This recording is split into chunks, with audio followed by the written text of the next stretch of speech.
Welcome, dear friends, and thank you for choosing to spend this peaceful moment with us.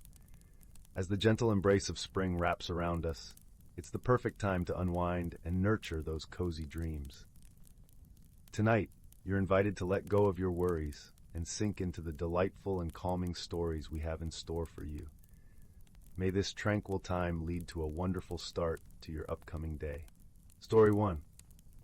In a world where the boundaries between reality and dreams blurred, there lived a young girl named Luna. Her curious soul thrived in a realm that danced between the tangible and the fantastical. Her room was a sanctuary for her adventurous spirit, its walls adorned with maps and celestial charts, each marking a place she longed to explore. A telescope stood sentinel by the window, its lens ever trained on the stars, while shelves groaned under the weight of books that whispered the secrets of the universe. One night, as Luna nestled beneath her quilt, a faint glow caught her eye. It emanated from a small, wooden box on her nightstand, a cherished gift from her beloved grandmother. The box was a masterpiece of craftsmanship, intricately carved with swirling patterns that seemed to come alive in the dim light, whispering secrets of the past. With her curiosity piqued, Luna reached out and gently lifted the lid, gasping as a swirl of stardust escaped, twirling before her eyes like a miniature galaxy set free. The room began to fade, the familiar becoming ethereal, and Luna found herself standing in a meadow bathed in moonlight. The cool air tingled against her skin, carrying the earthy scent of moss and dew. Towering trees surrounded her, their branches whispering in a language only the forest understood, beckoning her forward with the promise of secrets untold. Luna took a tentative step, feeling the soft earth give beneath her feet, and the world around her shifted, revealing a hidden path winding through the forest. With a deep breath, Luna ventured forth, her heart a wild symphony of excitement and trepidation. The air was sweet with the scent of wildflowers, their vibrant hues muted yet still vivid under the moon's gentle gaze. Night sounds of woodland creatures wove a soothing symphony, a gentle lullaby that calmed her racing heart and emboldened her steps. As she wandered deeper into the enchanted forest, Luna encountered sights that defied logic. Glowing mushrooms dotted the forest floor, their gentle radiance like fallen stars guiding her way. Butterflies the size of her hand fluttered gracefully, their wings a kaleidoscope of colors, shimmering like stained glass as they caught the moonlight, casting iridescent reflections that danced upon the leaves. Her journey took an unexpected turn when she stumbled upon a peculiar creature huddled beneath a twisted oak tree. It was a tiny, wizened creature with twinkling eyes and a grin that spoke of ancient mischief. "Well, well, what have we here?" it chuckled, its voice like the rustle of autumn leaves in a brisk wind. Luna, equal parts curious and apprehensive, introduced herself, her voice a soft melody in the stillness of the night. The creature, who called itself Gnarly, regarded her with a twinkle in his eye, a knowing look that suggested he had seen many such curious souls before. "You've stumbled into the Whispering Woods, child," he said, "a realm where the very trees have voices, and magic dances on the breeze." Gnarly beckoned Luna closer, and she found herself drawn to his captivating tales of the wonders that lay hidden within the forest. He spoke of ancient spirits that guarded the woodland realm, of enchanted glades where fairies gathered, and of a mystical spring whose waters held the power of transformation. His words painted vivid pictures in Luna's mind, each story a thread weaving a tapestry of wonder and enchantment. Enthralled, Luna listened eagerly, her sense of wonder growing with each tale. She felt a profound connection to this magical world, as if it had been waiting for her all along. The forest seemed to pulse with life, every rustling leaf and whispering breeze a testament to the magic that thrived within its depths. As the night wore on, Gnarly and Luna forged an unlikely friendship, bonding over their shared love for the natural world and its hidden mysteries. The little creature became Luna's guide, leading her deeper into the Whispering Woods, where even more extraordinary sights awaited. The forest became their playground, a place of endless discovery and delight. They encountered a majestic stag with antlers that shimmered with starlight, a guardian spirit that watched over the forest. Its eyes, deep and knowing, met Luna's with a gaze that felt both ancient and wise.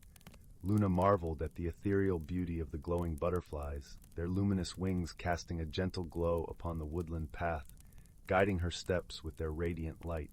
Yet, the most wondrous sight of all lay ahead.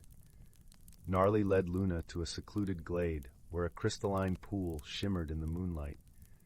The air hummed with an energy that was almost palpable, a gentle thrumming that resonated within Luna's very being.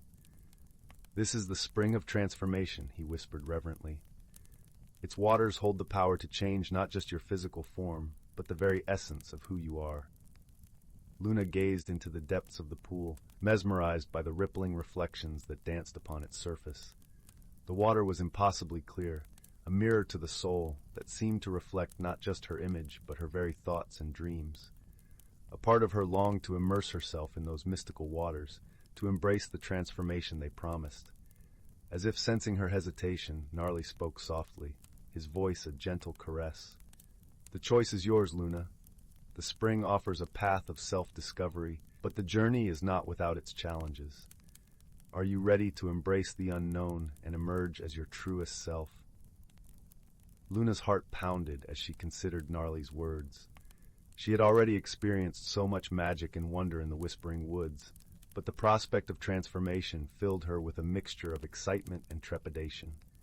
She pondered the journey she had undertaken, the courage she had found within herself, and the beauty she had witnessed in the world around her. In that moment, Luna realized that her journey through the enchanted forest had already begun to change her.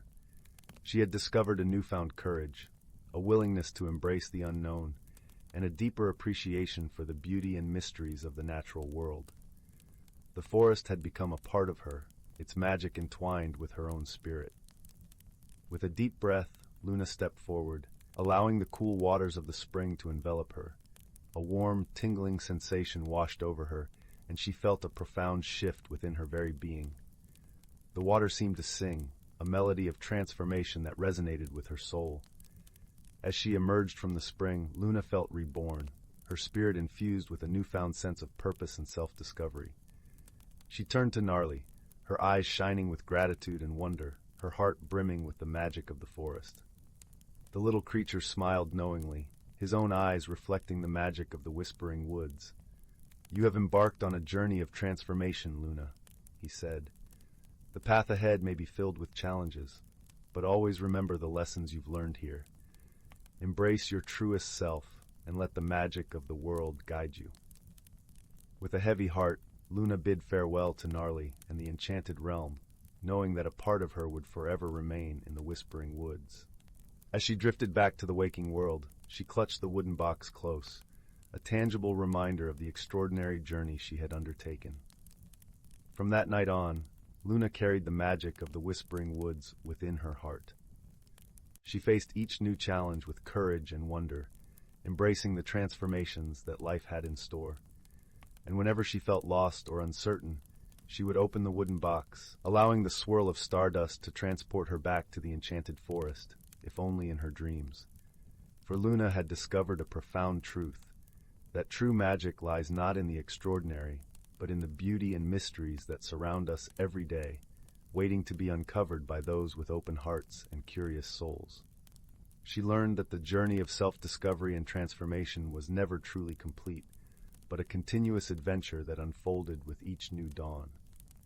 In the weeks that followed her return, Luna felt the world around her with an intensity previously unknown. Colors seemed more vibrant, sounds crisper, and her dreams more vivid. She began to notice the nuances of the everyday, like the way sunlight filtered through leaves, casting intricate patterns on the ground, or how the wind carried stories from distant lands. She found herself more attuned to the natural world, spending hours in her garden where she felt the heartbeat of the earth beneath her fingertips. One day, while tending to her garden, Luna discovered a small, forgotten corner overrun with weeds. Determined to nurture it back to life, she cleared away the debris, revealing a patch of rich soil.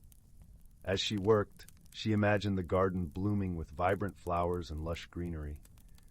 Her fingers seemed to move with a newfound purpose, guided by an instinctive understanding of the earth's rhythms. Soon, her garden became a testament to the magic within her. Flowers of every hue blossomed, their petals glistening with morning dew, while butterflies and bees danced among the blooms. The garden became a sanctuary, a place where Luna could feel the magic of the whispering woods coursing through her, a reminder of the transformation she had undergone. One evening, as she sat under the stars with her grandmother, Luna shared the story of her journey through the whispering woods. Her grandmother listened intently, her eyes twinkling with a knowing light. She nodded, her hands gently clasping Luna's, and whispered, "The magic you found is within you, Luna. It always has been. You just needed to journey to the forest to see it." With those words, Luna understood that her adventure in the whispering woods was not just a dream, but a reflection of her inner journey, a journey that would continue to unfold with every step she took into the vast, magical world around her. As the years passed, Luna carried with her the lessons of the whispering woods, sharing its magic with those around her. She taught others to see the world with wonder and curiosity, to embrace the beauty of the everyday, and to find their own path of transformation. The whispering woods had awakened within her a powerful truth, that magic is not something to be found, but something to be lived. Story 2.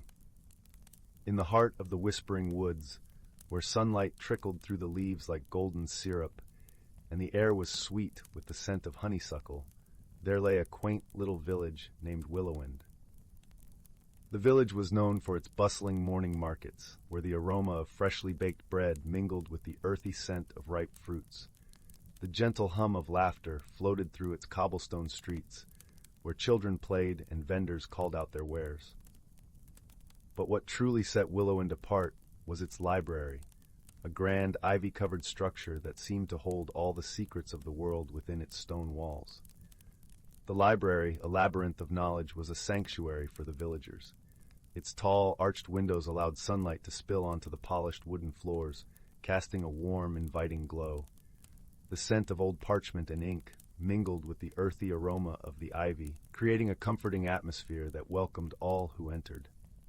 The library's walls were adorned with ancient maps and tapestries depicting tales of adventure and discovery, adding a sense of mystery to the air. Among the villagers, there lived a young girl named Lila, who spent her days at the library, her nose buried deep in books of all sizes. Lila had a knack for noticing the little things that others missed, a rustle in the leaves, the way the wind danced through the meadows, or how the stars seemed to twinkle a little differently on certain nights. Her observant nature stemmed from a deep-seated curiosity and a longing to understand the world beyond Willowwind. Lila was known for her vivid imagination and boundless enthusiasm, qualities that often led her on small adventures around the village. Her parents, supportive and gentle souls, encouraged her explorations. They saw in her a spark that reminded them of their own youthful dreams, now tucked away in the quiet corners of their hearts. Her father, a craftsman of exquisite detail, taught her the beauty of creation, while her mother, a storyteller, filled her evenings with tales spun from the threads of fantasy and reality. One breezy autumn afternoon, as the leaves turned shades of amber and crimson, Lila was tucked away in her favorite nook by the library's great bay window. She was engrossed in a book about the creatures of the forest, their habits, and their secret ways. The book was filled with intricate illustrations that danced across the pages, bringing to life the wonders of nature. Suddenly, a peculiar sound echoed from the depths of the library, a soft, melodic hum that seemed to ripple through the air like a gentle breeze. The sound was unlike anything Lila had heard before, a blend of notes that evoked a sense of nostalgia and wonder. Curiosity piqued, Lila closed her book and tiptoed toward the mysterious sound. It led her to the library's oldest section, where ancient tomes lay stacked in towering columns, their spines cracked with age. There, amidst the dust motes dancing in the sunlit shafts, she discovered a peculiar sight, a small wooden door, half hidden behind a tapestry of a night sky. The tapestry, richly woven with threads of silver and indigo, depicted constellations that seemed to shimmer and shift as Lila approached. The door was slightly ajar, and from within came the source of the melodic hum, a lullaby so soft and soothing it made Lila's heart feel as light as a feather. With a deep breath and a spark of adventure in her eyes, Lila gently pushed the door open and stepped inside. The room was unlike any Leela had ever seen. It was filled with shelves upon shelves of shimmering, translucent books that glowed with a gentle, ethereal light. The air was cool and refreshing, carrying with it the faintest hint of lavender and mint. In the center of the room sat an elderly woman with hair as white as snow and eyes that sparkled like the night sky. She wore a robe woven from the colors of twilight, and as she hummed, tiny creatures, no bigger than the palm of Lila's hand, floated around her, their wings shimmering like moonlight on water. "Oh, hello there, Lila," the woman greeted, her voice as soft as the rustling leaves. "I've been expecting you." Lila's eyes widened in surprise. "You know my name?" she asked, her voice a whisper. The woman chuckled gently. "Of course, dear child. I'm known as the Keeper, and this is the Hall of Whispers. It holds the unwritten stories of the world, waiting to be told." Lila's heart leapt with excitement. "But what was that beautiful sound? It was like a lullaby." The Keeper nodded, her eyes twinkling with warmth. "That is the lullaby of the forest. It soothes the creatures of the woods and helps them dream sweet dreams. But lately, the lullaby has been fading, and strange things have been happening in the woods." Lila listened intently, her curiosity growing. "What kind of strange things?" "The animals have been restless, and the whispering trees have fallen silent," the Keeper explained. "It's as if a shadow has cast itself over the woods, and the creatures are losing their dreams." Determined to help, Lila declared, "I'll find out what's causing it and fix it." Her resolve was fueled by a sense of responsibility and a deep connection to the world around her, traits that had always set her apart. The Keeper smiled, her gaze filled with trust and hope. "You have a kind heart, Lila. Take this," she said, handing Lila a small, glimmering compass. "It will guide you to where you are needed most." With the compass in hand, Lila set off into the woods, the soft crunch of leaves underfoot and the gentle rustle of branches above her. As she walked, she noticed the woodland creatures peering curiously from behind trees and bushes. A family of rabbits hopped alongside her, their noses twitching with interest, while a wise old owl watched from its perch, its golden eyes following her every move. As Lila ventured deeper into the woods, she came across a clearing bathed in soft, silvery light. In the center stood a magnificent oak tree, its branches stretching toward the sky like welcoming arms. The air here was rich with the scent of earth and moss, and the sound of trickling water from a nearby brook added a serene melody to the scene. Beneath its boughs sat a fox with fur as red as autumn leaves and eyes that glimmered with intelligence. "Welcome, young seeker," the fox greeted, its voice smooth and melodic. "I am known as Fen. You seek the source of the forest's troubles, do you not?" "Yes," Lila replied, showing Fen the compass. "The Keeper said this would guide me." Fen nodded thoughtfully. "The compass will lead you true, but you must also listen to the whispers of the woods. They will tell you secrets that no map can show." Lila closed her eyes, allowing the gentle sounds of the forest to wash over her, the soft sigh of the breeze, the distant call of a nightingale, the murmur of a nearby stream. Slowly she began to understand the forest's language, a symphony of nature's whispers guiding her path. With Fen at her side, Lila followed the compass deeper into the woods until they reached a glade shrouded in shadow. Here the air felt heavy, and the trees stood silent, their leaves still as if holding their breath. The atmosphere was tinged with a sense of anticipation, as if the forest itself was holding its breath. In the center of the glade stood a stone pedestal, upon which lay a small, ornate box. It was intricately carved with symbols that seemed to shift and dance in the dim light. Lila approached the box, feeling a strange pull toward it, as if it held the answers to all her questions. Fen watched silently, his eyes filled with ancient wisdom. "This box holds the dreams of the forest," he explained, "but something has locked them away." Lila examined the box closely, noticing a small keyhole at its center. "We need a key," she murmured, her mind racing with the possibilities of what lay within. Just then, a gentle flutter of wings caught her attention, and a tiny creature alighted on her shoulder. It was a pixie, its wings iridescent and delicate as a spider's web. "I know where you can find the key," the pixie chimed, its voice as light as a breeze. "Where?" Lila asked eagerly. The pixie pointed toward a nearby grove, where a cluster of golden flowers grew. "The key is hidden beneath the roots of the tallest flower. But be gentle. The flowers are shy and need a kind touch."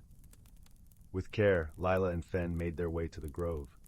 Lila knelt by the tallest flower, its petals glowing like captured sunlight. She spoke softly to it, her voice filled with kindness and respect. The flower seemed to understand, bending its stem to reveal the hidden key nestled among its roots. Returning to the glade, Lila inserted the key into the box's lock, turning it gently. With a soft click, the box sprang open, releasing a cascade of shimmering light that swirled around them like 1,000 stars. The light filled the glade, and the air was suddenly alive with the sound of the forest's lullaby, sweet and harmonious. The trees began to whisper once more, their leaves rustling with joy, and the creatures of the woods emerged from their hiding places, their eyes bright with wonder. Fen looked at Lila, his gaze filled with gratitude. "You have restored the dreams of the forest, young seeker. Your heart has brought us peace." Lila smiled, her heart swelling with warmth and contentment. "I couldn't have done it without all of you," she said, looking at Fen, the pixie, and the many creatures gathered around. As the sun began to set, painting the sky in hues of pink and gold, Lila made her way back to Willow End, her journey illuminated by the soft glow of fireflies. She carried with her the lullaby of the forest, a melody that would forever remind her of the magic of friendship and the power of a kind heart. Returning to the library, she found the keeper waiting for her, a proud smile on her face. "You've done well, dear child," the keeper said, embracing Lila warmly. "The forest is alive once more, thanks to you." Lila beamed, feeling the warmth of the keeper's words fill her soul. As she settled back into her nook by the bay window, she opened her book once more, ready to add her own tale to the pages of the unwritten stories. And as the stars began to twinkle in the night sky, Lila knew that the heart of the whispering woods would always sing its gentle lullaby, a song of dreams, friendship, and the enduring magic of kindness. Her adventure had not only restored balance to the woods, but it also deepened her understanding of the world and her place within it, a journey that would continue to shape her in the days to come. Weeks later, as the leaves continued to fall, a subtle change graced the village of Willowwind. Lila noticed how the villagers seemed more attuned to the whispers of the woods. Their laughter carried a new, harmonious note. The morning markets, once bustling, now had an added layer of camaraderie, as if the forest's restored dreams had sown a thread of unity through the village. One day, as Lila wandered through the marketplace, she overheard a conversation that piqued her interest. A group of travelers had arrived, speaking of strange occurrences in the lands beyond the whispering woods, tales of lost songs and stories forgotten. Intrigued, Lila knew that her journey was far from over. The world was vast, and its secrets were endless. That evening, she returned to the library, her mind alight with possibilities. The keeper, sensing Lila's restlessness, approached her with a knowing smile. "The world needs storytellers, dear Lila. Your journey may have begun here, but its path extends far beyond these woods." Lila nodded, understanding that her role as a guardian of dreams was just beginning. With the keeper's blessing, she prepared for a new adventure, one that would take her to the far reaches of the world, where she would gather stories and share the magic of the whispering woods with all who would listen. Before she departed, the keeper presented Lila with a small leather-bound journal. "For your tales," she said, her eyes gleaming with pride. "Fill its pages with the stories you discover and create." Lila accepted it with gratitude, feeling the weight of her new role, a storyteller, a dreamweaver, a protector of the whispers that carried the world's hopes and dreams. And so, with a heart full of wonder and a spirit unyielding, Lila set forth once more, her tales and the forest's lullaby a beacon of hope and imagination. The world awaited her stories, and she was ready to weave them into the tapestry of time, ensuring that the magic of the whispering woods would never fade from memory.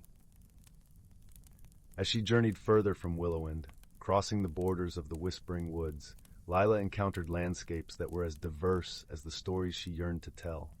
She met travelers from distant lands, each with their own tales of wonder and woe, of triumph and tragedy.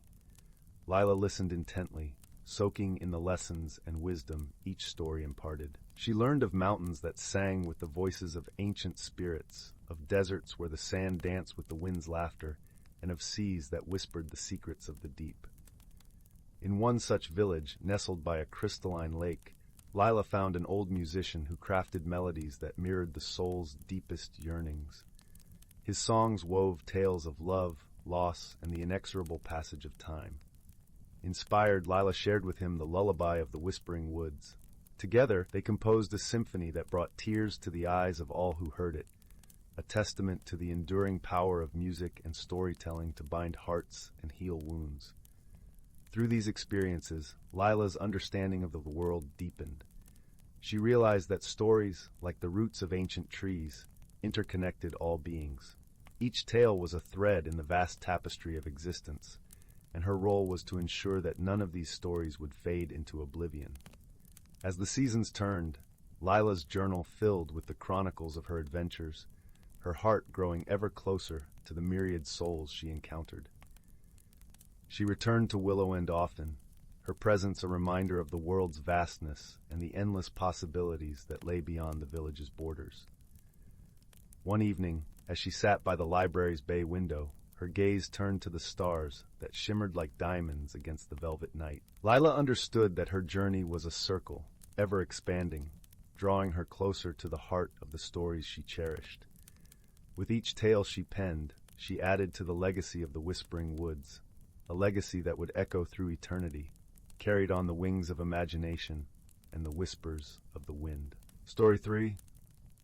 In the quaint little village of Willowbrook, nestled between lush rolling hills and whispering streams, there existed a cobblestone path that led to the most peculiar shop.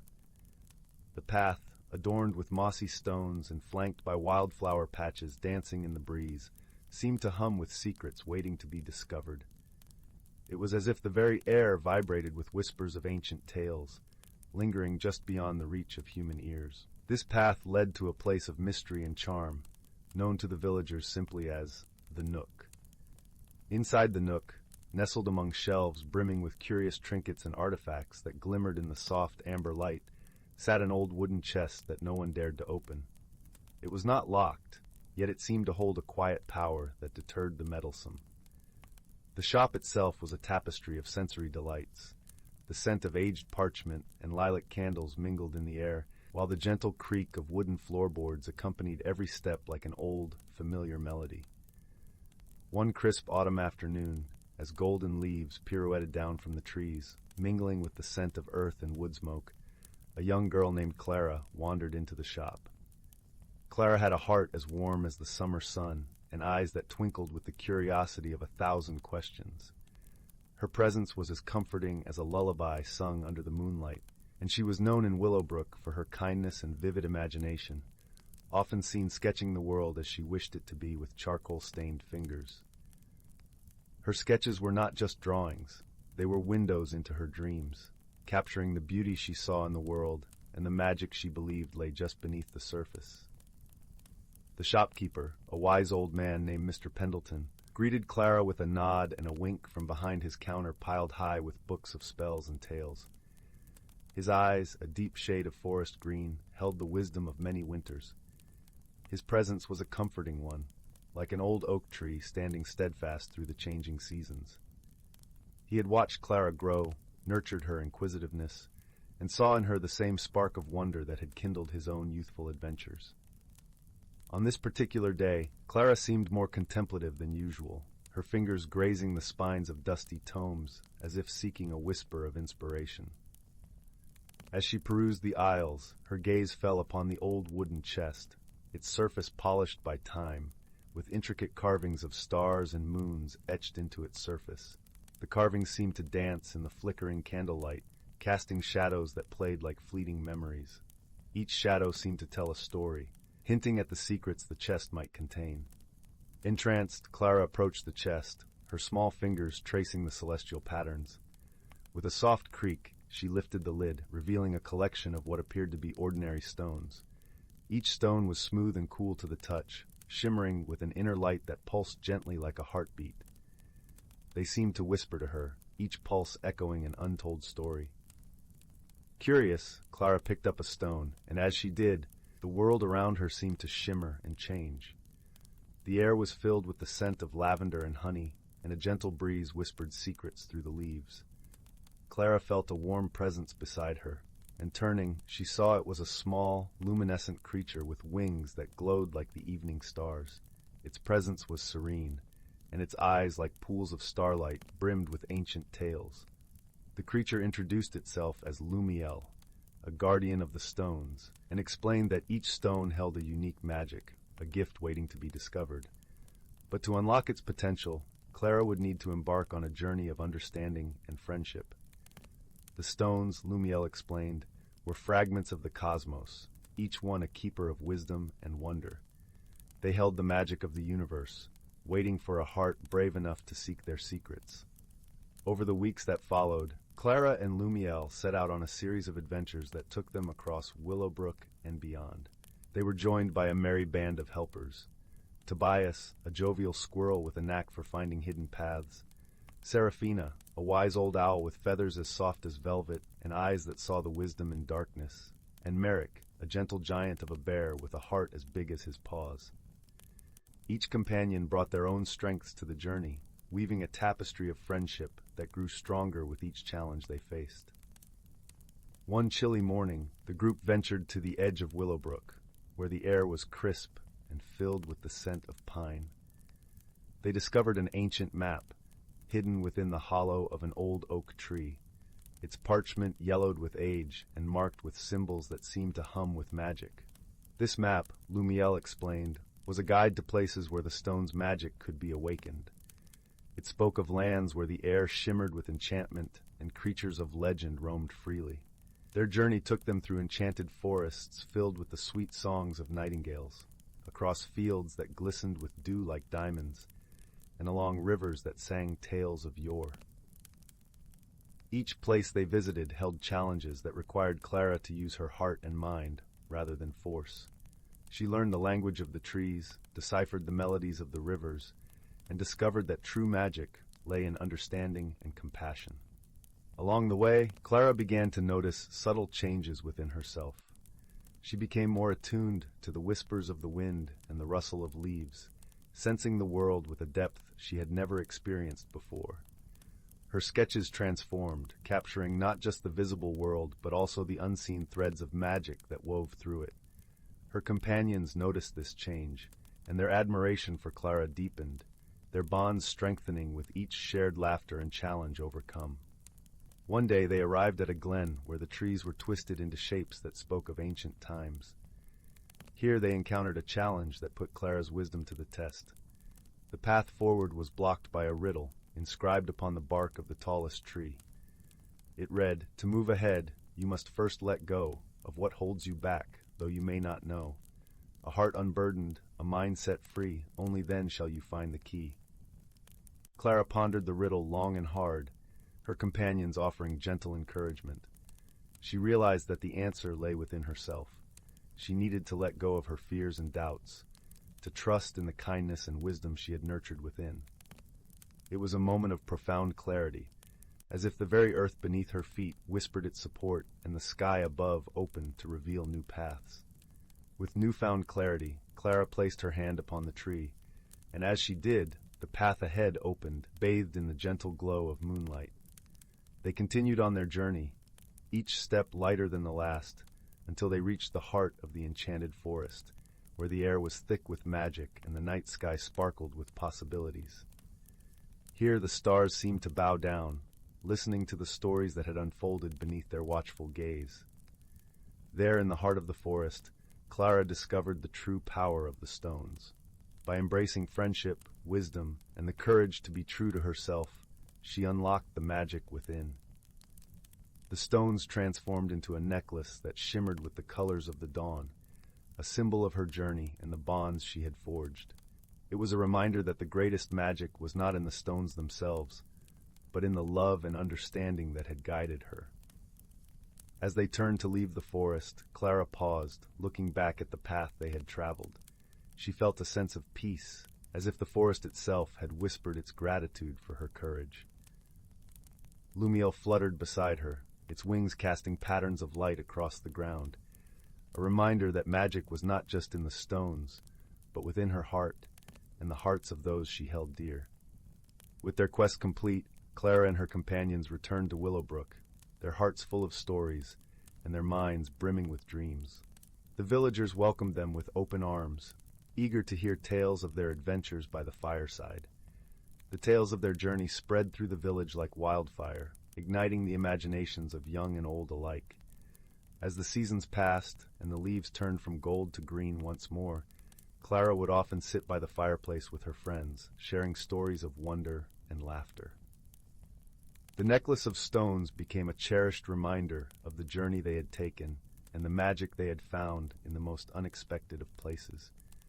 It was a symbol of the strength that lay in unity, the power of dreams, and the boundless possibilities that awaited those who dared to believe. And so, under the starry skies of Willowbrook, where the night air carried the scent of lavender and honey, Clara and her friends lived happily ever after. Forever bound by the magic of friendship and the wisdom of the heart. The village, too, seemed to glow with a renewed spirit, the tales of Clara and her companions echoing through the cobblestone streets, inspiring generations to come. The legacy of their adventures became a testament to the power of hope and the enduring magic of a heart open to wonder. Story 4. In the heart of the whispering woods, where the leaves shimmered like emeralds under the moonlight, and the air was sweet with the scent of honeysuckle, there lay a quaint little village known as Elderglen. The cottages of Elderglen were nestled snugly between ancient oaks and babbling brooks, their chimneys puffing gentle wisps of smoke into the twilight sky.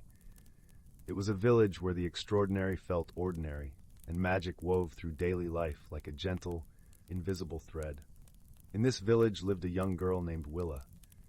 Willa was as curious as a squirrel, and as gentle as the spring breeze that tickled the wildflowers.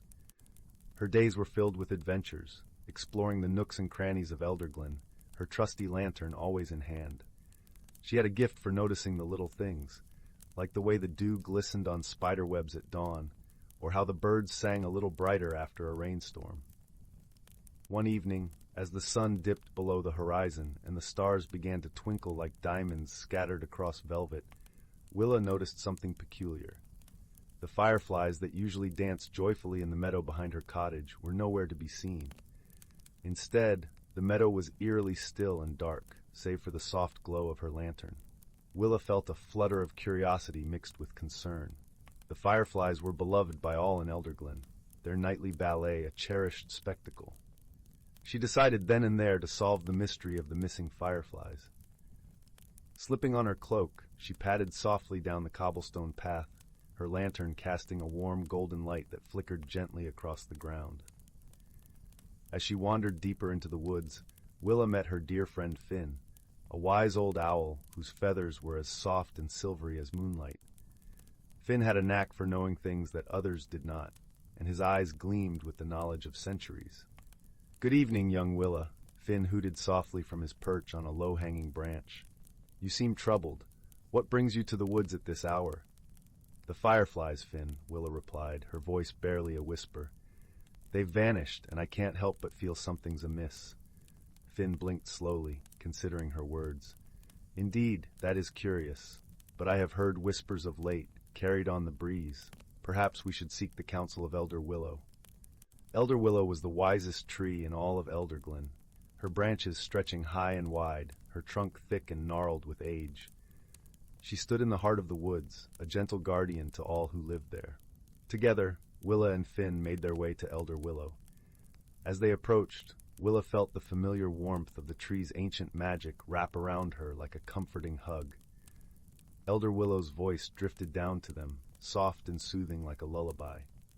"What brings you, dear ones, to my grove this evening?" Elder Willow asked, her leaves rustling like 1,000 tiny chimes. Willa explained the mystery of the missing fireflies, and Elder Willow listened patiently, her branches swaying gently in the night breeze. "Ah," Elder Willow murmured thoughtfully, "the fireflies are indeed a vital part of our woodland tapestry. Their absence is felt deeply. There is a place, a hidden glen, where they gather in times of confusion or trouble. It is said that the air there shimmers with their light, even in the darkest of nights." "Then that's where we must go," Willa declared, determination lighting up her eyes. "But be wary. Elder Willow advised gently. The path is not an easy one, and only those with pure hearts and clear intentions may find it. Willa nodded, her heart filled with resolve. She bid farewell to Elder Willow, and with Finn by her side, set off to find the hidden glen. As they journeyed, Willa marveled at the world around her, noticing how the night seemed to come alive with sounds she had never truly listened to before. The hoot of an owl echoed softly, the rustle of small creatures in the underbrush played a gentle symphony, and the distant, haunting call of a loon added a melancholic note to the night air. Each sound seemed to weave into the next, creating a fabric of life that was both mysterious and comforting. The journey was fraught with challenges, though none too daunting for Willa's resourceful mind. They crossed a stream by balancing on slippery stones, the water laughing over pebbles beneath them. They navigated through a thicket of brambles, careful not to snag their clothes, and followed the distant song of a nightingale, which guided them like a gentle compass. As they walked, Willa's thoughts turned inward, reflecting on her life's simplicity and the connection she felt with the world around her. She realized that her bond with Elderglen and its magical inhabitants was more profound than mere friendship. It was a part of her very being, a thread in the tapestry of her soul. During their journey, they encountered an unexpected scene, a family of hedgehogs frantically scurrying across their path, their tiny feet pattering against the forest floor. Willa watched them, noticing how the mother hedgehog nudged her young ones forward, her eyes filled with determination and care. "Look, Finn," Willa said softly. "Even in times of uncertainty, they protect and guide each other." Finn nodded, his gaze thoughtful. "Much like you, young Willa, your heart leads with kindness and purpose." As they neared the hidden glen, the air grew cooler, and Willa could sense the change in the atmosphere. An undercurrent of magic pulsed through the air, tickling the edges of her consciousness. It was as if the forest itself held its breath, awaiting her arrival. In the heart of the woods, they paused to rest at the base of a towering cedar that whispered secrets of the past. Willa closed her eyes, feeling the texture of its bark under her fingertips, and allowed herself to be enveloped by the forest's embrace. It was in this moment of quiet reflection that she felt a newfound clarity, a deeper understanding of her purpose in this journey, not just to solve a mystery, but to protect the fragile balance of her world. Finally, after what seemed like hours, they stumbled into the hidden glen. The sight that greeted them was nothing short of magical. Fireflies filled the air, their glow creating a soft, pulsing light that bathed the glen in a radiant, otherworldly beauty. Yet something was amiss. The fireflies seemed to be swarming around a small, weeping willow sapling, its branches drooping sadly towards the ground. Willa approached the sapling cautiously, her heart aching at the sight. She knelt beside it, noticing the roots tangled awkwardly, struggling for space in the crowded soil. "Poor thing," she murmured, gently touching the sapling's bark. "You need room to grow and thrive." As if understanding her words, the fireflies began to drift away, forming a shimmering path through the woods. Willa realized they were guiding her to a more suitable spot for the sapling. With Finn's help, Willa carefully uprooted the young willow, cradling it in her arms as they followed the fireflies. They led her to a serene clearing where the moonlight danced upon a small pond, the perfect new home for the little tree. With great care, Willa planted the sapling beside the pond, patting the soil lovingly around its roots. As she did, a gentle breeze swept through the clearing, carrying with it a sense of peace and gratitude.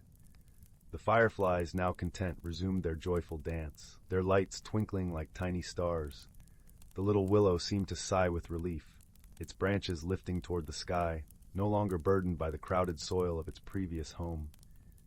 As they lingered in the clearing, Finn shared tales of the forest's past, of storms that had once threatened Elderglen, and how nature always found a way to heal and thrive. Willa listened intently, each story deepening her appreciation for the resilience and magic of her home. Willa watched, her heart swelling with happiness. "You see, Finn," she said softly, "sometimes we all just need a little bit of space and care to grow." Finn nodded, his wise eyes twinkling. "Indeed, young Willa, you have done well this night." As they made their way back to Elderglen, Willa felt a warmth spreading through her chest, like the embers of a fire on a cold winter's night. The mystery of the missing fireflies had been solved, and in doing so, they had helped a young tree find its rightful place. When they reached her cottage, Willa bid goodnight to Finn, who flew off to his cozy nook in the oak tree. She climbed into her bed, pulling the soft patchwork quilt up to her chin. The fireflies had returned, their gentle glow visible through her window, and with it, a sense of calm and comfort settled over the village of Elderglen.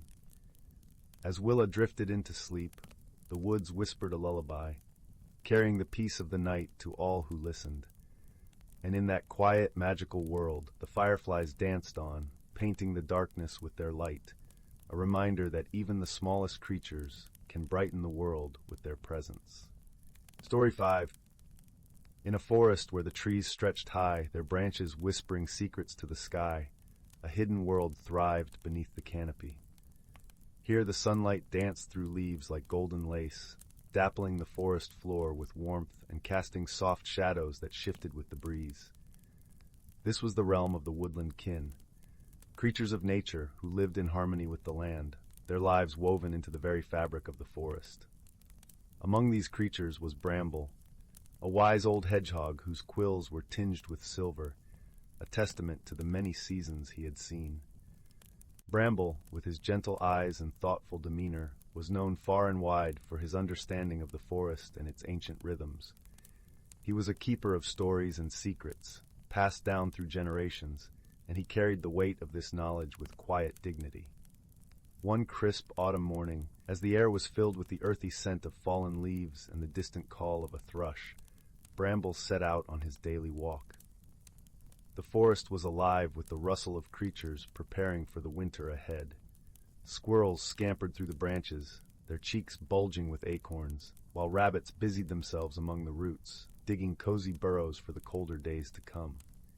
As Bramble ambled along a well-worn path, he heard a soft, melodic hum drifting through the trees. It was the voice of Silva, the gentle owl who resided in an ancient oak at the heart of the forest. Silva was known for her wisdom and her deep connection to the cycles of nature. Her feathers shimmered with hues of the twilight sky, and her eyes, like pools of amber, held the mysteries of countless nights. "Good morning, Bramble," Silva called down from her perch, her voice as soothing as a lullaby. "The forest sings of change. Have you felt it?" Bramble paused, tilting his head to listen. "Indeed, Silva," he replied, his voice a low rumble like distant thunder. "The whispers of the wind carry tales of transformation. The season of rest approaches." Silva nodded, her gaze sweeping over the forest. "Yet there is a disturbance in the balance. The brook is running slower, and the leaves have begun to fall too soon. We must understand the cause, for the harmony of the forest depends on it." Concerned, Bramble continued his journey, seeking counsel from the other inhabitants of the forest.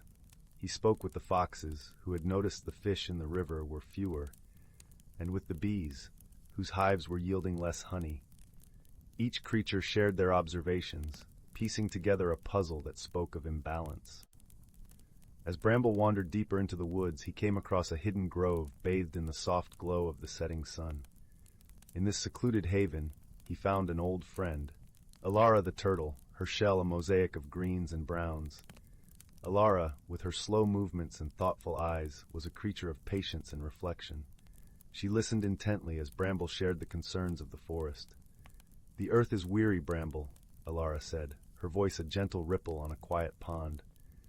"We must remind the forest of its strength, for it has seen many cycles, and this is but another challenge to overcome." Bramble nodded, drawing strength from Alara's wisdom. "You are right, Alara. The forest is resilient, and so are we. Together, we will find a way." As the sun dipped below the horizon, painting the sky in hues of orange and pink, Bramble gathered the woodland kin for a council under the great oak. The air was filled with the scent of pine and the soft murmur of the forest settling into night. The creatures, from the tiniest mouse to the stately deer, came together, their eyes reflecting the flickering light of fireflies that danced around them like stars fallen to earth. "The forest is out of tune," Bramble began, his voice carrying the weight of his years. "But together, we can restore its harmony. We must remember the lessons of our ancestors, for they have faced such challenges before."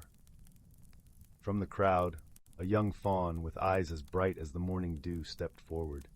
Her name was Willow, and though she was young, her heart was open and wise. "What can we do, Bramble?" she asked, her voice a gentle breeze. Bramble smiled, his eyes crinkling with warmth. "We must give back to the forest. Each of us has a role, just as the sun and rain have theirs. The trees need our care, the streams our watchfulness. We must nurture the soil and guard the air, for in doing so, we nurture ourselves." With Bramble's guidance, the woodland kin set to work. The rabbits and moles turned the earth, aerating the soil and planting seeds that would hold it firm. The birds carried messages on the wind, ensuring that every creature knew their part. The foxes patrolled the riverbanks, clearing debris to restore the flow of water, while the bees spread pollen to encourage new growth. During this time, Bramble found himself reflecting on the stories of old, the tales of great deeds and sacrifices made by their ancestors. He shared these stories with the younger creatures, igniting a spark of hope and determination in their hearts. It was in these tales that they found strength, a reminder that they were part of a legacy much larger than themselves. As the days turned to weeks, the forest began to heal. The leaves regained their vibrant hues, and the brook sang once more with its lively babble.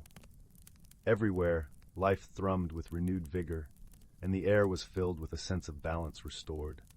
One evening, Bramble ventured to a part of the forest seldom visited, where ancient stones stood like silent sentinels covered in moss and ivy.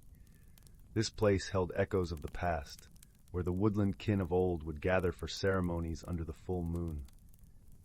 Bramble knelt, tracing the weathered surface of a stone with a quill, feeling the presence of those who had come before.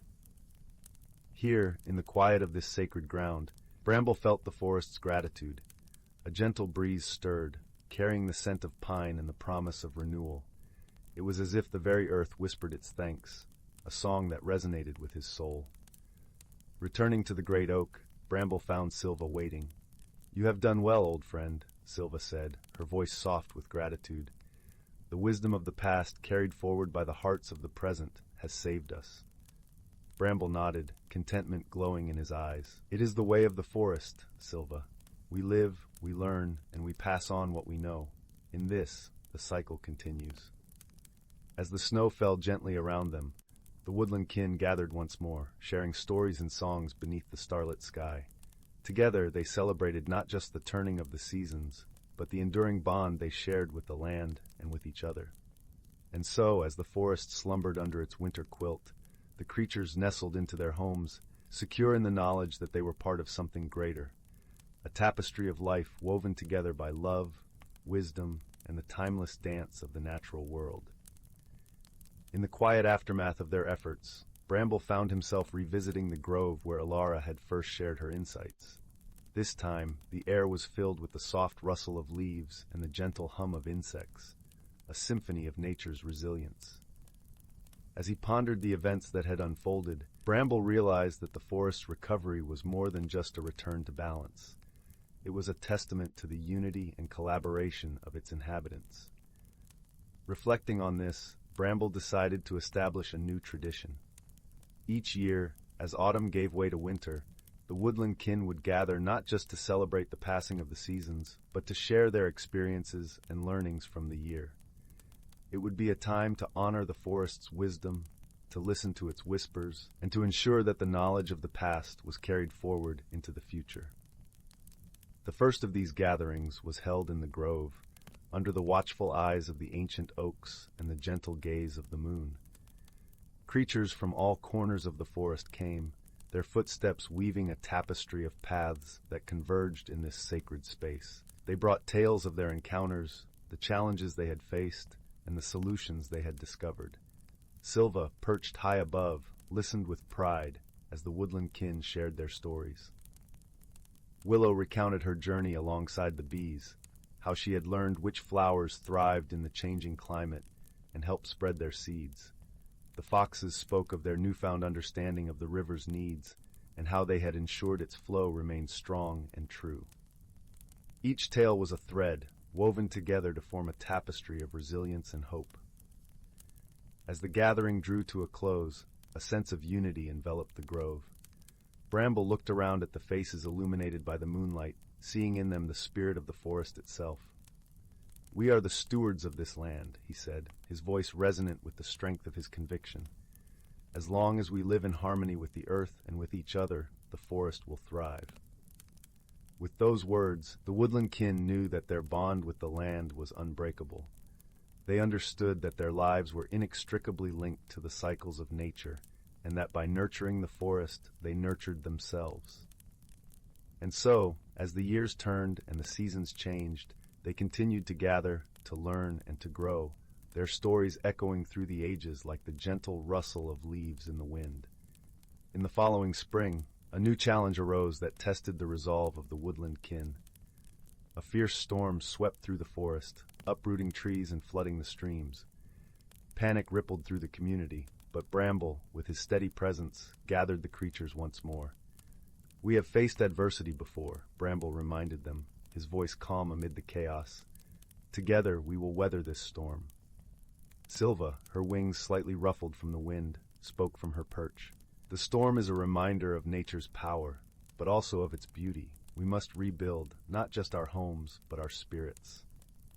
Inspired by Bramble and Silva, the woodland kin set to work, repairing their homes and tending to the wounded trees.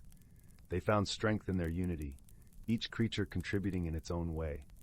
The birds sang songs of encouragement, their melodies weaving through the branches, while the squirrels and rabbits gathered supplies to sustain them through the recovery. As the forest slowly healed, Bramble noticed a change within himself. The challenges they faced had deepened his understanding of the forest's resilience and his own capacity for leadership. He had always been a keeper of stories, but now he saw himself as a guardian of hope, a bearer of wisdom that could inspire future generations. One evening, as the sun dipped below the horizon, casting a warm glow over the forest, Bramble sat with Alara in the grove. The air was filled with the earthy scent of new growth, a testament to their efforts. "You have grown, Bramble," Alara observed, her voice a gentle melody. "The forest thrives because of you." Bramble shook his head, a humble smile on his lips. "It thrives because of us all, Alara. We are a community, and it is together that we find strength." Alara nodded, her eyes reflecting the wisdom of the ages. "Indeed, Bramble, the forest's song is our song, and it will continue long after we are gone." With this renewed sense of purpose, Bramble and the woodland kin embraced the future, confident in their ability to face whatever challenges lay ahead. Their bonds had been tested and strengthened, their stories enriched by the trials they had overcome. And so, as the forest flourished once more, the creatures of the woodland kin continued to live in harmony with the land, their lives a testament to love, resilience, and the enduring power of nature's embrace. Amidst this newfound peace, a subtle change began to weave through the forest. It started with a curious observation by a young squirrel named Pippin, who noticed that the mushrooms grew in unusual patterns, forming spirals and circles on the forest floor. Intrigued, Pippin brought this to Bramble's attention. "Do you think it means something, Bramble?" Pippin asked, his eyes wide with wonder. Bramble examined the formations, his mind sifting through the stories and lore he had gathered over the years. "These patterns are a sign, Pippin. They are the forest's way of communicating, a message waiting to be understood." The woodland kin gathered once more, pondering the significance of the mushrooms. Silva, with her vast knowledge, offered insight. "Such patterns have appeared before," she said, marking times of change and growth. "They remind us to look beyond the surface, to understand the deeper connections within our world."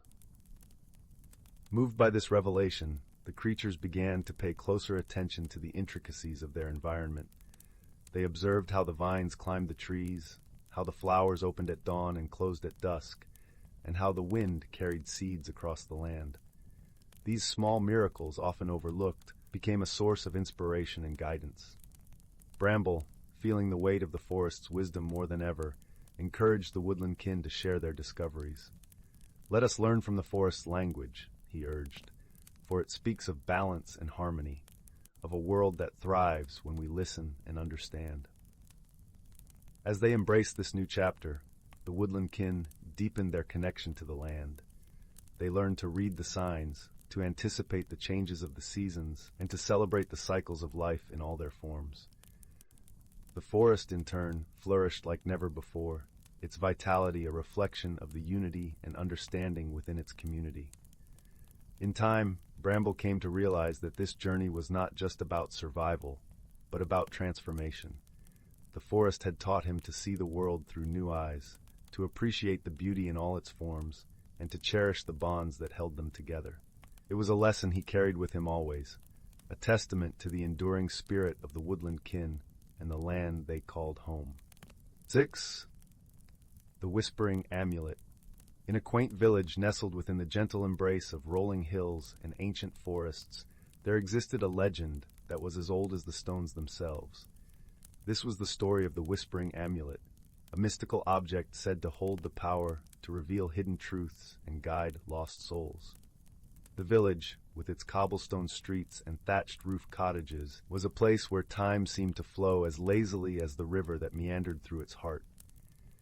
The air was perpetually tinged with the sweet scent of blooming lilacs and the earthy aroma of freshly tilled soil. It was here that our story begins, in the cozy warmth of a small cottage where a girl named Marin lived with her grandmother. Marin was a curious soul, her spirit as bright and lively as the fireflies that danced in the twilight. With hair the color of autumn leaves and eyes like the clearest summer sky, she was beloved by all who knew her. Her grandmother, wise as the oaks that stood sentinel in the nearby forest, often shared tales of the Whispering Amulet as they sat beside the crackling hearth, the flickering flames casting playful shadows on the walls. "Listen, my dear," her grandmother would say, her voice a soothing melody. "The amulet is not just a jewel, but a guide. It whispers only to those who seek truth with an open heart." Marin's heart would flutter with a mixture of awe and longing. The idea of an enchanted amulet that could speak filled her dreams with adventure and mystery. Yet, despite her yearning, the amulet had remained hidden for generations, its whereabouts a mystery woven into the fabric of village lore. One balmy evening, as the sun dipped below the horizon, painting the sky in hues of lavender and rose, Marin sat by the edge of the forest, her thoughts adrift on the gentle breeze. The air was alive with the chorus of crickets and the distant hoot of an owl, creating a symphony that lulled her into a state of serene contemplation. It was then that she noticed a soft, almost imperceptible glow emanating from beneath a nearby oak tree. Her heart quickened, curiosity propelling her forward. As she approached, the glow intensified, revealing a small, intricately carved wooden box nestled among the roots. With trembling hands, Marin opened the box and gasped. Inside lay a pendant crafted from crystal and silver, its surface shimmering with an ethereal light. Could this be the Whispering Amulet of legend? As her fingers brushed the cool surface of the crystal, a gentle warmth spread through her, and she heard a voice as soft as a sigh, whispering in her mind, "Seek with an open heart, and you shall find." A sense of purpose ignited within her, and she resolved to uncover the secrets of the amulet. Yet she knew she could not embark on this journey alone. She needed a companion, someone whose heart was as open as hers. The very next day, Marin sought out her dearest friend, a boy named Finn. With hair as dark as a raven's wing and eyes that sparkled with mischief, Finn was known for his unwavering loyalty and adventurous spirit. The two were inseparable, their friendship forged in countless escapades through the fields and forests that surrounded their village. When Marin revealed the amulet and shared its whispered message, Finn's eyes widened with excitement. "Imagine the adventures we'll have," he exclaimed, his voice a mix of wonder and anticipation. Together, they set out to explore the depths of the forest, guided by the amulet's gentle whispers. The forest, with its towering trees and sun-dappled glades, was a world unto itself, alive with secrets waiting to be uncovered. As they ventured deeper, the amulet led them to a hidden glen, a place of such beauty that it seemed to belong to another realm. A clear spring bubbled up from the earth, its waters shimmering in the dappled sunlight. The air was filled with the sweet fragrance of wildflowers, and birds chirped merrily from their perches in the trees. In the heart of the glen stood an ancient stone pedestal, weathered by time and covered in moss. Upon it rested a book, its leather cover adorned with symbols that glowed with a faint, otherworldly light. Marin and Finn exchanged a glance, their hearts pounding with anticipation. As they approached, the amulet's whispers grew stronger, urging them to open the book. With reverence, Marin lifted the cover, revealing pages filled with intricate illustrations and elegant script. The book told the tale of the forest's hidden world, a realm where magic flowed as freely as the wind and creatures of legend roamed. Among the stories was one of particular significance, the tale of the Whispering Amulet itself. It was said to have been crafted by a wise old sage who had sought to preserve the forest's magic for future generations. The amulet's purpose was to guide those pure of heart to the forest's hidden wonders and teach them the value of harmony and respect for nature. As they read, Marin and Finn realized that the amulet had chosen them not just to uncover its secrets, but to become guardians of the forest's magic.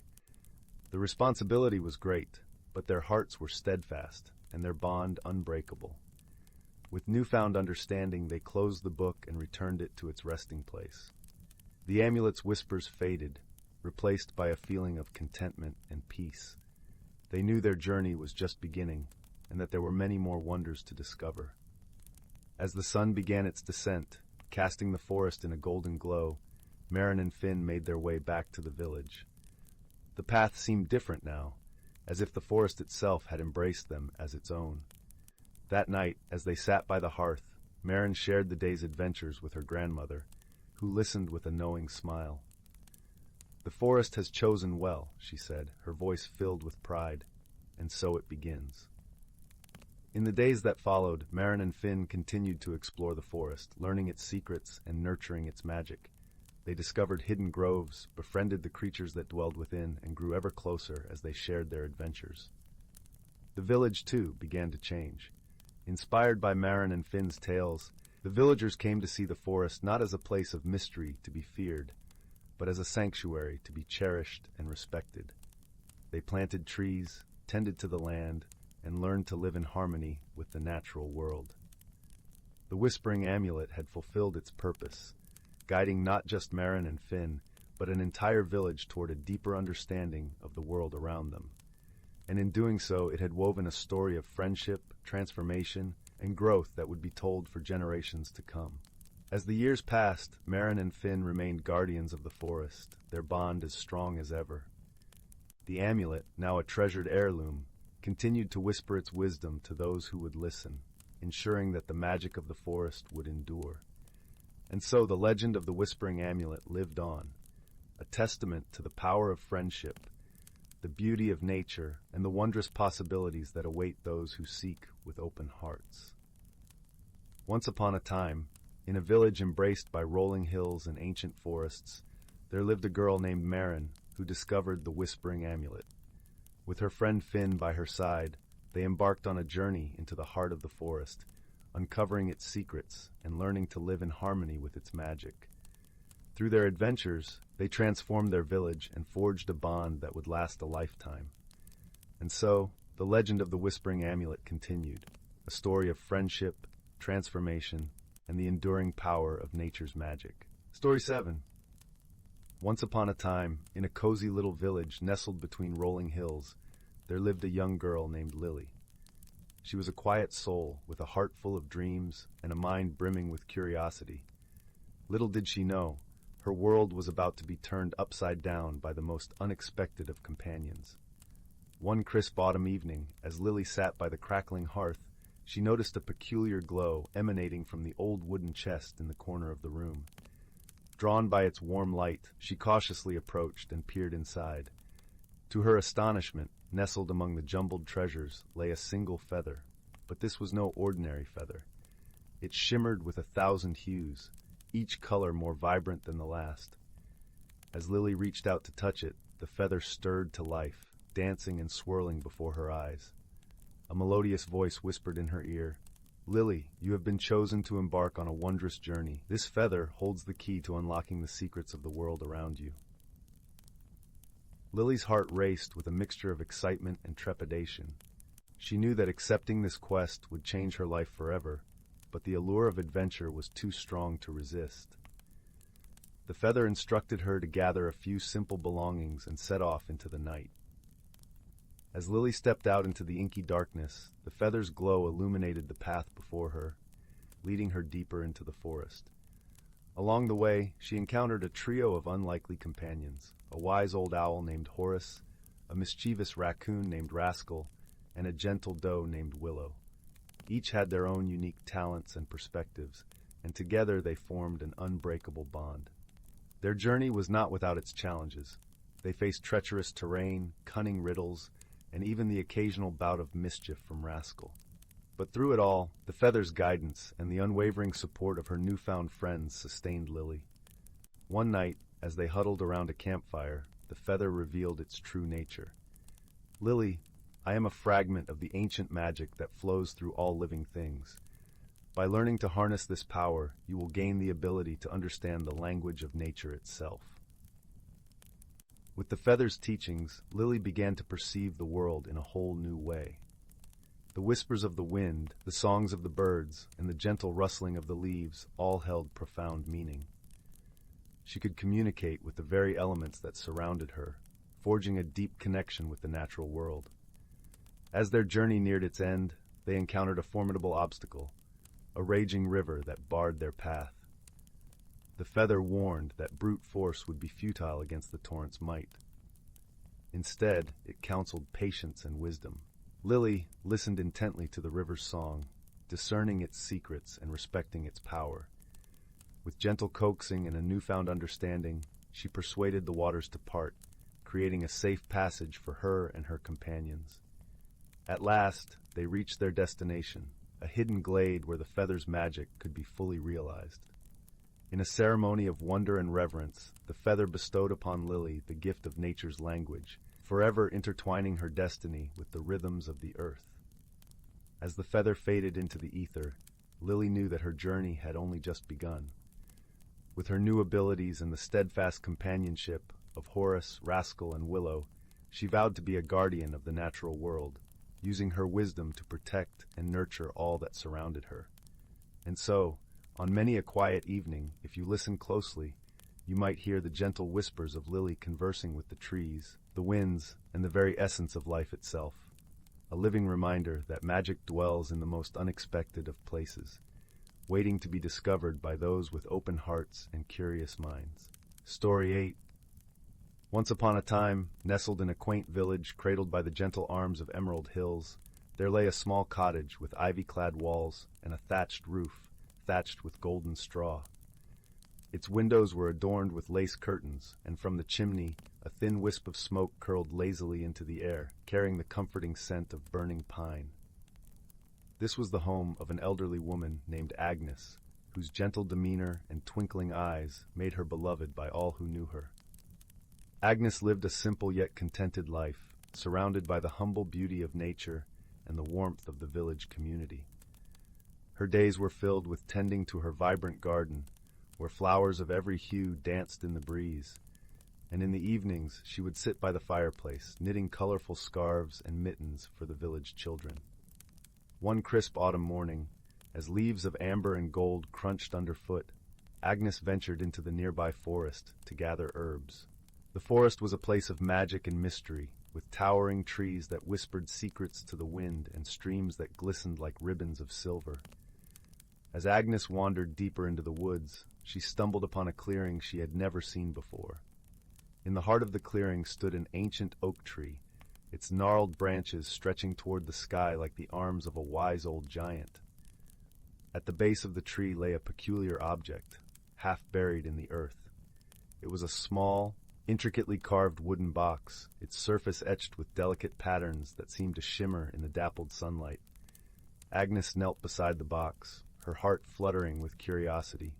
As she brushed away the dirt, the box emitted a soft, warm glow, as if acknowledging her touch. With a gentle twist, the lid of the box opened, revealing its treasure, a shimmering, iridescent stone that pulsed with an inner light. Agnes gasped in wonder, for she knew this was no ordinary stone. It was a heartstone, a rare and magical gem said to possess the power to reveal hidden truths and connect hearts across great distances. As Agnes cradled the heartstone in her hands, she felt a gentle warmth spread through her body, as if the stone were sharing its magic with her. She closed her eyes, and in that moment she saw a vision of a hidden world, veiled by mist and time, waiting to be discovered. That evening, As the sun dipped below the horizon and stars began to twinkle in the velvet sky, Agnes sat by her fireplace, pondering the Heartstone's gift. She felt a strange pull, a calling to embark on a journey to uncover the mysteries of the hidden world she had glimpsed.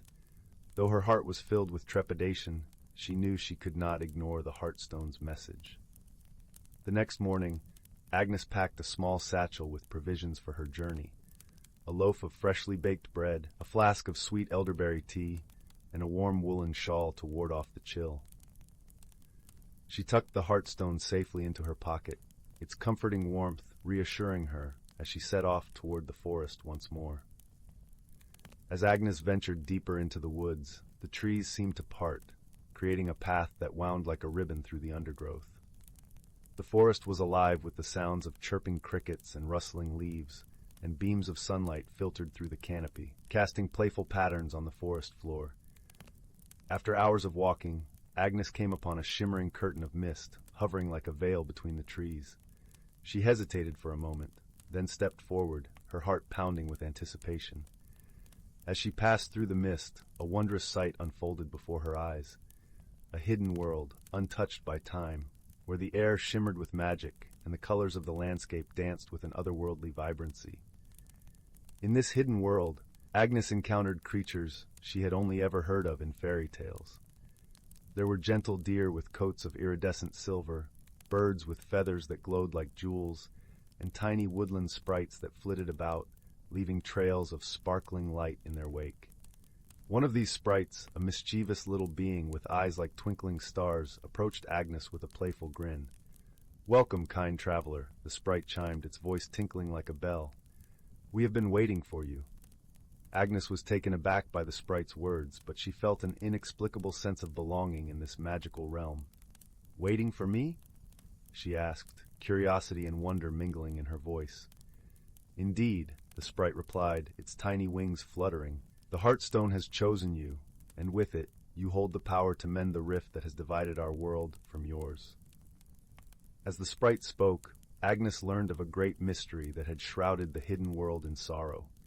Long ago, a powerful enchantment had been cast, severing the connection between the hidden world and the village. The Heartstone was the key to restoring that connection, but it needed the touch of a selfless heart to awaken its full potential. Determined to help, Agnes set out on a quest to unravel the enchantment's secrets. Along her journey, she was joined by unexpected companions: an inquisitive fox with fur like russet velvet, and a wise old owl whose eyes held the wisdom of the ages. Together, they traveled through enchanted forests, across shimmering lakes, and over rolling hills, each step bringing them closer to their goal. As they journeyed, Agnes learned valuable lessons from her companions. The fox taught her the importance of curiosity and the courage to explore the unknown. The owl shared the wisdom of patience and the value of listening to one's inner voice. Through their friendship, Agnes found the strength to face the challenges that lay ahead. Finally, after many days of traveling, they arrived at the heart of the hidden world, a vast glade bathed in golden light, where the air hummed with magic. In the center of the glade stood a stone altar, upon which rested the Heartstone, glowing with an ethereal light. With her heart full of hope and determination, Agnes approached the altar. As she placed her hands upon the Heartstone, she felt a surge of warmth and energy coursing through her body. The Heartstone began to pulse with a radiant light, and the enchantment that had bound the two worlds began to unravel. In that moment, a bridge of light formed between the hidden world and the village, a bridge that would allow the magic of the hidden world to flow freely once more. The creatures of the hidden world rejoiced, their joy echoing through the glade like a symphony of bells. As Agnes stood there, bathed in the glow of the Heartstone, she realized that the journey had changed her in profound ways. She had discovered the power of friendship, the courage to embrace the unknown, and the wisdom to listen to her heart. With the connection between the two worlds restored, Agnes returned to the village, her heart filled with a newfound sense of purpose. She shared her journey with the villagers, and together they welcomed the magic of the hidden world into their lives. The village blossomed with vibrant beauty, and the bonds of friendship grew stronger, weaving a tapestry of joy and harmony. And so, as the stars twinkled in the night sky and the gentle breeze carried the scent of blooming flowers, Agnes sat by her fireplace, the hearthstone glowing softly beside her. She knew that the journey was only the beginning, and that the magic of the hidden world would continue to inspire and guide her for the rest of her days. With a heart full of gratitude and wonder, Agnes closed her eyes, drifting into a peaceful slumber, knowing that the magic of friendship and the power of a selfless heart would forever light her path. And as the village slept, cradled in the embrace of the hidden world's magic, a new chapter began, one filled with endless possibilities and the promise of a brighter tomorrow. Story 9. In the quaint village of Willowbrook, nestled between rolling hills and sprawling meadows, there was a small cottage with ivy-clad walls and a chimney that puffed gentle whispers of smoke into the crisp air. Inside this cottage lived a curious young girl named Clara. Clara was known for her insatiable curiosity and a heart as warm as the sun-dappled afternoons she spent wandering through the fields. One drizzly autumn morning, Clara sat by the hearth, watching the flames dance and flicker. Her grandmother, a wise and gentle soul, sat in her favorite rocking chair, knitting a scarf the color of twilight. The room was filled with the comforting scent of cinnamon and cloves, as a pot of tea simmered gently on the stove. "Tell me a story, Grandma," Clara asked, her eyes sparkling with anticipation. Her grandmother paused her knitting and smiled, a twinkle igniting in her eyes. "Have I ever told you about the enchanted teapot?" She began, her voice like a soft melody. Clara shook her head, her curiosity piqued. Many years ago, in a land not so different from ours, there was a teapot with the most extraordinary ability. It could brew not just tea, but the most exquisite dreams and wishes. But it only worked for those with the purest of intentions, her grandmother explained. Clara leaned in closer, captivated. "What happened to it?" she asked. Her grandmother chuckled softly. "It's said to be hidden in the whispering woods, waiting for the right person to find it." That night, as the moon cast its silver glow over Willowbrook, Clara lay in bed, her mind buzzing with thoughts of the enchanted teapot. She decided that she would find it, not out of greed, but out of a yearning to bring a bit of magic to her village. The next morning, Clara set off on her adventure, the crisp air nipping at her cheeks as she made her way toward the whispering woods. The path was lined with towering trees, their leaves a kaleidoscope of fiery reds and golden yellows. The forest seemed alive, the gentle rustle of leaves whispering secrets in the wind. As Clara ventured deeper, she met a peculiar little squirrel with a bushy tail and eyes as bright as chestnuts. "Where are you off to in such a hurry?" the squirrel chittered, tilting its head curiously. "I'm searching for the enchanted teapot," Clara replied, her voice filled with determination. The squirrel nodded sagely. "Ah, the teapot. Many have sought it, but few have found it. You must listen to the forest, for it will guide you." Clara thanked the squirrel and continued her journey, her ears attuned to the forest's whispers. As she walked, she noticed the gentle babble of a brook nearby. Following the sound, she soon found herself at its banks, where a wise old turtle rested on a sun-warmed rock. "Good day, young one," the turtle greeted, his voice slow and soothing. "What brings you to these parts?" "I'm searching for the enchanted teapot," Clara explained once more. The turtle nodded, a knowing glint in his eye. "To find it, you must look beyond what is seen. The heart often knows what the eyes cannot." With those words resonating in her mind, Clara continued her journey, her heart guiding her steps. As the sun began to dip below the horizon, painting the sky with hues of orange and pink, she stumbled upon a clearing. In the center stood an old, gnarled oak tree, its branches stretched wide like welcoming arms. Underneath the tree, nestled amongst the roots, was an unassuming teapot.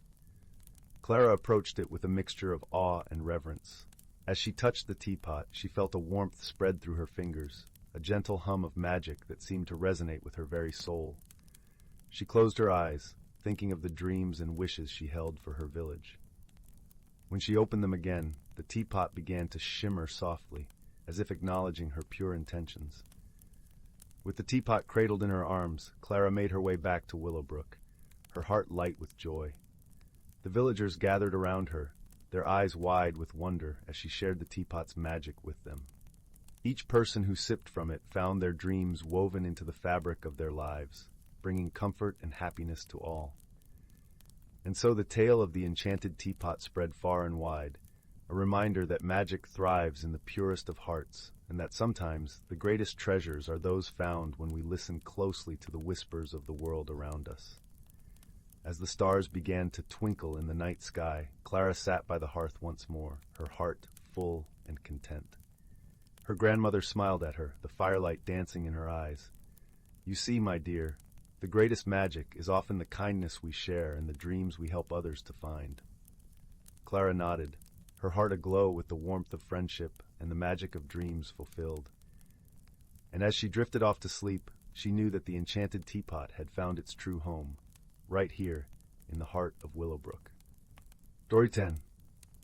In the quiet village of Willowbrook, nestled at the edge of a sprawling forest, there was a quaint little shop known to all as the Whimsical Attic. The shop was famed for its collection of curious trinkets and peculiar antiques, each with a story to tell. Among the shelves lined with dusty tomes and shimmering glass bottles, there lay a rather unassuming object, an old, tarnished brass key. It had been there for as long as anyone could remember, resting in a small wooden box, undisturbed and overlooked. One crisp autumn afternoon, as the golden leaves danced in the gentle breeze, a young girl named Lila wandered into the Whimsical Attic. Lila was known for her inquisitive nature and a heart full of wonder. Her eyes sparkled with curiosity as she explored the shop, her fingers trailing lightly over the assorted curiosities. It was then that she noticed the wooden box with the brass key. Drawn by an inexplicable urge, Lila picked up the key and felt a warm tingle spread through her fingers. It was as though the key had whispered a secret directly to her heart. Intrigued, Lila decided to take the key home, where she lived with her grandmother in a cozy cottage covered in ivy. That evening, as the fire crackled softly in the hearth and the scent of cinnamon lingered in the air, Lila's grandmother shared tales of magic and mystery that danced through the village's history. Lila listened intently, her fingers absently tracing the contours of the brass key. "Grandmother," Lila began hesitantly, "do you believe ordinary things can hold magic?" Her grandmother chuckled softly, her eyes twinkling with wisdom. "Oh, my dear Lila, magic is everywhere if only we choose to see it. Even the simplest of things can hold the greatest wonders." Inspired by her grandmother's words, Lila decided to uncover the secret behind the brass key. The next morning, with the sun casting a gentle glow over the village, she ventured into the forest. The path was lined with towering trees whose leaves whispered ancient secrets. Birds chirped a symphony above, and the scent of earth and pine filled the air, weaving a tapestry of tranquility around her. As she wandered deeper into the forest, Lila stumbled upon a clearing she had never seen before. In the center stood an old, gnarled oak with a curious door set into its trunk.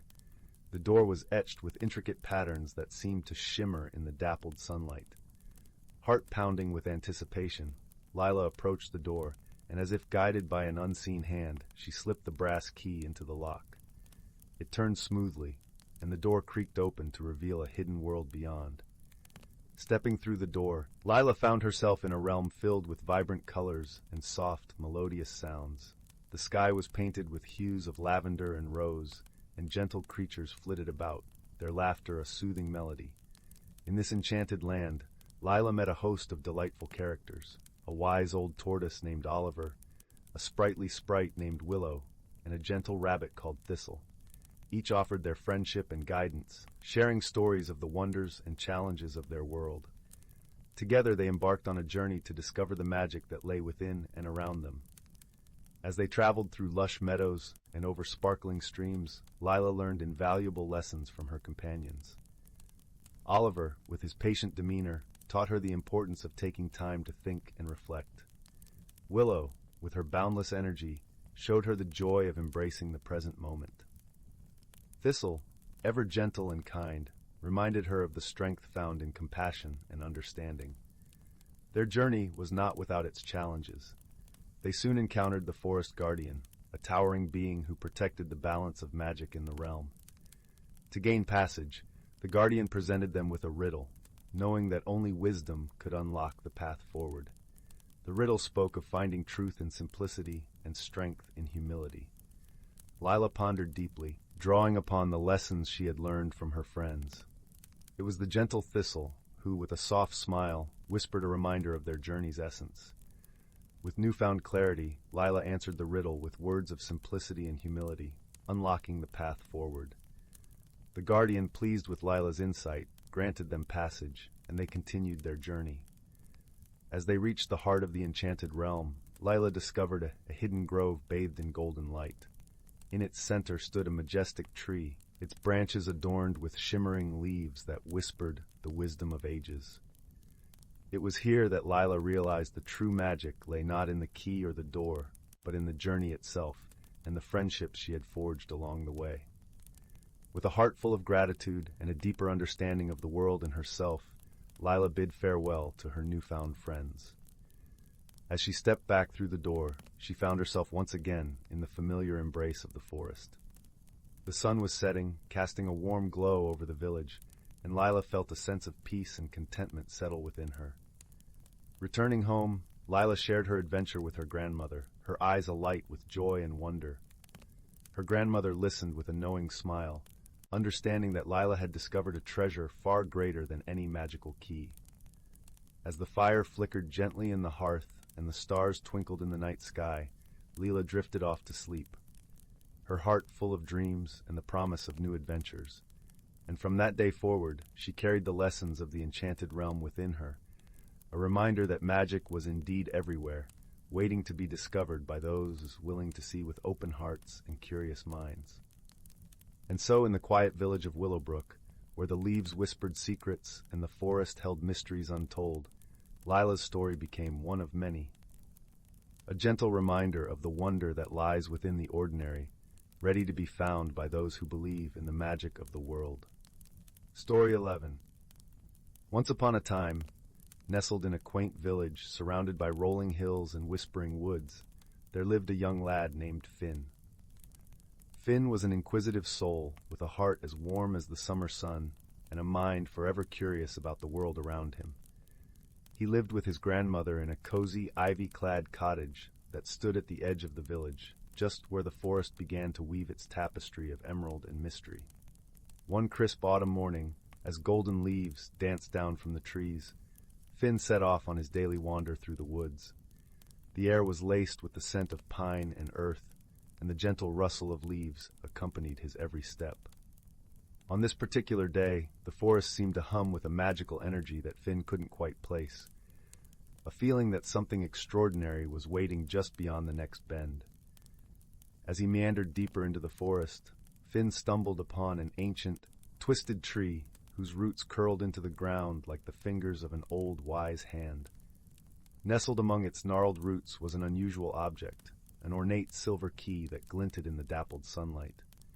Intrigued, Finn picked it up, and as he did, he felt a peculiar warmth spread through his fingers, as though the key itself was greeting him. Curiosity piqued, Finn slipped the key into his pocket and continued his walk, pondering its origin.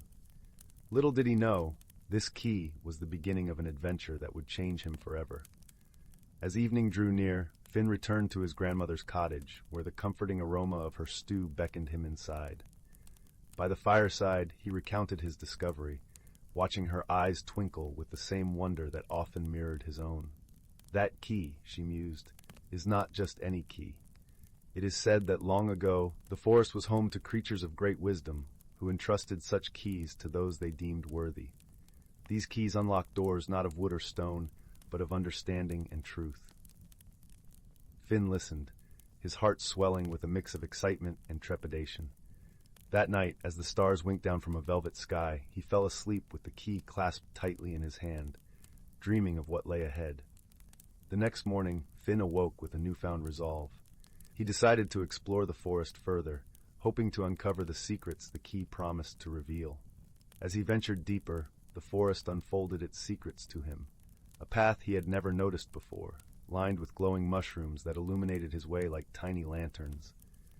The path led Finn to the heart of the forest, where a gentle brook babbled softly, its waters sparkling with an ethereal glow. Perched on a moss-covered stone by the brook was a creature unlike any Finn had ever seen, a small, fox-like being with eyes that shimmered like moonlit pools and fur as soft as the finest velvet. "Greetings, young seeker," the creature spoke, its voice a melodic harmony of the forest itself. "I, Lyra, guardian of the forest's wisdom. You hold a key that opens the mind and heart to truths beyond sight. But the journey it promises is not one of distance, but of understanding." Finn nodded, his heart thrumming with anticipation and a touch of fear. "What must I do?" he asked, eager yet humble in his quest. "Listen," Lyra replied simply, "and learn. The forest will speak, and you must be open to its voice." With that, Lyra vanished, leaving Finn alone with the gentle murmur of the brook and the rustling leaves. He closed his eyes, letting the forest symphony wash over him, each note resonating with a piece of wisdom, a fragment of truth. Days turned into weeks as Finn continued his journey, guided by the whispers of the forest and the gentle nudges of the key. Along the way, he encountered other inhabitants of the woods, an owl with feathers like midnight who taught him the value of patience, a playful squirrel who showed him the joy of curiosity, and a wise old tortoise who imparted lessons in resilience. Each encounter enriched Finn's understanding, and little by little, he began to see not just with his eyes, but with his heart. The challenges he faced were not of might, but of mind and spirit, requiring him to think deeply, to understand the interconnectedness of all things, and to act with kindness and humility. One day, as Finn sat by the brook reflecting on his journey, the silver key he had almost forgotten about began to glow once more. It lifted gently from his pocket and hovered before him, shimmering with a soft, serene light. "You have learned well, young one." Lyra's voice echoed from the forest, carrying a note of pride. "The key has unlocked within you the greatest treasure of all, wisdom and empathy. With these, you can transform the world around you." As the key's glow faded, it dissolved into a cascade of silver light, leaving behind a warmth in Finn's heart that would never fade. He rose, feeling a deep sense of peace and fulfillment, ready to return to his village with the newfound knowledge and insight he had gained. As Finn made his way home, the forest seemed to hum with a quiet joy, its leaves whispering secrets of their own. By the time he reached the edge of the woods, the sun had dipped below the horizon, painting the sky in hues of lavender and rose. Back in the cottage, his grandmother welcomed him with open arms, her eyes shining with understanding. Finn shared his journey with her, recounting the lessons he had learned and the friends he had made. Together, they sat by the crackling fire, enveloped in a cocoon of warmth and love. And so Finn's journey, though it had come to an end, marked the beginning of a new chapter. He carried the wisdom of the forest within him, ready to face whatever life might bring with grace and kindness. The village, the forest, and all its creatures had become a part of him, and he of them. As the fire's glow flickered and the stars shone brightly above, Finn drifted into a peaceful slumber, knowing that he was a part of a world filled with wonder and possibility. And in the quiet of the night, the forest sang a lullaby, a gentle reminder that the greatest journeys are those that lead us back to ourselves. And so, dear listener, may you too find your own keys, unlock your own doors, and discover the magic that lies within the world and within yourself. Good night and sweet dreams. Story 12. In a quaint village nestled between the whispering pines and rolling hills, there existed a small cottage where the walls held stories and the floors creaked with age. Within this cottage, a young girl named Maribel lived, her hair the color of chestnuts, and her eyes wide with curiosity. Maribel had a knack for finding joy in the simplest of things, a trait that often led her to wander the meadows and forests surrounding her home, ever in search of the extraordinary hidden in the ordinary. One particularly blustery autumn afternoon, as leaves of gold and crimson danced around her feet, Maribel stumbled upon something peculiar. Tucked beneath a gnarled old oak, its branches reaching like fingers towards the sky, lay a small, unassuming pocket watch. Its face was encased in a tarnished silver shell that bore intricate engravings of swirling vines and tiny stars. Maribel felt an inexplicable draw to the object, as if it were whispering secrets only she could understand. With a gentle hand, she picked up the watch, feeling its cool metal against her skin. As she did, the world around her seemed to shift ever so slightly. The rustling leaves hushed, and for a moment time itself felt as if it had paused to take a breath. Holding the watch, Maribel could feel a warmth spreading through her fingertips, a sensation both comforting and strange. Maribel's discovery soon became the talk of the village, for it wasn't long before she realized the watch held a magical secret. It could slow down time, allowing her to savor moments that seemed to slip by all too quickly. This newfound ability filled her with wonder, but also with questions. What should she do with such a gift? How could she use it wisely without taking for granted the natural flow of life? Seeking answers, Maribel decided to embark on a journey to the heart of the forest, where it was said the wise owl, Orin, resided. Orin was known to all as a keeper of ancient wisdom, his feathers a tapestry of midnight and moonlight, and his eyes deep as the night sky. Maribel hoped he might offer guidance on how best to use the watch's magic. As she ventured deeper into the forest, Maribel was joined by two companions. First was Bramble, a mischievous fox with a coat like autumn leaves and eyes that sparkled with mischief and kindness. Bramble was known for his cleverness and had a knack for finding hidden paths through the woods. Then there was Lyra, a gentle doe whose grace and calm demeanor made her a soothing presence. Lyra's intuition often led her to sense things others could not. Together they journeyed through the forest, the canopy above them, a patchwork of light and shadow. As they walked, Maribel shared her discovery, and her companions listened with keen interest. "Such a gift is rare," Bramble remarked, his voice a playful lilt. "But with every gift comes responsibility, don't you think?" Lyra nodded, her eyes thoughtful. "Perhaps Orin will help you understand its purpose," she suggested softly. After what felt like an eternity of winding paths and fragrant pine, they reached the clearing where Orin's tree stood tall and majestic. The wise owl greeted them with a nod, his presence as comforting as the glow of the moon on a crisp night. Maribel, with a heart full of hope and humility, explained her discovery and asked how she might use it wisely. Orin listened intently, his eyes reflecting the wisdom of ages. "The watch is indeed a treasure," Orin began, his voice as soothing as a lullaby. "To slow time is to savor the beauty of each moment. But remember, time is a delicate thread that weaves the tapestry of life. Use the watch not to hold on to the past, nor to fear the future, but to cherish the present." His words were like a gentle breeze, carrying with them a lesson wrapped in kindness. Maribel understood then that the magic of the watch was not in its ability to change time, but in its power to change her perspective, to remind her of the value of each moment. Thanking Orin for his wisdom, Maribel returned home with Bramble and Lyra by her side, her heart lighter and her mind clearer. She knew now that while the watch was a gift, it was her choices that would truly shape her journey. Back in the village, Maribel continued to explore and cherish the world around her, the watch a comforting weight in her pocket. With each tick and tock, she learned to appreciate the fleeting beauty of life, to listen more closely to the stories whispered by the wind, and to find joy in the simple, everyday wonders. And so, in the cozy warmth of her cottage, with the gentle crackle of the hearth and the soft glow of twilight filling the room, Maribel drifted to sleep, a smile upon her lips. For she had discovered a truth as old as the stars, that the magic of life lies not in bending time, but in embracing it, moment by precious moment. Story 13. In a quaint village nestled between the rolling emerald hills and the whispering woods, there lived a young girl named Lily. Her home, a small cottage with a thatched roof and walls entwined with climbing roses, was forever filled with the aroma of freshly baked bread and the soft hum of gentle lullabies. But it was not the comforts of home that called to Lily.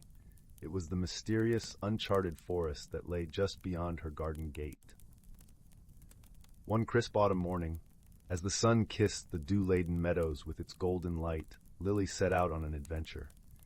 Her heart brimmed with innocent curiosity, and her mind danced with tales of the unknown realms that lay hidden within the forest's embrace. With a light scarf around her neck and a satchel packed with a loaf of her mother's warm bread and a small flask of sweet spiced tea, she stepped onto the winding path that led into the woods. The forest was a tapestry of color and sound.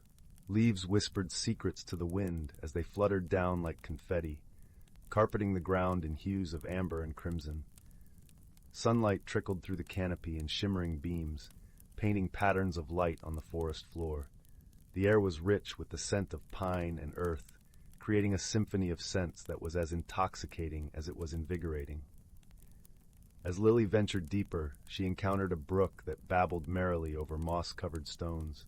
The water was so clear that it seemed almost enchanted, and in its depths small silvery fish darted about like living jewels. Nearby, a family of rabbits nibbled on tender shoots, their noses twitching with gentle curiosity at the sight of Lily. Further along the path, Lily's eyes widened with wonder as she stumbled upon a clearing bathed in the soft glow of twilight. Here the trees seemed to part in reverence, revealing a circle of ancient stones that stood like guardians of time itself.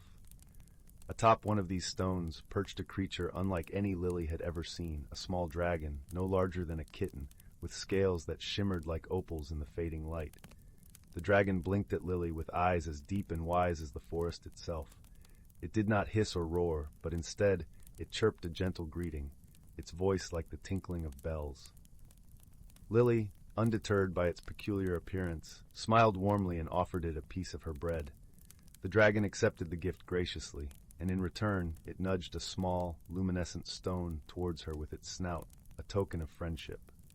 As the day waned and the stars began to twinkle in the indigo sky, Lily realized it was time to return home.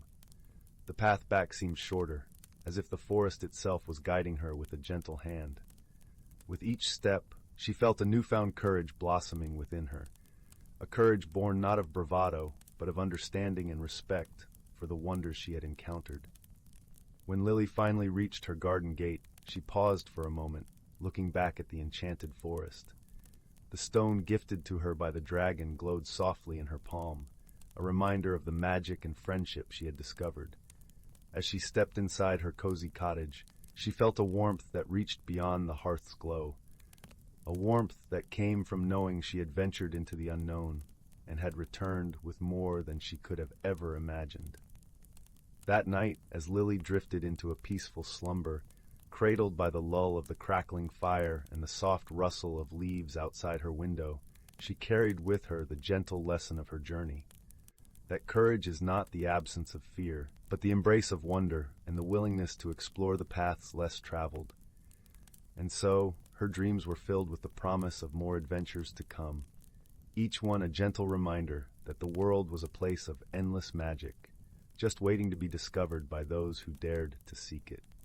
Story 14.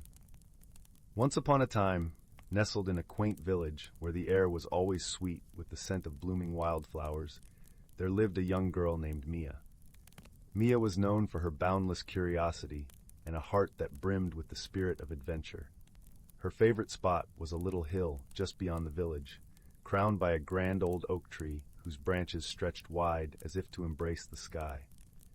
One crisp autumn afternoon, as golden leaves danced to the ground and the breeze whispered secrets of the world beyond, Mia set out for the hill. She wore her favorite woolen scarf, its threads woven with tales of warmth and comfort. As she approached the oak tree, a glimmer caught her eye, a faint, shimmering path that had never been there before. It wound its way through the forest, beckoning her with promises of mystery and wonder. With a flutter of excitement tingling in her chest, Mia stepped onto the path. The air around her seemed to hum with magic, each step bringing her deeper into a world that felt both familiar and breathtakingly new. The forest was alive with colors more vibrant than she had ever seen, the leaves glowing with hues of emerald and sapphire, and the sunlight filtering through in playful beams that danced across her path.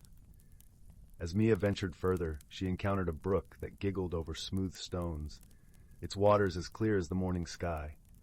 By the brook sat a peculiar creature, a rabbit with fur like spun silver and eyes that twinkled with mischief. "Hello there," Mia greeted, her voice as gentle as the breeze. The rabbit perked up, its ears twitching with delight.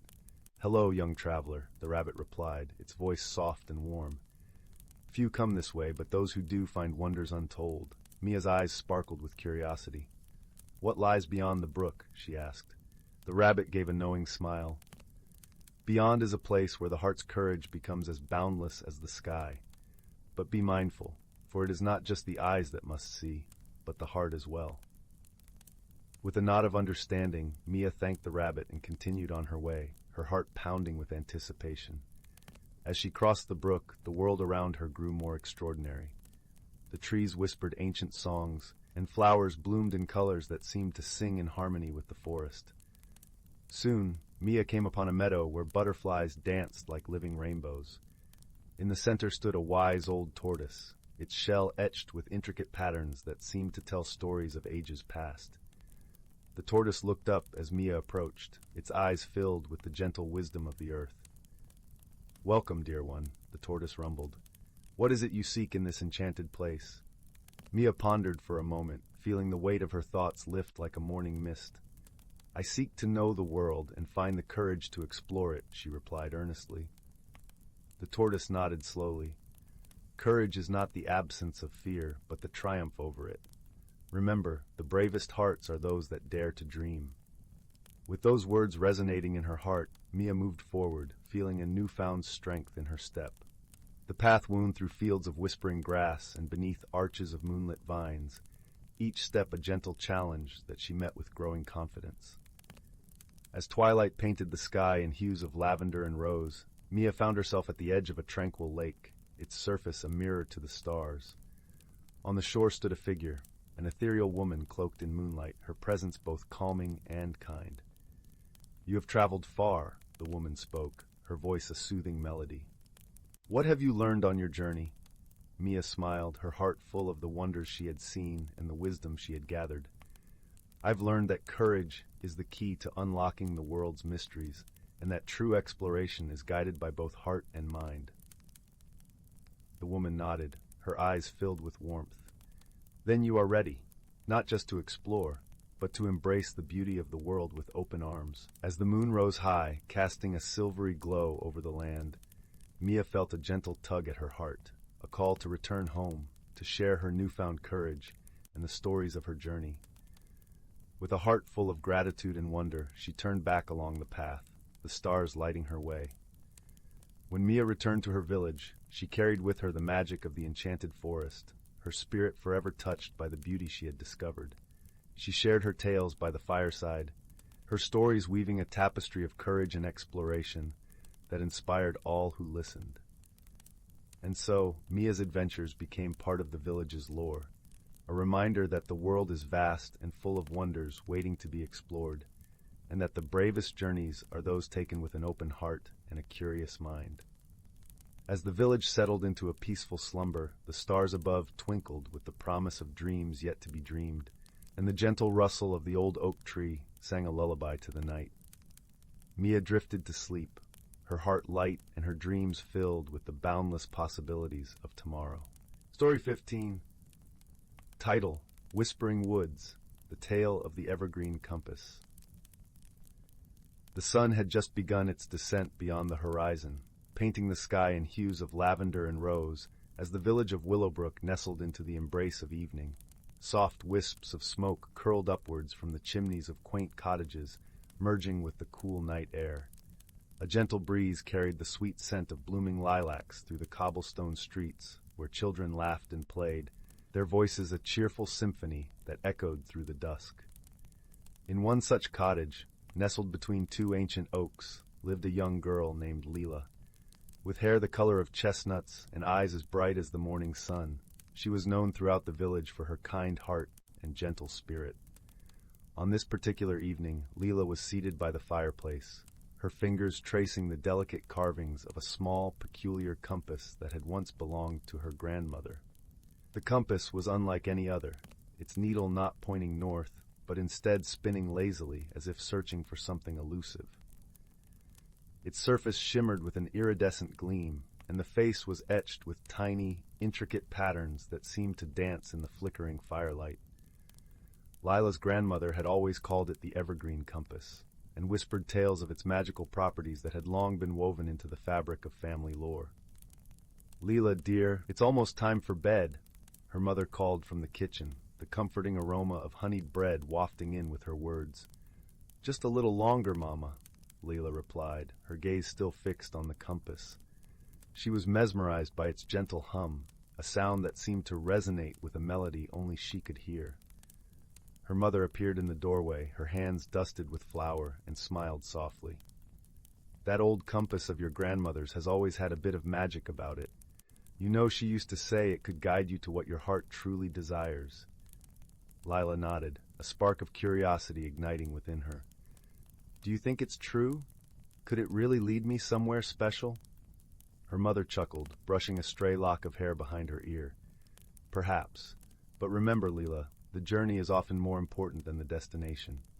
With a gentle kiss to her forehead, her mother left the room, leaving Lila alone with her thoughts and the mysterious compass.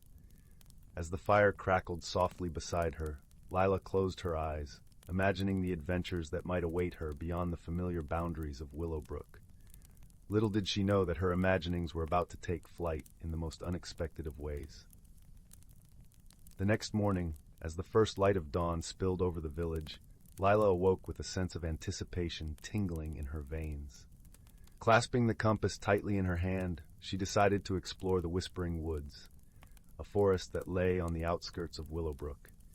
It was said to be a place of enchantment, where the trees sang with secrets and streams giggled with mischief. With her heart beating like a drum, Lila set off, her footsteps light and eager. The path to the woods was lined with wildflowers swaying gently in the breeze, their colors vibrant against the lush green of the meadow. As she approached the forest's edge, a sense of wonder enveloped her, the air rich with the scent of pine and earth. The evergreen compass began to hum softly in her palm, its needle twirling with increasing urgency. Lila's eyes widened with awe as she stepped beneath the canopy of trees, the sunlight filtering through the leaves in dappled patterns of gold and green. The forest seemed to welcome her, the rustling leaves whispering greetings in a language she felt she could almost understand. As she ventured deeper into the woods, Lila noticed a path that had not been there before, a trail of shimmering light that wound its way through the trees like a silver ribbon.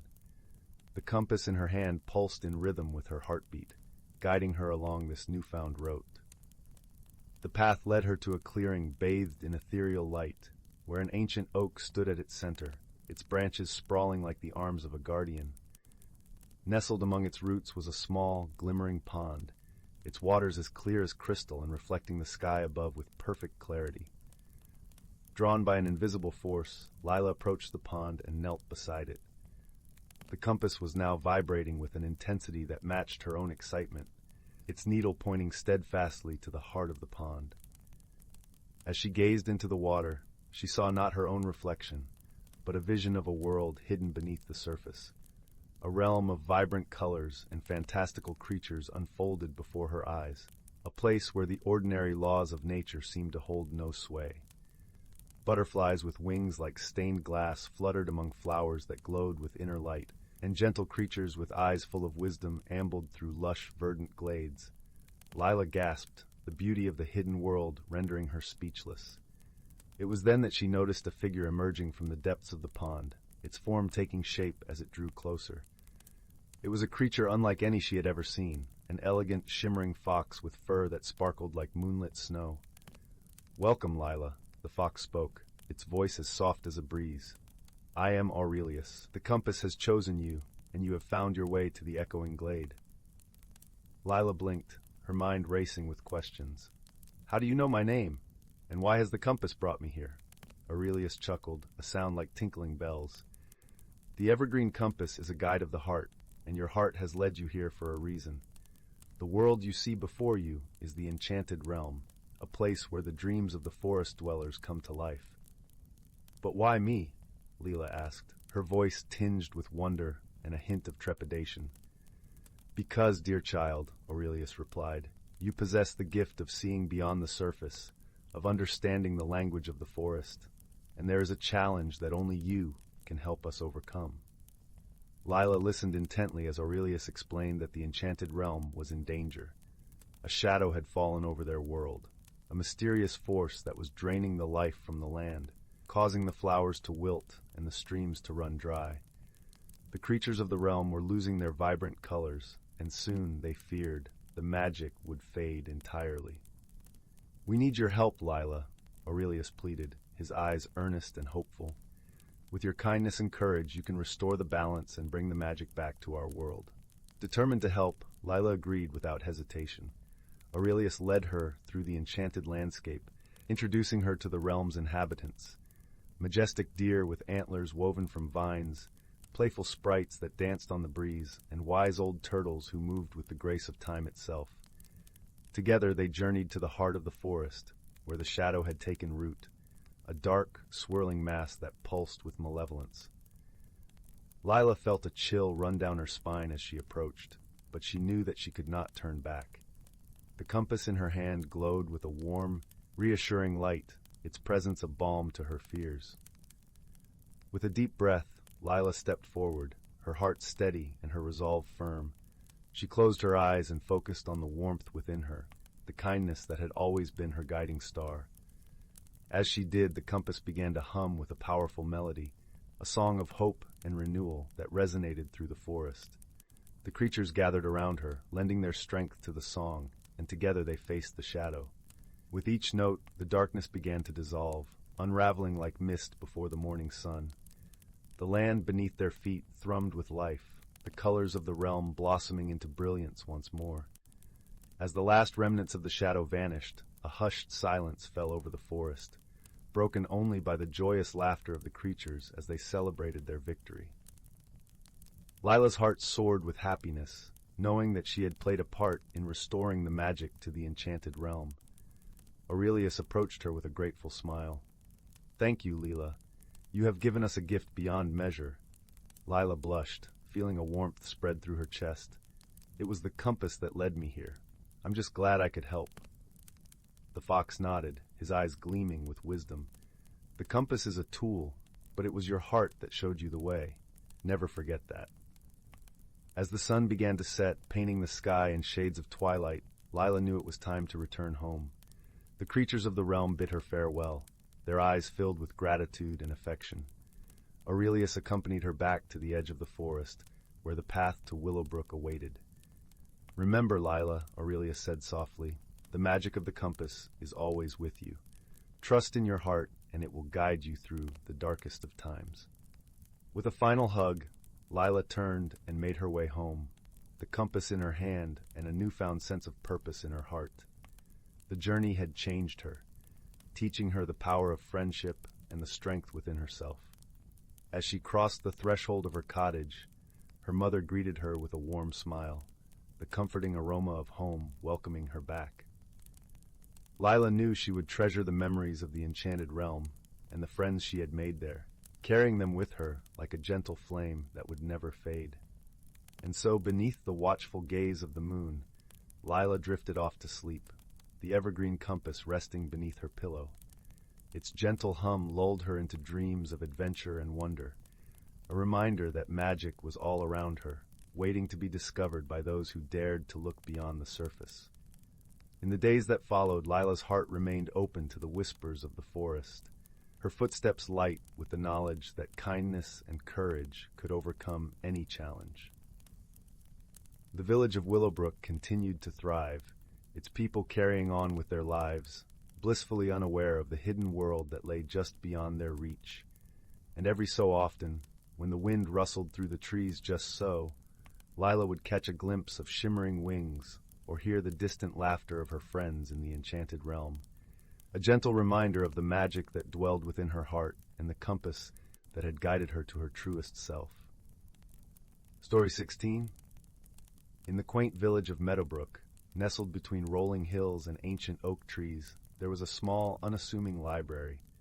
Its brick walls were covered in ivy, and the windows glowed warmly with the light of flickering candles come evening. Inside, the library smelled of old parchment and lavender, its wooden floors creaking gently underfoot. In this library worked a young, curious soul named Anwin. With a heart as open as the sky and eyes that sparkled like the nearby brook, Anwin loved nothing more than to lose herself in the world of books. She believed that each tome held a story waiting to be whispered into the ears of those who dared to listen. One particular rainy afternoon, as droplets danced merrily against the window panes, Anwin discovered a peculiar book hidden at the back of a dusty shelf. Its cover was worn and faded, but it was adorned with intricate patterns of silver and gold that seemed to shimmer under the dim light. As Anwen opened the book, she was met not with words, but with the gentle glow of a soft, golden light. It caressed her face, warm and inviting, like the embrace of an old friend. Suddenly, the room seemed to fill with the scent of honeysuckle and the distant sound of a babbling brook. Inside this magical book was a map that pulsed with a soft heartbeat, leading to somewhere unknown, yet deeply familiar. Anwen's heart fluttered with the thrill of adventure. She tucked the map carefully into her satchel and set out on her journey, her footsteps light with anticipation. As she ventured beyond the familiar paths of Meadowbrook, Anwen came across a grove where the trees whispered ancient secrets. There she met Oliver, a wise old owl with feathers the color of moonlight and eyes that gleamed with kindness. Oliver perched on a low branch, tilting his head in curiosity. "Where might you be headed, young one?" he asked in a voice as smooth as velvet. Anwen shared her tale, showing him the glowing map. Oliver hooted softly, approvingly. "I see you are bound for the Vale of Whispers," he said. "It is a place where the veil between worlds is thin, and much can be learned if one listens with their heart." With Oliver as her guide, Anwen continued her journey. The path wound through meadows of wildflowers and across gentle streams that sang of old stories. Each step took Anwen further from the world she knew and deeper into one filled with wonder. Their travels brought them to the edge of a crystalline lake, its surface shimmering like liquid glass under the setting sun. Here they met Bramble, a mischievous squirrel with a penchant for collecting acorns and a keen sense of direction. Bramble chattered excitedly about the mysteries of the Vale and offered to lead them through the forest maze that guarded its entrance. With his nimble feet and cheerful spirit, Bramble made the journey light-hearted and filled with laughter. As night fell and stars dotted the sky like tiny lanterns, they reached the Vale of Whispers. The air was thick with enchantment, and the land seemed to hum with a gentle energy. In the center of the vale stood an ancient tree, its branches stretching toward the heavens, its roots deeply embedded in the earth. Anwen approached the tree, sensing that it held the key to the map's secrets. She placed her hand upon its bark, feeling the pulse of life within. The tree spoke in a language of rustling leaves and gentle breezes, sharing wisdom that resonated within Anwen's heart. "The greatest magic," whispered the tree, "lies not in power, but in understanding and love. It is the bond between friends and the kindness we show that truly changes the world." With this revelation, the map's glow faded, having fulfilled its purpose. Anwen realized that her journey had been one of discovery, not just of places, but of the heart. She had found the magic of friendship and the strength of wisdom, treasures more precious than any she could have imagined. As she returned to Meadowbrook, Anwen carried with her the gentle glow of the Vale's magic, a reminder that the world was filled with wonders, waiting to be uncovered by those who dared to see with eyes of kindness and hearts full of dreams. And so, under the soft glow of the library's candles, Anwen began her next adventure, knowing that the greatest stories are those shared with friends, whispered gently into the night. Story 17. In the far reaches of the cosmos, where stardust danced like fireflies in the velvet abyss, there existed a planet known as Luminae, renowned for its iridescent forests and shimmering lakes that sang with the whispers of ancient winds. On a neighboring planet, Cinderia, a world of rolling red dunes and sky-piercing spires of crystal, lived beings of fiery spirit and indomitable will. Among the inhabitants of these celestial spheres were two unlikely companions, whose paths were destined to intertwine. A Luminaean named Lyra, with skin that glowed softly like moonlight and eyes that mirrored the stars, and a Cinderian named Thalor, whose form flickered with the hues of embers and whose heart burned with the relentless energy of his world. Their story began on a day when the universe seemed to hold its breath, as if waiting for the unfolding of a grand tale. Lyra, curious and gentle-hearted, had embarked on a journey beyond her forested home, carried by a silvery vessel that glided silently through the stars. Her mission was one of peace, to extend a hand of friendship to her cosmic neighbors and to learn the songs of their worlds. Thalor, on the other hand, was a guardian of his people, tasked with protecting the sacred Sindarian crystals that resonated with the pulse of their planet. His duties often kept him bound to his fiery home, yet a rare celestial event, a conjunction of the planets that lit the skies with ribbons of light, had called him to the surface. It was beneath this tapestry of shimmering auroras that Lyra's vessel descended upon Sindaria. The Luminaean stepped onto the warm sands, her heart filled with wonder and a touch of apprehension. It was here, amidst the dunes that sang with the wind, that she first encountered Thalor. Their meeting was not one of immediate harmony. Thalor, wary of outsiders, mistook Lyra's gentle glow for an intruder's light, a threat to the sanctity of the crystals. He approached her with a guarded stance, flames flickering softly along his arms. "Why have you come to our world, Lightbringer?" Thalor asked, his voice a deep rumble that echoed the rolling thunder of his homeland. Lyra, sensing his caution, replied with a voice as soft as the breeze that rustled the leaves of her home. "I come in peace, seeking to understand and to share the beauty of our worlds." Misunderstandings lay thick between them, yet Lyra's sincerity shone through the haze of Thalor's suspicion. As the night deepened, they spoke hesitantly, each word a bridge across the chasm of their differences. Together, they faced the challenges of the desert, a sandstorm that swept the skies into a swirling tempest, a reminder of the raw power of Sindaria. In these moments, they found strength in one another. Lyra's soft luminescence provided them with sight when the world was shrouded in darkness, while Thalor's warmth shielded them from the chill of the night. As they navigated the vast sea of dunes, Lyra shared stories of Luminae, tales of forests that glowed like opals and lakes that sang with the voices of the stars. In return, Thalor spoke of the ancient crystals, their hum resonating with the heartbeat of Sindaria itself. Each story, each shared struggle, wove a tapestry of understanding between them. They learned to see the world through each other's eyes. Lyra discovered the fiery beauty of Sindaria, while Thalor came to appreciate the gentle glow of Luminae. One night, as they rested beneath the open sky, Lyra asked, "Do you ever wonder why the stars guide us to those who seem so different from ourselves?" Thalor, gazing at the constellations that painted the heavens, replied, "Perhaps it is in our differences that we find the pieces of ourselves we never knew were missing." Their journey was not without its trials, yet with each challenge they faced, their bond grew stronger, a testament to the power of friendship forged in the crucible of adversity.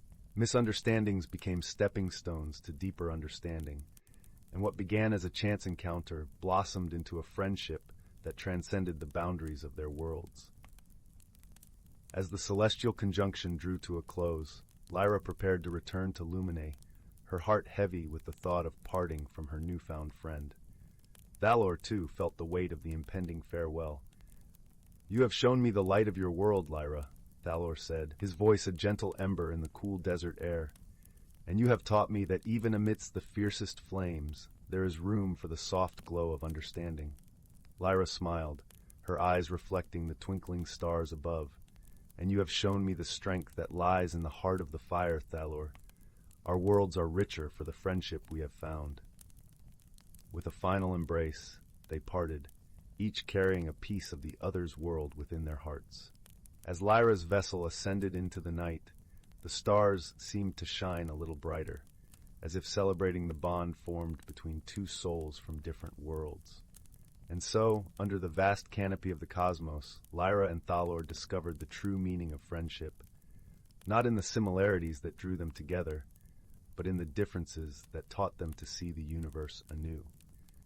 And though they hailed from worlds apart, their hearts beat in unison, a testament to the enduring power of companionship and the magic that lies in understanding. The stars, witnesses to their journey, continued to watch over them, their light a reminder that even in the vastness of space, no heart is ever truly alone. Story 18. In the quaint village of Willowbrook, nestled between rolling hills and whispering woods, there was a cozy little house with ivy creeping up its walls and a garden that bloomed with a riot of colors. Inside this home lived a young boy named Oliver, whose curiosity was as boundless as the sky above. Oliver had an insatiable love for adventure, though his explorations rarely took him beyond the boundaries of the village. One crisp autumn afternoon, as golden leaves danced in the cool breeze, Oliver stumbled upon an old, dusty attic in his grandmother's house. It was a place often whispered about but seldom visited. The air was thick with the scent of cedar and mystery, and the dim light flickered through a small round window, casting gentle shadows on forgotten treasures. As Oliver rummaged through the attic, his fingers brushed against a peculiar object hidden beneath a moth-eaten quilt, a small, intricately carved wooden box. It was adorned with delicate patterns of swirling vines and twinkling stars. Despite its age, the box seemed to pulse with a quiet energy, as if it held stories within its grain. With a soft click, Oliver opened the box and discovered an exquisite, shimmering feather, unlike any he had seen before. It glowed with an ethereal light, casting a warm, soothing glow across the attic. As Oliver held the feather, he felt a gentle tingling in his fingertips, and a whispery voice echoed in his mind. "The feather of wishes, it is." Intrigued and a little bit awed, Oliver decided to share his discovery with the village's wise old librarian, Mr. Thistle. Mr. Thistle had a snowy beard and eyes that seemed to twinkle with a lifetime of stories. He welcomed Oliver into his cozy, book-filled library, where the scent of leather and paper was like a comforting embrace. Upon seeing the feather, Mr. Thistle nodded knowingly. "Ah, the feather of wishes," he mused, stroking his beard thoughtfully. "It is said to grant the heart's deepest desire, but only if the wish is true and pure." Oliver's eyes widened with wonder. "What should I do with it?" he asked, his voice barely a whisper. Mr. Thistle smiled gently. "Sometimes the journey to understanding what we truly wish for is the greatest adventure of all." With these words echoing in his heart, Oliver embarked on a journey through Willowbrook, seeking wisdom from its kind inhabitants. First, he visited Penelope, the village tailor, known for her nimble fingers and warm heart. Penelope was stitching a beautiful quilt, her needle darting in and out with practiced ease. "True wishes come from the heart," she said softly as she worked. "They are not born from greed or envy, but from love and kindness." Next, Oliver sought out Finn, the baker, whose laughter was as warm as the bread he baked. Finn was kneading dough, his hands dusted with flour. "A wish is like a loaf of bread," he chuckled. "It needs time to rise and patience to bake before it can nourish the soul." Lastly, Oliver met with Melody, the gardener, who tended her plants with gentle care. She was planting seeds in the rich, dark soil, her fingers dirty but her heart full. "Wishes, like seeds, need nurturing," she advised. "They must be tended with hope and watered with dreams." As Oliver absorbed these lessons, he realized that his wish was not for material things or fleeting desires. Instead, he wished for the joy of shared stories and the warmth of laughter, for the happiness of those he loved, and for the courage to find wonder in every day. With a heart full of newfound wisdom, Oliver returned to the attic. Holding the shimmering feather, he closed his eyes and whispered his wish. The feather glowed brighter, enveloping him in a comforting light, as if affirming his choice. Days turned into weeks, and Oliver found that his life was filled with unexpected joys. He discovered new stories in the laughter of friends, and the kindness he shared returned to him tenfold. The feather, now resting safely in its box, had become a reminder of the magic within his heart and the power of a true wish. And so, in the village of Willowbrook, where the leaves rustled like a gentle lullaby and the stars twinkled like friends, Oliver learned that the greatest magic was not in the feather itself, but in the journey it inspired, a journey of discovery, friendship, and the timeless wonder of wishes. As the fire crackled softly and the moon bathed the world in silver light, Oliver drifted into peaceful slumber, his dreams filled with the gentle promise of tomorrow's adventures. Story 19. In the quaint village of Willowbrook, nestled between whispering woods and rolling hills, there was a peculiar little shop called the Time-Worn Treasures. Inside, shelves were brimming with items that seemed to brim with stories of their own, teapots that whistled in forgotten melodies, clocks that ticked to the rhythm of ancient dances, and mirrors that shimmered with glimpses of faraway lands. One crisp autumn afternoon, a young girl named Lily wandered into the shop, drawn by the tinkling of a tiny bell that hung above the door. Lily was a curious soul, with eyes the color of storm-tossed seas and a heart eager for adventure. She was beloved in the village for her kindness, often seen helping the elderly with their errands, or playing gently with the younger children. As she meandered through the shop, admiring the array of wonders, her gaze was caught by an unassuming object nestled among the trinkets. A small silver locket, its surface etched with delicate vines and tiny, twinkling stars. It seemed to pulse softly with an inner light, as if beckoning her to come closer. The shopkeeper, an elderly gentleman with spectacles perched on the end of his nose and a smile that crinkled the corners of his eyes, noticed Lily's interest. "Ah, you found the Locket of Echoes," he said, his voice as soothing as a lullaby. "It holds the most extraordinary secret, but only for those with a heart as gentle as yours." Intrigued, Lily carefully picked up the locket. As her fingers brushed against its cool surface, she felt a warmth spread through her, like being wrapped in a cozy quilt. The shopkeeper explained that the locket had the power to reveal hidden truths and guide its bearer to what they truly needed to find. Eager to uncover its secrets, Lily decided to embark on a journey, encouraged by the shopkeeper's gentle nod. But she would not travel alone. Her first stop was the meadow at the edge of the village, where a wise old owl named Oliver resided. Oliver had feathers as soft as down and eyes that glimmered with the light of 1,000 stars. He was known as the keeper of stories and had an uncanny ability to see beyond the surface of things. "Oliver," Lily called softly, holding the locket aloft. "I seek your wisdom. This locket, it seems to hold something special." Oliver fluttered down from his perch, his wings whispering secrets to the breeze. His voice, deep and melodic, filled the air. "The Locket of Echoes will show you what you seek, dear Lily. But remember, the journey is as important as the destination." With Oliver's blessing, Lily set off, the locket glowing softly against her chest. Her path led her through the whispering woods, where the trees swayed gently as if sharing ancient tales. The forest was alive with the sound of rustling leaves and the distant call of a nightingale, its song weaving a tapestry of tranquility. In the heart of the forest, she met Myra, a mischievous squirrel with a penchant for riddles and a heart full of laughter. Myra's tiny paws were quick, her eyes bright with curiosity. She bounded up to Lily, chattering cheerfully. "Where are you off to, Lily, with such purpose in your step?" Myra inquired, her voice as light as a spring breeze. Lily smiled, sharing the tale of the locket and her quest. Myra's eyes sparkled with excitement. "I'll join you," she declared, "for every good adventure needs a touch of humor." Together, they traveled deeper into the woods, where shadows danced playfully and sunlight dappled the ground in golden patches. The locket guided them, glowing brighter as they neared the heart of the forest, where a gentle brook babbled over smooth stones, its waters as clear as crystal. It was here that they encountered Rowan, a gentle stag with antlers that seemed to reach for the heavens. Rowan was known for his quiet strength and the kindness that radiated from his very being. He stood by the brook, sipping the cool water, his presence a calming balm to the soul. Rowan lifted his head as Lily and Myra approached. "Welcome, travelers," he greeted them with a nod. "What brings you to this quiet corner of the world?"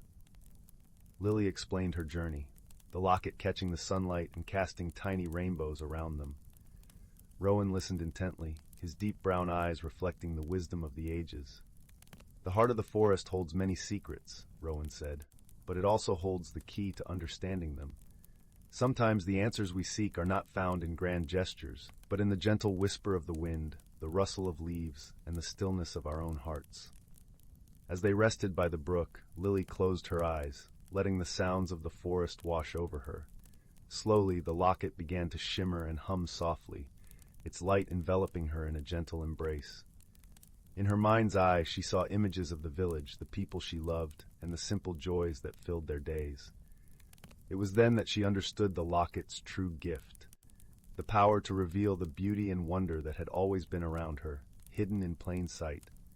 The journey had not been about discovering something new, but about rediscovering the magic of the everyday, seen through the lens of gratitude and love. With a heart full of newfound understanding, Lily thanked her companions.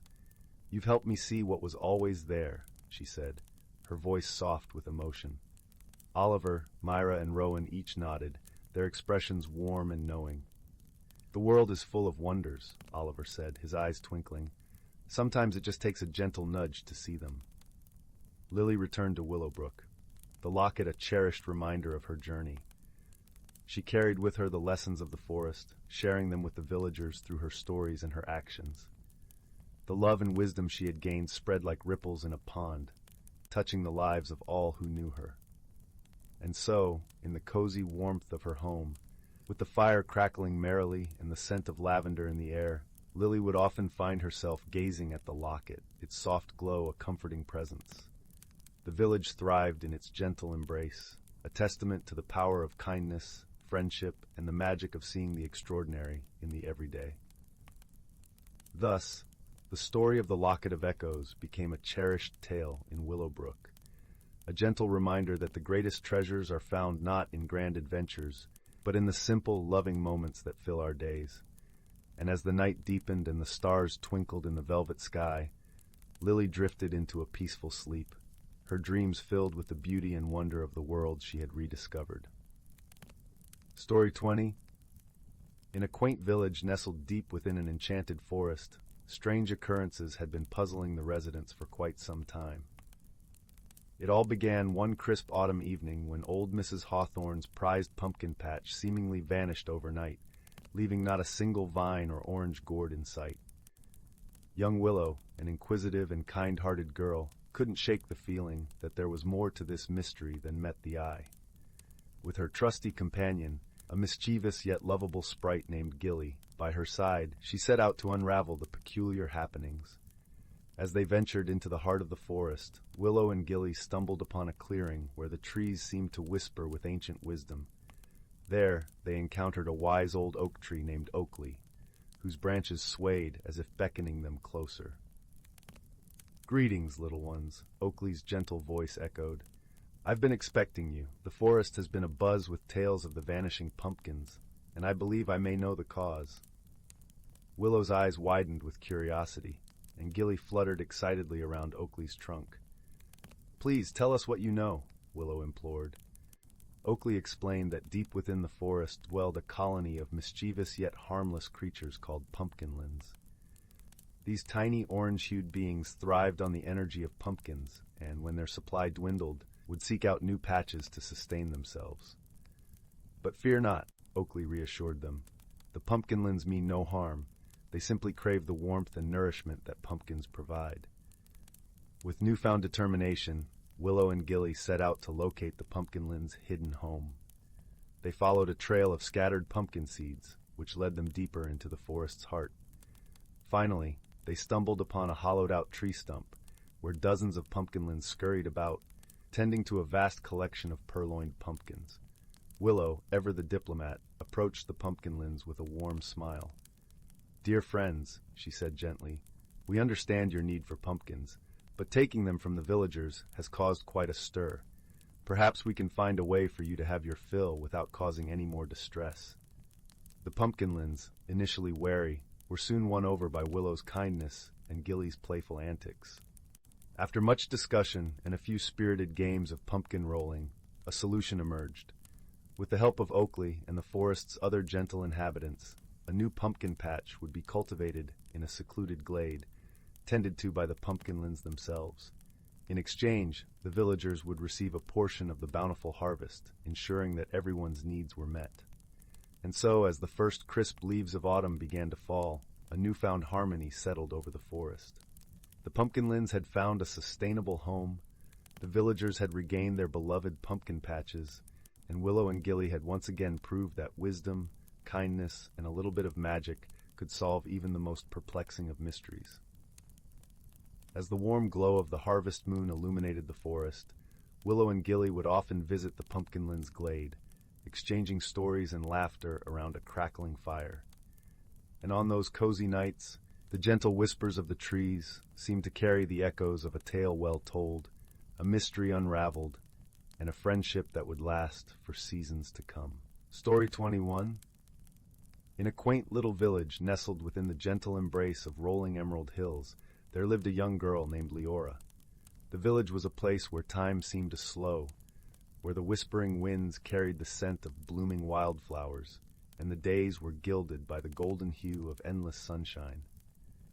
Yet, within this tranquil haven, Leora felt a restlessness stirring in her heart, like the gentle ripples across the surface of a quiet pond.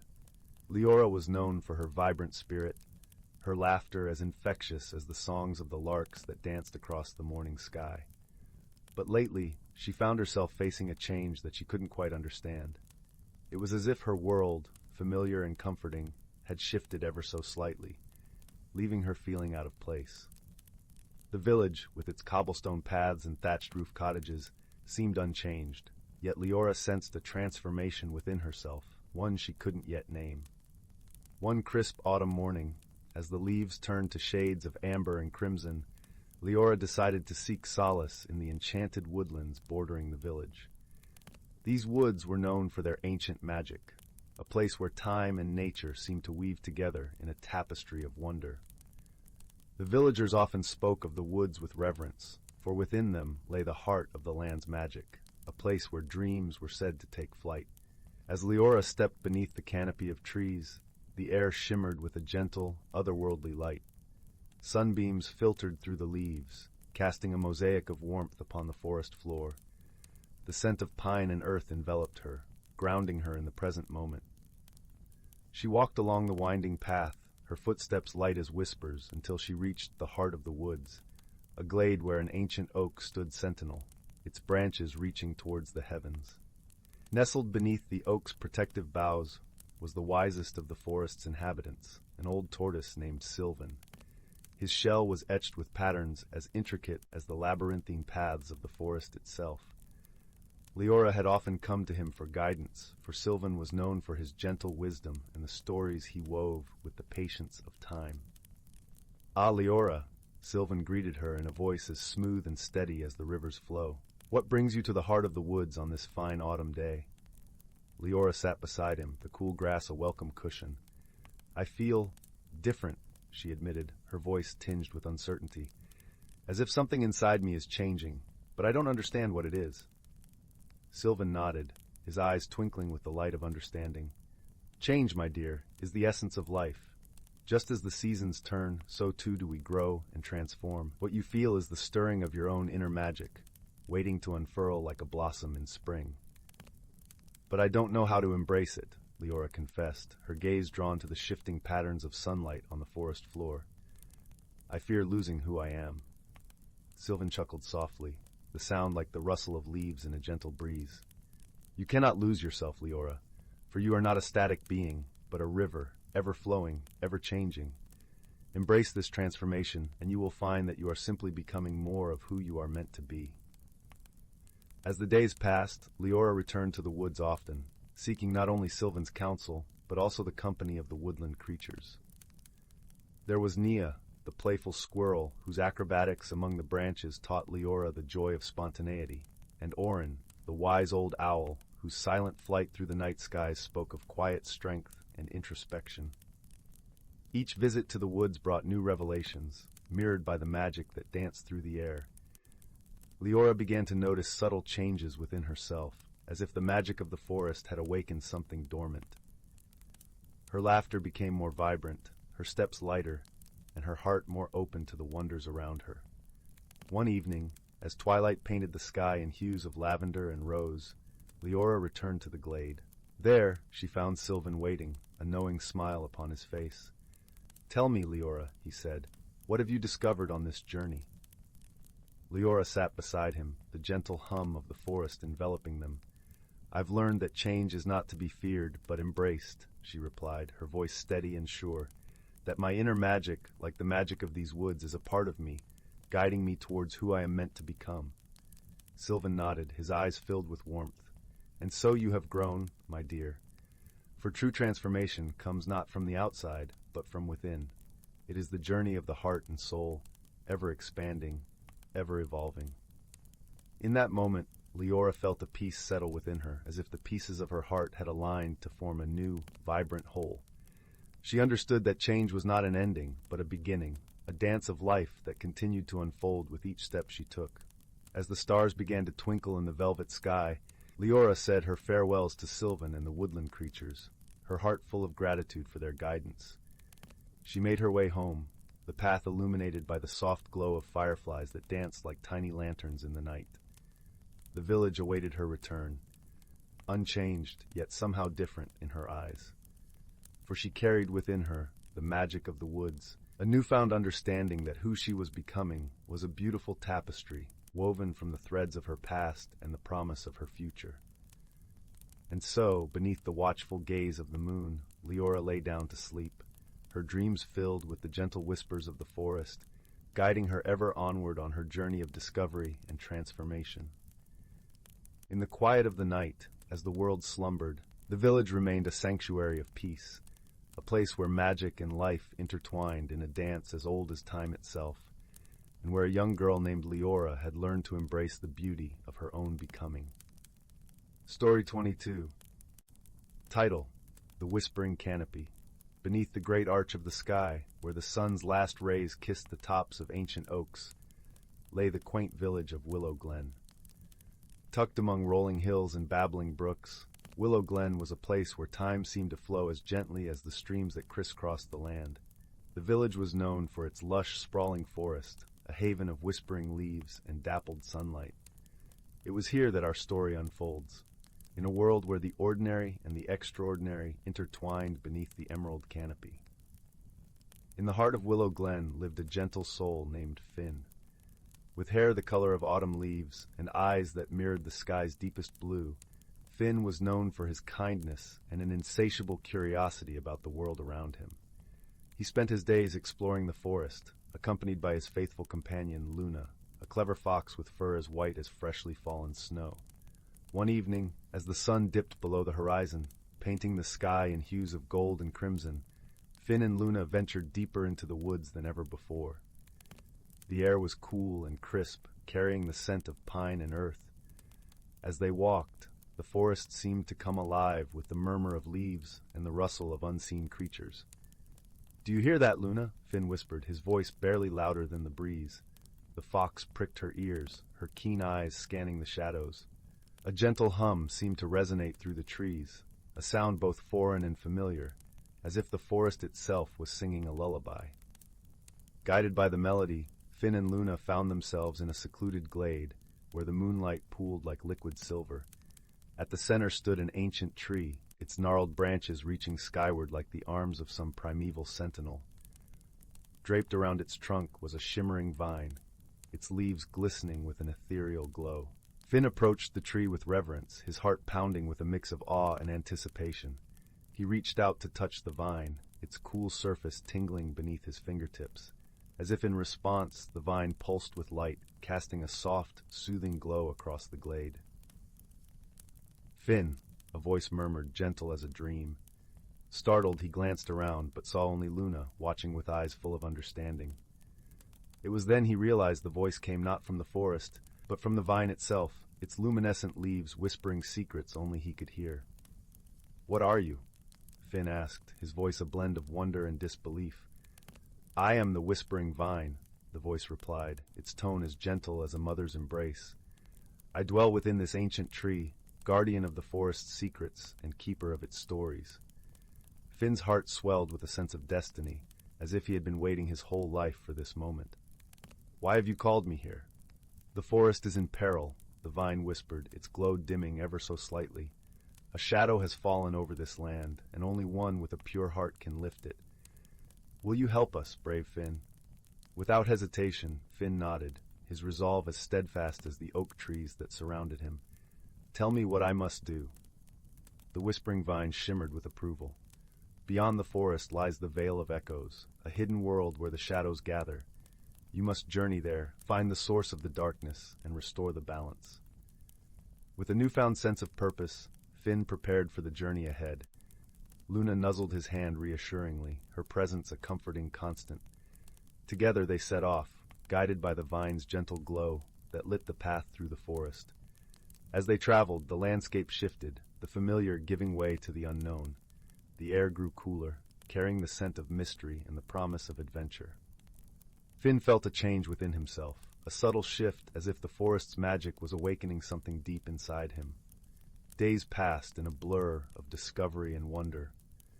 Finn and Luna encountered creatures of legend, majestic stags with antlers like branches, and birds with plumage that shimmered like rainbows in the sun. Each encounter left Finn with a sense of awe, his heart expanding with gratitude for the world around him. Finally, they reached the edge of the forest, where the trees parted to reveal the Vale of Echoes.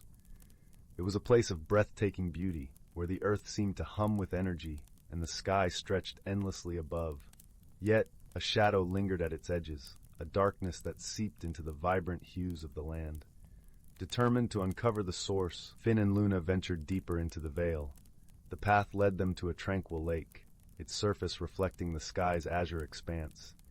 In its depths swirled a dark, swirling mass, tendrils of shadow reaching towards the surface like fingers seeking the light. "This is the heart of the darkness," the whispering vine's voice echoed in Finn's mind. "You must confront it, Finn, and release the light trapped within."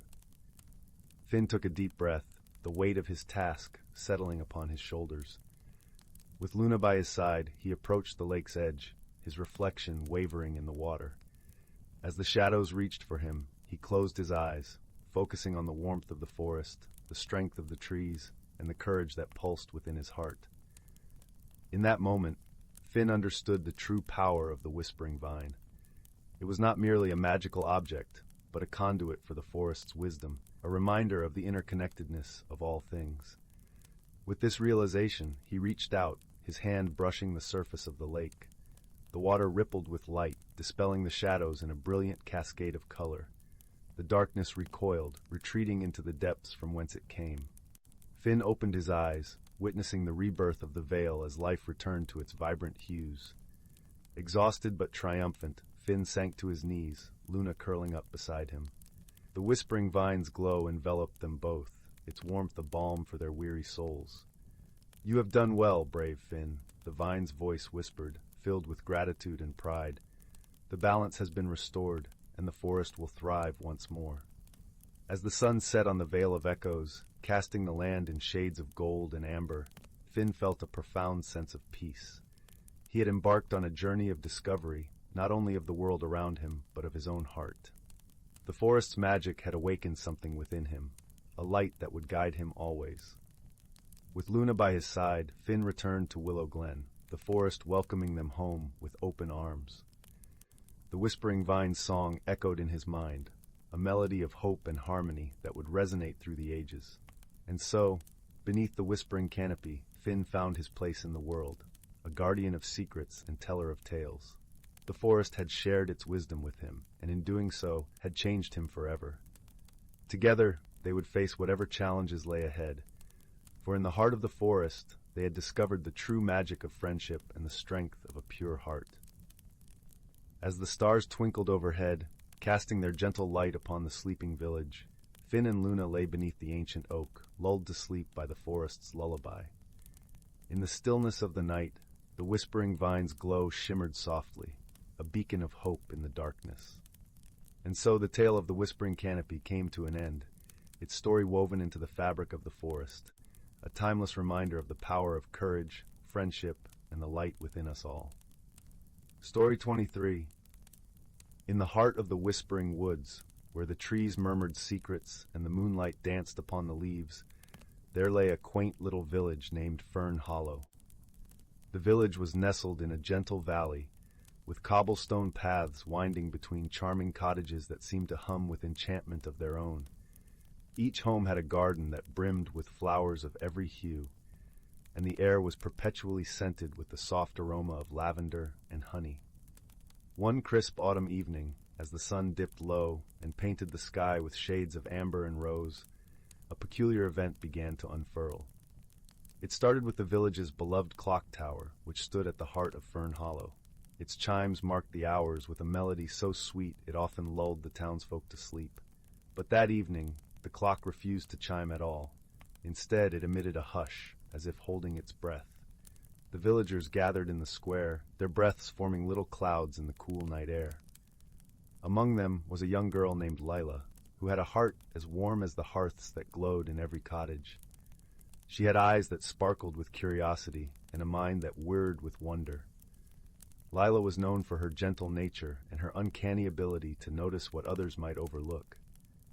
As the villagers murmured among themselves, pondering the silence of the clock, Lila felt a gentle tug on her sleeve. She turned to see Nibbles, a tiny, plump mouse with fur as soft as thistledown. He was a trusted friend to Lila and a clever creature known for his keen senses. "Lila," he squeaked softly, his whiskers twitching with excitement. "I think there's more to this than meets the eye." Intrigued, Lila knelt down to listen to Nibbles more closely. The mouse explained that he had seen flickers of light near the base of the clock tower the night before, like tiny stars dancing in the grass. Lila's heart fluttered with the thrill of a mystery. Determined to solve the puzzle, Leela and Nibbles decided to investigate. They waited until the village quieted, the only sounds the rustle of leaves and the distant hoot of an owl. The moon cast a gentle glow over their path as they approached the clock tower. As they neared, Lila noticed a faint, golden glow emanating from beneath the door. With a gentle hand, she nudged the door open, and to her surprise, the room inside was aglow with swirling motes of light. They floated like tiny lanterns, illuminating the ancient gears and cogs of the clock with a warm, ethereal light. In the center of the room stood a tiny creature, no taller than Lila's hand. It was a flicker sprite, known for their playful nature and their love of mischief. Its wings shimmered like dewdrops in the morning sun. The sprite looked up at Lila with wide, twinkling eyes and offered a shy smile. "Hello," it chirped kindly, its voice as light as a breeze. "I'm Lumina. I'm sorry if I caused any trouble. I was only trying to see the stars more clearly." Lila crouched down, her eyes soft with understanding. "Why didn't you just go outside?" she asked gently. Lumina fluttered her wings, casting a sprinkle of light around the room. "I wanted to be closer to them, to feel like I was a part of their dance. I didn't mean to interrupt the clock." Nibbles, perched on Lila's shoulder, nodded sagely. "Perhaps there's a way you can enjoy the stars without causing the clock to stop," he suggested. Lila thought for a moment, then said, "Maybe we can find a place for you atop the tower where you can see the stars clearly and the clock can continue its song." Lumina's eyes brightened. "Oh, that would be wonderful." With their plan in place, Lila and Nibbles worked together, helping Lumina find a cozy nook at the very top of the clock tower. From there, the flicker sprite could watch the stars dance across the sky without interfering with the clock's mechanism. As they returned to the village square, the clock struck the hour, its melody ringing out once more, filling Fern Hollow with its comforting tune. The villagers sighed with relief, their hearts warmed by the familiar sound. Lila smiled to herself, feeling the gentle glow of satisfaction. She had solved the mystery with kindness and cleverness, and in doing so, made a new friend. As she and Nibbles made their way home, the stars twinkled above, a reminder of the little sprite watching them from her new perch. That night, as Lila nestled into her bed, she thought of Lumina and the stars, and of how sometimes the simplest of solutions could light up the darkest of mysteries. With a contented sigh, she drifted into a peaceful sleep, lulled by the lullaby of the clock tower and the soft whispers of the whispering woods. Story 24. Once upon a time, in a quaint village nestled between lush emerald hills and the whispering banks of a crystal-clear river, there lived a gentle soul named Marin. The village was a place where seasons changed like pages in a storybook, each chapter bringing its own hues and harmonies. However, for Marin, change was a quiet storm that stirred unease in her heart. Marin was a weaver by trade, her fingers dancing deftly over the loom, creating tapestries as vibrant as the sunset skies. Yet, despite her talent, she felt a deep-rooted hesitance towards change, preferring the predictable patterns of her days. Her heart fluttered with anxiety at the thought of anything new or unknown. As the leaves began their annual transformation from verdant greens to fiery reds and golds, the village prepared for the Harvest Festival, an event that symbolized abundance and gratitude. Marin was asked to weave the tapestry that would grace the village hall, a daunting task that filled her with trepidation. She worried that her work would not capture the spirit of the festival, nor meet the expectations of her fellow villagers. One quiet evening, as the autumn breeze carried the scent of ripening apples and cinnamon through the air, Marin took a walk to clear her mind. The path led her to the riverbank, where the water shimmered beneath the silver light of the moon. There she noticed something peculiar, a small, delicate flower blooming amidst the stones, its petals glistening like stardust. Curiosity piqued. Marin knelt beside the flower, and as she reached out to touch it, a soft voice echoed in the night air. "Change is the river's gift," it whispered, flowing ever onward, shaping the world anew. Startled, Marin looked around, but saw no one. Yet she felt a presence, gentle and reassuring, as if the river itself had spoken to her.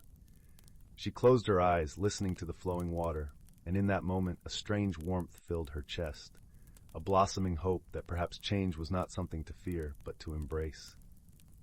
The next day, Marin returned to her loom with renewed determination. As her fingers wove the threads, she found herself incorporating colors and patterns she had never dared to use before. Deep blues, fiery oranges, and the softest of silvers came together, mimicking the beauty she had witnessed by the river. With each pass of the shuttle, she felt herself growing, just like the flower she had seen, blooming against the odds. Throughout her journey, Marin was not alone. Her dear friend, Kala, a merry soul with sparkling eyes and a laugh that chimed like bells, visited her daily. Kala brought stories of the villagers' excitement for the festival, tales laced with encouragement and warmth. "Your tapestry will be a masterpiece," she would say, her voice a melody of support. "It will capture the essence of our village, just as you do." As the festival day approached, Marin's heart was a flurry of emotions, anticipation mingling with doubt. Yet she held on to the wisdom she had gleaned from the river, the truth that change could be beautiful, like the seasons that painted the world anew. When the day of the harvest festival finally dawned, the village was alive with joy. Lanterns hung from trees, casting a golden glow, and the air was filled with laughter and the sweet aroma of baked pies. Marin's tapestry was unveiled in the village hall, its colors dancing in the candlelight. Gasps of admiration filled the room as the villagers beheld the tapestry. It was as if the very spirit of the land had been woven into the fabric, a reflection of the river, the hills, and the skies, all tied together by the threads of Marin's courage and newfound acceptance of change. As Marin stood amidst the crowd, she felt a sense of peace she had never known before. She realized that her journey was not just about creating a tapestry, but about weaving her own path, embracing the unknown with an open heart. The festival continued into the night, and under the starlit sky, Marin found herself at the riverbank once more. The flowers still bloomed there, a symbol of resilience and transformation. She smiled, knowing that like the river, she too was flowing, ever onward, ever growing. And so, in the heart of the village, beneath the tapestry of stars, Marin learned that true magic lay not in fearing change, but in allowing it to guide her to a place of wonder and self-discovery. With her heart full and her spirit light, she returned to the village, ready to weave the next chapter of her life. And thus the gentle night embraced the village, cradling its dreams in the quiet promise of new beginnings. Story 25. In the heart of the enchanted hollow, nestled beneath the gentle boughs of whispering willows and the twinkle of fireflies, lay the quaint village of Moonlight Meadow. The village was a tapestry of cobblestone paths winding between snug cottages with thatched roofs, each one glowing with the warm, golden light of hearth fires. The air was always sweet with the fragrance of blooming night jasmine and the distant lullaby of the babbling creek that wound through the meadow. Moonlight Meadow was a place where magic was as natural as the morning dew, and where the villagers lived in harmony with the mystical creatures of the hollow. It was a realm where the sun rose with a gentle blush of lavender, and the moon hung low and luminous, casting its silvery glow upon the land. In this peaceful place lived a young girl named Lila. She had eyes the color of the summer sky, and a heart as open as the meadows she loved to roam. Lila was known for her curiosity and kindness, always eager to learn the secrets of the world around her. Her closest companion was a wise old owl named Orin, whose feathers shimmered like the night sky. Orin had a penchant for riddles and a wealth of stories from ages past. One evening, just as the stars began to peek through the twilight, peculiar things started to happen in Moonlight Meadow. Doors creaked open on their own, lanterns flickered mysteriously, and the wind carried whispers of a melody unknown.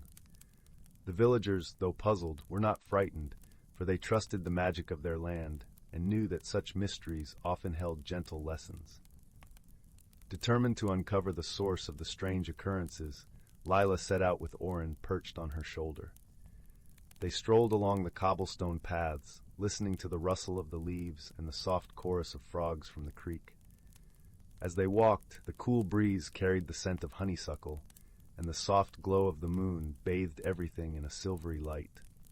Their first stop was the village square, where the communal well stood. It was said that the well had been enchanted by the ancient water nymphs, and its waters possessed healing powers. As Leela and Orin approached, they noticed a gentle ripple across the surface, though no wind disturbed it. "Perhaps the nymphs are trying to tell us something," mused Orin, his eyes twinkling with curiosity. Lila leaned closer, and her reflection seemed to shimmer and dance upon the water. "Maybe we should follow the rhythm of the ripples," she suggested, her voice as soft as the night breeze. With Orin's wise guidance, they wandered towards the edge of the meadow, where the creek sang its endless song. Here the fireflies danced in greater numbers, their glow weaving patterns in the night air. Lila paused and listened, her heart attuned to the whispers of the wind. It was then they heard it, a soft hum, like the gentle strumming of a harp, coming from the direction of the old oak tree. This tree was the oldest in the hollow, its branches spreading wide and strong, a testament to the passage of countless seasons. As they approached, they saw a faint glow emanating from a hollow in the trunk. Lila reached out, her fingers brushing against the bark, warm and alive with magic. Inside the hollow, nestled among the roots, was a tiny creature, a Luna sprite, its wings shimmering with all the colors of the moonlit sky. The sprite looked up at Lila and Orin with eyes that sparkled like morning dew. It was then that Lila realized the sprite was the source of the melody and the mysterious happenings. The sprite's wings fluttered, sending a cascade of sparkling light into the air. "Why, hello there," Orin greeted, his voice gentle and welcoming. "What brings you to our village with such enchanting tunes?" The sprite tilted its head, a soft chime-like sound accompanying the movement. "I am Lyra," it spoke, its voice as delicate as the breeze. "I've come to seek help. My home, the moonlit glade, has been shrouded in a mist that dims its light. I've tried to lift it, but my magic alone is not enough." Lila knelt beside the sprite, her heart full of compassion. "We would be honored to help you, Lyra. Tell us what we must do." Lyra's wings fluttered gratefully. "The mist is woven with strands of forgotten dreams. To unravel it, we must gather the light of understanding and the warmth of friendship." With a plan in mind, Lila, Orin, and Lyra set off towards the moonlit glade. Along the way, they were joined by other creatures of the hollow, a gentle deer with eyes like liquid amber, a family of rabbits whose fur was as soft as clouds, and even a curious fox with a coat as red as autumn leaves. Each brought with them a piece of the puzzle, a thread of wisdom or a spark of joy. As they reached the glade, they found it shrouded in a silvery mist that seemed to hum with unspoken stories. Together they formed a circle around the glade, each creature lending its voice to a symphony of hope and understanding. Lila closed her eyes, feeling the warmth of her companions around her, and spoke from her heart. "Let the mist be lifted, not by force, but by the gentle light of shared dreams and the strength of our friendship." As her words filled the air, the mist began to swirl and dance, lifting slowly like a veil. The moonlight flooded the glade, revealing its breathtaking beauty, a tapestry of wildflowers that glowed with an inner light, and a tranquil pool that mirrored the starry sky above. Lyra's wings shone brighter than ever, and with a joyful trill, she thanked each of her new friends. "You have restored my home and reminded me of the power of togetherness." As dawn painted the sky with hues of pink and gold, Leela and Orin bid farewell to Lyra and their newfound friends. With hearts full of warmth and a deeper understanding of the magic that binds them all, they returned to Moonlight Meadow. The villagers welcomed them back with smiles and stories of their own dreams and hopes for the future. And as the sun rose, casting its gentle light over the land, Lila knew that the true magic of the Hollow lay not in spells or enchantments, but in the love and friendship that connected them all.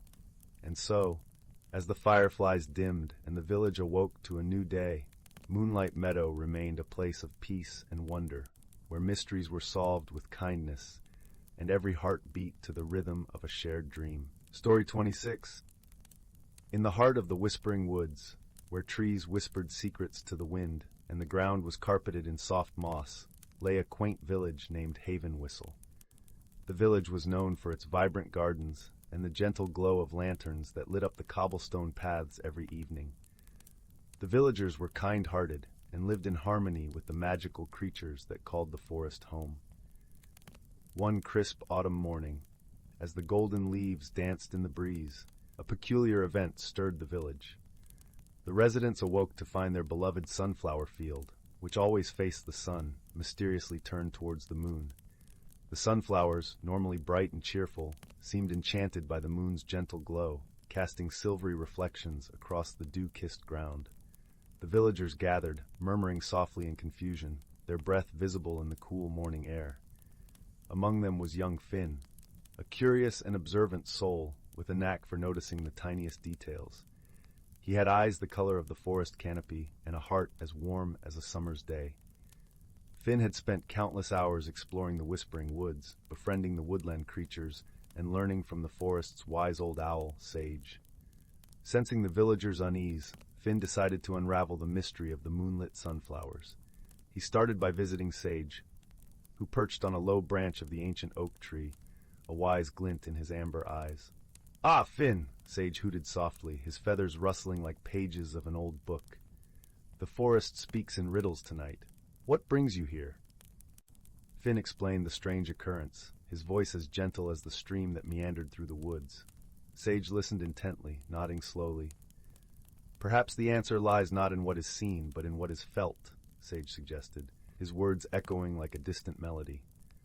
Taking Sage's advice to heart, Finn decided to observe the sunflowers under the moon's watchful eye. That night, he wrapped himself in a cozy patchwork quilt, its fabric infused with the scent of lavender, and ventured to the field.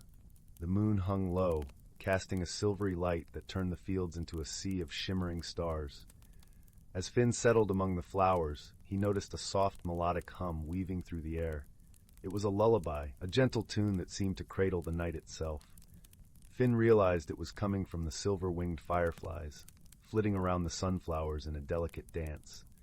Their luminescent bodies pulsed in rhythm with the song, and as they moved, the flowers turned, entranced by the melody.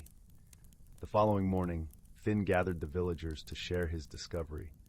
The fireflies sing a song to the moon, and the sunflowers, captivated by its beauty, turned to listen, he explained, his voice filled with wonder. The villagers listened, their eyes wide with awe, as Finn continued. It's a reminder that beauty can be found in the most unexpected places, and that even nature has its secrets to share. With newfound understanding, the villagers embraced the enchantment of the moonlit sunflowers. They began to celebrate the nighttime bloom, gathering under the stars to listen to the fireflies' lullaby, their hearts warmed by the simple joy of nature's mysteries.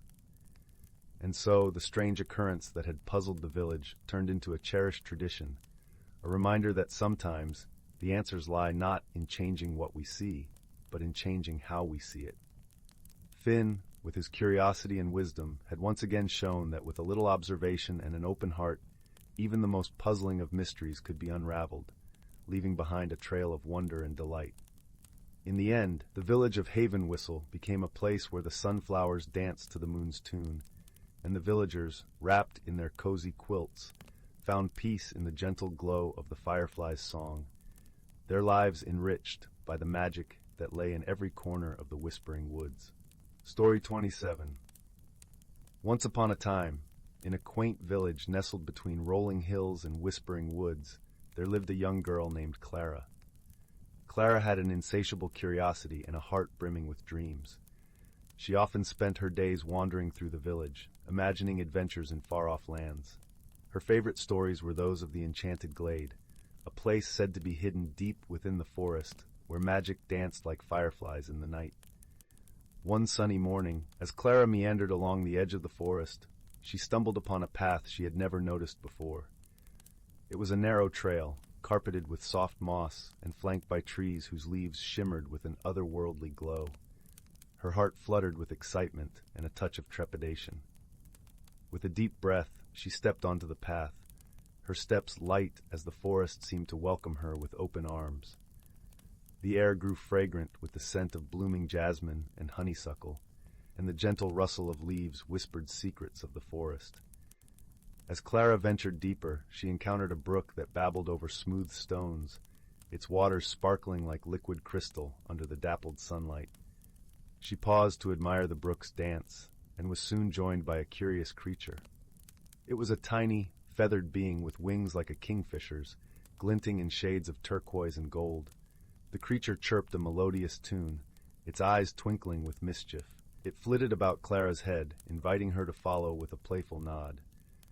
Intrigued, Clara accepted the invitation and followed the creature as it led her further into the heart of the forest.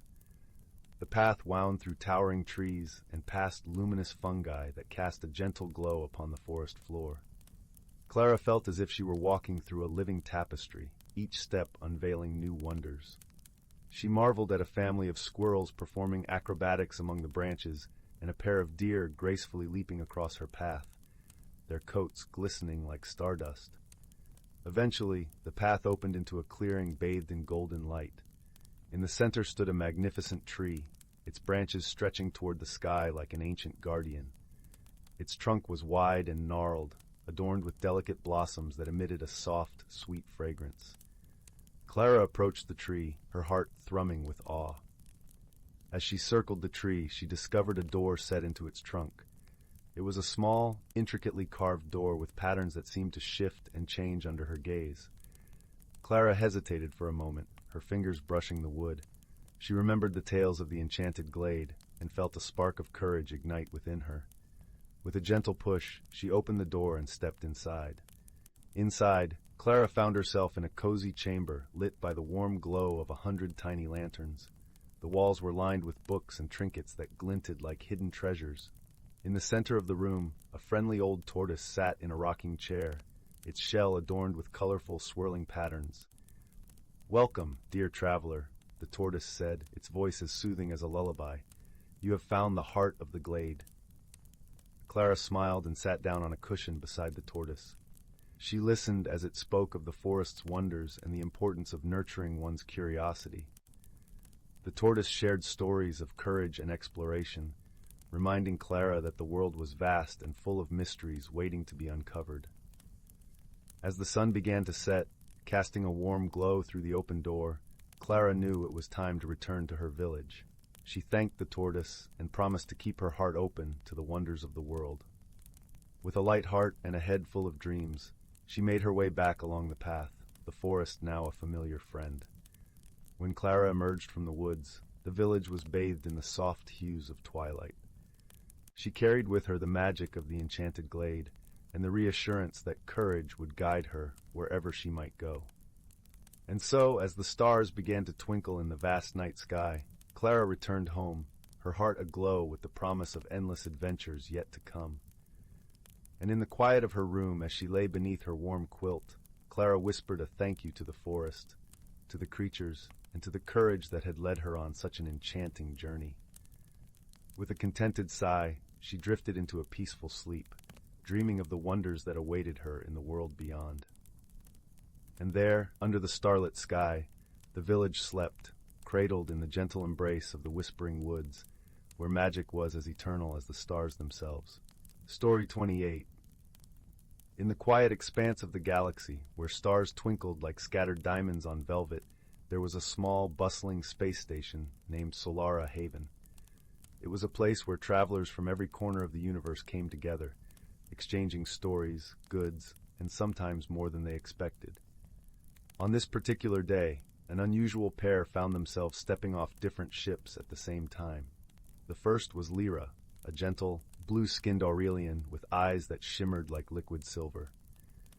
Her people were known for their wisdom and deep connection to the cosmic currents. The second was Tog, a robust, fur-covered Zarnakian with a heart as big as the moons of his home planet. Zarnakians were famed for their strength and boisterous laughter, though often misunderstood due to their imposing appearance. As fate would have it, both Lyra and Tog were headed to the same inn, the Hearthlight, a cozy establishment known for its welcoming ambiance and the aroma of spiced nebula tea that always seemed to linger in the air. The inn was a refuge for weary travelers, with its warm, glowing lights and soft, plush seating that invited guests to sink in and relax. Upon reaching the hearthlight, Lyra and Tog found themselves at the reception desk simultaneously. An awkward silence fell between them as the innkeeper, a jovial, multi-armed entity known as Cree, welcomed them both. In the shuffle of introductions and room assignments, a small misunderstanding arose. Lyra, speaking in her soft, melodic voice, requested a room with a view of the stars, while Tog, in his booming, good-natured tone, asked for a room close to the food hall. Cree, in the midst of accommodating multiple guests, mixed up their requests, leading to Lyra staring at a wall and Tog gazing at the vastness of space. Initially, the mix-up caused a bit of tension. Lyra, who cherished her quiet contemplation beneath the stars, felt a pang of disappointment. Tog, on the other hand, found his room too far from the tempting aromas of the food hall. However, neither voiced their discontent, opting instead to adapt to their circumstances. As the evening wore on, the inn filled with the gentle hum of conversations and laughter. Lyra found herself drawn to a corner where a holographic fire crackled, casting warm shadows on the walls. She settled into a plush chair, her fingers wrapped around a steaming mug of nebula tea, and watched as Tog, with his hearty laugh, joined a group at a nearby table. Despite the earlier mix-up, she couldn't help but smile at his infectious enthusiasm. The following day, a challenge presented itself. A solar flare, unexpected and intense, swept through the area, causing a temporary power outage at the hearthlight. The inn was plunged into darkness, save for the flicker of emergency lights. Panic rippled through the guests, but it was Lyra who first moved into action. Using her connection to the cosmic currents, Lyra began to calm the anxious minds around her, speaking in soothing tones that resonated with the rhythm of the universe. Tog, seeing her efforts, quickly joined in, using his strength to help secure any loose items and reassure the guests with his commanding presence. Together, they formed an unlikely team, Lyra, with her gentle wisdom, and Tog, with his comforting strength. As they worked side by side, the initial misunderstanding between them faded into insignificance. They discovered, in those moments of shared purpose, a mutual respect and understanding that transcended their differences. By the time the power was restored, a bond had formed between Lyra and Tog. They found themselves sitting together by the holographic fire, sharing stories of their respective worlds. Lyra spoke of the serene beauty of Aurelian nights, where the skies were alive with the dance of cosmic energies. Tog, in turn, regaled her with tales of Zarnakian festivals, filled with music, laughter, and the vibrant spirit of his people. Through their stories, they learned that despite their contrasting natures, they both cherished the same values: friendship, kindness, and the beauty of the universe. They realized that misunderstandings, like the one they had experienced, were merely opportunities for growth and deeper connection. As the days passed, Lyra and Tog became inseparable companions. They explored Solara Haven together, discovering hidden nooks and delightful eateries, always finding joy in each other's company. Their laughter echoed through the corridors of the space station, a testament to the friendship that had bloomed between them. One evening, as they sat beneath the expansive dome of the station's observation deck, watching the stars twinkle in the endless sky, Lyra turned to Tog with a soft smile. "It's funny," she mused, "how a simple mix-up brought us here." Tog chuckled, his eyes crinkling with warmth. "Sometimes the universe knows what it's doing," he replied, placing a gentle, furry hand on her shoulder. And so, beneath the starlit canopy, Lyra and Tog found not only friendship, but a profound understanding of what it meant to connect, to see beyond the surface, and embrace the heart within. Their journey together was a shining reminder that in the vastness of the universe, it was the bonds we forged that truly mattered. As they sat in companionable silence, enveloped by the gentle hum of the station and the distant song of the stars, they knew that whatever lay ahead, they would face it together, with open hearts and unwavering friendship. And in that moment, a deep sense of peace and belonging washed over them, as comforting as the warm glow of a hearth on a cold night. Story 29. In the heart of an ancient forest where sunlight dappled the earth in golden mosaics, the air was rich with the scent of pine needles and the gentle hum of life. This forest, cloaked in mystery and serenity, was home to creatures who lived quietly away from human eyes, each one playing a vital role in the delicate balance of their world. Among these creatures was a wise old owl named Silas. With feathers as soft as the mist that hung over the forest each morning, Silas was the keeper of secrets and stories, passed down through generations. His eyes, like twin moons, could see the unseen, and his heart beat in rhythm with the ancient pulse of the earth. Silas lived in a grand oak tree, its branches stretching towards the sky like the gnarled hands of a gentle giant. Here, he watched over the forest, observing the cycles of nature with a quiet reverence. The seasons painted the forest in hues of vibrant greens, fiery reds, and soft whites, each bringing its own magic and challenges. One crisp autumn evening, as the leaves rustled like whispers in a library of nature, a young squirrel named Nissa scampered up to Silas's tree. Her fur was the color of toasted chestnuts, and her eyes sparkled with curiosity and a hint of worry. "Oh, Silas," she chattered, her voice like the tinkling of tiny bells. "The leaves are falling faster than usual, and the wind sings a song I do not understand. Is something amiss?" Silas unfurled his wings, the quiet rustle a comforting sound in the dusky light. "Fear not, dear Nissa," he hooted softly. "The wind carries the stories of the world, and the trees shed their leaves to rest and renew. It is the dance of life, ever-changing, yet always constant." Nissa tilted her head, pondering Silas's words, and decided to listen more closely to the forest's whispers. She thanked Silas and scampered away, her small heart reassured by the owl's wisdom. Silas watched her go, a serene smile in his eyes. As the days grew shorter and the nights stretched their inky fingers across the sky, the forest prepared for winter's embrace. Snowflakes began to fall, each one a tiny star that melted into the earth, leaving a soft white quilt upon the ground. The creatures of the forest nestled into their homes, finding warmth and comfort as the air grew crisp. Beneath the snow, a small family of hedgehogs cozied together, their den lined with dried leaves and moss. The mother hedgehog, Mira, told her children stories of the forest, her voice as soft as the snowflakes falling above. "Listen well, my darlings," Mira whispered. "The earth sleeps now, but beneath the silence there is life. The trees dream of spring, and the roots whisper secrets of the past. We must respect these cycles, for they are the threads that weave the tapestry of our world."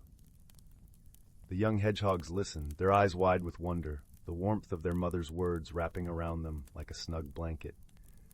Outside, the forest lay silent, yet alive, each creature, each tree playing its part in the grand symphony of nature. Winter passed, as all things do, and the first hints of spring began to stir.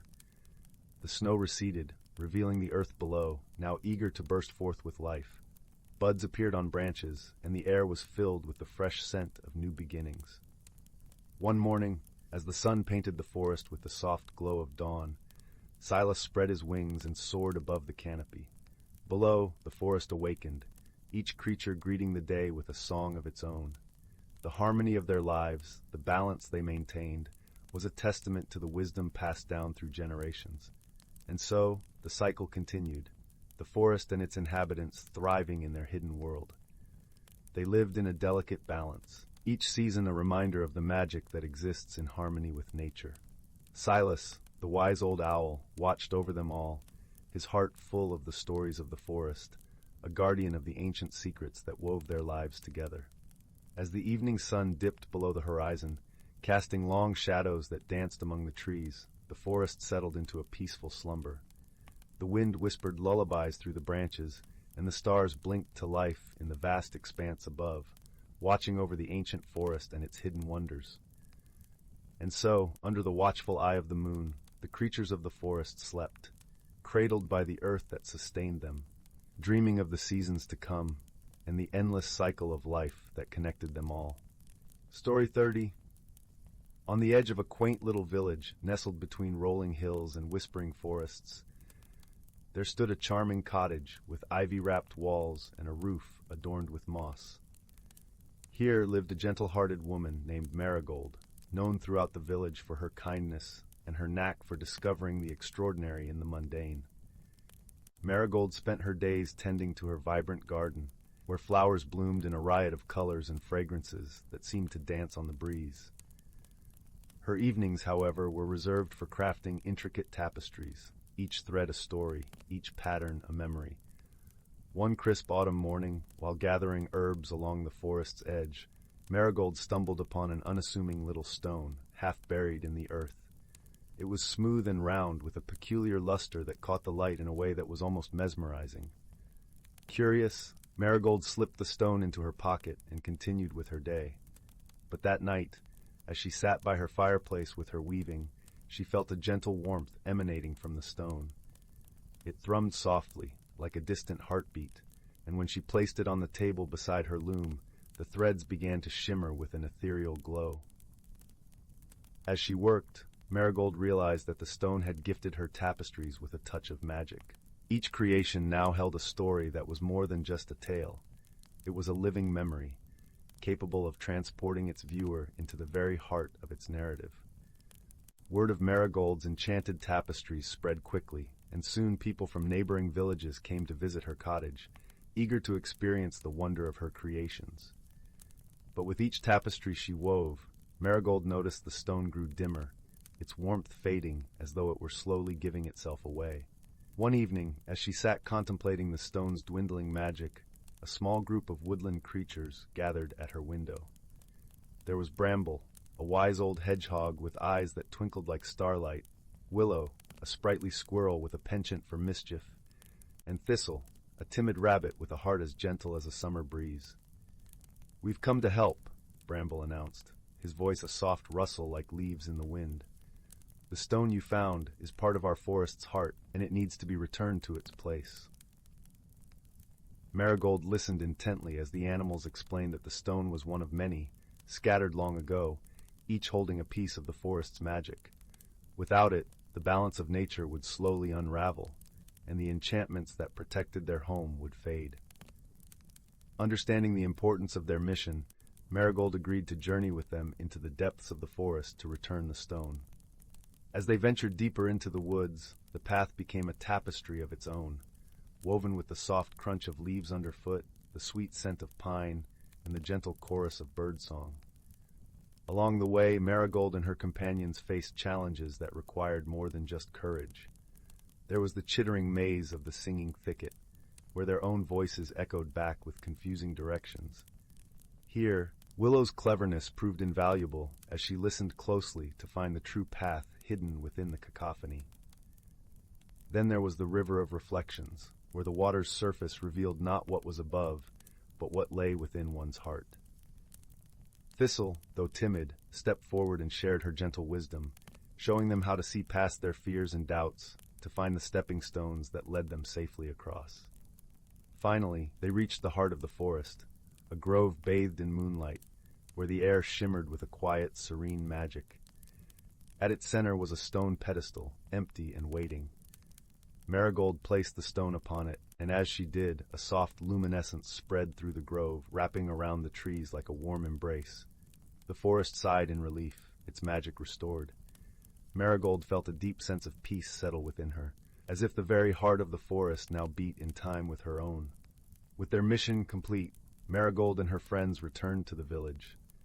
Though the stone no longer glowed with magic in her home, Marigold discovered that her tapestries still held the power to touch hearts, for the true magic lay not in the stone, but in the stories she wove and the love with which she shared them.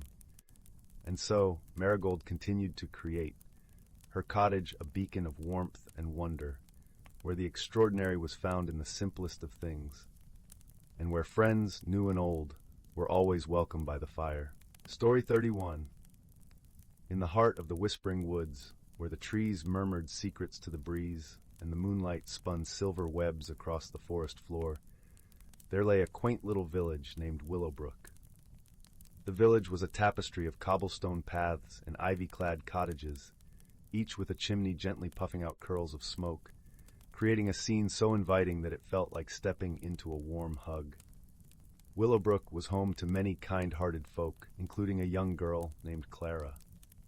Clara had hair the color of autumn leaves and eyes that sparkled with curiosity. She lived with her grandmother in a cozy cottage at the edge of the forest, surrounded by a garden that bloomed with flowers year-round, thanks to some gentle enchantments. One evening, As the sun dipped below the horizon and painted the sky in hues of amber and rose, Clara noticed something unusual. The usually vibrant flowers in their garden were drooping, their petals tinged with an unusual shade of silver. The air felt different too, carrying with it a soft whisper that was neither the wind nor the trees. Puzzled but intrigued, Clara decided to investigate. She donned her warmest cloak, for the night air was crisp and cool, and tucked a lantern into her satchel.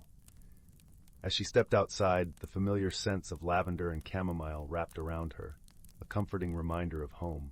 Clara's first stop was the brook that wound its way through the village. The water usually sang a merry tune as it rushed over pebbles, but tonight it seemed to murmur in a language she could almost understand. Kneeling by the water's edge, she let her fingers trail through the cool, clear stream, hoping it might reveal its secrets. Just then, a soft rustling caught her attention. From behind a willow tree, a small, enchanting creature emerged. It was a lumiflor, a sprite-like being with wings that shimmered like dew-kissed spider silk, and a smile that lit up the night. Its name was Lyra, a well-known friend to all in Willowbrook for her cheerful nature and helpfulness in times of need. "Good evening, Clara," Lyra chimed, her voice as light as a feather dancing in the breeze. "You seem troubled. Can I help?" Clara explained the strange occurrences, the drooping flowers, the silvery sheen, and the whispering brook. Lyra listened intently, her eyes thoughtful. "It sounds like the work of a moonshadow spell," she mused. "But such spells are rare and usually cast with good intentions." Clara frowned, her curiosity piqued even further. "A moonshadow spell? What does it do?" Lyra fluttered her wings gently, creating a soft glow around them. "It's a spell that draws the essence of moonlight into the world, often to enhance beauty or calm the spirit. But if left unchecked, it can sometimes cause imbalance, affecting the things it touches." Determined to restore harmony to her beloved garden, Clara decided to seek the wisdom of the forest's elder, a wise old owl named Orin, who resided in the tallest oak tree. With Lyra by her side, she ventured deeper into the woods, the lantern casting a warm circle of light around them. The forest was alive with the sounds of night, crickets chirping, leaves rustling, and the occasional hoot of an owl. Shadows danced playfully amongst the trees, and the air was filled with the earthy scent of moss and pine. Finally, they reached the ancient oak, its gnarled branches stretching towards the sky like wise old arms. Perched majestically on one of the branches was Orin, his feathers a tapestry of browns and creams, eyes large and knowing. "Ah, Clara, and little Lyra," Orin greeted, his voice deep and resonant. "What brings you to my tree at this hour?" Clara explained the situation, and Orin listened carefully, nodding occasionally. "Indeed, a moonshadow spell is at work here," he agreed. "But fear not, for its effects can be reversed with the right approach." Orin closed his eyes for a moment, pondering before speaking again. "You will need 3 things: the light of a full moon, a sprig of rosemary for clarity, and the melody of the brook. These, combined with a kind heart and clear intention, will restore balance." The full moon was already high in the sky, casting its gentle glow over the forest. Clara thanked Orin, her heart lighter with hope, and she and Lyra set off to gather the necessary items. The rosemary was easily found in her grandmother's herb garden, its sharp, refreshing scent filling the air as she plucked a sprig. And the brook, with its ever-present song, was more than willing to lend its melody.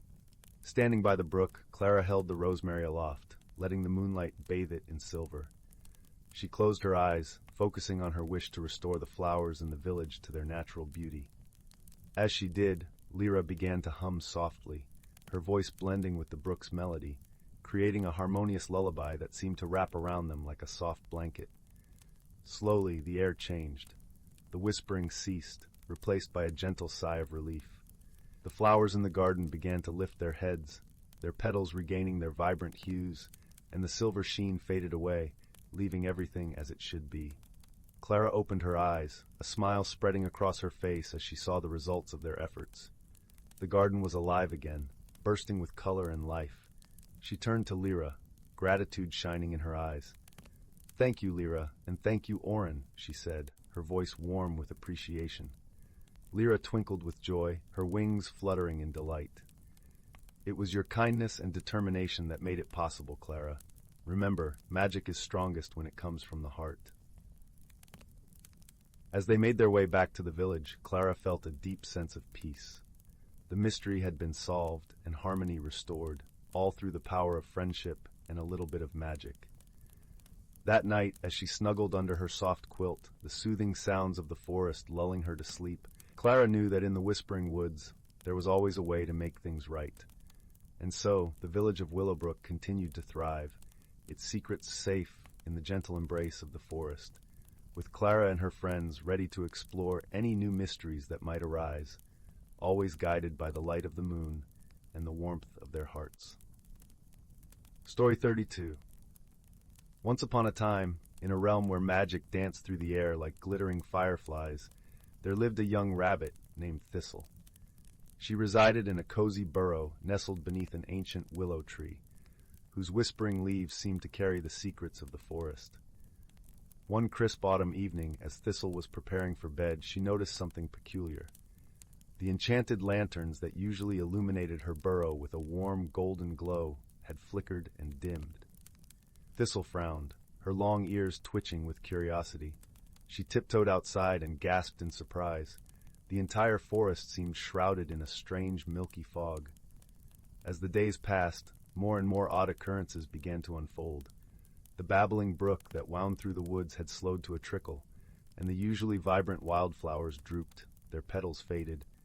Even the cheerful bird song that typically greeted each dawn had grown faint and melancholic. Thistle knew something was amiss, but she couldn't quite put her paw on what. That is, until one starry night, as she was gazing up at the twinkling sky, she noticed a peculiar sight. The stars themselves seemed to be dimming, one by one. Worry gnawed at Thistle's heart, and she knew she needed help. So, the next morning she set out to seek counsel from her wise friend, Willowmoss the tree frog. Willowmoss lived high up in the ancient willow tree, and his vast knowledge of the forest's magic was unparalleled. After a long journey, Thistle finally reached Willowmoss's hollow, where the old tree frog spent his days meditating and observing the ebb and flow of the natural world.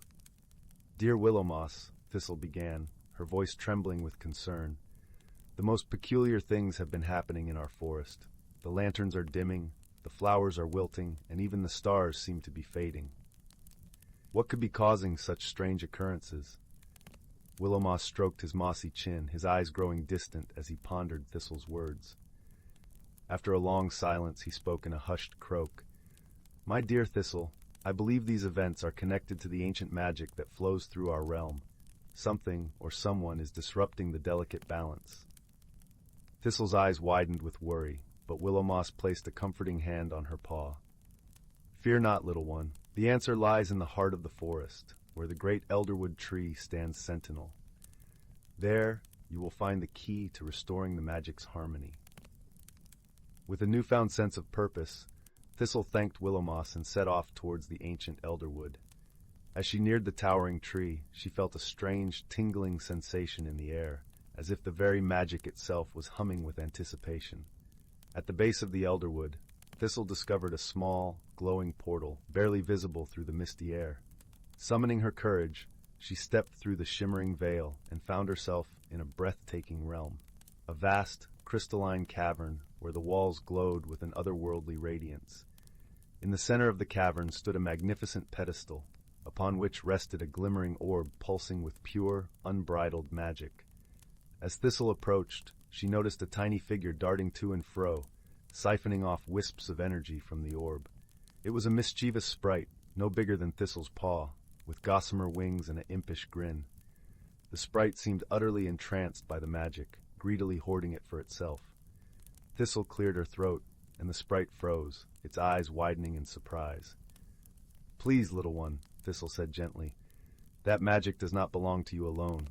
It is the lifeblood of our entire forest, and by taking it, you are causing great harm." The sprite's expression shifted from defiance to remorse as it realized the consequences of its actions. With a solemn nod, it released the stolen magic, allowing the wisps to drift back towards the pulsing orb. Immediately, Thistle felt a warm, rejuvenating energy sweep through the cavern and out into the forest beyond. The dimming lights flickered back to life, the withering plants perked up, and the stars overhead blazed with renewed brilliance. As Thistle emerged from the portal, she was greeted by a wondrous sight. The forest had been restored to its former glory, teeming with life and magic once more. Willowmoss hopped down from his hollow, a proud smile adorning his weathered features. From that day on, Thistle became the protector of the ancient magic, ensuring that the delicate balance was never again disrupted. And whenever she gazed up at the twinkling stars or felt the warm caress of the lantern's glow, she was reminded of the importance of harmony and the power of wisdom and friendship to overcome even the strangest of mysteries. Story 33. In the heart of the whispering woods, where the trees wore crowns of emerald leaves and the air was perfumed with the scent of wildflowers, there lived a young woman named Lyra. Lyra had hair the color of chestnut bark and eyes that mirrored the lush green of the forest. She was known for her gentle spirit and her love for tending to the woodland creatures, but she often felt out of place, like a songbird yearning to find its melody. One particularly crisp autumn morning, as the sun kissed the treetops with golden light, Lyra sat by the edge of a babbling brook. The water danced over smooth stones, singing a tune that seemed to echo her own inner turmoil. Change was in the air, swirling around her like the falling leaves, and Lyra found herself struggling against its current. As she pondered her unease, a peculiar sight caught her eye. A shimmering butterfly with wings of brilliant azure and silver. It fluttered down to rest on a mossy rock beside her, its delicate wings moving in a gentle rhythm. Lyra watched, entranced, as the butterfly seemed to pulse with light, casting a soft, magical glow. "Hello, little one," Lyra whispered, her voice barely audible over the brook's song. "What brings you here?" To her astonishment, the butterfly replied, its voice as soft as a breeze through the willow trees. "I've come to guide you, dear Lyra, through the changes you fear, for within these woods lies a magic that mirrors the growth within your heart." Startled but curious, Lyra leaned closer. "But how can I change when I don't know what I am meant to become?" The butterfly fluttered its wings, releasing a gentle shower of shimmering dust that floated like tiny stars in the morning light. "The path to understanding is not always clear, but with trust in yourself and the friends who stand by you, you'll find it." With newfound determination, Lyra stood, her heart a little lighter. She thanked the butterfly, which took to the sky, leaving a trail of sparkling dust that lingered like a promise in the air. Determined to embrace the change she feared, Lyra set out deeper into the forest, her feet crunching the carpet of leaves beneath. As she walked, she was joined by her dear friends, creatures of the woods who had always offered her their quiet companionship and wisdom. There was Rowan, the wise old owl, who perched on her shoulder, and Bramble, the mischievous fox, who trotted playfully at her side. Together, they journeyed to the Enchanted glade, a place hidden away from the world, where the forest's magic was strongest. Here, the trees stood ancient and proud, their bark etched with the stories of time, and the air was thick with the scent of pine and earth. In the center of the glade stood a grand old oak, its branches stretching skyward like arms reaching for the stars. At its base, a circle of smooth stones formed a natural seat, beckoning Lyra to sit and listen to the forest's wisdom. As she settled herself, a gentle wind rustled the leaves, and the oak began to speak, its voice deep and resonant. "Lyra, child of the woods, do not fear the changes within. Just as the seasons shift and the trees shed their leaves to make way for new growth, so too must you embrace the transformation that awaits." Lyra listened intently, her heart swelling with the warmth of understanding. "But how will I know when I've changed?" she asked, her voice barely a whisper. "You will know, dear one," the oak replied, "when you look within and see not just what you are, but what you can become. When you find strength in your roots and courage in your branches, and let the light of the world guide you." Moved by the oak's words, Lyra closed her eyes and took a deep breath, feeling the forest's magic wrap around her like a comforting blanket. She could feel the change stirring within her, a gentle awakening of something new and beautiful. As days turned into weeks, Lyra continued her journey of self-discovery, guided by the wisdom of the forest and the unwavering support of her friends. She learned to listen to the whispers of the trees, to see the beauty in the changing seasons, and to trust in the magic that flowed through the earth and through her own heart. One evening, as the sun dipped below the horizon and painted the sky with hues of lavender and rose, Lyra returned to the brook where her journey had begun. The butterfly appeared once more, landing softly on her shoulder, its wings aglow with the colors of dusk. "You have grown, dear Lyra," it said, its voice as soothing as the night air. "You have embraced the change and found your melody." Lyra smiled, her heart filled with a sense of peace she had never known. "Thank you," she whispered, her voice carried away by the gentle breeze. "I am ready for whatever lies ahead, knowing that I am not alone." As the stars began to twinkle in the velvet sky, Lyra made her way home, her footsteps light and her spirit unburdened. She knew that she was part of the forest, a thread woven into its rich tapestry, and that the magic of the whispering woods would always be with her, guiding her on her journey of discovery. And so, with the forest as her guide and her friends by her side, Lyra embraced the beauty of change, knowing that within her lay the power to grow and transform, just as the seasons turned and the trees reached for the stars. Story 34. In a quaint village, nestled at the edge of a sprawling evergreen forest, where the mornings were always kissed by the gentle dew and the evenings serenaded by the lullabies of crickets, there lived a young girl named Arya. Her heart was as bright as the morning sun, and her eyes sparkled with the curiosity of 1,000 questions waiting to be answered. She lived with her grandmother in a cozy cottage that exhaled the sweet scent of lavender and honey. One early morning, as the first light painted the sky with hues of pink and gold, Arya found a peculiar map tucked between the pages of an old book in her grandmother's library. The map was delicately drawn, its parchment soft with age, and it whispered of a hidden place deep within the heart of the forest, a place known as the Glimmering Grove.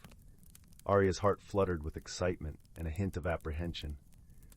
The forest was familiar, a constant companion to her childhood games, yet the thought of the Glimmering Grove was as intoxicating as the first breath of spring.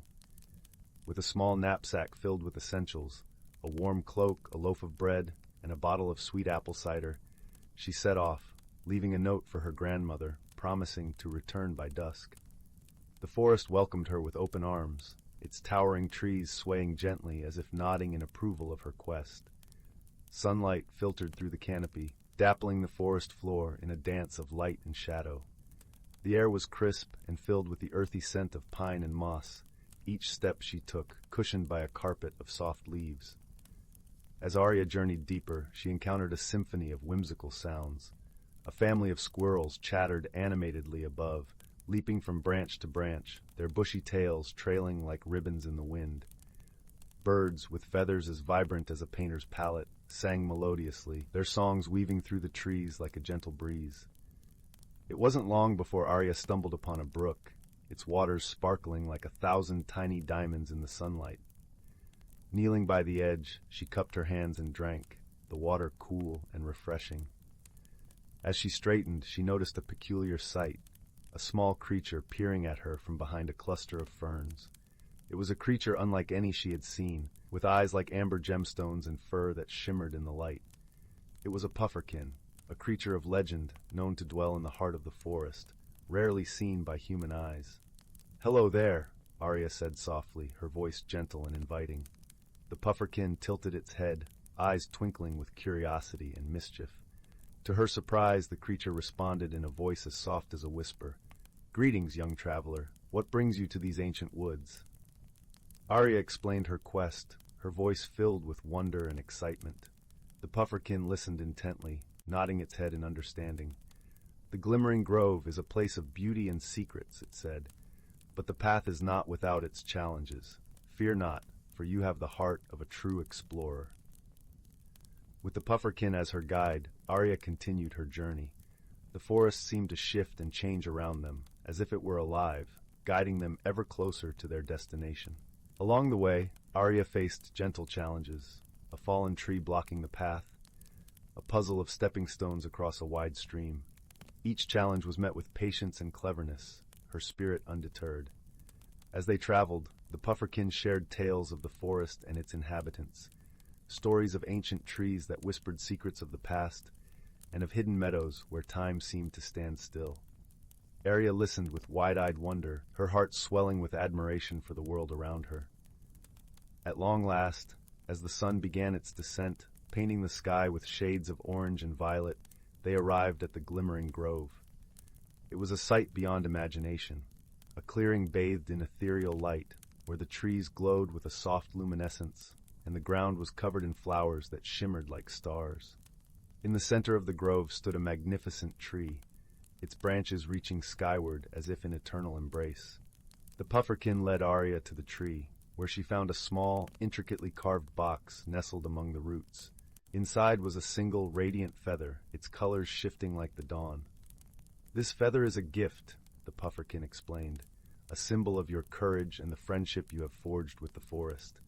Carry it with you always, and may it remind you of the wonders that await those who dare to explore."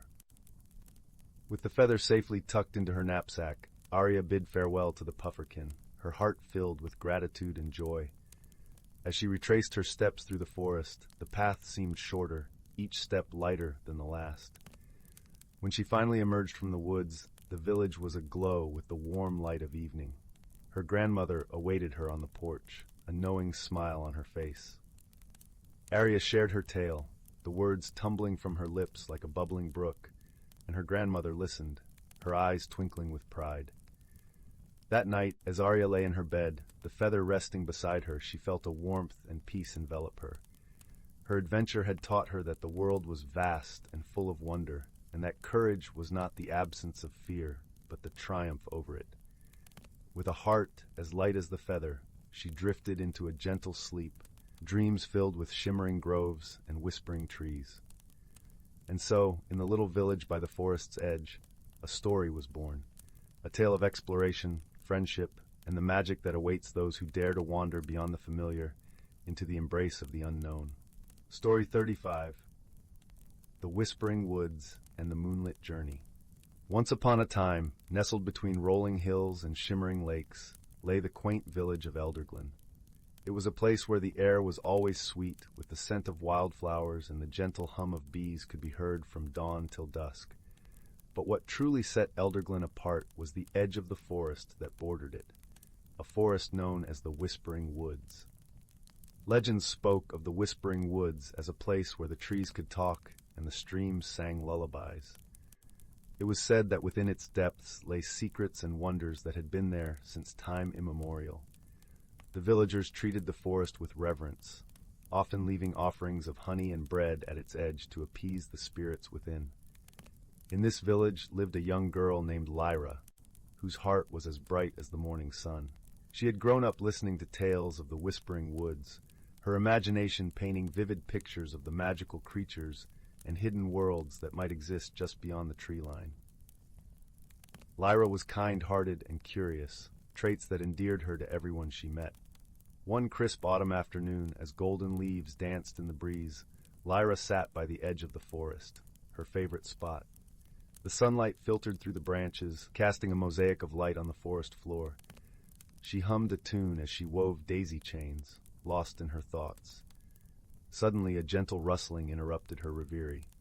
From the shadows emerged a creature unlike any she had seen before, a small fox-like animal with fur that shimmered like moonlight. The creature approached cautiously, its eyes wide and curious. Lyra held her breath, her heart pounding with a mixture of fear and excitement. Slowly, she extended her hand, palm up, as if inviting the creature to trust her. To her delight, it nuzzled against her fingers, its fur soft as silk. "Hello there," Lyra whispered, her voice barely louder than the rustling leaves. "What brings you here?" The creature, as if understanding her, tilted its head towards the forest, then looked back at Lyra. It was as though it was asking her to follow. Intrigued and unable to resist the pull of adventure, Lyra stood up and brushed the leaves from her skirt. She glanced back at the village, where smoke curled lazily from chimneys, and then at the mysterious creature. Determination set in her eyes as she decided to follow her new friend into the heart of the Whispering Woods. As they ventured deeper, the light grew dimmer, filtered through a canopy of intertwined branches. The air was cool and fresh, carrying the earthy scent of moss and damp wood. Lyra marveled at the sights around her. Mushrooms that glowed softly in the shadows, flowers that seemed to hum with their own melody, and streams that trickled with laughter. The creature led her to a clearing bathed in soft moonlight, even though the sun had not yet set. In the center of the clearing stood an ancient tree, its trunk wide and gnarled, with roots that twisted and curled like the tendrils of a wise old sage. It was here that Lyra discovered the heart of the forest's magic, a small, luminous stone nestled among the roots, pulsing with a gentle, rhythmic light. Lyra reached out, her fingers brushing against the stone's smooth surface. As she did, a warmth spread through her, as though she had been touched by the sun's rays. The forest around her seemed to awaken, the whispers of the trees growing louder, filling her ears with tales of old. It was then that Lyra understood the true nature of the Whispering Woods. This was a place of stories, a tapestry woven from the dreams and hopes of all who had walked its paths. And the stone was its heart, the keeper of its secrets, the source of its enchanting song. Her new friend, the moonlit creature, watched her with knowing eyes, as if it had been waiting for someone like Lyra to come along. With a gentle nudge, it encouraged her to take the stone, a gift from the forest, to one who would cherish and protect its stories. As Lyra held the stone close, she felt a change within her, a newfound understanding of the world and her place in it. She realized that every story, every whisper of the woods, was a part of something greater, a connection that bound all living things together. With a heart full of gratitude, Lyra thanked her friend and the forest for their gift. She promised to return and share the tales of the Whispering Woods, ensuring that its magic would never fade. When she finally emerged from the forest, the village was aglow with the warm light of evening lanterns. Lyra felt different, as though she carried a piece of the forest within her. She knew that her journey had changed her, opening her eyes to the beauty and wonder that existed all around. That night, as she lay in bed, the stone resting on her bedside table, Lyra listened to the gentle whispers of the wind.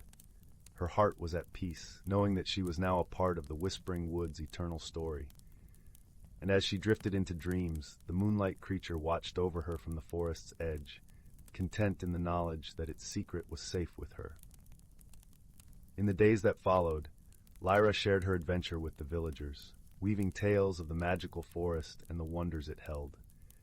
Her stories spread far and wide, bringing joy and inspiration to all who heard them. And though many would try to find the heart of the Whispering Woods, it remained hidden, revealing itself only to those who listened with open hearts and minds. Thus, the village of Elderglen thrived, its people forever connected to the magic of the forest. And Lyra, the girl with the moonlit heart, would often return to the clearing, her laughter mingling with the whispers of the woods, ensuring that its stories would live on for generations to come. And so, dear listener, as you close your eyes and drift into dreams, remember the Whispering Woods and the magic that lies within your own heart. For every story, like a seed, has the power to grow and blossom, weaving a tapestry of wonder that connects us all. The Whispering Woods and the Moonlit Journey. Once upon a time, nestled between rolling hills and shimmering lakes, lay the quaint village of Elderglen. It was a place where the air was always sweet, with the scent of wildflowers and the gentle hum of bees could be heard from dawn till dusk. But what truly set Elderglen apart was the edge of the forest that bordered it, a forest known as the Whispering Woods. Legends spoke of the Whispering Woods as a place where the trees could talk and the streams sang lullabies. It was said that within its depths lay secrets and wonders that had been there since time immemorial. The villagers treated the forest with reverence, often leaving offerings of honey and bread at its edge to appease the spirits within. In this village lived a young girl named Lyra, whose heart was as bright as the morning sun. She had grown up listening to tales of the Whispering Woods, her imagination painting vivid pictures of the magical creatures and hidden worlds that might exist just beyond the tree line. Lyra was kind-hearted and curious, traits that endeared her to everyone she met. One crisp autumn afternoon, as golden leaves danced in the breeze, Lyra sat by the edge of the forest, her favorite spot. The sunlight filtered through the branches, casting a mosaic of light on the forest floor. She hummed a tune as she wove daisy chains, lost in her thoughts. Suddenly, a gentle rustling interrupted her reverie. From the shadows emerged a creature unlike any she had seen before, a small fox-like animal with fur that shimmered like moonlight. The creature approached cautiously, its eyes wide and curious. Lyra held her breath, her heart pounding with a mixture of fear and excitement. Slowly, she extended her hand, palm up, as if inviting the creature to trust her. To her delight, it nuzzled against her fingers, its fur soft as silk. "Hello there," Lyra whispered, her voice barely louder than the rustling leaves. "What brings you here?" The creature, as if understanding her, tilted its head towards the forest, then looked back at Lyra. It was as though it was asking her to follow. Intrigued and unable to resist the pull of adventure, Lyra stood up and brushed the leaves from her skirt. She glanced back at the village, where smoke curled lazily from chimneys, and then at the mysterious creature. Determination set in her eyes as she decided to follow her new friend into the heart of the Whispering Woods. As they ventured deeper, the light grew dimmer, filtered through a canopy of intertwined branches. The air was cool and fresh, carrying the earthy scent of moss and damp wood. Lyra marveled at the sights around her. Mushrooms that glowed softly in the shadows, flowers that seemed to hum with their own melody, and streams that trickled with laughter. The creature led her to a clearing bathed in soft moonlight, even though the sun had not yet set. In the center of the clearing stood an ancient tree, its trunk wide and gnarled, with roots that twisted and curled like the tendrils of a wise old sage. It was here that Lyra discovered the heart of the forest's magic, a small, luminous stone nestled among the roots, pulsing with a gentle, rhythmic light. Lyra reached out, her fingers brushing against the stone's smooth surface. As she did, a warmth spread through her, as though she had been touched by the sun's rays. The forest around her seemed to awaken, the whispers of the trees growing louder, filling her ears with tales of old. It was then that Lyra understood the true nature of the Whispering Woods. This was a place of stories, a tapestry woven from the dreams and hopes of all who had walked its paths. And the stone was its heart, the keeper of its secrets, the source of its enchanting song. Her new friend, the moonlit creature, watched her with knowing eyes, as if it had been waiting for someone like Lyra to come along. With a gentle nudge, it encouraged her to take the stone, a gift from the forest, to one who would cherish and protect its stories. As Lyra held the stone close, she felt a change within her, a newfound understanding of the world and her place in it. She realized that every story, every whisper of the woods, was a part of something greater, a connection that bound all living things together. With a heart full of gratitude, Lyra thanked her friend and the forest for their gift. She promised to return and share the tales of the Whispering Woods, ensuring that its magic would never fade. When she finally emerged from the forest, the village was aglow with the warm light of evening lanterns. Lyra felt different, as though she carried a piece of the forest within her. She knew that her journey had changed her, opening her eyes to the beauty and wonder that existed all around. That night, as she lay in bed, the stone resting on her bedside table, Lyra listened to the gentle whispers of the wind. Her heart was at peace, knowing that she was now a part of the Whispering Woods' eternal story. And as she drifted into dreams, the moonlight creature watched over her from the forest's edge, content in the knowledge that its secret was safe with her. In the days that followed, Lyra shared her adventure with the villagers, weaving tales of the magical forest and the wonders it held. Her stories spread far and wide, bringing joy and inspiration to all who heard them. And though many would try to find the heart of the Whispering Woods, it remained hidden, revealing itself only to those who listened with open hearts and minds. Thus, the village of Elderglen thrived, its people forever connected to the magic of the forest. And Lyra, the girl with the moonlit heart, would often return to the clearing, her laughter mingling with the whispers of the woods, ensuring that its stories would live on for generations to come. And so, dear listener, as you close your eyes and drift into dreams, remember the Whispering Woods and the magic that lies within your own heart. For every story, like a seed, has the power to grow and blossom, weaving a tapestry of wonder that connects us all. Story 36. In a forest where the sunlight filtered through a canopy of emerald leaves, painting the ground with dappled patterns of light and shadow, there lived a community of creatures who understood the delicate art of balance. The air was always filled with the earthy scent of moss and the sweet aroma of pine, while the gentle rustling of leaves played an endless melody, a lullaby that soothed all inhabitants into a perpetual state of tranquility. The creatures of this forest were not ordinary. They were imbued with a touch of magic, a subtle glow that shimmered beneath their fur or feathers, a glint in their eyes that hinted at ancient wisdom. They lived in harmony, each one playing a role in maintaining the equilibrium of their realm. Among them was a wise old turtle named Sylvan, whose shell was adorned with patterns that mirrored the cycles of the moon. Sylvan was the keeper of stories, the one who remembered the times when the forest was young and the earth newly formed. There was also a gentle deer named Briar, whose antlers were twined with delicate vines that bloomed with the changing seasons. Briar was the guardian of the forest paths, ensuring that the trails remained open for the travelers who passed through their enchanted woods. And then there was Zephyr, a small and sprightly squirrel who could summon the winds with a flick of her bushy tail, spreading seeds far and wide to ensure the forest's renewal. The forest was their sanctuary, a place where the seasons danced in a rhythmic cycle, each bringing its own magic and beauty. In the spring, the forest sang with the songs of newly awakened streams, their waters glistening like liquid crystal under the burgeoning sun. Flowers unfurled their petals in a riot of colors, painting the ground with hues of lavender, gold, and crimson. The creatures rejoiced in the abundance, sharing stories and laughter beneath the blossoming canopy. Summer brought warmth and the thick, heady scent of sun-kissed bark and ripe berries. The forest was alive with the hum of bees and the gentle buzz of dragonflies hovering above shimmering pools. It was during this season that the creatures held their gatherings, a celebration of the light that lingered long into the evening, casting a golden glow over the earth. Autumn arrived with a soft rustle, the trees donning cloaks of amber and scarlet.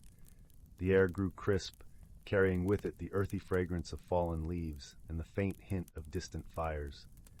This was the time for reflection, as the creatures prepared for the slumber of winter, gathering close to share warmth and stories, their breath mingling with the misty air. Winter settled in like a soft blanket, covering the forest in a hush of white. The snow glistened under the pale light of the moon, casting a serene glow over the land. It was a time of quietude, a reminder of the stillness that lay at the heart of all things. The creatures huddled together in their dens and burrows, listening to the whisper of the wind as it wove through the bare branches, a gentle reminder of the cycles that connected them all. One day, as the forest lay in the grip of winter's embrace, a great storm threatened to disrupt the delicate balance. Dark clouds gathered on the horizon, and the wind howled with an intensity that shook the very core of the trees. The creatures gathered in the clearing, their breath forming small clouds in the frigid air, their eyes wide with concern. "We must act swiftly," Sylvan said, his voice as steady as the ancient stones. "The forest is in danger, and we must restore balance before the storm takes hold." Briar nodded, the vines on his antlers quivering with determination. "We must call upon the spirits of the season," he said. "Only they can guide us." With this, Zephyr darted into action, her small form disappearing into the swirling snow. The others followed, their footsteps muffled by the thick blanket of white. Together, they journeyed to the heart of the forest, where an ancient oak stood, its gnarled branches reaching towards the sky like the arms of an elder.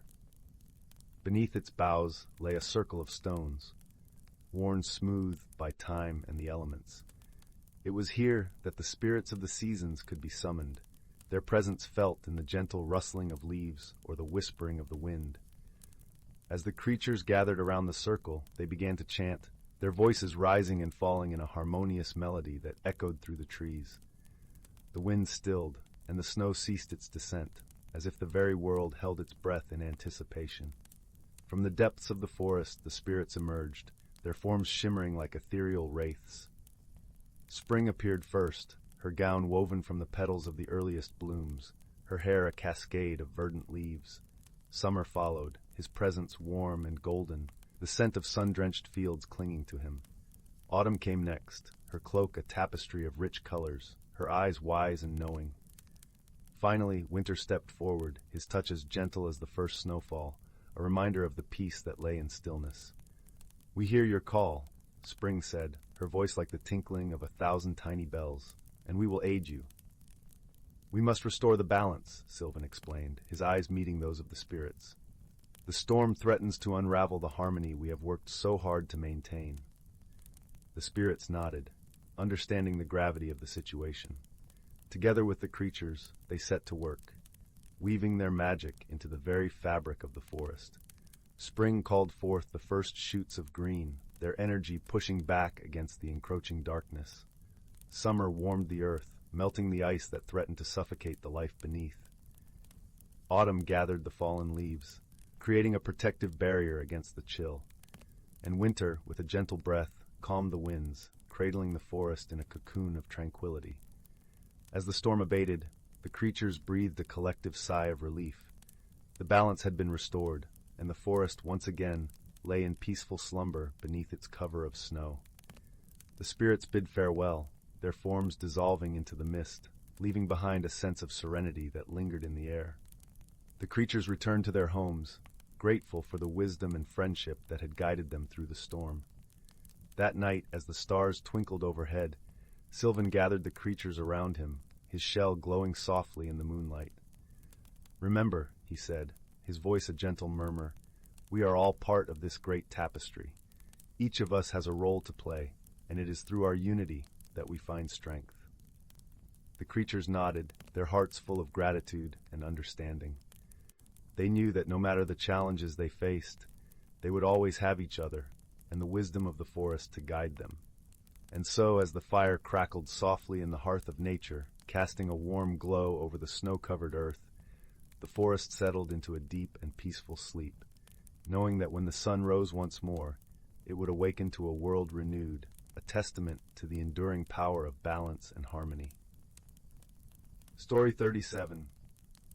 In the heart of the Andromeda Galaxy, amidst swirling nebulae painted in hues of lavender and teal, there lay a small, seemingly insignificant planet named Luminara. On this tranquil world, where the skies twinkled with stars even in daylight, lived a gentle species known as the Luminarans. These beings, with their shimmering skin and gentle luminescence, thrived on harmony and peace. One crisp, starlit evening, while the Luminarans were gathering under the great glowing tree, a curious event unfolded. A glinting spacecraft, no bigger than a cottage, descended from the heavens, landing softly on the lush, dewy grass. Out stepped a creature unlike any the Luminarans had ever seen. It was a Zergonian, a sturdy, scale-covered being from the planet Zira, known for its harsh, volcanic landscapes and fierce storms. The Zergonian, who went by the name of Rax, was on a mission to find a rare mineral unique to Luminara, which could stabilize Zira's tumultuous weather. However, the Luminarans, unfamiliar with Rax's rugged appearance and unable to understand his gruff language, were wary. They gathered at a distance, their luminous forms flickering with unease. Among the Luminarans was Lyra, a particularly curious and kind-hearted soul. Her heart glowed a little brighter than the rest, for she saw not an intruder, but a potential friend in need. With a gentle gesture, she approached Rax, offering the universal sign of peace, a small, glowing stone, warm to the touch. Rax, gazing into Lyra's sincere eyes, felt a strange warmth spreading through his scales. Though their languages were different, their eyes spoke volumes. He accepted the stone, letting out a low, rumbling sound that, in his tongue, meant gratitude. As the days turned into weeks, Rax and Lyra found ways to communicate through gestures and drawings in the dirt. Misunderstandings were frequent. Rax's attempts to help cultivate the glowing herbs often ended in crushed plants, his strength ill-suited for delicate tasks. Yet each mistake was met with laughter and patience, as Lyra would guide him with her gentle hands, showing him the ways of her world. One evening, while the sky was a deep indigo sprinkled with diamond stars, a sudden storm approached Luminara, a rarity in this serene land. The Luminarans had never experienced such fierce winds and blinding rain. Panic rippled through the community as the great glowing tree began to sway perilously. Rax, recalling the storms of his own planet, took charge. With Lyra translating his gestures, he instructed the Luminarans to gather strong vines and anchor the tree.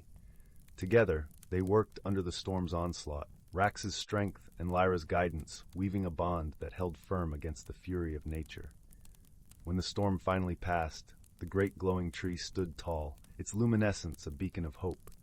The Luminarans, grateful and awestruck, gathered around Rax and Lyra, their glow brighter than ever in appreciation.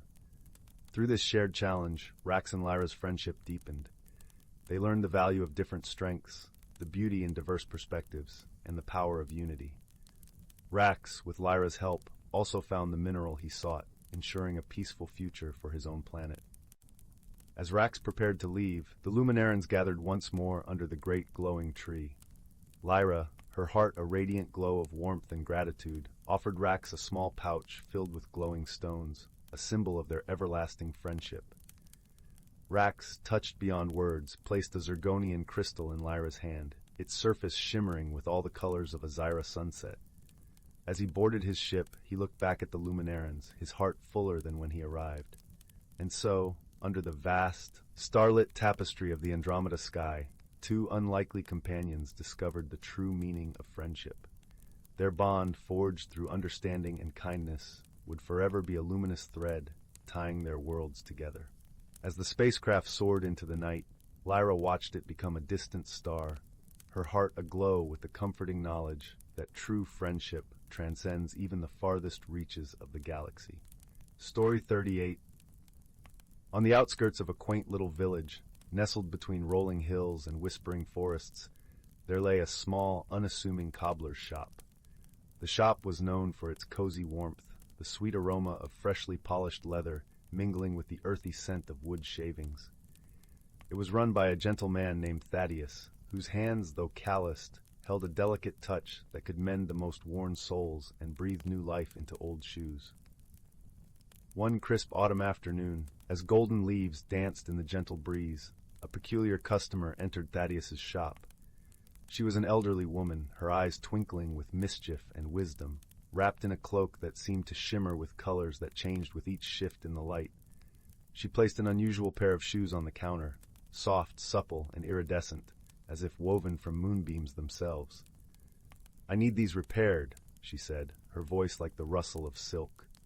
Thaddeus took the shoes, noting their peculiar weightlessness, and promised to have them ready by the next full moon. As the days passed, Thaddeus found himself drawn to the shoes, intrigued by their ethereal quality. One evening, as the sun dipped below the horizon and a blanket of stars spread across the sky, he decided to try them on. To his astonishment, the moment he laced them up, Thaddeus felt a rush of energy surge through him, and with a single step, he found himself transported to a meadow bathed in the soft glow of moonlight. The meadow was unlike any place Thaddeus had ever seen. The grass whispered secrets as the breeze caressed it, and the air was filled with the sweet scent of night-blooming flowers. In the center of the meadow stood a grand oak tree, its branches stretching towards the heavens, draped in a veil of starlight. As Thaddeus marveled at the wonder around him, he heard a gentle voice. "Welcome, traveler," it said, and from behind the oak emerged a rabbit with fur as white as snow and eyes that sparkled like sapphires. "I am Briar, guardian of this realm. You have been chosen to embark on a journey of discovery and wonder." Thaddeus, though startled, felt a warmth in his heart. "What must I do?" he asked, his voice a whisper in the stillness of the night. "You must seek out the Heartstone," Briar replied. "It is a gem of great power, hidden within the depths of the Enchanted Forest. It holds the secret to understanding one's true self." With Briar as his guide, Thaddeus set off on his journey. The path through the forest was winding and mysterious, with trees that seemed to shift and sway, their leaves shimmering like emeralds under the moonlight. Along the way, they met a variety of creatures, each with a unique charm and wisdom to share. There was Lyra, a songbird with feathers of every hue, who taught Thaddeus the importance of listening to the world around him. "Every sound is a story," she chirped, "and every story has its lesson." Next, they encountered Finn, a mischievous fox with a heart of gold, who showed Thaddeus how to navigate the forest's many challenges with cleverness and wit. "Sometimes the answer lies not in what you see, but in what you feel," Finn advised with a sly smile.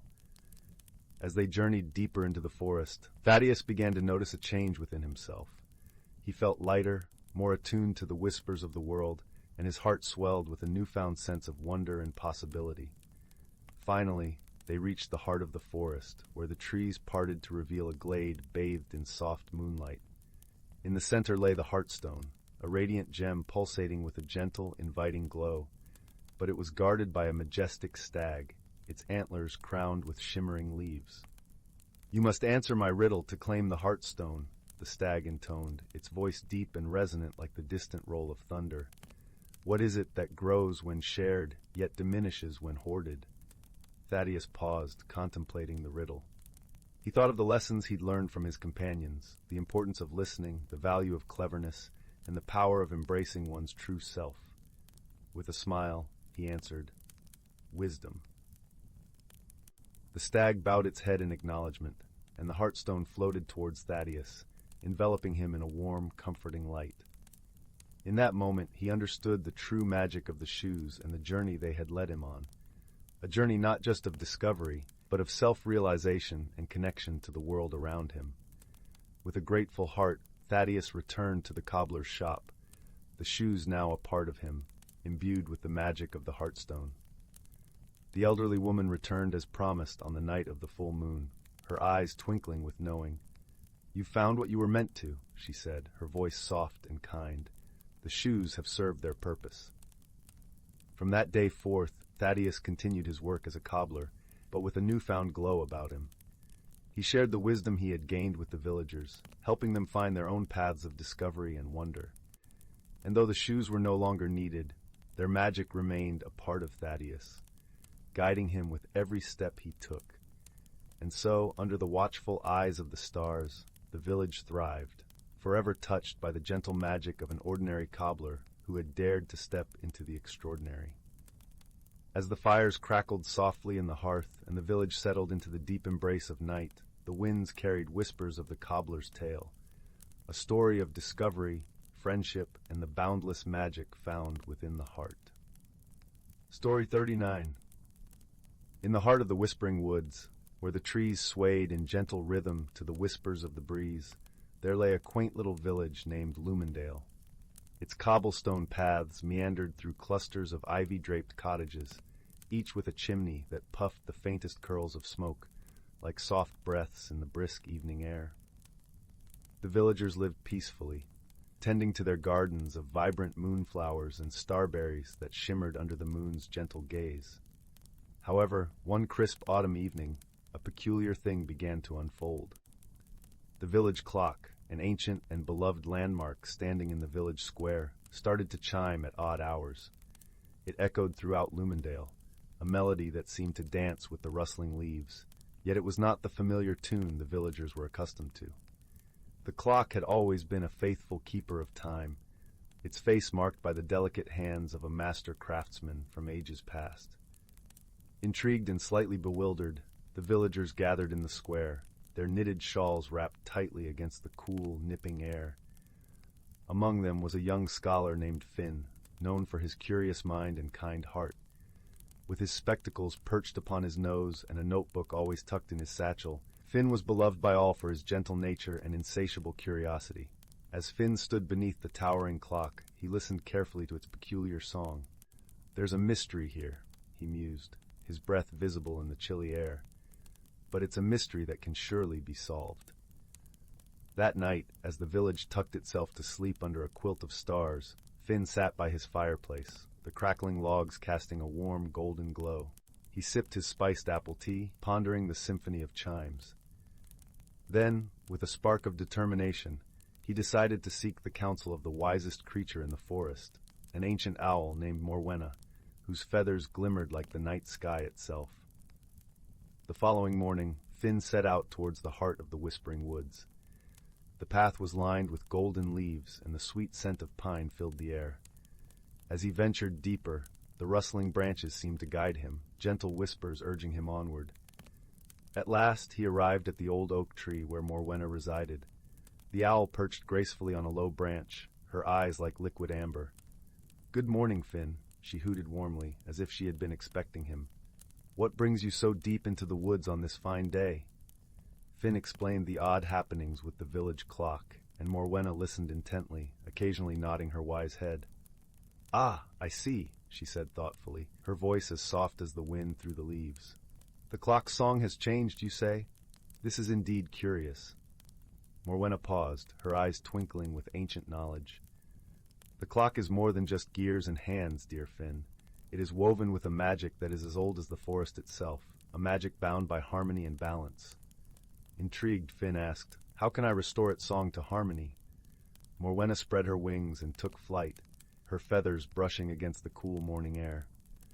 "Follow me to the treacle pools," she called. "There you might find the answer you seek." Finn hurried after her, the ground soft beneath his feet.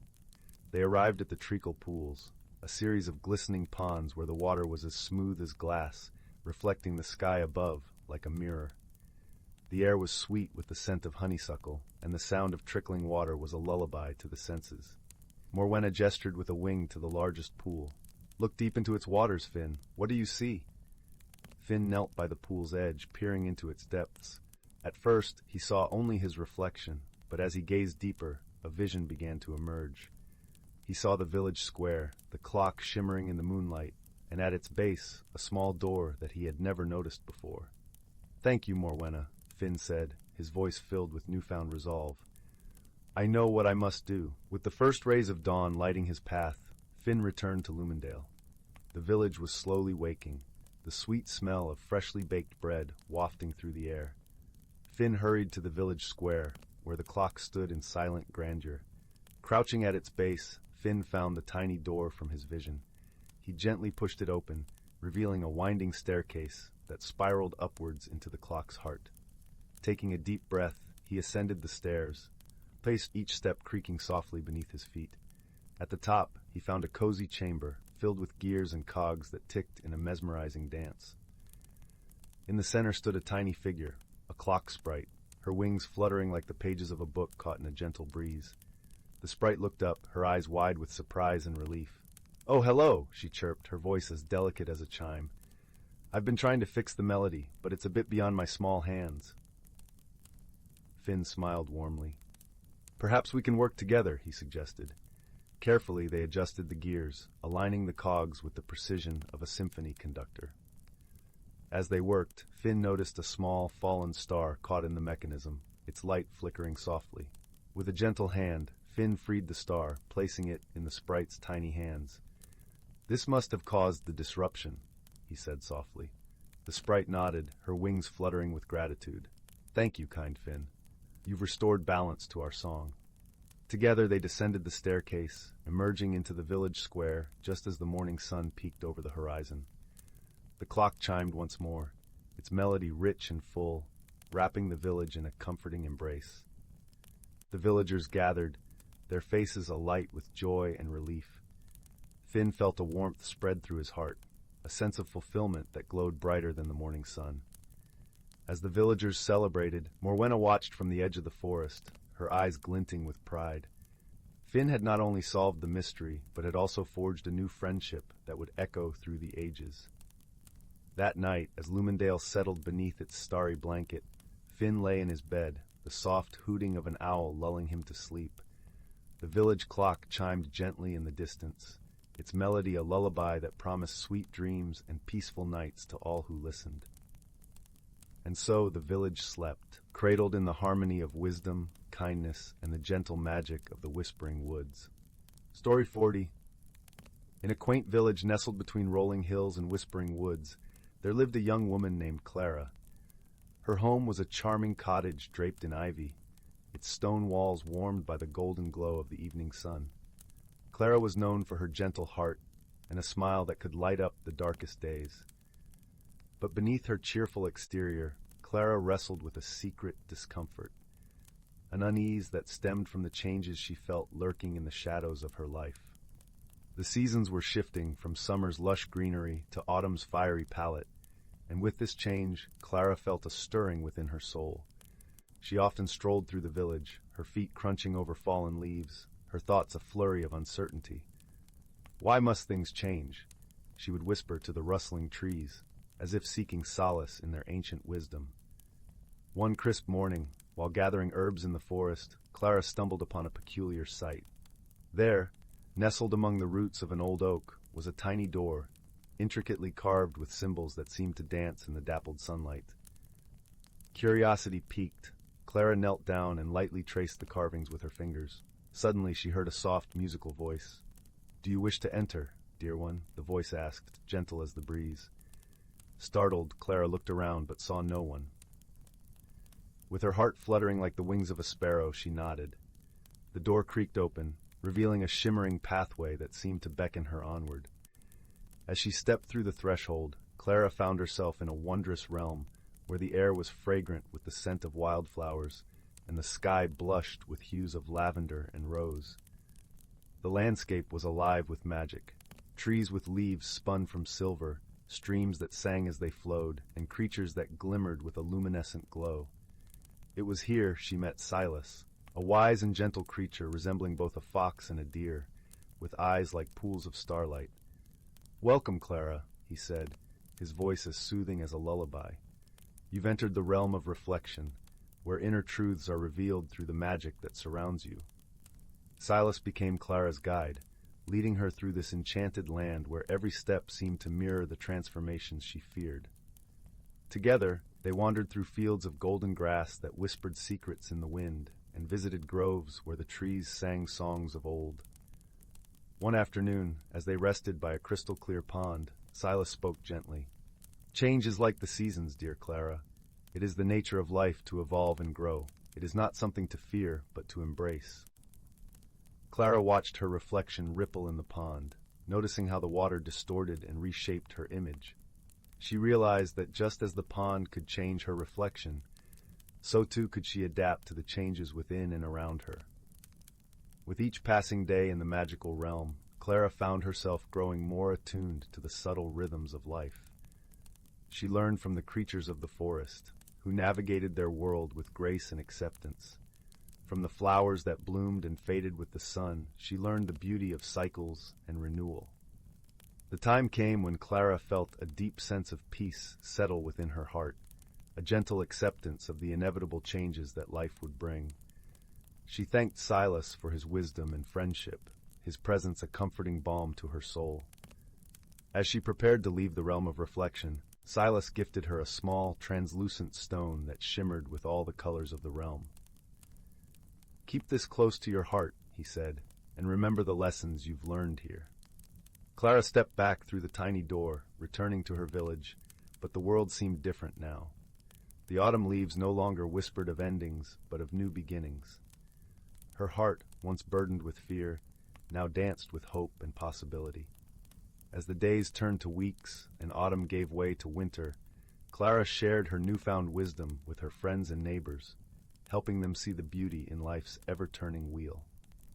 The stone from Silas remained a cherished keepsake, a reminder of the magical journey that had transformed her from within. And so, in the warmth of her cottage by the crackling fireplace, Clara found comfort in the knowledge that change was not a foe to be fought, but a friend to be welcomed. Her heart, now open and free, embraced the endless dance of seasons, carrying her ever forward on the gentle wings of transformation. In a quaint village nestled between rolling hills and whispering woods, there lived a young woman named Clara. Her home was a charming cottage draped in ivy, its stone walls warmed by the golden glow of the evening sun. Clara was known for her gentle heart and a smile that could light up the darkest days. But beneath her cheerful exterior, Clara wrestled with a secret discomfort, an unease that stemmed from the changes she felt lurking in the shadows of her life.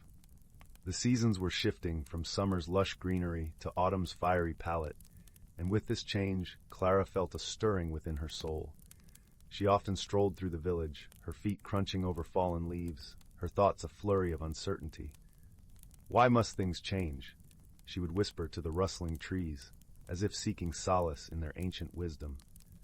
One crisp morning, while gathering herbs in the forest, Clara stumbled upon a peculiar sight. There, nestled among the roots of an old oak, was a tiny door, intricately carved with symbols that seemed to dance in the dappled sunlight. Curiosity piqued, Clara knelt down and lightly traced the carvings with her fingers. Suddenly she heard a soft, musical voice. "Do you wish to enter, dear one?" the voice asked, gentle as the breeze. Startled, Clara looked around but saw no one. With her heart fluttering like the wings of a sparrow, she nodded. The door creaked open, revealing a shimmering pathway that seemed to beckon her onward. As she stepped through the threshold, Clara found herself in a wondrous realm where the air was fragrant with the scent of wildflowers and the sky blushed with hues of lavender and rose. The landscape was alive with magic. Trees with leaves spun from silver, streams that sang as they flowed, and creatures that glimmered with a luminescent glow. It was here she met Silas, a wise and gentle creature resembling both a fox and a deer, with eyes like pools of starlight. "Welcome, Clara," he said, his voice as soothing as a lullaby. "You've entered the realm of reflection, where inner truths are revealed through the magic that surrounds you." Silas became Clara's guide, leading her through this enchanted land where every step seemed to mirror the transformations she feared. Together, they wandered through fields of golden grass that whispered secrets in the wind and visited groves where the trees sang songs of old. One afternoon, as they rested by a crystal-clear pond, Silas spoke gently. "Change is like the seasons, dear Clara. It is the nature of life to evolve and grow. It is not something to fear, but to embrace." Clara watched her reflection ripple in the pond, noticing how the water distorted and reshaped her image. She realized that just as the pond could change her reflection, so too could she adapt to the changes within and around her. With each passing day in the magical realm, Clara found herself growing more attuned to the subtle rhythms of life. She learned from the creatures of the forest, who navigated their world with grace and acceptance. From the flowers that bloomed and faded with the sun, she learned the beauty of cycles and renewal. The time came when Clara felt a deep sense of peace settle within her heart, a gentle acceptance of the inevitable changes that life would bring. She thanked Silas for his wisdom and friendship, his presence a comforting balm to her soul. As she prepared to leave the realm of reflection, Silas gifted her a small, translucent stone that shimmered with all the colors of the realm. "Keep this close to your heart," he said, "and remember the lessons you've learned here." Clara stepped back through the tiny door, returning to her village, but the world seemed different now. The autumn leaves no longer whispered of endings, but of new beginnings. Her heart, once burdened with fear, now danced with hope and possibility. As the days turned to weeks and autumn gave way to winter, Clara shared her newfound wisdom with her friends and neighbors, helping them see the beauty in life's ever-turning wheel. The stone from Silas remained a cherished keepsake, a reminder of the magical journey that had transformed her from within. And so, in the warmth of her cottage by the crackling fireplace, Clara found comfort in the knowledge that change was not a foe to be fought, but a friend to be welcomed. Her heart, now open and free, embraced the endless dance of seasons, carrying her ever forward on the gentle wings of transformation. Story 41. In the heart of a forest where the trees whispered their secrets to the wind, there lay a village known as Willowbrook. This village was a haven of warmth and light, where cottages nestled among the trees, and the scent of honey and cinnamon wafted from every chimney. The villagers were kind and close-knit, often gathering in the evenings to share stories and laughter by the glow of the hearth. One crisp autumn morning, as the leaves blushed into shades of amber and gold, something peculiar began to unfold. It started with the disappearance of small, everyday items. First, it was the knitting needles from Mrs. Pemberton's basket, then the measuring spoons from the bakery, and even the silver bell from the door of the village library. Though these vanishings seemed harmless, they left the villagers puzzled and curious. Among the villagers was a gentle-hearted girl named Clara. Clara had a way of seeing the world that others often missed. Her eyes were bright with curiosity, and her heart brimmed with kindness. She lived in a cottage at the edge of Willowbrook, where the forest stretched into a tapestry of greens and browns, and the brook sang a melody of its own. Clara decided to solve the mystery of the disappearing items. She believed that if she listened closely enough, the forest would share its secrets. So she set off on a sunny afternoon with a basket of freshly baked scones and a steaming flask of chamomile tea, offerings for any creature she might encounter. As she wandered deeper into the forest, the sunlight dappled the ground in golden patterns, and the air was filled with the earthy scent of moss and pine. Clara paused to listen to the rustle of leaves and the soft murmur of the brook, hoping for a clue. "Good day, Clara," chirped a voice from above. It was Pip, the sparrow, perched on a branch with his feathers fluffed against the brisk breeze. Pip was known as the village messenger, darting quickly from one place to another, always in the know. "Hello, Pip," Clara greeted with a smile. "I'm trying to uncover the mystery of the missing items. Have you seen anything unusual?" Pip tilted his head thoughtfully. "I've noticed a trail of shiny things leading towards the old willow tree by the brook. Perhaps you should start there." Thanking Pip, Clara made her way to the willow tree. Its ancient branches drooped gracefully towards the water, and beneath it, the ground was a patchwork of fallen leaves. As she approached, she spotted a glimmer among the roots. Mrs. Pemberton's knitting needles, lying atop a small pile of other missing items. "Oh, what a curious place for these to be," Clara mused aloud. Just then, a soft rustling came from the tree's hollow. Out popped a pair of bright, mischievous eyes, followed by the small, furry face of a squirrel. His coat was a deep chestnut, and his tail flicked with the energy of a lively breeze. "Hello there," Clara said gently, kneeling down to the squirrel's level. "Have you been collecting these?" The squirrel nodded, his tiny paws clutched around a shiny spoon. "I didn't mean any harm," he squeaked. "I just wanted to decorate my nest for the winter." Understanding dawned on Clara's face, and she chuckled softly. "Well, you have quite the eye for shiny things, but these belong to the villagers, and they've been worried about where they've gone." The squirrel's ears drooped, his expression turning apologetic. "I didn't realize. I only wanted my home to be special." Clara's heart warmed with empathy. "Perhaps we can find a way to make your nest lovely without taking things that belong to others. Would you like that?" The squirrel's eyes brightened, and he nodded eagerly. Together, Clara and the squirrel, whom she named Nibbles, began to gather twigs, leaves, and bits of soft moss that sparkled with dew. Clara shared stories as they worked, her voice weaving tales of bravery and kindness through the gentle rustle of the forest. As the sun dipped low in the sky, casting a warm glow over the world, Nibbles' nest gleamed with natural beauty, nestled snugly within the willow's embrace. The missing items were returned to their rightful places, and the villagers' worries were eased. That evening, the villagers of Willowbrook gathered in the village square. Clara shared the tale of Nibbles, the squirrel with a penchant for shiny things, and how they had worked together to solve the mystery. The villagers laughed and applauded, grateful for Clara's gentle wisdom and the return of their trinkets. From then on, Nibbles became a beloved visitor in the village, often seen scampering about with Pip, the sparrow, as they explored the forest together. The villagers would leave small, shiny stones and bits of ribbon for Nibbles, who would use them to adorn his nest. And so the mystery of the missing items was solved, not through confrontation or accusation, but through understanding and friendship. The forest, with its whispering leaves and singing brook, remained a place of wonder and tranquility, where the bonds of kindness and community grew ever stronger. As the stars twinkled above Willowbrook, Clara returned to her cozy cottage by the edge of the forest, her heart light with the joy of a mystery unraveled and the warmth of new friendships. She settled into bed, the soft glow of the moonlight casting gentle shadows across her room, and drifted into a peaceful sleep, knowing that all was well in her beloved village. In the end, the forest kept its secrets only long enough for those with open hearts to find them, and the village of Willowbrook continued to thrive, forever touched by the magic of kindness and the gentle wisdom of those who listened. Story 42.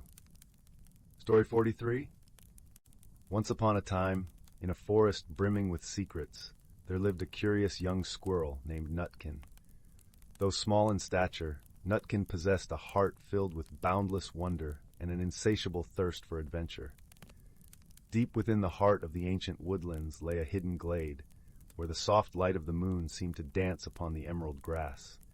It was here that Nutkin first discovered the enchanting gift that would forever change his life.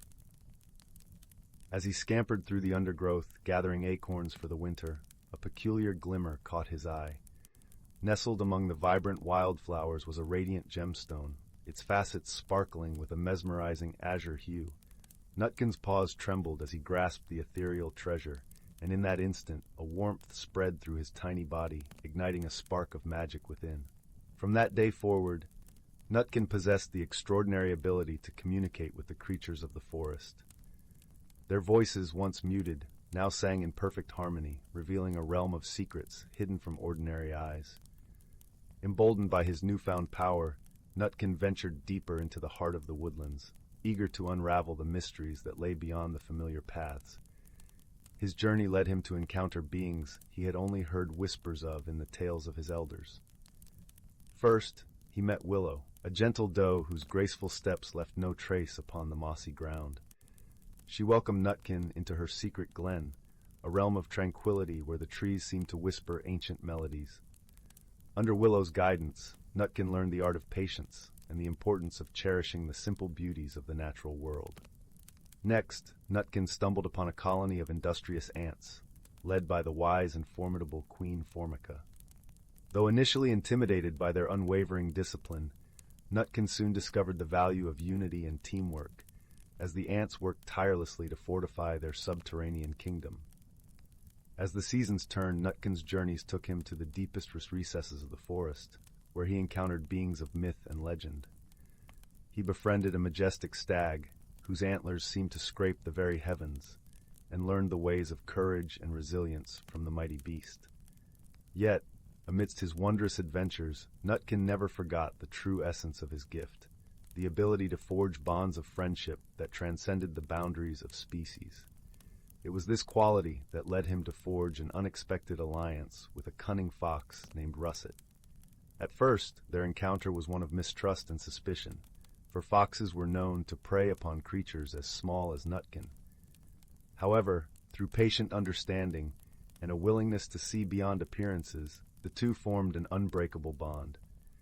Together, Nutkin and Russet embarked on a quest to unravel the mystery of the enchanted gemstone that had bestowed upon the squirrel his extraordinary abilities.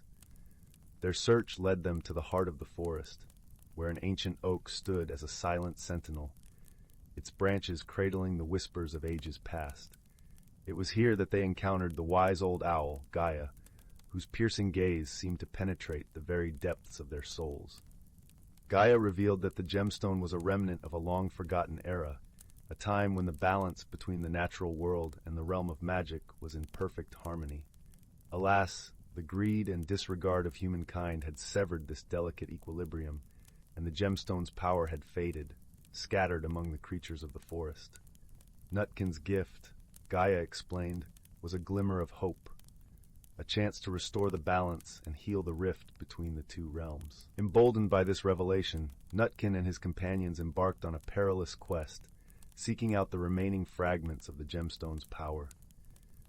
Their journey took them through treacherous terrain, from the icy peaks of the mountains to the depths of the sunless caves. Along the way, they faced formidable foes and overcame daunting challenges, their bond of friendship growing ever stronger with each obstacle they conquered. Nutkin learned the true meaning of bravery from Russet's unwavering loyalty, and the fox, in turn, discovered the beauty of compassion through the squirrel's gentle heart. At last, after a journey that tested the limits of their courage and endurance, they uncovered the final shard of the gemstone's power, hidden deep within the hollow of an ancient redwood. As the shards were reunited, a blinding radiance engulfed the forest, and the harmony between the natural and magical realms was restored. In that moment, Nutkin understood the true significance of his gift. It was a reminder that friendship, love, and understanding could transcend even the most formidable barriers. As the forest rejoiced in its newfound balance, Nutkin knew that his journey had forever transformed him, opening his eyes to the wonders that lay beyond the familiar paths. From that day forward, Nutkin became a guardian of the forest, using his ability to communicate with all creatures to foster understanding and preserve the delicate equilibrium. His tale was passed down through generations, a testament to the power of friendship, courage, and the indomitable spirit of exploration. And so as the moon casts its silvery glow upon the ancient woodlands, the whispers of Nutkin's legacy echo through the rustling leaves, reminding all who listen that true magic lies not in gemstones or enchantments, but in the bonds we forge and the journeys that shape our souls. Story 44. Once upon a timeless eve, nestled deep within the ancient elderwood forest, a wondrous tale unfolded, a story as eternal as the towering pines and whispering streams that grace this enchanted realm. In a cozy burrow beneath the gnarled roots of an ancient oak, a family of rabbits stirred to welcome the first rays of dawn. Willow, the matriarch, nuzzled her kits awake with a gentle nudge, her soft fur glistening with dewdrops like diamonds in the morning light. "Wake up, my little ones," she cooed, her voice as soothing as the babbling brook nearby. The forest awakens, and with it, a world of magic awaits. Blinking away the remnants of sleep, the kits scampered out of their burrow, their tiny noses twitching with curiosity. The forest floor was a tapestry of emerald moss and wildflowers, each petal glistening with crystalline beads of dew. As the family ventured deeper into the woodland, the air seemed to hum with an ancient melody, the harmonious symphony of nature itself. Willow's ears twitched, and she paused, her eyes alight with wonder. "Listen closely, my kits," she whispered. "Can you hear the heartbeat of the forest?" The kits stilled, their eyes wide with awe as the gentle thrum of life pulsed around them. The rustling of leaves, the gurgle of the stream, the song of birds, all woven together in a tapestry of sound that echoed the very essence of the elderwood. Willow led her family through a maze of ferns and mushroom rings, her paws leaving no trace upon the mossy ground. As they ventured deeper, the forest seemed to come alive with magic. Glimmering sprites danced among the branches, their gossamer wings scattering stardust in their wake. A family of deer materialized from the mist, their graceful forms ethereal and otherworldly. The kits gasped in delight, their eyes sparkling with childlike wonder. "Behold the guardians of the forest," Willow murmured, her voice reverent. "They walk between the realms, ensuring the delicate balance of nature remains undisturbed." As the sun crept higher in the sky, the forest hummed with the rhythms of life. Squirrels chattered from their lofty perches, and butterflies flitted from blossom to blossom, their wings a kaleidoscope of color. In a secluded glade, a crystal-clear pool shimmered like liquid moonlight, its waters infused with the magic of the ancient wood. Willow gestured for her kits to approach, her eyes sparkling with mischief. "Watch closely, my little ones," she whispered. With a flick of her paw, she conjured a ripple upon the surface of the pool. Instantly, the water transformed into a shimmering mirror, reflecting not their physical forms, but the very essence of their spirits, glowing orbs of pure energy, pulsing with the vibrant hues of life itself. The kits gasped in wonder, their eyes wide with amazement. "How is this possible, Mother?" one kit asked, his voice tinged with awe. Willow smiled, her whiskers twitching with delight. "The magic of the elderwood is as ancient as the forest itself," she explained. "It flows through every living thing, connecting us all in a tapestry of life." As the day wore on, the family basked in the warmth of the sun's golden rays, their bellies full from a hearty feast of berries and succulent greens. Willow regaled her kits with tales of the forest's ancient wisdom, passed down through countless generations of rabbits before them. She spoke of the changing seasons, each one a symphony of transformation and renewal. The vibrant greens of spring, the fiery hues of autumn, the crystalline blanket of winter, each held its own unique magic, woven into the very fabric of the elderwood. As dusk approached, the family retreated to their burrow, their hearts full of wonder and reverence for the magic that surrounded them. Willow tucked her kits in, her eyes shining with love and pride. "Remember, my little ones," she whispered, nuzzling them tenderly. "The magic of the elderwood flows through us all. It is our sacred duty to protect and cherish this wondrous realm, for it is the very heartbeat of life itself." And as the moon rose high above the ancient canopy, the forest seemed to hum with a contented sigh, its secrets guarded by those who walked in harmony with nature's eternal dance. Story 45. Story 46. Story 47. Story 48. Story 49. Story 50. Story 51. Once upon a time, in the distant reaches of the galaxy, there existed a small, buzzing spaceport known as Nexus Station. It was a place where travelers from countless planets came together, each bringing the peculiarities of their home worlds. Among the throng of beings, two very different creatures found themselves drawn into an adventure neither had anticipated. First was Tali, a delicate creature from the verdant world of Lusharia. She resembled a walking blossom, with petals that shimmered in hues of blue and violet, and a voice that echoed like the gentle rustle of leaves. Lusharians were known for their affinity with nature and their ability to communicate with all living things. Tali had come to Nexus Station in search of rare seeds to bring back to her planet's gardens. Then there was Drox, a sturdy, metallic being from the industrious planet of Farron. Drox's body was a marvel of engineering, a patchwork of gears and glowing circuits. Faronians were skilled in technology, but not known for their emotional depth. Drox had arrived at the station on a quest to find new alloys that could withstand the harshest conditions. On a particular day, as the chaos of the spaceport swirled around them, Tali and Drox collided in a busy market corridor. Tali's seeds scattered across the shiny floor, while Drox's metallic limbs clattered as he tried to regain his balance. "Oh dear," Tali exclaimed, her petals bristling with embarrassment. "I'm so sorry." Drox, adjusting his optics, replied in a voice that hummed like a gentle engine. "No, it was my fault. I wasn't watching where I was going." As they both stooped to collect Tali's scattered seeds, a misunderstanding unfolded. Drox, unfamiliar with the organic delicacy of Lusharian flora, accidentally crushed a seed under his metal fingers. Tali gasped softly, a hint of sorrow in her eyes. "That was a rare one," she murmured, her voice tinged with disappointment. Drox, feeling a pang of something unfamiliar, guilt, offered, "I'll help you find another. I've seen a vendor selling seeds just down the corridor." Reluctantly, Tali agreed, and together they ventured deeper into the market. Along the way, Drox's candid curiosity about the seeds sparked a conversation. Tali shared stories of her lush home, where the air was sweet with the scent of blossoms, and the sky danced with colors at dawn and dusk. In return, Drox spoke of Farron, where the skies were often hidden behind a veil of smog, but the night was illuminated by the glow of factories and the rhythmic hum of machinery. Their differences were vast, yet as they talked, a bridge of understanding began to form. Tali marveled at Drox's tales of invention and innovation, while Drox found himself enchanted by Tali's descriptions of a world so full of life and color. Their quest for the seed vendor led them to the outskirts of the market, where a small, unassuming stall was nestled between towering crates of exotic goods. The vendor, a wizened old Gricthorian with a voice like gravel, eyed them with suspicion. "What do you want?" he croaked, his three eyes blinking out of sequence. Tali stepped forward, her demeanor gentle yet firm. "We're looking for a Lusharian seed, a rare one. Would you happen to have any?"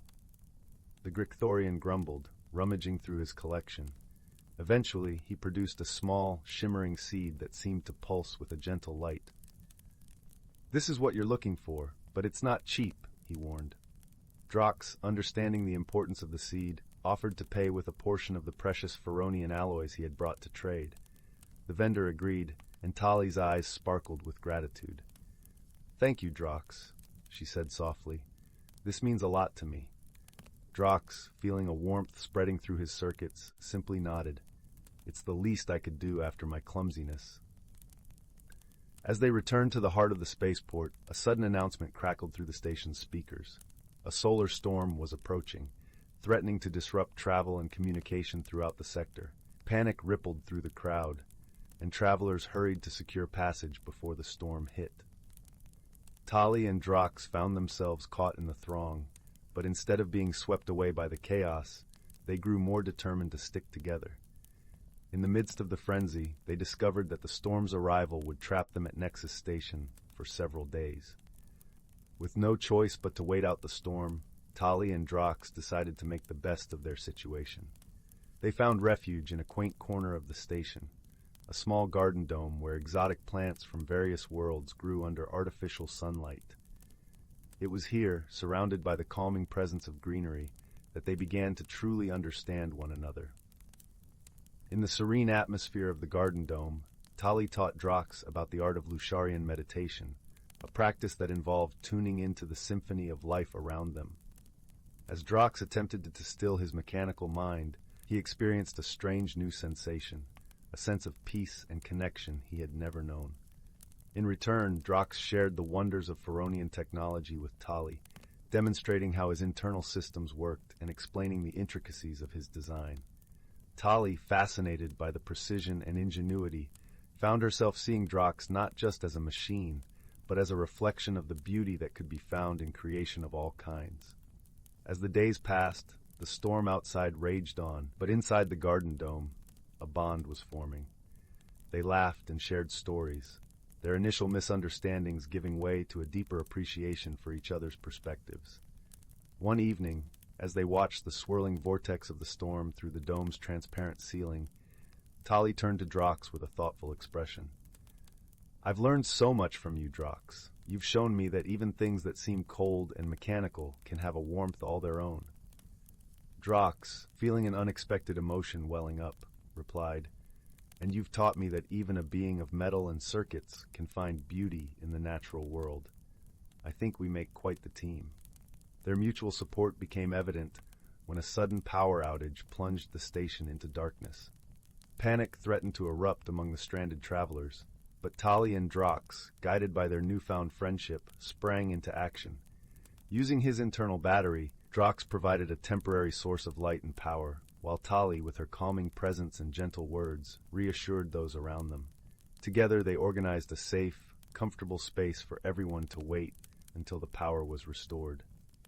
In that moment, under the dim glow of Drox's lights and the comforting rustle of Tali's petals, the travelers of Nexus Station found solace. It was a testament to the unlikely bond between a being of metal and a creature of petals, and the strength they found in each other's company.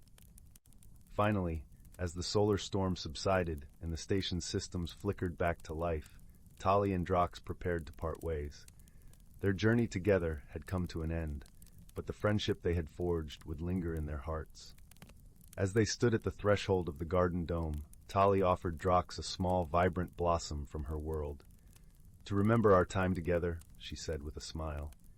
Drox accepted the gift, carefully placing it within a compartment in his chest. "And this," he said, handing Tali a small, sparkling gear from his own body, "to remind you of our shared adventure." With a final embrace, they promised to keep in touch across the stars, knowing that no distance could diminish the friendship they had discovered.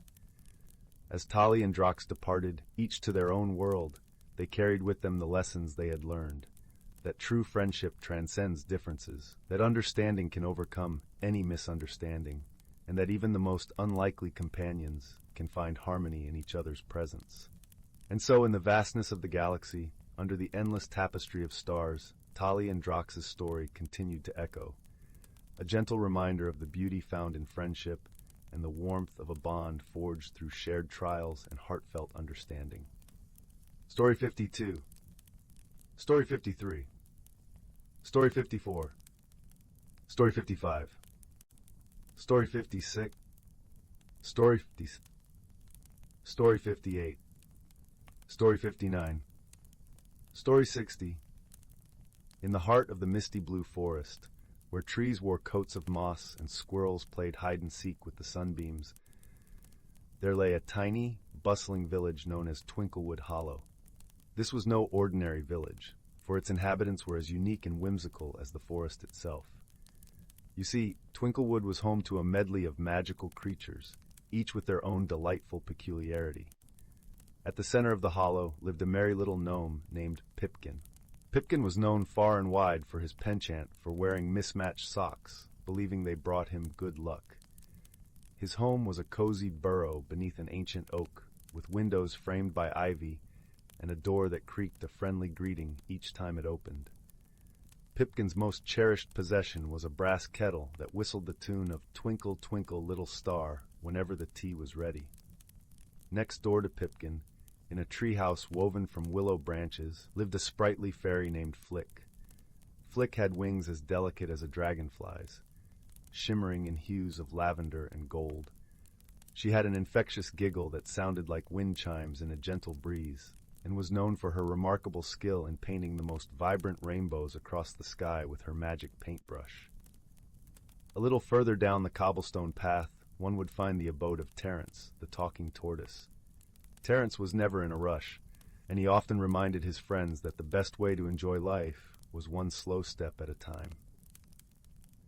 His shell was a patchwork of colors, each tile a memory from his travels around the world. Terence was a master storyteller, his tales as rich and layered as the forest floor in autumn. One sunny morning, as the dew sparkled on the meadow like 1,000 tiny diamonds, Pipkin, Flick, and Terence gathered at the village square. They were joined by a lively crowd of other villagers, including the melodic-voiced songbirds, the mischievous squirrel twins, and the wise old owl Hootsworth, who always wore spectacles perched precariously on his beak. The occasion was the annual Twinklewood Festival, a day filled with laughter, games, and feasting. But this year, something peculiar was afoot. As the festivities began, a curious occurrence unfolded.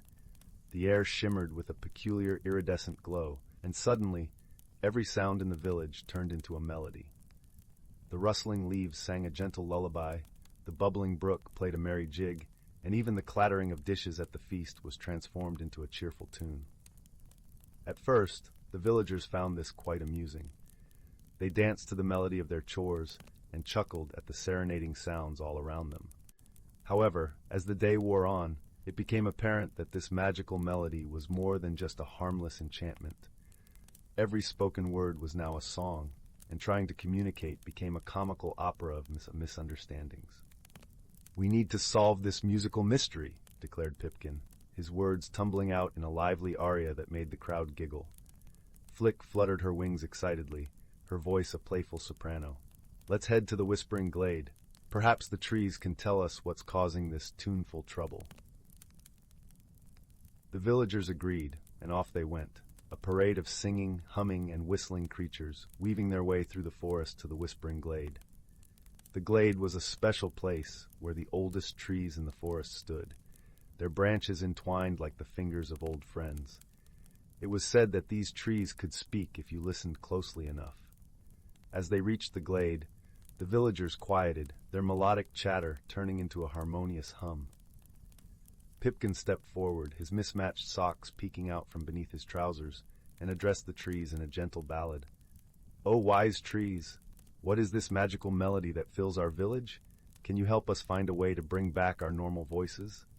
For a moment the glade was silent, save for the rustling leaves. Then, a deep, resonant voice emerged from the largest tree, its bark as gnarled and wise as time itself. "Long ago, a playful sprite named Melody cast a spell upon these woods, leaving behind a treasure of musical enchantments. It seems you have stumbled upon one of her playful charms." Terence, in his slow and deliberate baritone, asked, "Is there a way to undo the spell, dear trees?" The elder tree responded with a gentle rustle. "Ah, yes. To return your voices, you must find Melody's forgotten flute, hidden deep within the enchanted grove.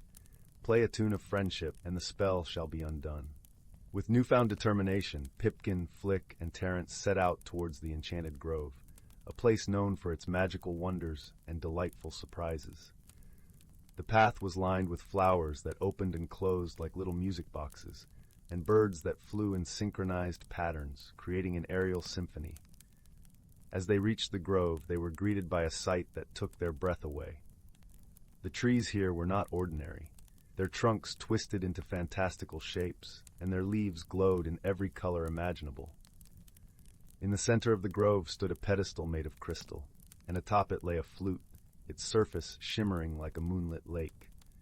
Flick, with her fairy grace, picked up the flute. "I think I know just the tune," she said, her voice a gentle melody.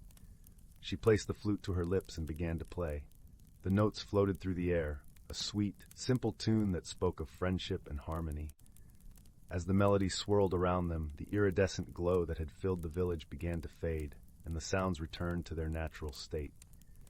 Back in Twinklewood Hollow, the villagers cheered, their voices at last free from the musical enchantment. They gathered around Pipkin, Flick, and Terence, thanking them with heartfelt gratitude. Pipkin grinned, twirling one of his mismatched socks. "It's good to have our voices back, but I must admit it was quite an adventure." Flick giggled, her wings fluttering with joy. "Yes, and what a wonderful tune it turned out to be." Terence nodded slowly, a contented smile on his face. Indeed, my friends, sometimes it takes a little magic to remind us of the music in our lives. As the sun set, casting a warm golden glow over Twinklewood Hollow, the villagers gathered for a feast beneath the stars. Laughter and the clinking of glasses filled the air, mingling with the gentle hush of the forest. The night ended with Pipkin and Flick leading everyone in a joyful dance, their feet tapping out a merry rhythm on the cobblestone streets. And so, with hearts full of joy and the bonds of friendship stronger than ever, the villagers drifted into happy dreams, comforted by the knowledge that even in a world of magic and melody, the greatest harmony of all was found in their togetherness. 61. Story 62. Story 63. Story 64. Story 65. Story 66. Story 67. Story 68. In the distant reaches of the cosmos, where stars twinkled like scattered diamonds against the velvet backdrop of space, there existed a small, vibrant planet known as Luminara. Its skies shimmered in hues of lavender and gold, and its lush landscapes teemed with life. Among its gentle inhabitants was Lyra, a creature of light and song, whose translucent wings caught the sun's rays and scattered rainbows across the fields as she fluttered from one blossom to the next. On a nearby planet shrouded in twilight and mystery lived Corin, a towering being of earth and stone. His world, Teros, was a place of deep valleys and echoing caverns where the ground whispered ancient secrets. Corin's strength was matched by his gentle heart, and he wandered his land with a quiet reverence for the beauty of the stones and the life they cradled. One fateful day, as the stars aligned in a cosmic dance, a curious portal opened between these two worlds. Lyra, drawn by its shimmering allure, darted through the portal, her heart filled with wonder and a touch of trepidation.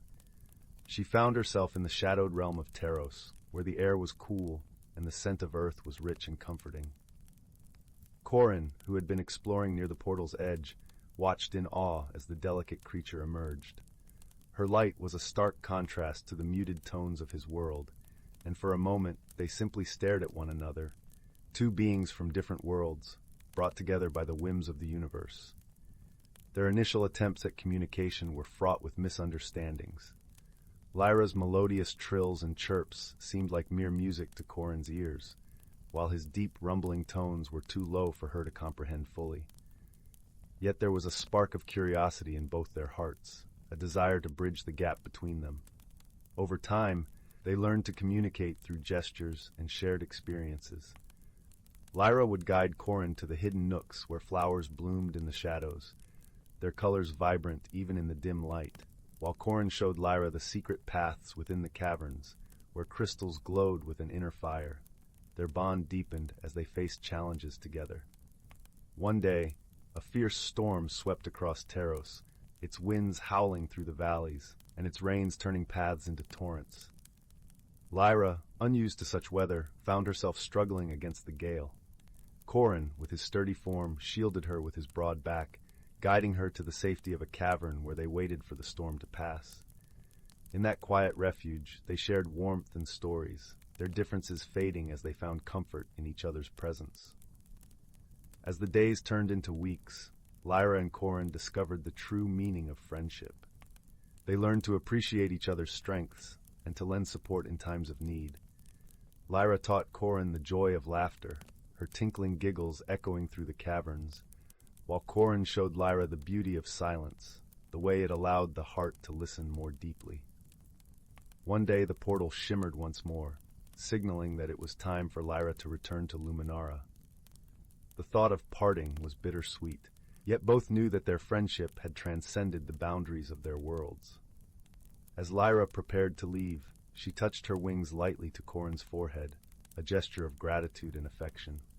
Corin, in turn, placed a small crystal in her hands, its glow a reminder of the light they had found in each other.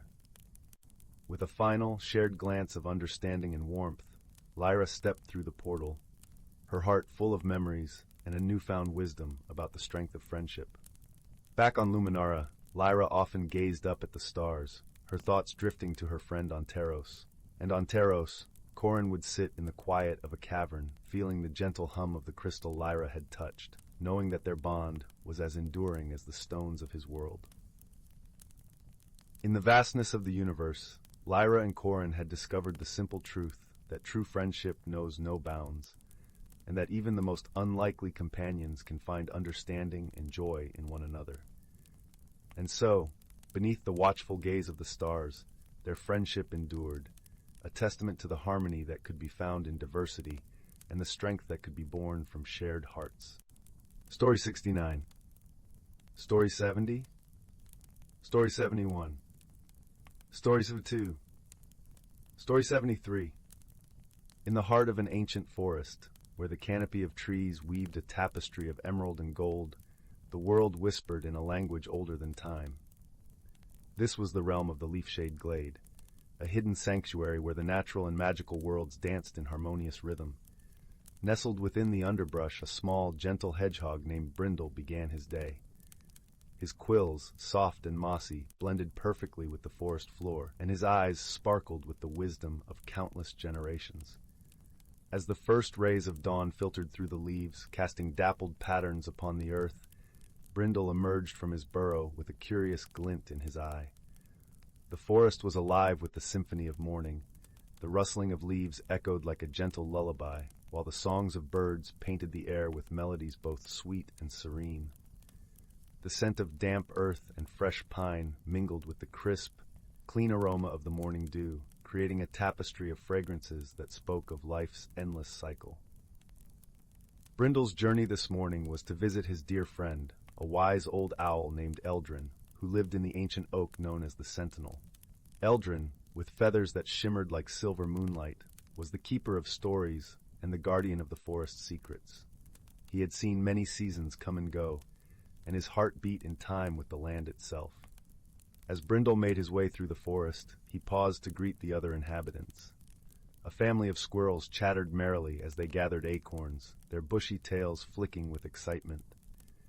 A pair of rabbits nibbled on clover, their noses twitching inquisitively as they watched Brindle pass by.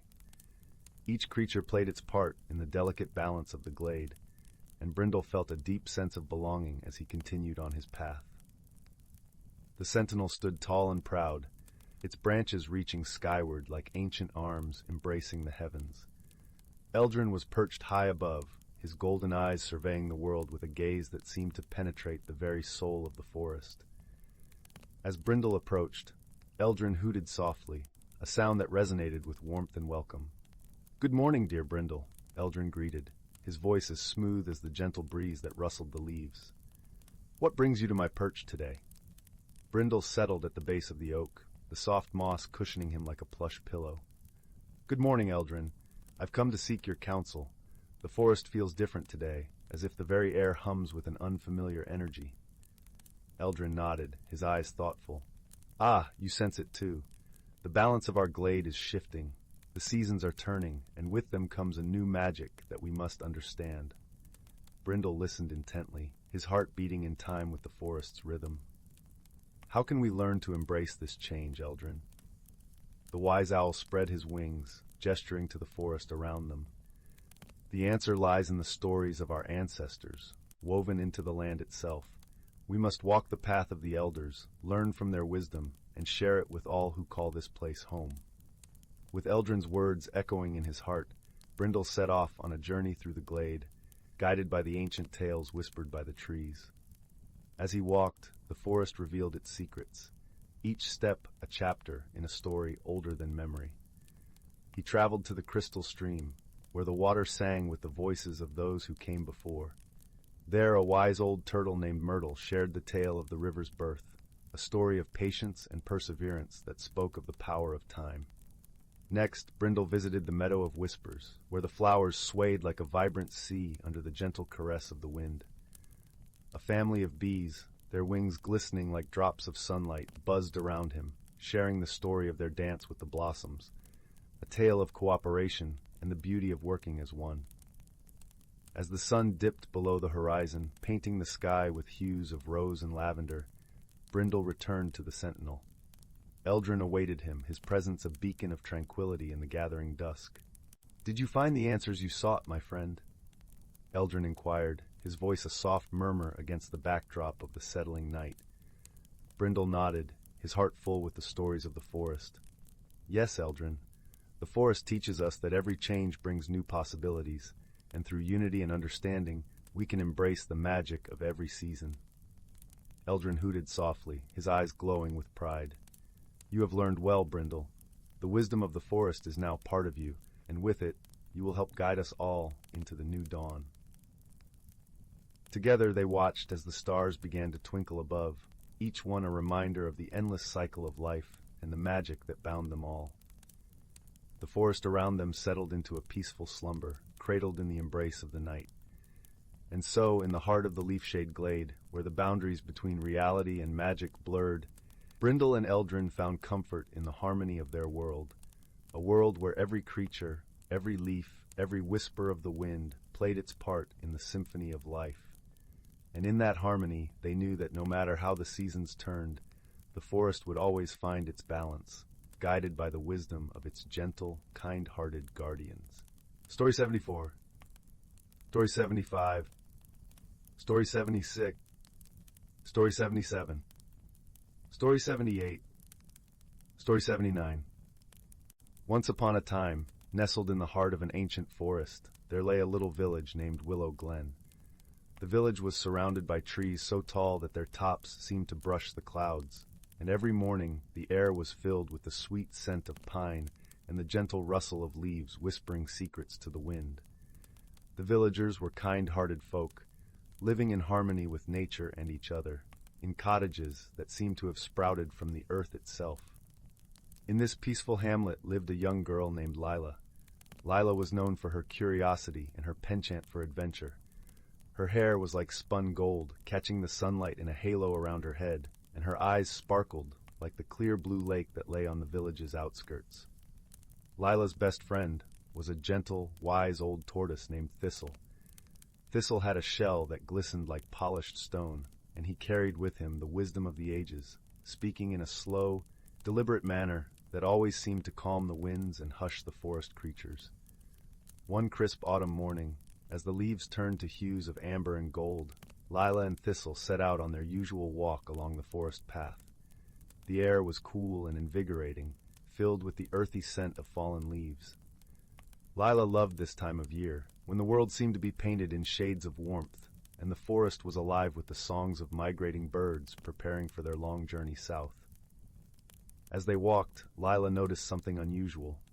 A faint glimmer caught her eye from beneath a pile of leaves. Curiosity piqued. She knelt down and brushed the leaves aside, revealing a small, intricately carved wooden box. It was adorned with patterns of swirling vines and flowers, and at its center was an emblem of a tree with deep roots and flourishing branches. "Thistle, look at this!" Lila exclaimed, her voice tinged with wonder. "What do you think it is?" Thistle regarded the box with his wise old eyes, blinking slowly. "It seems to be a very special box, Lila. Perhaps it holds a secret waiting to be discovered." With trembling fingers, Lila opened the lid, and inside she found a delicate silver key, its bow shaped like a tiny, intricate tree. The key gleamed in the dappled sunlight, and Lila felt a strange warmth spreading through her as she held it. She sensed that this key was no ordinary object. It was imbued with magic. "What do you suppose it unlocks?" Lila mused aloud, her imagination already conjuring images of hidden doors and secret worlds. "There is only one way to find out," Thistle replied, ever the voice of calm reason. "We must search and see what lies ahead." And so began their journey, a quest to uncover the mystery of the silver key. Lila and Thistle wandered through the forest, following paths both familiar and new. The trees whispered encouragement as they passed, and the forest seemed to guide them with a gentle hand. As the afternoon sun dipped lower in the sky, casting long shadows across their path, they reached a part of the forest that Lila had never seen before.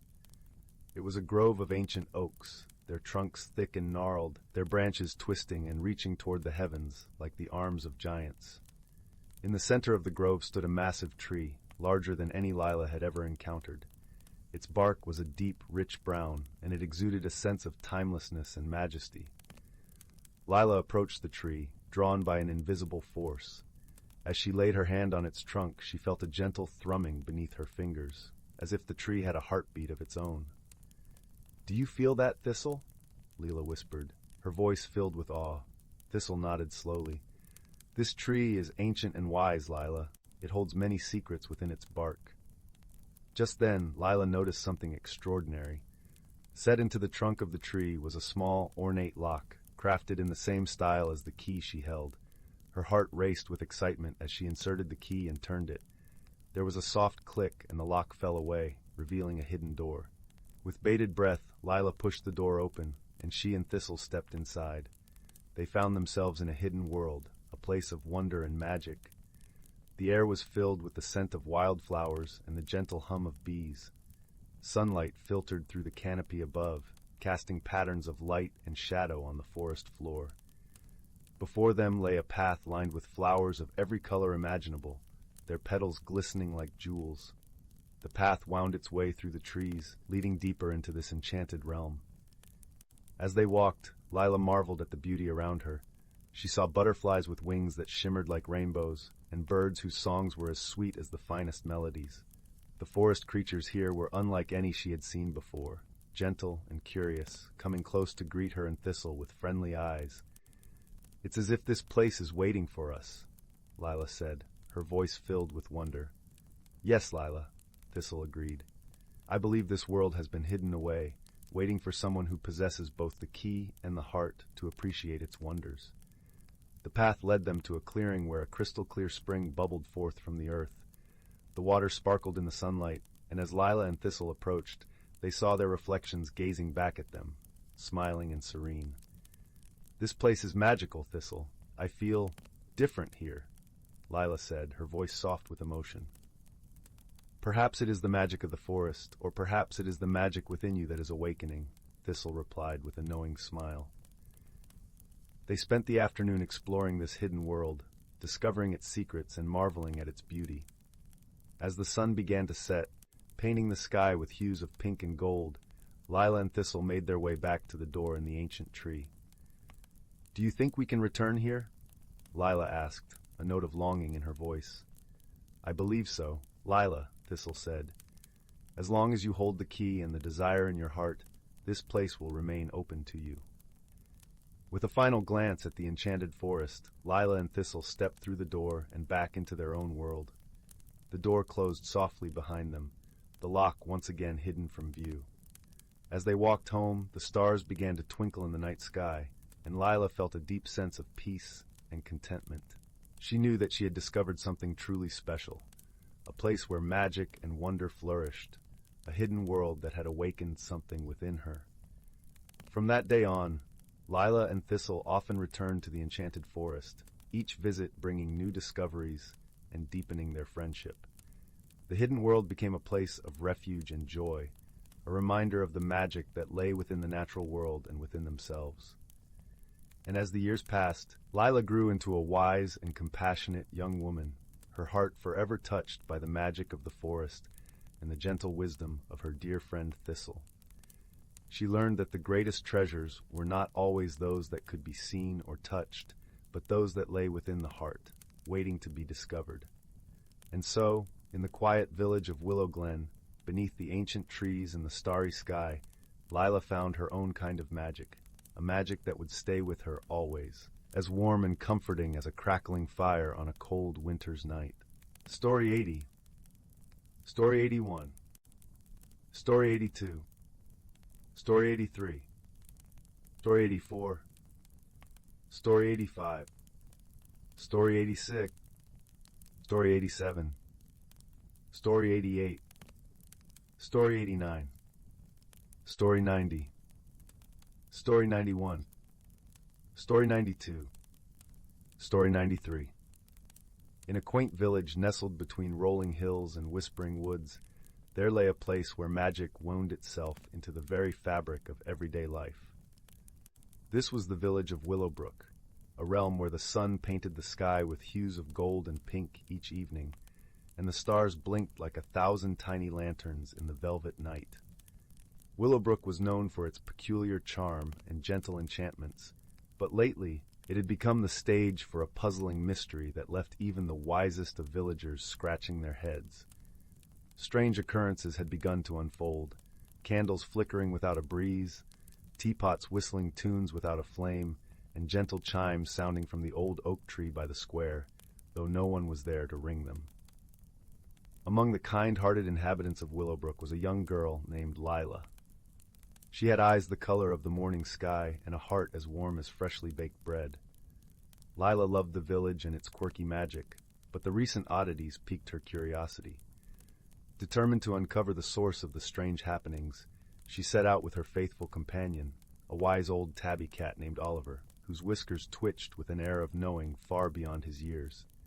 As dusk painted the sky in lavender hues, Lila and Oliver began their investigation. They wandered through the cobblestone streets, where lanterns flickered with a soft glow, casting playful shadows on the walls of quaint cottages. The air was filled with the scent of honeysuckle and the distant sound of a babbling brook. Their first stop was the bakery, where the sweet aroma of cinnamon buns greeted them warmly. Mrs. Pumpernickel, the baker, was kneading dough with a smile as wide as a crescent moon. "Ah, Lila, dear, come to solve our little mystery, have you?" She chuckled, wiping flour from her hands. "Yes, Mrs. Pumpernickel," Lila replied, her voice a gentle melody. "We've noticed the odd happenings and thought perhaps we might find some clues." Mrs. Pumpernickel leaned closer, her eyes twinkling like the stars. "Well, I've noticed the bread rising faster than usual, almost as if it has a mind of its own. Perhaps it's the work of the mischievous brownies." Brownies were small, magical creatures known for their playful antics and love of baked goods. Lila nodded thoughtfully. "We'll keep that in mind. Thank you, Mrs. Pumpernickel." With Oliver padding silently by her side, Lila continued to the village square, where the ancient oak tree stood. Its leaves rustled softly, whispering secrets only the wind could hear. As they approached, a gentle chime echoed through the air, though the tree's branches were still. Intrigued, Lila looked up and spotted a tiny, shimmering figure perched among the leaves. It was a sprite, its wings glistening like dewdrops in the morning sun. "Hello there," Lila called softly, her voice filled with wonder. The sprite fluttered down, landing gracefully on Lila's outstretched hand. "Greetings, child of Willowbrook," it chimed, its voice like the tinkling of distant bells. "I am Sylvan, guardian of this tree. What brings you to my realm?" "We seek to understand the strange occurrences in our village," Lila explained gently. "Do you perhaps know what might be causing them?" Sylvan's wings fluttered with delight. "Ah, the magic of Willowbrook has been mischievous of late. The brownies have been restless, their playful spirits heightened by the full moon's approach.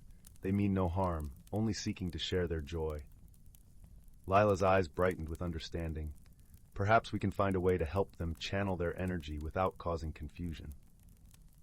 With a nod of agreement, Sylvan whispered a plan to Lila. They would host a moonlit festival for the brownies, a celebration where their antics could be welcomed and enjoyed. That evening, as the moon rose full and bright, Lila and the villagers gathered in the square. Lanterns were hung from every branch, casting a soft, inviting glow.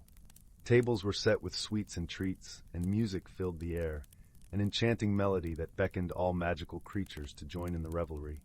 As the brownies appeared, their giggles like the rustle of leaves, they danced and played, their joy contagious. Lila watched, her heart full as she saw the village come alive with laughter and light.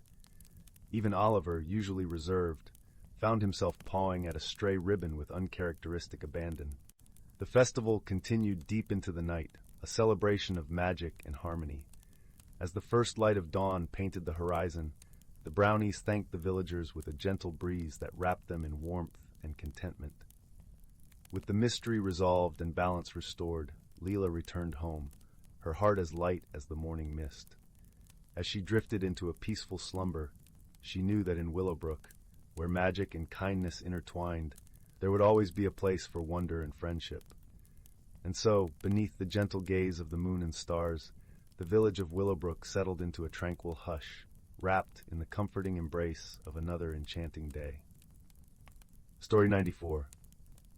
Story 95. Story 96. Story 97. Story 98. Story 99. In a quaint village nestled at the edge of the whispering woods, where the trees hummed soft lullabies and the air was sweet with the scent of blooming honeysuckle, there lived a young girl named Lila. Lila had chestnut curls that bounced as she walked and eyes like polished amber, always alight with curiosity. Her home was a snug little cottage with a thatched roof, surrounded by a garden that danced with wildflowers. Every evening, as the sun dipped below the horizon and painted the sky with hues of lavender and rose, Lila would sit by the fire with her grandmother, a wise woman renowned throughout the village for her knowledge of herbs and lore. The hearth crackled warmly, casting a golden glow over the room, where shadows played gently on the walls. One particular evening, as Lila and her grandmother were preparing to settle down with steaming mugs of chamomile tea, a soft but persistent tapping echoed through the room. It seemed to be coming from the window, which overlooked the garden now blanketed in twilight's embrace. Curious, Lila padded over to the window and pulled back the lace curtain. To her astonishment, she found a small, peculiar creature perched on the windowsill. It was a moonbeam sprite, its delicate wings shimmering faintly in the dim light. The sprite's eyes were wide with worry, its tiny hands clasped together as if in prayer. "Oh, dear Lila," the sprite fluttered its wings, causing a gentle flutter of silvery dust to cascade around it. "Something strange is afoot in the whispering woods. The songbirds have fallen silent, and the fireflies are nowhere to be seen." Lila's grandmother joined her at the window, her expression thoughtful. "These are indeed curious happenings," she murmured, her voice as soft and comforting as a woolen shawl. "Perhaps it is time for a visit to the woods. They have secrets to share if one knows how to listen." The next morning, with the sun barely peeking over the horizon, Lila set off toward the whispering woods. The air was crisp and cool, carrying the earthy scent of dew-kissed leaves. As she entered the woods, the familiar rustle of leaves underfoot welcomed her, though the absence of birdsong was unmistakable. Lila walked deeper into the forest, her senses attuned to the subtle whispers of the trees. She soon came upon a clearing where the ancient oak known as Grandfather Tree stood proudly. Its gnarled branches stretched toward the heavens, and its bark was etched with the wisdom of centuries. "Welcome, young Lila," a voice rumbled softly, resonating from the heart of the oak. It was the tree guardian, an ethereal presence that watched over the woods. "I sense you seek answers." Lila nodded, her voice barely more than a whisper. "The forest feels different. Can you tell me what has happened?" The tree guardian seemed to sigh, a gentle breeze rustling through its leaves. "There is a disturbance in the balance. The nightshade, a mischievous creature, has been playing tricks, drawing the magic away from the woods." Lila listened carefully, her mind already turning with possibilities. "How might we restore the balance?" she asked. The tree guardian's response was a soft rustle. "The nightshade is drawn to its reflection. You must craft a mirror of moonlight to capture its attention and coax it back into harmony." Thanking the tree guardian, Lila set about gathering what she needed. She collected a handful of silvery dew from the petals of moonflowers and a shard of smooth, reflective riverstone. With these, she fashioned a small mirror, its surface gleaming with a pale luminescence. As twilight descended, painting the woods in shades of blue and silver, Lila returned to the clearing. There, she placed the mirror upon a bed of moss, right where the moon's light would touch it. Then she waited, her heart steady and calm. Before long, a shadow flitted across the clearing, a dark, wispy shape that darted about with an impish energy. It was the nightshade, drawn irresistibly to the mirror's glow. The creature paused, entranced by its own reflection. Its antics momentarily ceased. With gentle words woven of kindness and understanding, Lila spoke to the nightshade. She explained how its playful tricks had unbalanced the magic of the woods, and how harmony could be restored if it chose to return to its rightful place among the shadows. The nightshade listened, its form shimmering as if considering her words. Finally, with a playful wink, it vanished into the night, leaving behind a trail of sparkling dust. Almost immediately, the woods felt different. The air was lighter, and the soft chirping of crickets resumed its familiar melody. As Lila made her way back to the village, the moon watched over her, casting a gentle glow on her path. She felt a comforting sense of achievement. knowing she had helped restore peace to the woods she loved so dearly. Back at the cottage, her grandmother awaited her with open arms and a warm smile. "You have done well, dear heart," she said, her voice a balm to Lila's soul. "Remember, even the smallest creatures can teach us the greatest lessons." That night, as Lila lay in her cozy bed, she listened to the soft hum of the forest outside her window. The world was at peace, and so was she, knowing that wisdom and friendship could always light the way, even through the darkest of shadows. And with that comforting thought, she drifted into a gentle, restful sleep, cradled by the whispers of the woods. Title: The Whispering Woods. In the quaint village of Elderwood, nestled at the foot of the sprawling misty mountains, there existed a legend as old as the oaks that towered over the village. It spoke of a hidden realm, a world tucked away within the heart of the Whispering Woods, where magic flowed like the streams that sang their way through the tangled roots and fallen leaves. This world, they said, could only be revealed to those who carried a pure heart and the courage to seek it. The sun was setting over Elderwood, leaving a trail of pink and gold across the sky as young Finn sat on the stone steps of his grandmother's cottage. The air was sweet with the scent of honeysuckle, and the gentle rustle of leaves in the evening breeze was like a lullaby that carried with it secrets of long ago. Finn's grandmother, a wise woman with eyes that twinkled like stars, had often regaled him with tales of the Whispering Woods, her voice weaving magic into the air as she spoke. "Tonight feels different, doesn't it, Gran?" Finn mused, gazing up at the sky that was slowly deepening to a sapphire blue.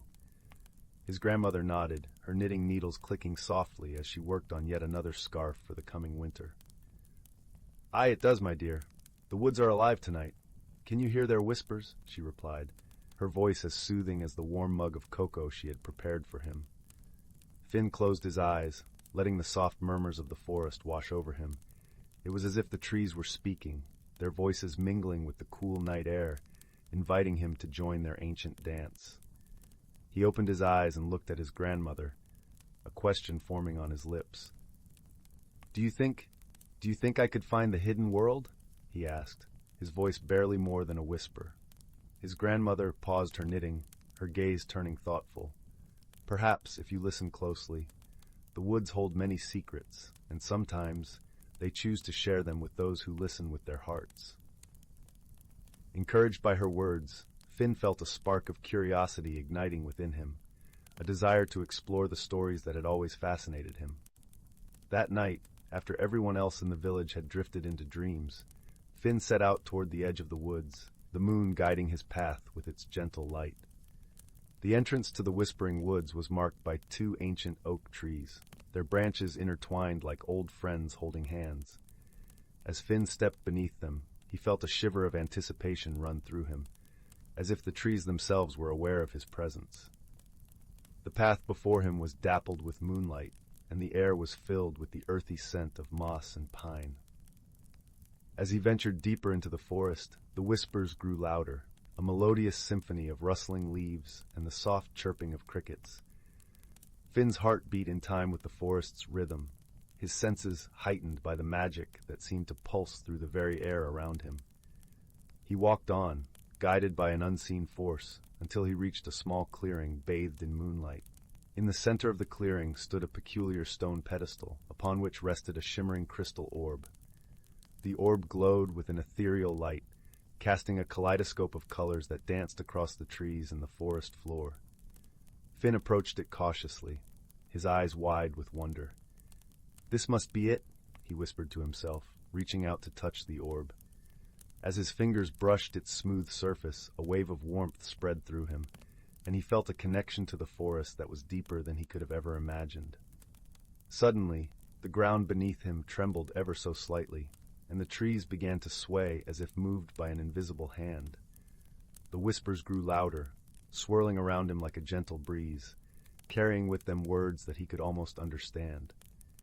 Finn closed his eyes, allowing the magic to envelop him, and when he opened them again, he found himself standing in a world that was both familiar and strange.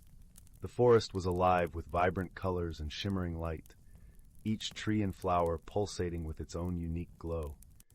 The air was thick with the scent of wildflowers and fresh rain, and the sounds of laughter and song echoed through the trees. Creatures of all shapes and sizes flitted about, their wings catching the light like tiny prisms, creating rainbows in their wake. Finn's heart swelled with awe as he took in the beauty of the hidden world, his senses overwhelmed by the magic that surrounded him. He felt a sense of belonging here, as if he had been searching for this place his entire life without even knowing it. As he wandered through the ethereal landscape, he encountered a group of forest folk gathered around a bubbling spring. They were small, elf-like beings with skin that shimmered like moonlight and hair woven with leaves and flowers. Their eyes were bright with curiosity and kindness, and they welcomed Finn with open arms and joyous laughter. "Welcome, young traveler," one of them said, her voice as melodious as the forest's song. "We've been waiting for you." Finn was taken aback, his mind racing with questions. "Waiting for me? But how did you know I would come?" The forest folk exchanged knowing smiles, their eyes twinkling with a secret they were eager to share. "The forest called to you, and you answered with an open heart. You are here because you are meant to be." Finn felt a warmth spread through him at their words, as if the forest itself was wrapping him in a gentle embrace. He spent the rest of the night in their company, learning about the wonders of the hidden world and the magic that sustained it. The forest folk shared their stories and songs, their laughter ringing through the trees like a joyful chorus, and Finn felt a sense of peace settle over him like a soft blanket. As dawn began to break, painting the sky with hues of pink and gold, Finn knew it was time to return to the world he knew. The forest folk bid him farewell, their eyes filled with warmth and understanding, and Finn promised to return one day. The journey back through the whispering woods was a blur of color and sound, the magic of the hidden world lingering in his heart like the memory of a dream. As he emerged from the trees, the village of Elderwood lay before him, bathed in the soft light of morning. Finn made his way back to his grandmother's cottage, his mind still buzzing with all he had seen and learned. As he stepped inside, he found his grandmother waiting for him, her eyes twinkling with the wisdom of the ages. "You found it, didn't you?" she asked, her voice filled with gentle pride. Finn nodded, a smile spreading across his face. "I did, Gran. It was more beautiful than I ever imagined." His grandmother reached out to hug him, her embrace warm and comforting. "I knew you would. The forest chose well." As Finn settled into the familiar comfort of his home, he realized that the journey had changed him in ways he was only beginning to understand. The hidden world had opened his eyes to the magic that existed all around him, and he carried its light within him like a beacon. In the days that followed, Finn often returned to the Whispering Woods, finding solace and wonder in its depths. He became a bridge between the two worlds, sharing the stories and wisdom of the forest folk with his village, and bringing the warmth and kindness of Elderwood to the hidden realm. Through his journeys, Finn learned that the true magic lay not in the hidden world itself, but in the connections he forged and the love that flowed between them. It was a lesson he carried with him for the rest of his days, a reminder that even in the darkest of times, the light of friendship and understanding could illuminate the path ahead.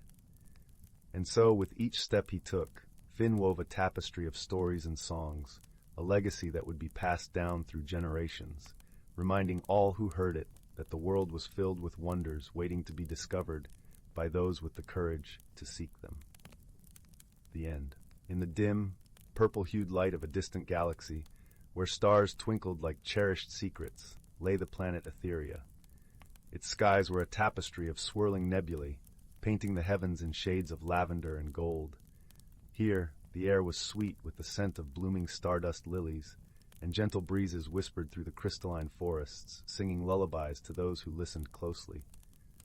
On this enchanting world lived a gentle being named Leora, whose translucent wings shimmered with the colors of dawn. Leora belonged to the Etherians, a species known for their deep empathy and melodic voices that could calm even the fiercest of storms. She spent her days tending to the celestial gardens, her heart in tune with the rhythm of the universe. Far across the cosmos, on the arid planet of Terok, dwelled a sturdy and pragmatic creature named Kor. The Terrakians were a resilient people, with skin like polished stones and eyes that sparkled with the wisdom of ancient sands. Kor was a skilled engineer, adept at crafting machines that hummed with life, bringing water and sustenance to his harsh world. Fate, in its whimsical way, drew these two unlikely souls together. It began with a distress signal, faint and crackling with static, sent from Kor's starship as it faltered above the atmosphere of Etheria. Leora, ever attuned to the needs of others, heard the distant call as though it were a note in her heart's own song. Without hesitation, she soared into the sky, her wings catching the wind like an artist's brush capturing light. When Kor awoke, he found himself in a glade bathed in twilight, surrounded by the soft glow of luminescent flora. Leora was there, her presence as serene as a lullaby, tending to the small wounds he had sustained. Despite her gentle demeanor, Kor felt an unfamiliar tension in his chest. The Terrakian customs were steeped in practicality and stoicism, and he was uncertain how to interpret the warmth emanating from his rescuer. "Thank you," Kor rumbled, his voice like distant thunder, as he sat up slowly. "I owe you my life." Leora smiled, a gesture that seemed to illuminate the entire glade. "No debt, only friendship," she replied, her voice as soft as the breeze that carried stardust. Her words, though foreign to Kor, resonated deep within him, like the echo of a forgotten melody. Their initial days together were marked by gentle misunderstandings. Leora's world was one of harmony and intuition, while Kor's was governed by logic and precision. Yet as they navigated these differences, each found unexpected beauty in the other's perspective.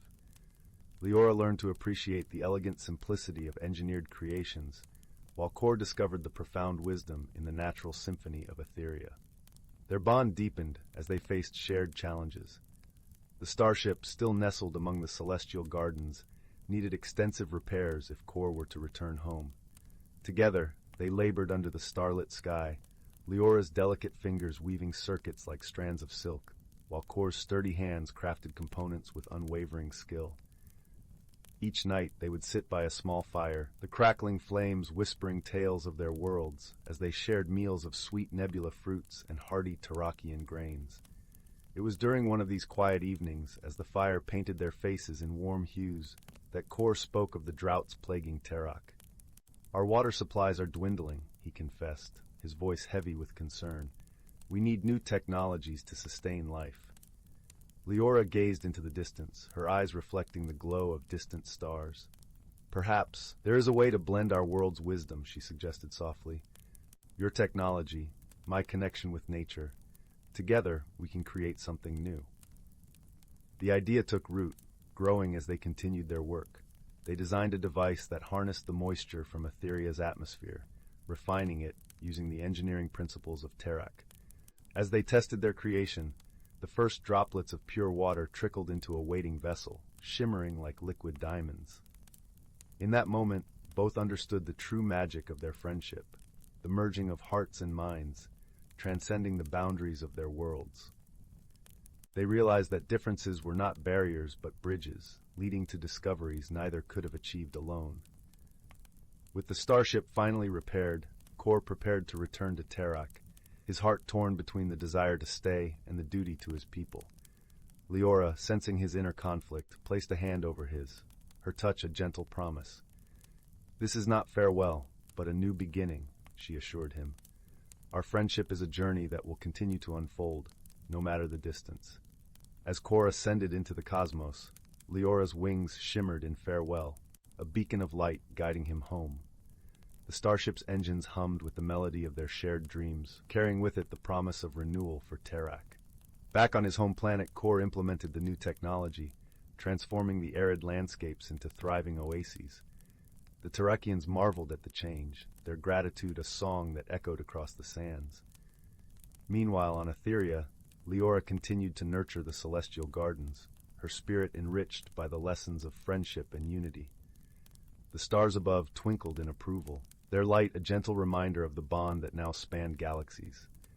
And so, under the vast, watchful sky, two unlikely companions discovered the true meaning of friendship. Their hearts, once separate as the stars themselves, now beat in harmony, a testament to the power of understanding and love in a universe filled with endless possibility. The Whispering Grove. In the quaint village of Willowbrook, nestled amidst rolling hills and dense whispering forests, there was a legend that had been whispered from generation to generation, the tale of the Whispering Grove. It was said that hidden deep within the heart of the ancient woods lay a grove where the trees had the ability to speak, their voices carrying the wisdom of ages. The villagers believed that whoever could find this grove would be granted insight and wisdom beyond their years. It was a crisp autumn evening when a gentle breeze carried the scent of pine needles and damp earth through the village. The sky was a canvas of fading golds and purples, and as the sun dipped below the horizon, a fiery-haired girl named Leora sat by the fireplace in her cozy cottage. The flames danced merrily, casting a warm glow that flickered off the walls and painted shadows that seemed to breathe with life. Leora was known throughout Willowbrook for her insatiable curiosity and her heart that yearned for adventure. Her eyes sparkled like the stars on a clear night, and her laughter was a melody that brought joy to all who heard it. But beneath her cheerful exterior, Leora felt a longing for something more, something beyond the gentle life of the village. Her grandmother, wise and kind-hearted, sat across from her in a rocking chair, knitting with nimble fingers. The soft click-clack of needles was a soothing rhythm that punctuated the cozy silence. "Grandmother," Leora began, her voice barely above a whisper, "do you believe the stories about the Whispering Grove are true?" The old woman paused, her eyes twinkling with a knowing light as she looked up from her knitting. "Ah, the Whispering Grove," she mused, her voice rich with the cadence of 1,000 stories. "Many have sought it, my dear, but few have found it. The grove reveals itself only to those who seek wisdom not for themselves, but for the world." Leora pondered her grandmother's words, feeling a spark of determination ignite within her chest. "I want to find it," she declared softly, her voice tinged with a mix of excitement and resolve. Her grandmother chuckled, a sound like the gentle rustle of leaves in the wind. "Then you must listen to the whispers of the forest, Leora. Follow them with an open heart." The next morning, Leora set off at dawn, the air crisp and invigorating against her face. She dressed warmly in a cloak the color of autumn leaves and carried a small satchel filled with provisions. As she stepped into the forest, the world seemed to hold its breath. The only sound, the gentle crunch of leaves beneath her boots. The forest was a tapestry of vibrant colors, leaves painted in shades of amber, crimson, and gold. The air was thick with the scent of pine and earth, and shafts of sunlight pierced through the canopy, casting dappled patterns on the forest floor. Leora walked deeper into the woods, her heart guiding her as much as her feet. As the hours passed, the forest seemed to come alive around her. Birds flitted from branch to branch, their songs weaving melodies that danced through the air. Squirrels scampered along the ground, their bushy tails flicking as they collected acorns for the coming winter. Leora paused to rest by a babbling brook, the water clear and cold as it meandered over smooth stones. She sipped from her flask, the water refreshing her spirit as much as her body. As she sat, she closed her eyes, letting the sounds of the forest envelop her. It was then she heard it, a soft, gentle whisper, like the rustling of leaves in the breeze. At first, the sound was indistinct, but gradually it grew clearer, forming words that seemed to weave through her mind. "Seek the light that guides, the heart that listens," the whisper said, a voice both ancient and familiar. Leora's heart quickened, a thrill of excitement coursing through her veins. She rose to her feet, her senses attuned to the whispers that seemed to guide her deeper into the forest. She followed the sound, her footsteps light and sure. The day turned to dusk, the forest bathed in the soft glow of twilight. Leora's path led her to a clearing, and there, standing tall and majestic, was the entrance to the Whispering Grove. The trees here were ancient, their trunks wide and gnarled, their branches reaching skyward like outstretched arms. As she stepped into the grove, a feeling of peace and wonder enveloped her. The air was alive with the soft murmur of voices, a chorus of whispers that seemed to sing in harmony with the rustling leaves. Leora closed her eyes, letting the grove's magic wash over her. "Welcome, seeker of wisdom," the grove seemed to say, its voice a gentle caress. "You have come with an open heart, and for that you shall be given a gift." Leora felt a warmth spread through her chest, a sense of understanding and clarity that was both comforting and profound. The grove's whispers spoke of the interconnectedness of all things, the importance of kindness and compassion, and the beauty of the world that lay beyond the surface. As the last light of day faded, Leora knew it was time to return home. She left the grove, her heart filled with gratitude and a newfound sense of purpose. The journey back through the forest was a journey of reflection, the whispers of the grove echoing in her mind. When she returned to Willowbrook, Leora found that the world seemed both familiar and new. The village was the same, yet her perception had changed. She noticed the small acts of kindness that wove through daily life, the strength in the bonds of friendship, and the beauty in simplicity. Her grandmother greeted her with a knowing smile, her eyes filled with pride. "You have found the grove," she said, her voice a gentle embrace. Leora nodded, her heart full of gratitude. "Yes, and I understand now that wisdom is not just knowledge, but the love and compassion we share with others." The days in Willowbrook passed gently, each one filled with the warmth of community and the joy of simple pleasures.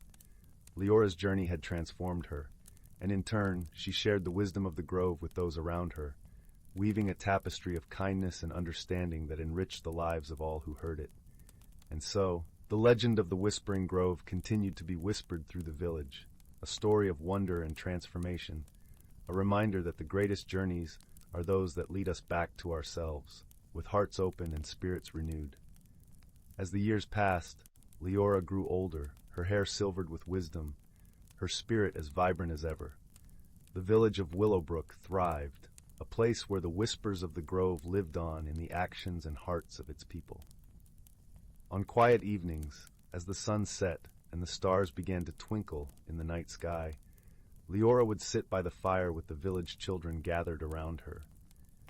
With a voice as soothing as the forest breeze, she would tell them the story of the Whispering Grove, her eyes sparkling with the light of countless adventures. The children listened with rapt attention, their imaginations painting vivid pictures of the magical grove and the ancient trees that whispered secrets of the universe. Leora's tales kindled a spark of curiosity and wonder in their young hearts, a spark that would guide them on their own journeys of discovery and growth. One day, as Leora wandered through the village, she noticed a young girl standing at the edge of the forest, her eyes filled with the same longing for adventure that Leora herself had once felt. The girl's name was Arya, and she was known for her gentle spirit and her love of stories. Leora approached her with a warm smile, her heart full of understanding. "Are you thinking of seeking the Whispering Grove?" she asked softly. Arya nodded, her eyes wide with excitement and a hint of trepidation. "I want to hear the whispers for myself," she admitted. Leora placed a reassuring hand on Arya's shoulder, her touch a gentle promise of guidance and support. "Then listen to the forest and trust your heart," she advised. "The grove will find you when you are ready, just as it did for me." With Leora's encouragement, Arya set off, her heart brimming with hope and anticipation. As she disappeared into the forest, Leora watched her go with a sense of peace, knowing that the cycle of discovery and transformation would continue with each new generation. The seasons turned, painting the world with the vibrant hues of spring, the golden warmth of summer, the rich tapestry of autumn, and the quiet beauty of winter. The village of Willowbrook remained a haven of harmony and kindness, its people bound together by the wisdom of the grove. As Leora sat by the fire, her heart full of contentment, she realized that the greatest gift the grove had given her was not just the knowledge of the forest's whispers, but the understanding that true wisdom was found in the love and connections she shared with others. With a heart as light as the gentle breeze that rustled through the trees, Leora closed her eyes, the whispers of the grove a soothing lullaby that carried her into a peaceful slumber. And so the story of the Whispering Grove lived on, a tale of wonder and wisdom that continued to inspire and enchant all who heard it, a reminder that the magic of life lay not in the destination, but in the journey and the love that guided us along the way. Once upon a time, in a quaint village nestled among rolling hills, there lived a young girl named Willow. She was a curious and imaginative child, but struggled with the changes that seemed to swirl all around her. As Willow grew older, she found herself feeling more and more out of place. The world seemed to be moving at a dizzying pace, leaving her feeling lost and unsure. Her friends were embracing new interests and making new connections, while Willow clung tightly to the familiar comforts of her childhood. One crisp autumn evening, as Willow sat alone in her favorite spot by the old willow tree, she noticed a peculiar sight. A tiny glowing orb, no bigger than a firefly, danced before her eyes. Willow watched in wonder as the orb pulsed and flickered, its light seeming to beckon her closer. Overcome by curiosity, Willow reached out her hand, and the orb landed gently in her palm. In an instant, a warm, tingling sensation spread through her body, and she felt a sudden rush of energy and clarity. From that moment on, Willow's world began to transform in the most extraordinary way. Whenever she felt uncertain or afraid, the orb would appear, its gentle light guiding her forward. She soon realized that the orb was a manifestation of her own inner strength and resilience, helping her navigate the challenges of growth and change. As time passed, Willow met two extraordinary friends who would become her constant companions on this journey of self-discovery. First, there was Luna, a wise old owl with eyes that shone like the moon itself. Luna's soothing hoots and gentle wisdom helped Willow understand that change was not something to fear, but rather an opportunity for growth and renewal. Then there was Zephyr, a playful and mischievous wind sprite who delighted in whisking Willow away on unexpected adventures. Zephyr taught her to embrace the unpredictable and to find joy in the present moment, no matter how turbulent the winds of change might be. Together, Willow, Luna, and Zephyr embarked on countless magical escapades, each one revealing a new lesson about the beauty and necessity of personal growth. They soared over breathtaking landscapes, explored enchanted forests, and even danced among the stars, all the while strengthening the bonds of their friendship. Through her adventures, Willow learned to let go of her fears and embrace the unknown. She discovered that true growth often comes from stepping outside of our comfort zones and embracing new experiences with an open heart and mind. As she blossomed into a confident and resilient young woman, the orb's light grew brighter and more vibrant, reflecting the radiance of her newfound inner strength.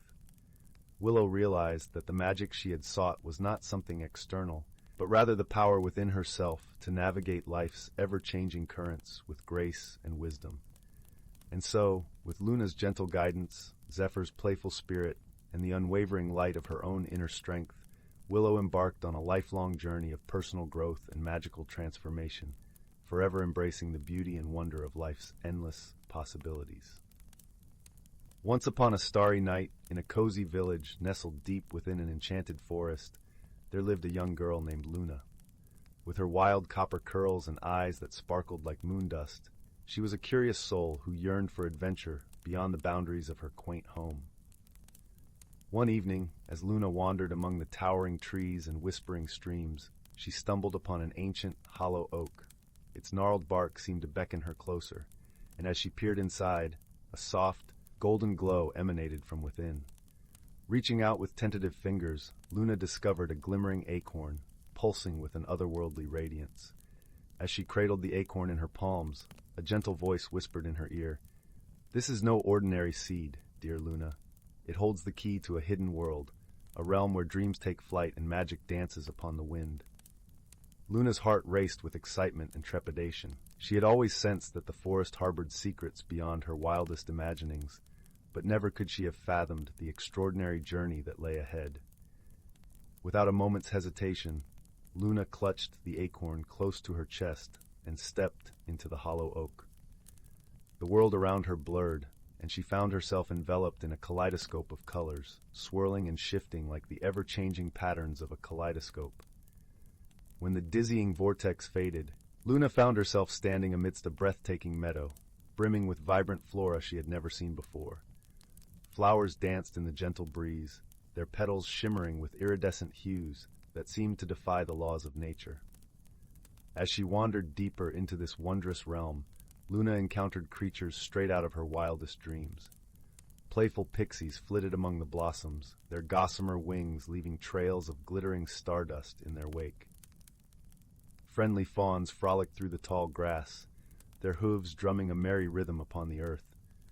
But Luna's sense of awe soon gave way to bewilderment as she realized that this enchanted world was not as serene as it appeared. A dark, ominous cloud loomed on the horizon, casting eerie shadows across the once vibrant landscape. With bravery far beyond her years, Luna ventured forth, determined to unravel the mystery that threatened this magical haven. Her path led her through a labyrinth of twisted vines and gnarled roots, each twist and turn revealing new wonders and perils alike. It was there, deep within the heart of the forest, that Luna encountered a wise old owl perched upon a twisted branch. With eyes that seemed to hold the weight of ages, the owl greeted her. "Welcome, young one, to the realm of dreams. I am Athena, guardian of this sacred place." Luna listened, enraptured, as Athena recounted the tale of a powerful sorcerer whose jealousy and greed had unleashed a dark curse upon the realm. This malevolent force sought to extinguish the magic that flowed through every fiber of this wondrous world, leaving it barren and lifeless. "Only one with a pure heart and unwavering courage can break the curse," Athena declared, her gaze piercing through Luna's very soul. "The path ahead will be perilous, but you possess a strength greater than you know." Emboldened by Athena's words, Luna set forth on a quest to vanquish the darkness that threatened to engulf the realm of dreams. Her journey was fraught with challenges, from treacherous ravines to cunning riddles posed by enigmatic creatures. Yet with each obstacle she overcame, Luna's resolve grew stronger, and her belief in the power of dreams and magic burned ever brighter. She forged unlikely friendships with a mischievous sprite named Zephyr and a courageous young faun named Willow, who joined her in her quest to restore the realm to its former glory. Together they faced the sorcerer's twisted minions, outwitting the devious tricksters and unraveling the intricate web of deceit woven by the malevolent force. Luna's kind heart and quick wit proved to be her greatest allies, as she navigated treacherous paths and solved ancient riddles that had baffled even the most seasoned adventurers. At last, they stood before the sorcerer's lair, a foreboding fortress of twisted stone and gnarled roots. Luna felt a flicker of fear in her heart, but it was quickly overshadowed by the unwavering faith she had gained in the magic that flowed through her veins. With Zephyr's mischievous cunning and Willow's steadfast courage at her side, Luna confronted the sorcerer in a final, epic battle. Spells crackled through the air, and ancient powers clashed in a dazzling display of light and shadow. In the climactic moment, Luna's pure heart and belief in the power of dreams proved to be the key. With a brilliant flash of light, the sorcerer's curse shattered, and the realm was bathed in a radiant, golden glow.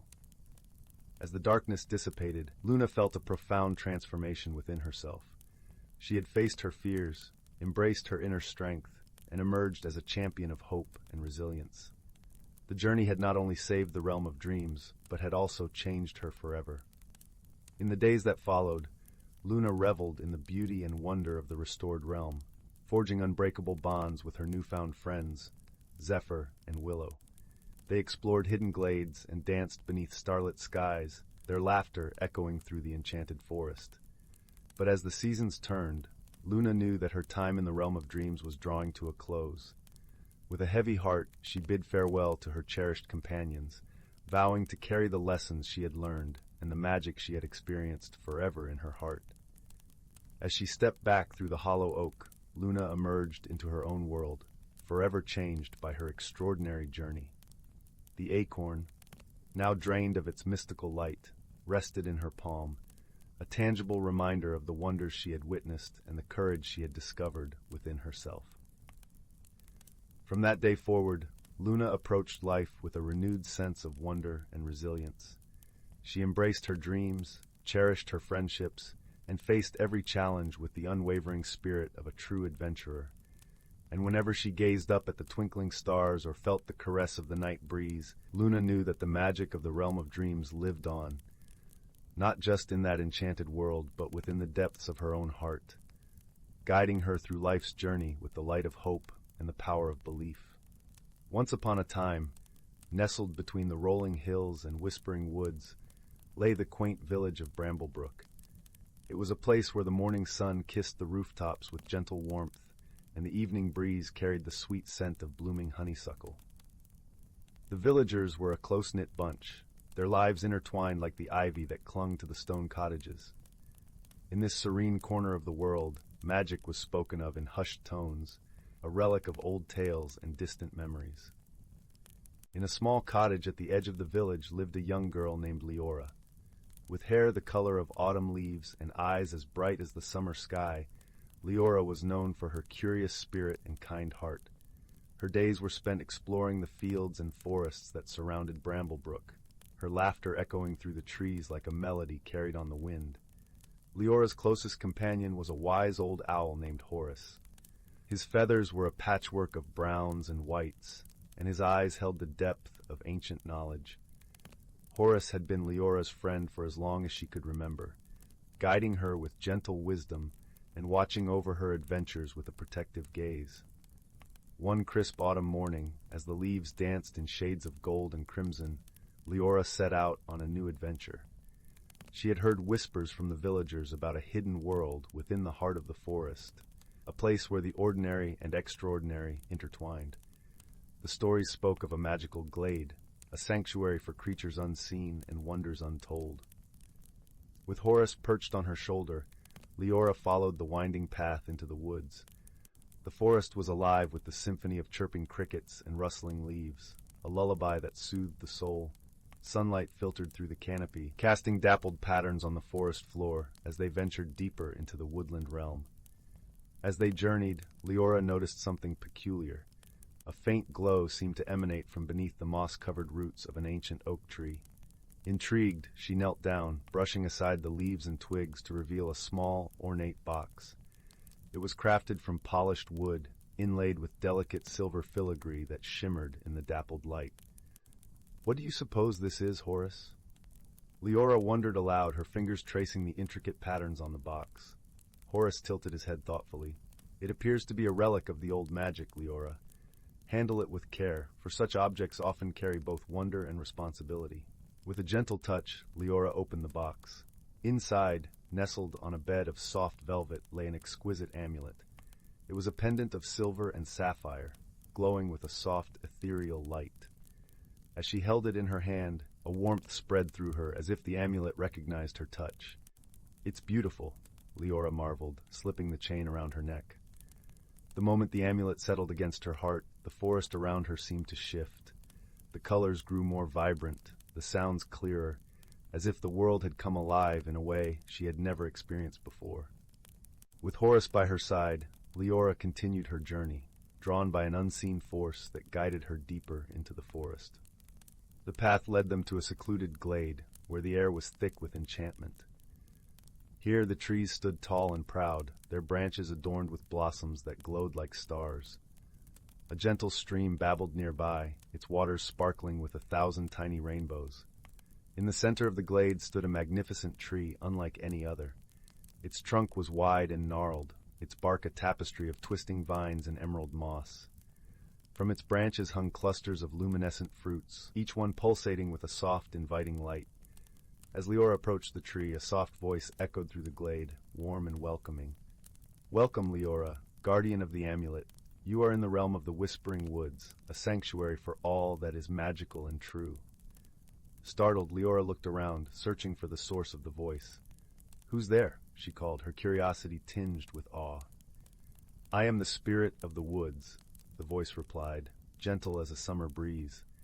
"I have watched over this land for centuries, preserving the balance between the seen and unseen."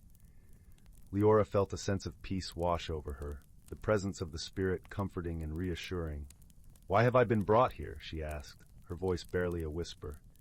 "The amulet chose you, dear child," the spirit explained. "It seeks a heart pure of intent, one who can see beyond the veil of the ordinary. You possess the ability to bring harmony between our worlds." As the spirit spoke, Leora felt the weight of responsibility settle upon her shoulders. Yet it was not a burden, but a promise of purpose and belonging. "What must I do?" she asked, determination in her voice. "There is a storm brewing, one that threatens to disrupt the balance of our worlds," the spirit warned. "An ancient feud between the creatures of the forest has awakened, and only through understanding and unity can peace be restored." Leora nodded, her resolve unwavering. I will do whatever it takes to help, she vowed, her hand clutching the amulet. Horus hooted softly in agreement, his wings ruffling with anticipation. With the guidance of the spirit, Leora set out to mend the rift that threatened the Whispering Woods. Her first task was to speak with the Dryads, the tree spirits who guarded the forest. Their home was in a grove of silver birch trees, where the air was thick with the scent of earth and rain. The Dryads emerged from their arboreal homes, their forms shifting between wood and flesh. They regarded Leora with curiosity, their eyes reflecting the wisdom of the ages. "Why have you come, child of the outside?" one of them asked, her voice like the rustle of leaves. "I seek to understand the discord that has taken root in the forest," Leora replied, her tone respectful and earnest. "I wish to help restore harmony." The Dryads exchanged glances, a silent conversation passing between them. Finally, another spoke, her voice tinged with sorrow. "Our kin, the sylphs, have grown distant. They dwell in the upper reaches of the forest, where the wind sings a different song. We once danced together in harmony, but now distrust has taken root." Leora listened intently, her heart aching for the fractured bonds between the forest dwellers. "What caused this rift?" she asked gently. "It began with the loss of the Heartstone," the first Dryad explained. "A gem of great power, it was a symbol of our unity. Without it, our connection has withered, leaving space for fear and misunderstanding." Leora thanked the Dryads for their honesty and promised to seek out the sylphs. As she and Horus continued their journey, she pondered the wisdom in the Dryads' words. She understood that the Heartstone was more than a mere object. It was a representation of the unity and trust that bound the forest together. The path to the sylphs' domain was steep and winding, leading them to the treetops where the air was crisp and the sky stretched wide. The sylphs, ethereal and graceful, greeted Leora with wary curiosity. Their translucent wings shimmered in the sunlight, casting iridescent shadows on the leaves. "What brings you to our realm, earthbound one of the sylphs inquired, her voice melodic and airy. "I come seeking understanding and reconciliation," Leora answered, her gaze steady and sincere. "The Dryad spoke of the lost Heartstone and the rift it has caused. I wish to help bridge the divide." The sylphs exchanged looks, their expressions a mixture of hope and skepticism. Finally, a sylph with wings the color of twilight spoke. "The Heartstone was entrusted to the care of both our kin. It vanished one stormy night, leaving only whispers of betrayal in its wake." Leora listened carefully, her mind piecing together the fragmented story.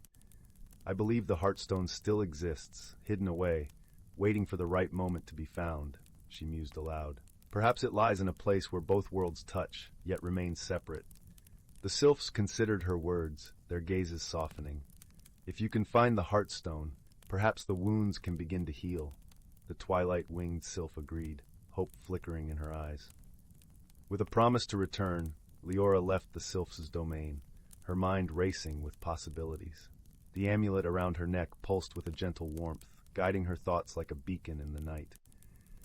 She realized that the Heartstone's hiding place must be at the confluence of the two realms, where the magic of the forest and the world beyond intertwined. Determined to find the Heartstone, Leora retraced her steps to the enchanted glade. As she approached the magnificent tree at its center, she felt the amulet's warmth intensify, the sapphire glow resonating with the energy of the glade. Leora knelt before the ancient tree, her fingers brushing the soft earth. "Spirit of the woods," she called softly, her voice a gentle plea. "Guide me to the Heartstone, so that I may help restore the harmony that has been lost." The spirit's voice answered, a soothing presence that enveloped her like a warm embrace. "The Heartstone lies within, child. It is a part of the forest, yet hidden from sight. Trust in your heart and the amulet's guidance." Closing her eyes, Leora let the amulet's warmth flow through her, connecting her to the pulse of the forest. Images danced in her mind's eye, visions of roots intertwining, branches reaching skyward, and the gentle rhythm of life that flowed through the whispering woods. With newfound clarity, Leora rose and approached the tree once more. Her hands moved with a purpose not entirely her own, guided by the amulet's magic. She reached into a hollow within the tree's trunk, her fingers brushing against something cool and smooth. When she withdrew her hand, she held the Heartstone. It was a gem of unparalleled beauty, its surface swirling with colors that mirrored the forest's vibrant hues. As she held it aloft, the glade seemed to breathe a sigh of relief, the air shimmering with renewed energy. With the heartstone in her possession, Leora returned to the dryads and sylphs, her heart filled with hope and determination. She gathered them in the glade, where the spirit of the woods watched over them with a gentle presence.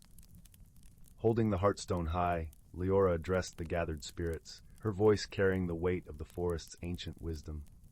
This is a new beginning, a chance to mend what was broken and rebuild the bonds of trust and friendship. The dryads and sylphs regarded the heartstone with reverence, its light reflecting in their eyes. Slowly, tentatively, they began to approach one another, their hands reaching out in gestures of reconciliation. As they joined hands, the heartstone blazed with a brilliant light, its magic weaving through the forest like a gentle breeze. Leora watched as the bonds of friendship and unity were reformed, a tapestry of harmony that enveloped the whispering woods. In that moment, Leora understood the true power of the amulet and the heartstone. It was not the objects themselves, but the connections they represented, the trust, understanding, and love that bound the creatures of the forest together.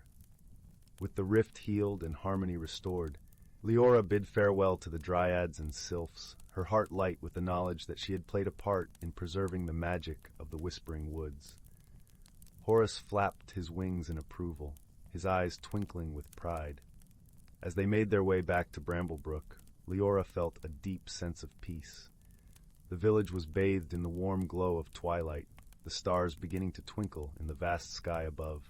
She knew that the magic of the forest would always be a part of her, a reminder of the power of friendship and understanding. That night, as Leora lay in her cozy bed, the amulet resting on her bedside table, she drifted into a peaceful sleep. Her dreams were filled with visions of the whispering woods, the gentle rustle of leaves, and the soft, comforting presence of the spirit. And so, the story of Leora and the Whispering Woods became a cherished tale in the village of Bramblebrook, a reminder that even in the simplest of places, magic could be found in the hearts of those who believed in the power of friendship and the beauty of the world around them. The Whispering Woods and the Lantern of Luminara. In the small village of Amberley, nestled at the edge of the Whispering Woods, tales of enchantment and mystery were as old as the trees themselves. The woods were a place of wonder, where the air was thick with secrets and magic lingered in the rustling leaves. Yet it was also a place avoided by many, for deep within its heart lay a hidden world, known only to those with the courage to seek it. The village was a cozy cluster of thatched roof cottages, surrounded by fields of lavender that swayed gently in the breeze, filling the air with a soothing fragrance. The villagers were kind and simple folk, their days marked by the rhythm of the seasons and the quiet pleasures of rural life. In one such cottage lived a young girl named Leora. She had hair the color of autumn leaves and eyes that sparkled with curiosity. Leora was known for her gentle nature and the way she seemed to understand the whispers of the wind and the songs of the birds. She often spent her afternoons wandering the edges of the whispering woods, listening to the stories the forest had to tell. One cool autumn evening, as the setting sun painted the sky in hues of orange and pink, Leora sat at her window, gazing out at the woods. Her heart longed for adventure, and she felt a pull towards the trees, as though they were calling her name. "Leora," her mother called from the kitchen, "come help me with supper." Leora reluctantly tore her gaze from the window and joined her mother. As they prepared the meal, her mother spoke of the coming winter and the preparations they must make. But Leora's mind drifted back to the woods, to the stories of hidden worlds and magical beings that her grandmother used to tell. That night, as the village lay quiet under a blanket of stars, Leora lay awake in her bed, listening to the gentle rustle of the leaves outside. Unable to resist the call of adventure any longer, she quietly slipped out of bed, wrapped a warm cloak around her shoulders, and tiptoed out of the cottage. The moon cast a silvery glow over the landscape as Leora made her way towards the Whispering Woods. The air was crisp and carried the scent of pine and earth. As she entered the woods, the trees seemed to lean in, welcoming her into their embrace. The deeper she ventured, the more the forest came alive. The leaves whispered secrets, and the branches formed intricate patterns against the sky. Leora felt a sense of wonder and awe, as though she were stepping into a dream. After walking for what felt like hours, Leora came upon a clearing bathed in moonlight. In the center stood an ancient oak tree, its twisted branches reaching towards the heavens. Beneath the tree lay a small, flickering light, like a star fallen to earth. Curious, Leora approached the light and discovered it was a lantern, crafted from delicate glass and metal, its surface etched with intricate patterns. The lantern glowed with a soft, warm light that seemed to pulse with life. As she reached out to touch it, a voice, gentle and melodic, echoed through the clearing. "The Lantern of Luminara," it said, "a beacon for those who seek the hidden world." Leora looked around, but saw no one. "Who are you?" she asked, her voice barely a whisper. The voice replied, "I am the spirit of the forest, and I have watched over these woods for centuries. The lantern is a gift for those with pure hearts and the courage to seek the truth." Leora felt a thrill of excitement mixed with apprehension. She had heard of the Lantern of Luminara in her grandmother's tales, a magical object that could reveal the hidden world within the whispering woods. "Will you accept the lantern and embark on a journey of discovery?" the voice asked. Leora nodded, her heart pounding with anticipation. "Yes, I will."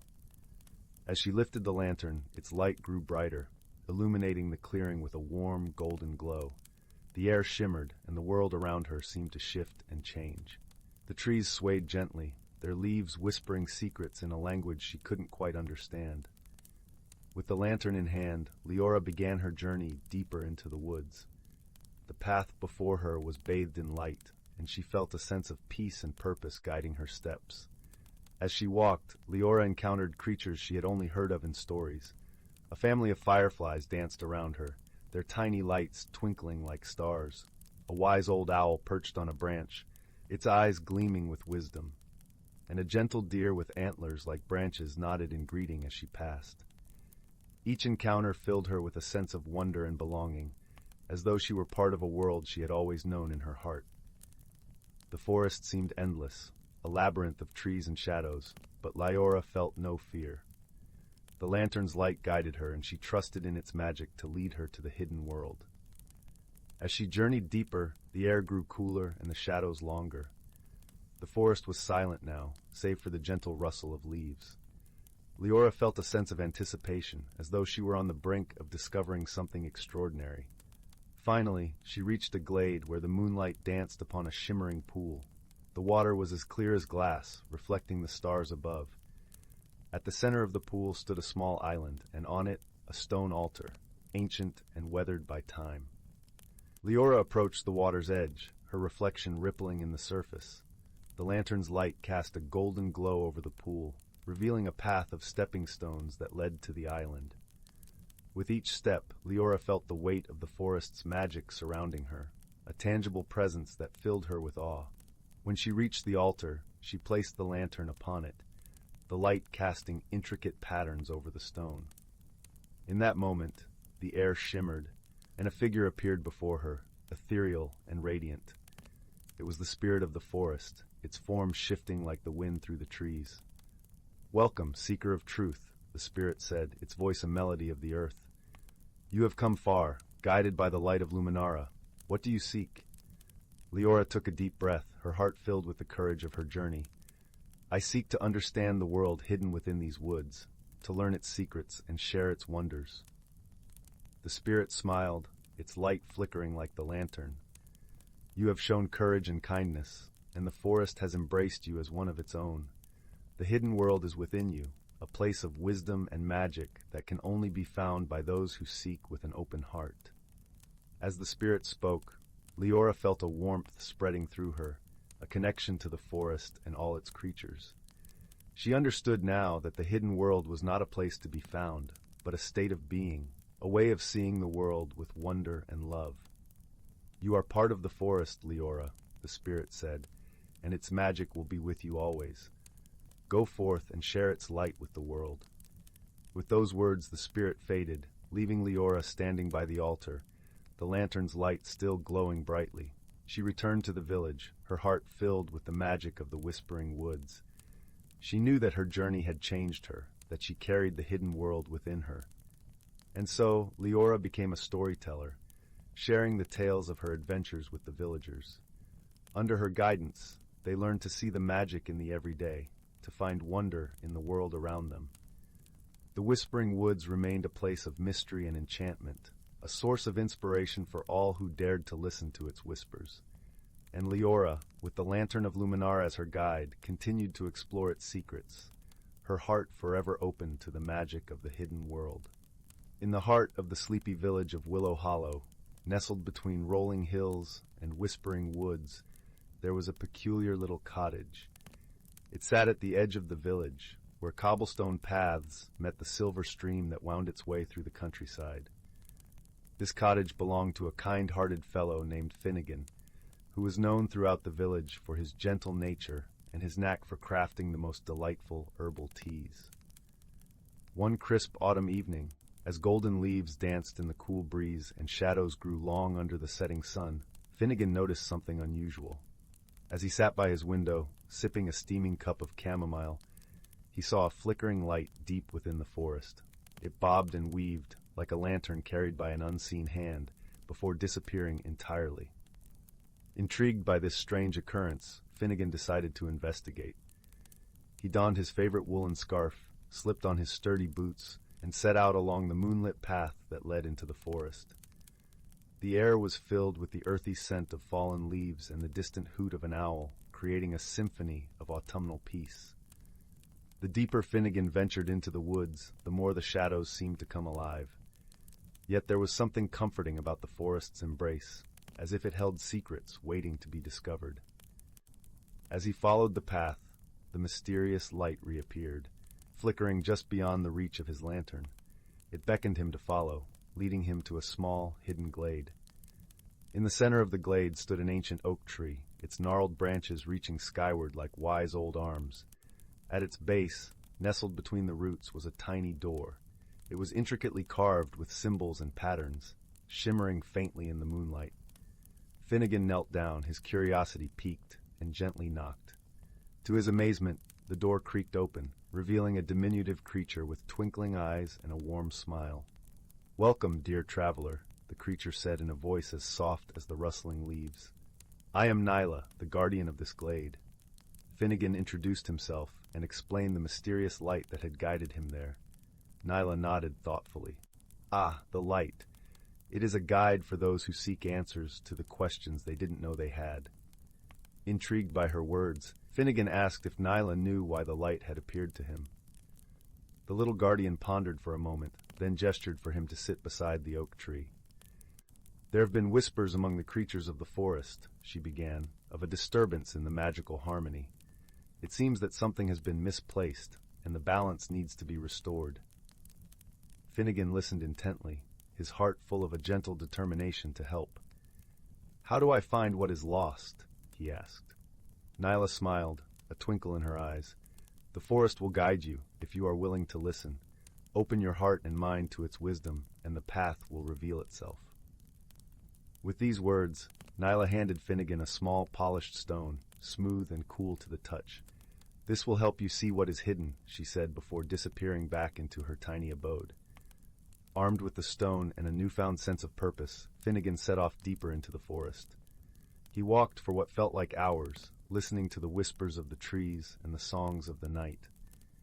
It was then he noticed something peculiar. The gentle hum of the stream sounded different, as if singing a tune he couldn't quite place. Following the melody, Finnegan arrived at a small clearing where the stream pooled into a tranquil pond. Above the water, fireflies danced in mesmerizing patterns, their glow reflecting in the still surface. He knelt by the pond, holding the stone Nyla had given him, and peered into its depths. As if by magic, the stone illuminated the water, revealing an image of a tiny, missing moonstone that had slipped from its resting place in the heart of a nearby willow tree. This moonstone was a key component in maintaining the forest's magical balance, ensuring harmony between the elements. Finnegan knew what he had to do. He thanked the fireflies with a nod, then hurried to the willow tree, guided by the faint glow of the moonstone that now seemed to call out to him. Upon reaching the tree, he carefully retrieved the moonstone from where it had nestled between the roots and placed it back into the hollow of the tree. As soon as the moonstone was returned, a gentle breeze swept through the forest, carrying with it a sense of peace and completion. The fireflies shimmered with renewed vigor, and the forest seemed to hum with a harmonious melody once more. When Finnegan made his way back to the glade, Nyla was waiting for him, her eyes sparkling with gratitude. "You have restored the balance, dear Finnegan," she said, her voice filled with warmth. "The forest is in your debt." Finnegan smiled, feeling a deep sense of fulfillment. "It was the forest that guided me. I merely listened." With a farewell and a promise to visit again, Finnegan made his way home, the path lit by the soft glow of the moon and the gentle rustling of leaves. As he returned to his cozy cottage, he felt the contentment of knowing he had played a part in preserving the magic of the world around him. That night, as he sipped his tea by the crackling fire, Finnegan reflected on the day's adventure. He knew that sometimes the most extraordinary moments began with a simple curiosity and a willingness to follow where the light might lead. And so, in the heart of Willow Hollow, beneath a blanket of twinkling stars, Finnegan drifted into a peaceful slumber, reassured by the knowledge that magic and mystery often lay just beyond the familiar, waiting to be discovered by those who dared to look. The Whispering Woods and the Enchanted Lantern. In the quiet hamlet of Elderglen, where the stars seemed to hang a little lower and the moonlight painted silver paths on cobblestone streets, there lived a young girl named Lila. Lila had a heart as bright as the sun and an imagination as vast as the night sky. Her favorite pastime was to wander into the Whispering Woods, a forest that bordered the village and held secrets as old as time itself. The villagers often spoke in hushed tones about the forest, spinning tales of enchantments and ancient spirits that roamed its shadowed paths. Despite these whispered warnings, Lila felt an irresistible pull towards the woods, a curiosity that bubbled within her like a brook in spring. One crisp autumn evening, as the sky blushed with the colors of sunset, Lila set out towards the woods, her steps light with anticipation. The air was cool, and the ground beneath her feet was a tapestry of rustling leaves, their colors a medley of gold, crimson, and amber. As she entered the forest, a gentle breeze greeted her, carrying with it the scent of pine and earth, whispering secrets that only the trees could know. Lila walked deeper into the woods, where the trees grew taller and their branches intertwined like old friends sharing stories. She marveled at the way the sunlight danced through the canopy, casting playful shadows on the forest floor. Every rustle of leaves seemed to be a greeting, every chirp of a bird a song just for her. It was here, in the heart of the Whispering Woods, that Lila stumbled upon something extraordinary. Nestled among the roots of an ancient oak was a lantern unlike any she had ever seen. It was crafted from silver and adorned with delicate filigree, its glass panels shimmering with an iridescent glow. As Lila approached, the lantern flickered to life, casting a warm, golden light that filled the clearing. Curious and unafraid, Lila reached out and touched the lantern. To her astonishment, it felt warm and pulsed gently beneath her fingertips, as if it were alive with some kind of magic. Her heart skipped a beat, and a shiver of excitement ran through her. She lifted the lantern from its resting place, feeling its weight settle comfortably in her hands. Suddenly, a soft voice echoed through the clearing as if carried on the breeze. "Welcome, Keeper of the Light," it said, its tone gentle and ancient. Lila looked around, wide-eyed but strangely calm. She saw no one, yet the voice seemed to come from everywhere and nowhere all at once. "Who are you?" Lila asked, her voice barely a whisper. "I am the spirit of the Whispering Woods," the voice replied. "And you, dear child, have found the Lantern of Kindling. It holds the power to reveal the unseen and to guide the lost." Lila's eyes widened with wonder. "What must I do with it?" she inquired, her heart alight with curiosity. "Follow the lantern's glow, and it will lead you on a journey beyond your wildest dreams," the voice answered.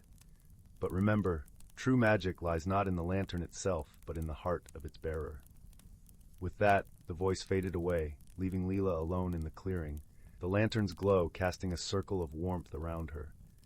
She took a deep breath, feeling a sense of purpose settle within her. The whispering woods beckoned her onward, and she knew instinctively that her adventure was just beginning. As she walked, the lantern lit her path, its glow illuminating the hidden wonders of the forest. She saw flowers that bloomed with an ethereal light, their petals whispering ancient songs. She marveled at the way the trees seemed to lean closer, their branches forming arches that guided her like silent guardians. The forest was alive with magic, and Lila felt a profound sense of connection to it all. She realized that the whispering woods were not a place of fear, but of wonder and discovery. And as she ventured deeper, she knew that the lantern was more than just a guide.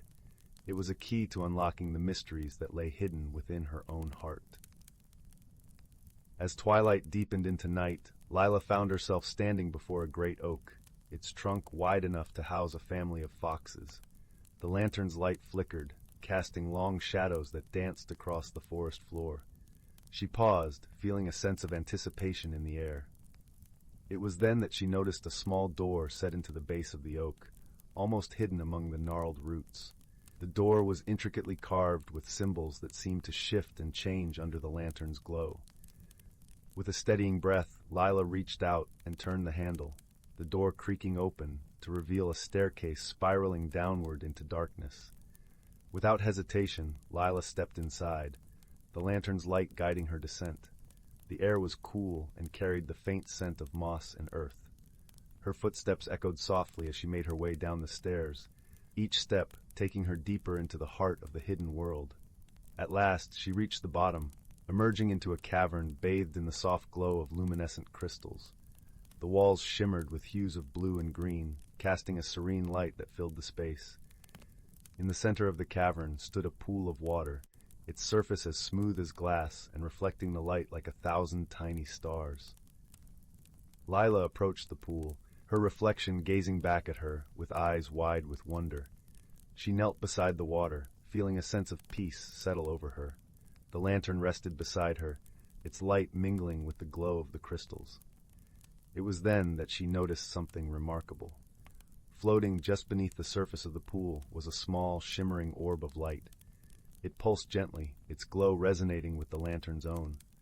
Lila reached out, her fingers brushing the water's surface as she touched the orb. In that moment, a vision unfolded before her eyes. She saw the whispering woods as they once were, vibrant and alive with magic. She saw creatures of all kinds, their forms shifting and changing, living in harmony with the land. She saw the lantern, a beacon of hope and guidance, passed down through generations of guardians. And then she saw herself, standing at the center of it all, the lantern in her hands, her heart filled with the light of understanding. She realized that the lantern was not just a tool, but a symbol of her connection to the world around her, to the magic that flowed through the woods, and to the spirit that watched over it all. As the vision faded, Lila felt a profound sense of clarity and purpose.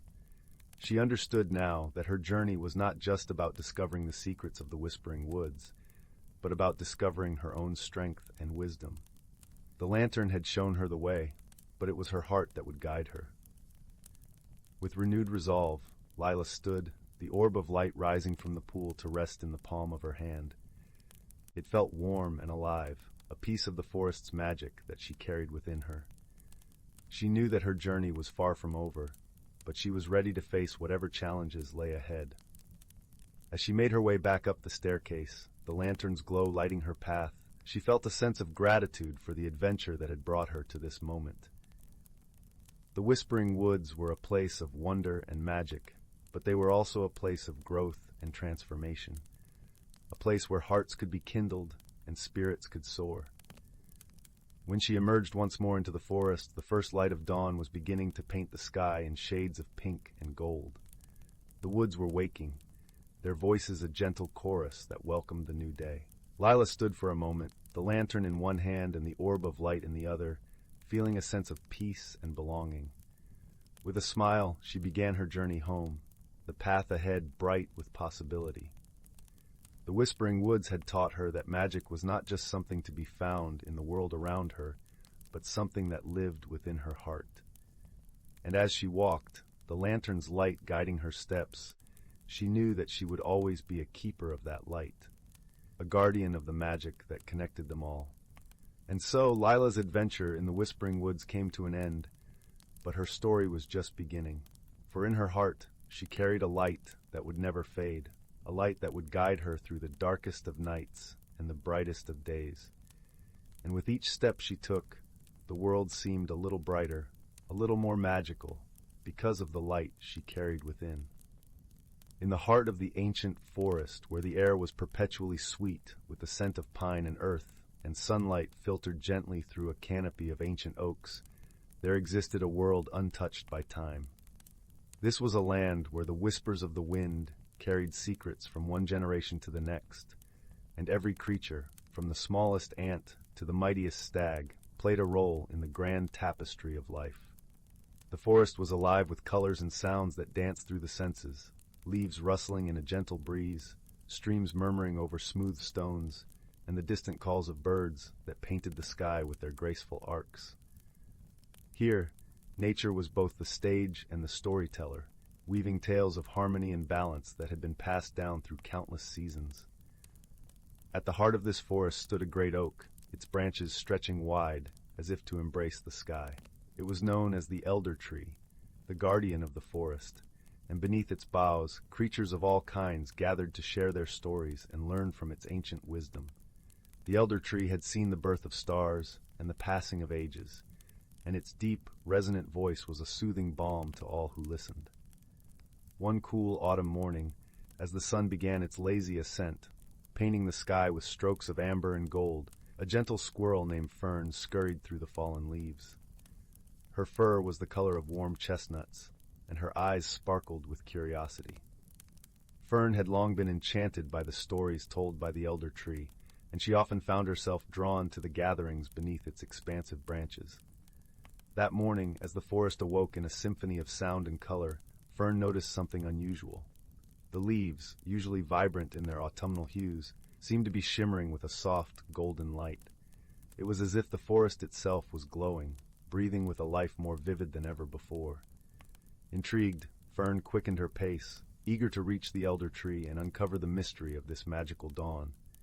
As she arrived, she found a small assembly of forest creatures already gathered.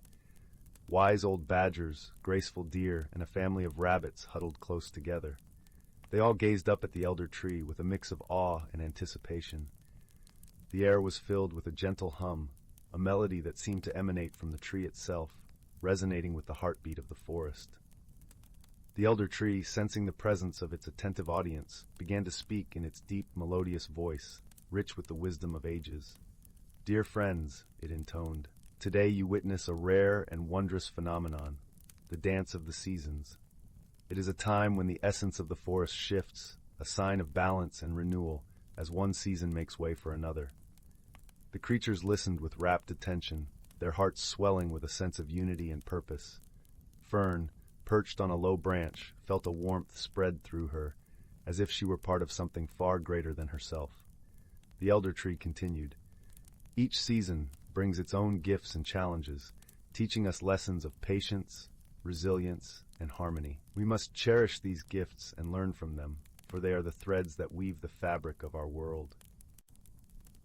As the elder tree spoke, the shimmering light intensified, enveloping the forest in a gentle glow. It was as if the very soul of the forest was singing, a melody of life and light that filled every corner of the ancient woods. Fern closed her eyes, letting the music wash over her, feeling a deep connection to the earth and sky, to every leaf and creature that called this place home. In that moment, Fern understood the true meaning of balance, the delicate dance between the changing seasons, each one a vital part of the greater whole. She realized that just as the forest embraced the cycle of life, so too must she embrace the changes in her own journey, trusting in the wisdom of the ages and the power of friendship and community. As the light began to fade, returning the forest to its familiar hues, the creatures slowly dispersed, their hearts full of wonder and gratitude. Fern lingered a moment longer, her eyes turned skyward, silently thanking the elder tree for sharing its wisdom and the beauty of the dance of the seasons. With a newfound sense of purpose, Fern bounded back through the forest, her heart light and her spirit renewed. She knew that whatever challenges lay ahead, she would meet them with courage and grace, drawing strength from the lessons of the forest and the enduring bonds of friendship. As the day turned to dusk and the moon rose high above the treetops, casting a silver glow over the sleeping forest, the ancient woods remained a sanctuary of peace and harmony. And beneath the watchful gaze of the elder tree, the creatures of the forest dreamt of the endless cycle of seasons, each one a testament to the beauty and balance of nature. In the quiet of the night, the wind carried the promise of a new dawn, whispering tales of hope and renewal to all who listened. And so the forest lived on, a timeless realm where magic and reality danced hand in hand, a gentle reminder of the enduring power of nature and the wisdom found in every leaf and stone. In a quaint village nestled between rolling hills and lush meadows, where the air was always tinged with the scent of blooming wildflowers, there lived a young girl named Mabel. She had a heart as gentle as the whispering wind, and a curiosity that twinkled in her eyes like stars in the night sky. Mabel's days were spent exploring the nooks and crannies of her surroundings, finding joy in the simplest of things, a bubbling brook, the rustle of leaves, or the way sunlight danced upon the cobblestone paths. One crisp autumn morning, while the village still slumbered under a blanket of mist, Mabel wandered into the forest at the edge of the farthest field. The forest was a place of secrets and stories, where the trees held whispers of ages past. As she meandered along a path dappled with golden leaves, she stumbled upon something curious, a small weathered chest, partially buried beneath the roots of an ancient oak. With delicate fingers, she brushed away the earth and carefully pried open the chest.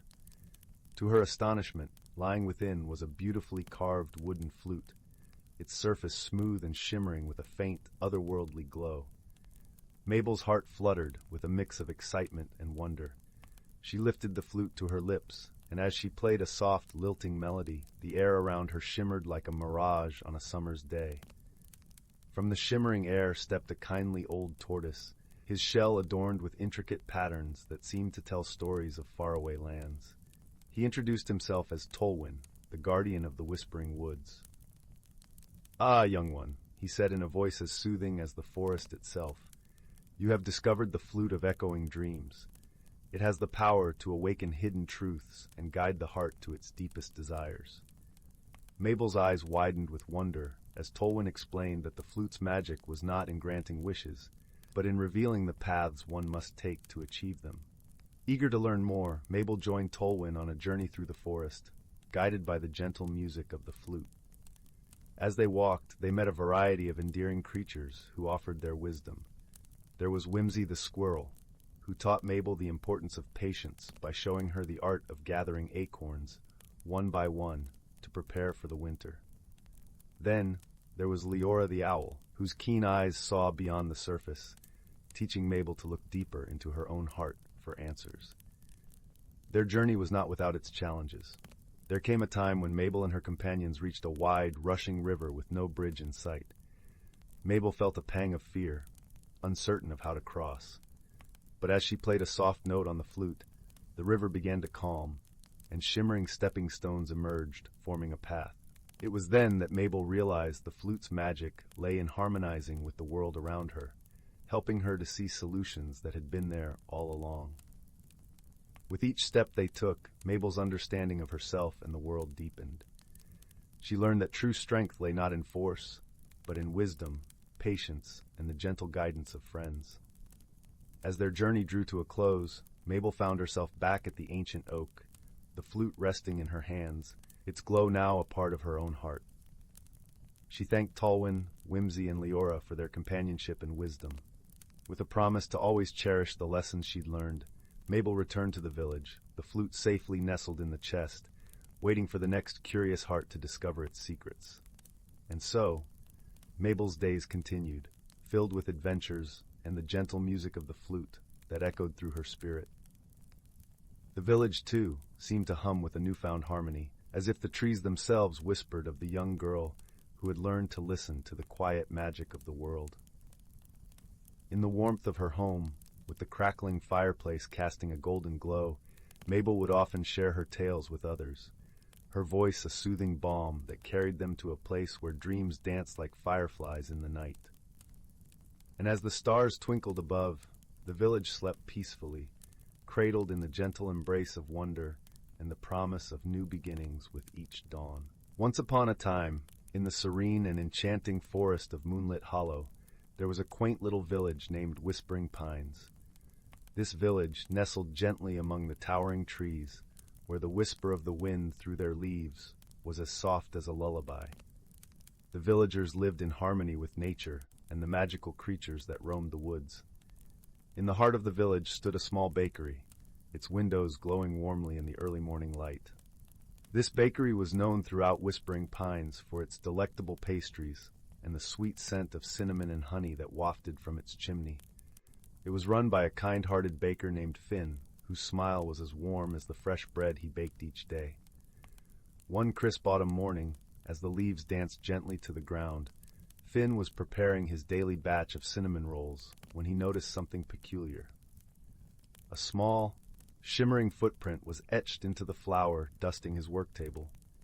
It was no bigger than a thimble, glistening as if sprinkled with stardust. Curious and a little bewildered, Finn wiped his hands on his apron and called out to a passing friend, a wise old squirrel named Hazel. Hazel had lived in the forest for many years and was known for her vast knowledge of the magical creatures that dwelled there.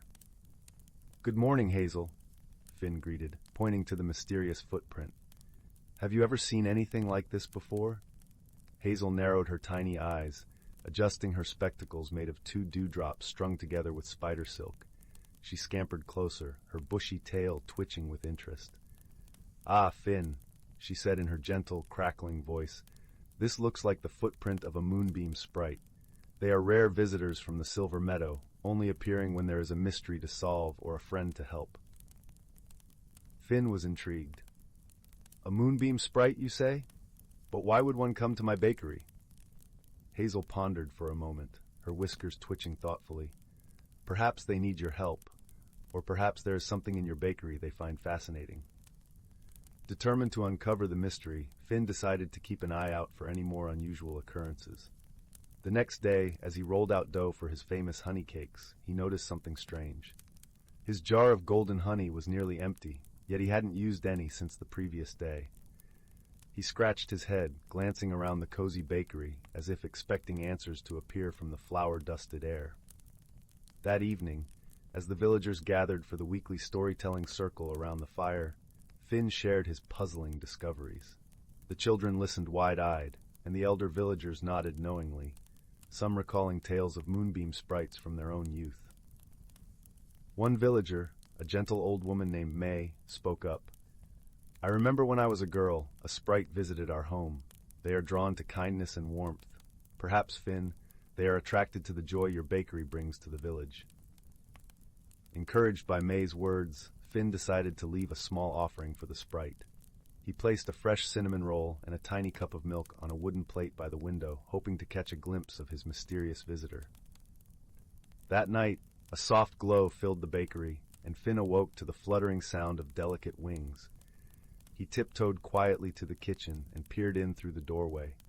There, illuminated by the silvery moonlight streaming through the window, was a tiny sprite, no taller than a teacup, with wings that shimmered like 1,000 stars. The sprite moved gracefully, sipping the milk and nibbling on the cinnamon roll with delight. Not wanting to startle the creature, Finn simply watched, his heart filled with wonder. In the days that followed, the mysterious occurrences became a delightful routine. The sprite would visit each night, leaving behind trails of sparkling footprints and a sense of enchantment that lingered long after dawn. One morning, as Finn was sweeping the bakery floor, he stumbled upon a small, gleaming pebble tucked beneath the counter. It glowed softly with an inner light, pulsing gently like a heartbeat. Finn picked it up, feeling a warmth spread through his fingers. He showed the pebble to Hazel, who gasped in astonishment. "Finn, this is a heartstone, a gift from the moonbeam sprite. It is said to bring joy and prosperity to its keeper." Finn smiled, his heart swelling with gratitude. He placed the heartstone on the shelf above his work table, where it cast a gentle light across the room, infusing the bakery with a warmth that echoed the sprite's visits. With each passing day, the bakery flourished, its fame spreading beyond Whispering Pines. Villagers from neighboring towns came to taste Finn's pastries, drawn by the stories of the magical bakery blessed by a moonbeam sprite. As autumn gave way to winter, the sprite's visits became less frequent, until one night they stopped altogether. Though Finn missed the nightly glow and the sparkle of tiny footprints, he felt a deep sense of peace and fulfillment. The Heartstone remained, a lasting reminder of the sprite's friendship and the magic that had touched his life. And so, Whispering Pines continued to thrive, its heart warmed by the kindness and mystery that had once graced its beloved bakery. And in the quiet moments of the evening, as the village settled into slumber, Finn would often gaze at the Heartstone, feeling the gentle pulse of its light, a comforting reminder that magic and friendship were always just a heartbeat away. And so, with the fire crackling gently in the hearth, the villagers would drift into dreams, their hearts filled with warmth and wonder, knowing that sometimes the smallest mysteries hold the greatest magic of all. The end. In the heart of a sleepy little village, nestled between rolling hills and whispering forests, there lived a curious young soul named Finn. Finn had a spectacular imagination and a heart full of wonder, always eager to discover what lay beyond the familiar cobblestone paths and the cozy thatched roofs of his home. One crisp autumn morning, when the sun was just beginning to cast its golden light over the dew-kissed fields, Finn decided to follow the path less traveled, a narrow trail that wound its way into the dense, mysterious woodlands at the edge of the village. The villagers often spoke of this forest with hushed voices, as if it were a place of secrets and stories waiting to be unveiled. As Finn stepped into the woods, the world transformed around him. The air was cool and fragrant with the scent of pine and damp earth. Sunbeams filtered through the canopy, painting the forest floor with dappled patterns of light and shadow. The trees, ancient and wise, stood tall like silent guardians, their leaves whispering secrets to the breeze. Finn walked deeper into the forest, his eyes wide with wonder. He soon came upon a clearing where wildflowers bloomed in a riot of colors, violets, blues, and yellows, each petal glistening with morning dew like tiny jewels. In the center of the clearing stood an enormous mushroom, its cap as wide as a dinner table, with a stem that shimmered softly in the sunlight. Perched atop this magical mushroom was a peculiar little creature, no taller than a squirrel, with skin that glowed like moonlight and eyes that sparkled with mischief. "Hello there," the creature chirped, its voice as light as a summer breeze. "I am Lyra, the keeper of the forest's dreams." Finn's eyes widened with delight. "I've never seen anything like you before," he said, his voice tinged with awe. Lyra laughed, a sound like tinkling bells. "Few have, for I am the guardian of wonders unseen by most. Tell me, young traveler, what brings you to this enchanted part of the world?" Finn paused, considering his answer. "I seek adventure and new stories to tell," he replied earnestly, his heart swelling with excitement. "Then you have come to the right place," Lyra said with a knowing smile. "But be warned, this forest holds both beauty and challenge. You must be brave and kind to uncover its secrets." With that, Lyra hopped down from the mushroom and beckoned Finn to follow. They ventured deeper into the forest, where the air grew cooler and the shadows longer. Along the way, they encountered a shimmering brook that sang a gentle, soothing melody as it danced over smooth stones. Finn knelt beside it, cupping his hands to drink the crisp, refreshing water, feeling invigorated by its magic. As they continued their journey, the pair came across a peculiar sight, an ancient tree with a trunk that twisted and turned like a spiral staircase. Its bark was etched with intricate patterns that seemed to tell stories of old. Lyra explained that this was the Tree of Echoes, and if Finn listened closely, he might hear the whispers of those who had walked the forest before him. Finn pressed his ear against the cool bark and closed his eyes. Faintly at first, then clearer, he heard a chorus of voices, each one sharing tales of courage, friendship, and discovery. The stories filled him with warmth, reminding him that he was not alone on his journey. As dusk began to settle, painting the sky with hues of pink and orange, Finn and Lyra reached a glade bathed in soft, golden light. Here the forest seemed to hold its breath, as if waiting for something magical to happen. In the center of the glade stood a stone pedestal, upon which rested a crystal orb that glowed with an inner light. "This," Lyra said softly, "is the heart of the forest. It holds the dreams and hopes of all who enter these woods. It is said that those who touch it with pure intent will find the courage they seek." Finn stepped forward, his heart beating with anticipation. He reached out, his fingers brushing the cool surface of the orb. A gentle warmth spread through him, filling him with a sense of peace and strength. He realized then that true courage was not the absence of fear, but the willingness to explore the unknown with an open heart. As the stars began to twinkle overhead, Finn knew it was time to return home. He thanked Lyra for the wondrous journey and promised to share the stories of the magical forest with his village. Lyra waved goodbye, her form shimmering in the twilight as Finn retraced his steps through the woods. When Finn emerged from the forest, the village lights glowed warmly in the distance, welcoming him back. He felt a deep sense of gratitude for the adventure, for the friends he had made, and for the newfound courage that would guide him on many more journeys. And so, with the stories of the forest whispering in his heart, Finn returned home, ready to dream of new adventures beneath the starlit sky.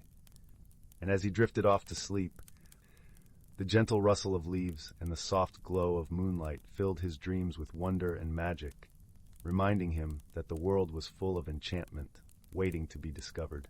Once upon a time, in a sleepy little village, nestled deep within an enchanted forest, there lived a young girl named Luna. Though her surroundings were quaint and unassuming, Luna harbored a secret. She possessed the extraordinary ability to communicate with the trees. From the moment she could toddle, Luna felt an inexplicable connection to the towering oaks, the whispering willows, and the ancient pines that populated the woods. Their branches seemed to beckon her, their leaves whispering secrets only she could decipher. It wasn't long before Luna discovered that the trees were more than mere silent sentinels. They were living, breathing beings with tales to tell and wisdom to impart. With each gentle caress of their bark, Luna could hear their voices, soft and melodic, sharing stories of the forest's rich history and the wonders hidden within its emerald depths. One crisp autumn morning, as Luna sat beneath the boughs of her favorite oak, she heard a faint, troubled murmur. The trees were distressed, their voices laced with worry. They spoke of a dark force that had taken root deep within the forest, a malevolent presence that threatened to corrupt the very essence of their verdant home. Luna knew she had to act. With a resolute nod, she set off into the heart of the woods, her feet treading a path known only to those with the deepest connection to nature's realm. As she delved deeper, the forest seemed to grow denser, the air thick with the scent of moss and decay. Twisted branches reached out like gnarled fingers, obscuring the sun's warm rays. Luna pressed on, her steps guided by the whispers of the trees, their voices growing more urgent with each stride. Eventually, she stumbled upon a clearing unlike any she had seen before. The ground was barren, the earth cracked and lifeless, and in the center stood a twisted, blackened stump. From its gnarled roots, an ominous miasma seeped, tainting the air with an acrid stench. Luna approached cautiously, her heart pounding in her chest. As she drew nearer, the stump seemed to pulse with a sinister energy, its malevolence palpable. Steeling her resolve, Luna reached out and placed her hand upon the scorched bark. In an instant, a torrent of images and emotions flooded her mind. She saw a once vibrant tree, its branches heavy with verdant foliage, until a dark force took root, poisoning it from within. The tree's anguish was overwhelming, its cries for help echoing through the ages. Luna recoiled, her eyes wide with horror. She knew then that this was the source of the forest's affliction, a malignant entity that fed on the life force of the trees, corrupting their very essence. With a newfound determination, Luna summoned every ounce of her strength and focused her mind. She reached out to the trees, their voices joining hers in a harmonious chorus.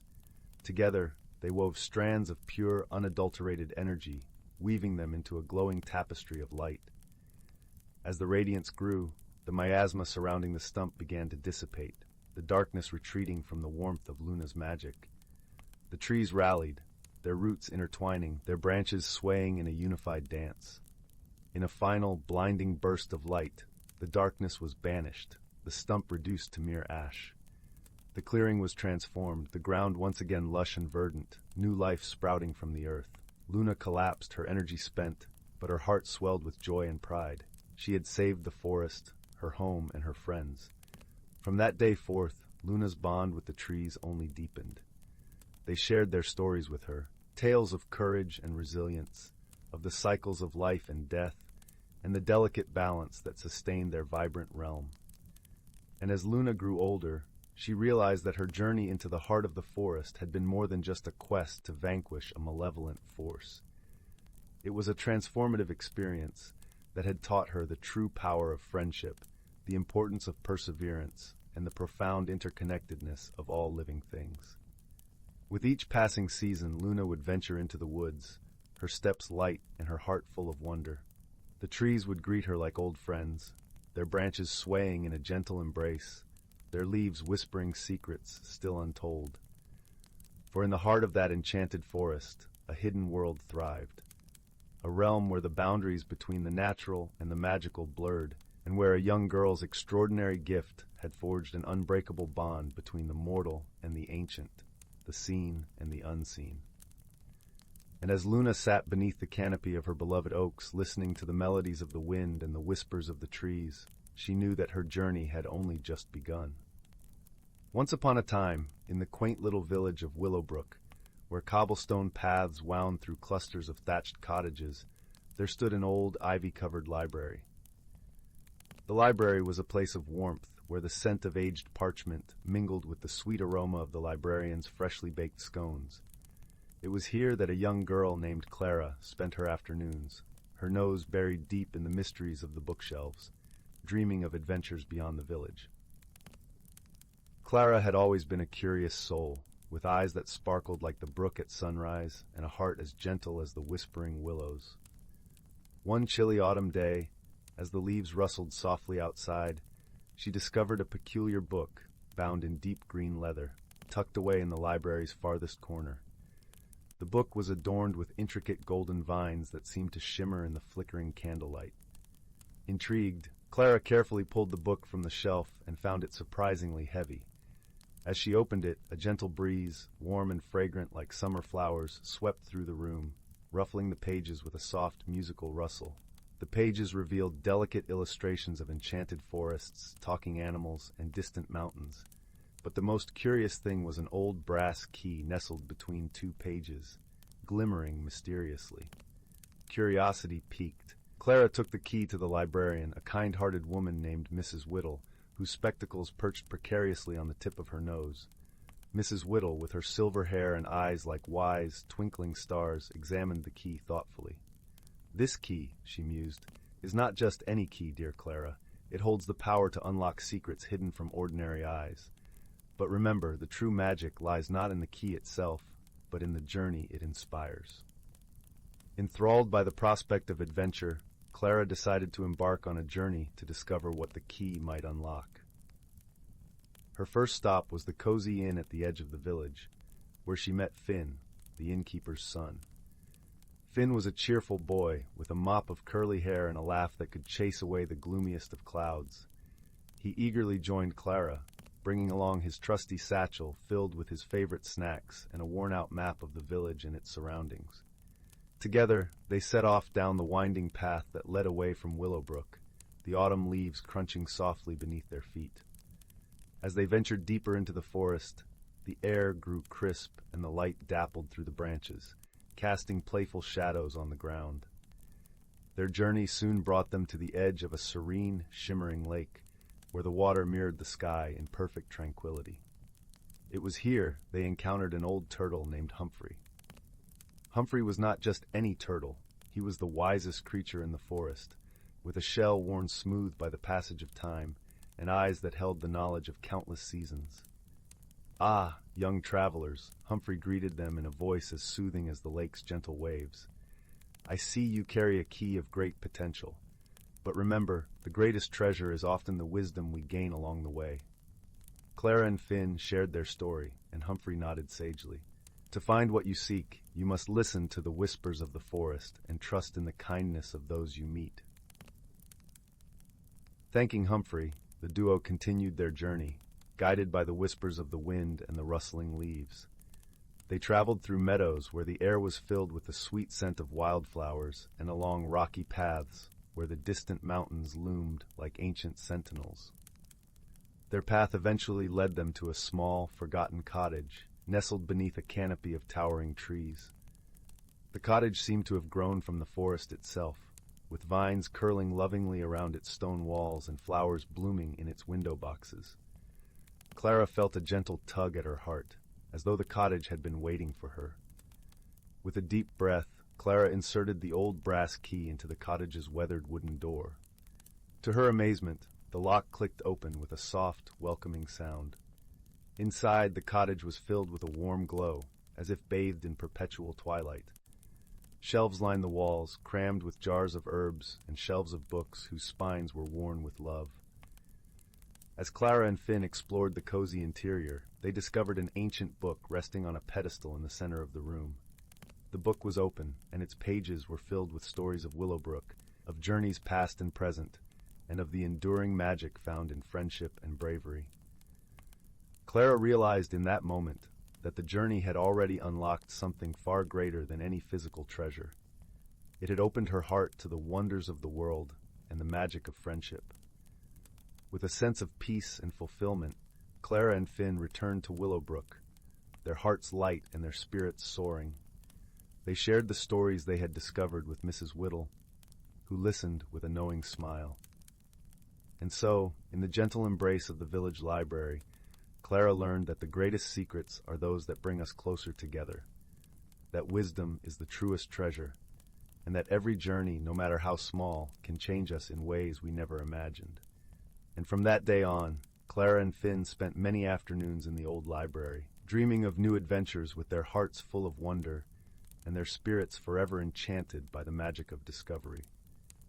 As the sun dipped below the horizon, casting a golden glow over Willowbrook, they knew that every ending was just another beginning.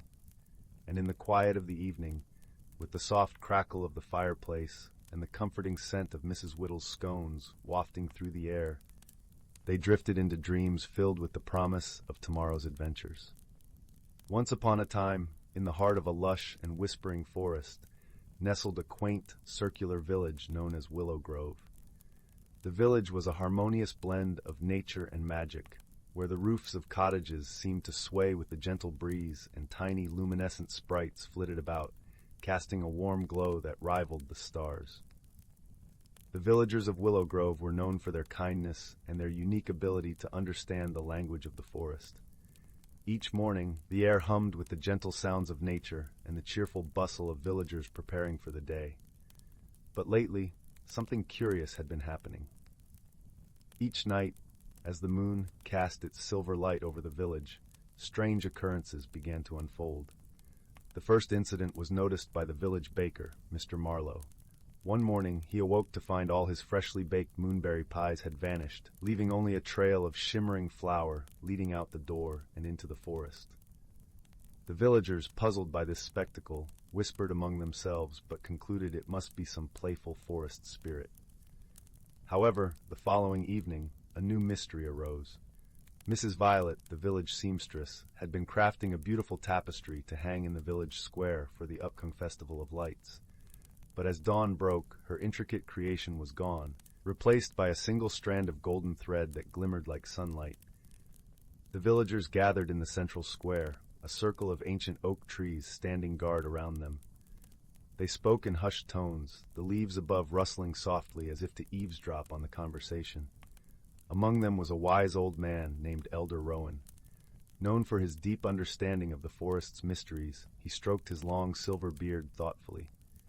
"It seems," Elder Rowan began, his voice as smooth as the gentle stream that wound through Willow Grove, "that our village has attracted the attention of the forest's more mischievous creatures. But do not fret, for where there is mystery, there is also the chance for discovery." Curiosity piqued young Finn, a bright-eyed boy with an adventurous spirit, stepped forward. "Elder Rowan, how can we solve this mystery?" he asked, his voice tinged with both eagerness and a hint of trepidation. "Ah, young Finn," Elder Rowan replied with a twinkle in his eye, "the forest holds many secrets, and those who seek to uncover them must do so with an open heart and a keen mind. But worry not, for I believe you are up to the task." Finn felt a warm glow of encouragement spread through him, and with a determined nod, he set out to uncover the truth behind the strange occurrences. Alongside him trotted Luna, a small, silver-furred rabbit with eyes that sparkled like the night sky. Luna was no ordinary rabbit. She was a forest guide, wise beyond her years, and her presence filled Finn with reassurance. As dusk fell and the village settled into a peaceful slumber, Finn and Luna followed the shimmering trail left by the vanished pies into the heart of the forest. The trees loomed tall and majestic around them, their branches whispering secrets to the wind. Luna's keen senses led them deeper into the woods until they reached a clearing bathed in moonlight. There, in the center of the clearing, stood a peculiar sight. A circle of small, glowing creatures danced joyfully around a pile of moonberry pies and colorful threads, their laughter like the tinkling of tiny bells. They were the fabled moon sprites, known for their love of mischief and artistry. Finn watched in awe as the sprites crafted a magnificent tapestry of their own, woven from the threads they had borrowed from Mrs. Violet. It depicted scenes of the village bathed in moonlight, capturing the spirit of Willow Grove in a way that was both enchanting and heartfelt. Luna nudged Finn gently, and he nodded in understanding. With a soft voice, he called out to the sprites, "Dear moon sprites, your creations are beautiful, but the villagers are worried about the missing items. Perhaps we could find a way to share in your joy without causing them distress?" The sprites paused in their revelry, their eyes twinkling with curiosity. After a moment's consideration, the leader of the sprites, a tiny creature with wings that glimmered like stardust, fluttered forward. "We meant no harm," she chimed, her voice as delicate as the rustle of leaves.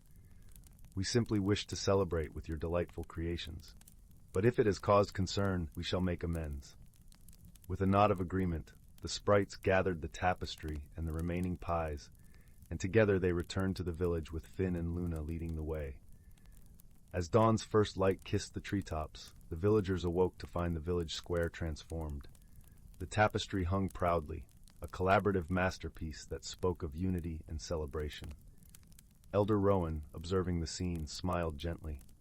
"It seems our mystery has been solved, and with it, a new friendship has blossomed between our village and the moon sprites." From that day on, the villagers welcomed the sprites to their festivals, sharing in their laughter and creativity. The strange occurrences ceased, replaced by a newfound bond that enriched the lives of all. And so, in the heart of the whispering forest, the village of Willow Grove continued to thrive, its people and the magical creatures around them living in harmony, a testament to the power of understanding and friendship. As night fell once more, the gentle glow of sprites could be seen flitting through the trees, a reminder that sometimes the most enchanting mysteries are those that bring us closer together. And with that comforting thought, the village drifted into a peaceful slumber, cradled by the gentle embrace of the forest. Once upon a time, in a cozy village nestled among rolling hills, there lived a young doe named Willow. She was a gentle creature with a soft brown coat and eyes that shone like amber in the sunlight. Willow loved the comfort of her daily routines, nibbling on sweet clover in the meadow, resting in the dappled shade of the ancient oak, and listening to the soothing melodies of the woodland birds. Yet lately, Willow couldn't shake a restless feeling stirring within her. She watched as her friends shed their winter coats, their new fur glistening with renewed vibrancy. But Willow's coat remained dull and threadbare, clinging to her like an itchy reminder that change was afoot, whether she was ready or not. One crisp morning, Willow wandered to the forest's edge where she often found solace among the ferns and wildflowers. There she met an old friend, a wizened tortoise named Sage, who moved with great care and contemplation. "You seem troubled, little one," Sage said, her voice as gentle as the rustling leaves. Willow confided her fears about the impending change. "I feel stuck, like this tattered coat is weighing me down. I'm afraid if I let it go, I'll lose a part of myself forever." Sage smiled knowingly. The cycle of rebirth can be daunting, but it's nature's way of helping us grow. Think of the butterfly emerging from its chrysalis. A wondrous transformation takes immense courage. As if on cue, a shimmering light danced through the trees, catching Willow's eye. It was a radiant sprite named Glow, one of the forest's fabled guardians. "Don't fret, dear Willow," Glow chimed, her ethereal voice like a tinkling brook. "Every ending is a new beginning in disguise." With a wave of her tiny hand, Glow conjured a glittering pool of water before them. Images began to swirl across its surface, a kaleidoscope of vibrant colors representing the stages of growth and renewal. Willow was transfixed, seeing reflections of her own journey mirrored in nature's eternal rhythm. Glow gestured toward the water. "You'll know when you're ready to embrace the change within you.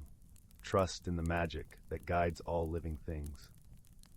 Heartened by her friend's wisdom, Willow realized her fears were rooted in resistance to the unknown.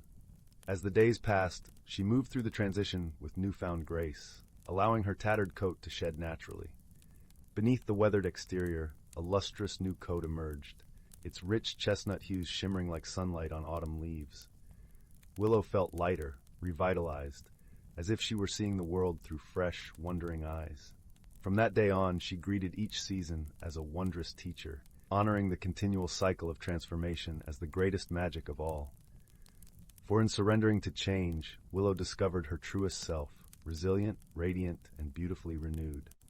In the heart of the ancient verdant wood forest, where the trees whispered secrets older than time itself, lay a hidden world unknown to most. This forest thrived under the gentle guardianship of creatures both seen and unseen, each playing a role in the delicate balance of nature.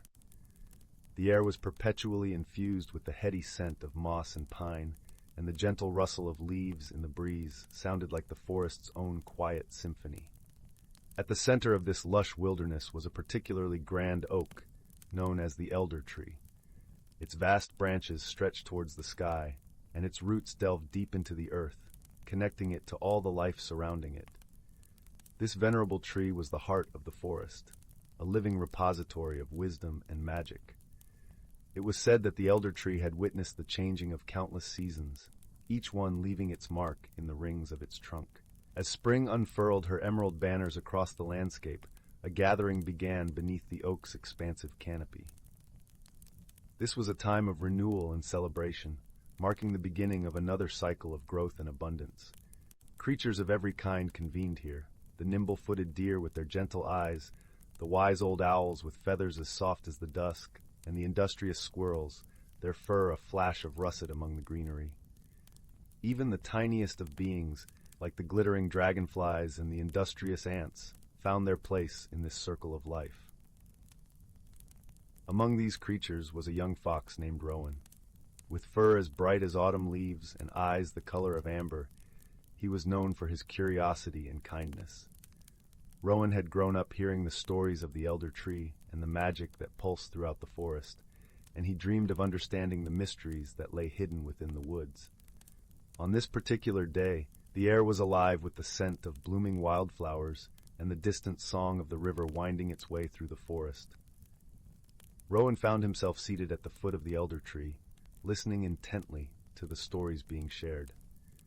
The forest elders, wise creatures who had lived through many seasons, spoke of the importance of harmony and balance, of how every creature, no matter how small, contributed to the whole. As the sun dipped lower in the sky, casting a warm, golden light across the forest floor, an unexpected visitor arrived. It was Zephyr, a gentle spirit of the wind, who often roamed the skies and danced among the treetops. Zephyr's presence was as light as a whisper, and whenever he appeared, the leaves would shimmer and sway, as if greeting an old friend. "Rowan," Zephyr called softly, his voice barely more than a breeze, "come walk with me." Intrigued, Rowan rose to his paws and followed the wind spirit. They moved through the forest, Zephyr guiding him with a playful gust here, a gentle nudge there. The world around them seemed to come alive with vibrant colors and sounds, the call of a distant owl, the trickle of a nearby brook, the soft crunch of leaves underfoot. As they wandered deeper into the woods, Zephyr began to share stories of the seasons and the magic they carried. "Each season brings its own gifts," Zephyr explained. "Spring brings renewal and hope, summer warmth and abundance, autumn wisdom and reflection, and winter rest and resilience. The forest thrives because each season knows its place and purpose." Rowan listened intently, his heart swelling with understanding. He realized that just as the seasons worked together, so too did the creatures of the forest, each with their own role to play in maintaining the harmony of their home.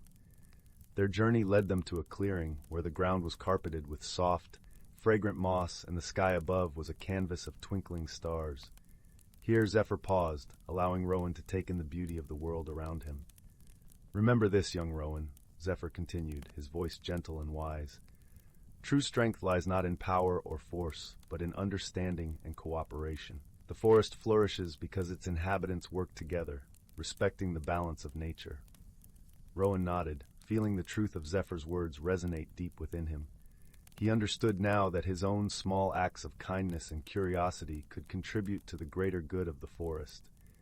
He felt a renewed sense of purpose, ready to play his part in this intricate dance of life. As Zephyr prepared to depart, he left Rowan with one final message.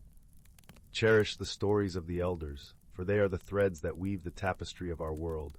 Pass them on, and you will keep the magic of the forest alive for generations to come." With that, Zephyr took to the skies once more, a gentle breeze rustling through the treetops.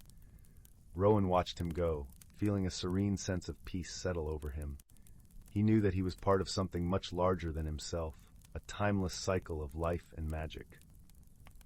Returning to the elder tree, Rowan rejoined the gathering of creatures, his heart full of newfound wisdom.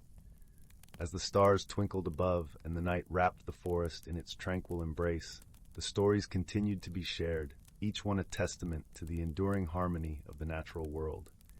And so, under the watchful gaze of the elder tree, the forest thrived, a sanctuary of life and wonder, where creatures great and small lived in balance with the seasons and with one another. Rowan, with his bright eyes and gentle heart, became a guardian of the forest's secrets, ensuring that the wisdom of the past would light the path for all who followed. In the quiet of the night, as the last embers of the day faded into darkness, a sense of comfort and resolution settled over the forest.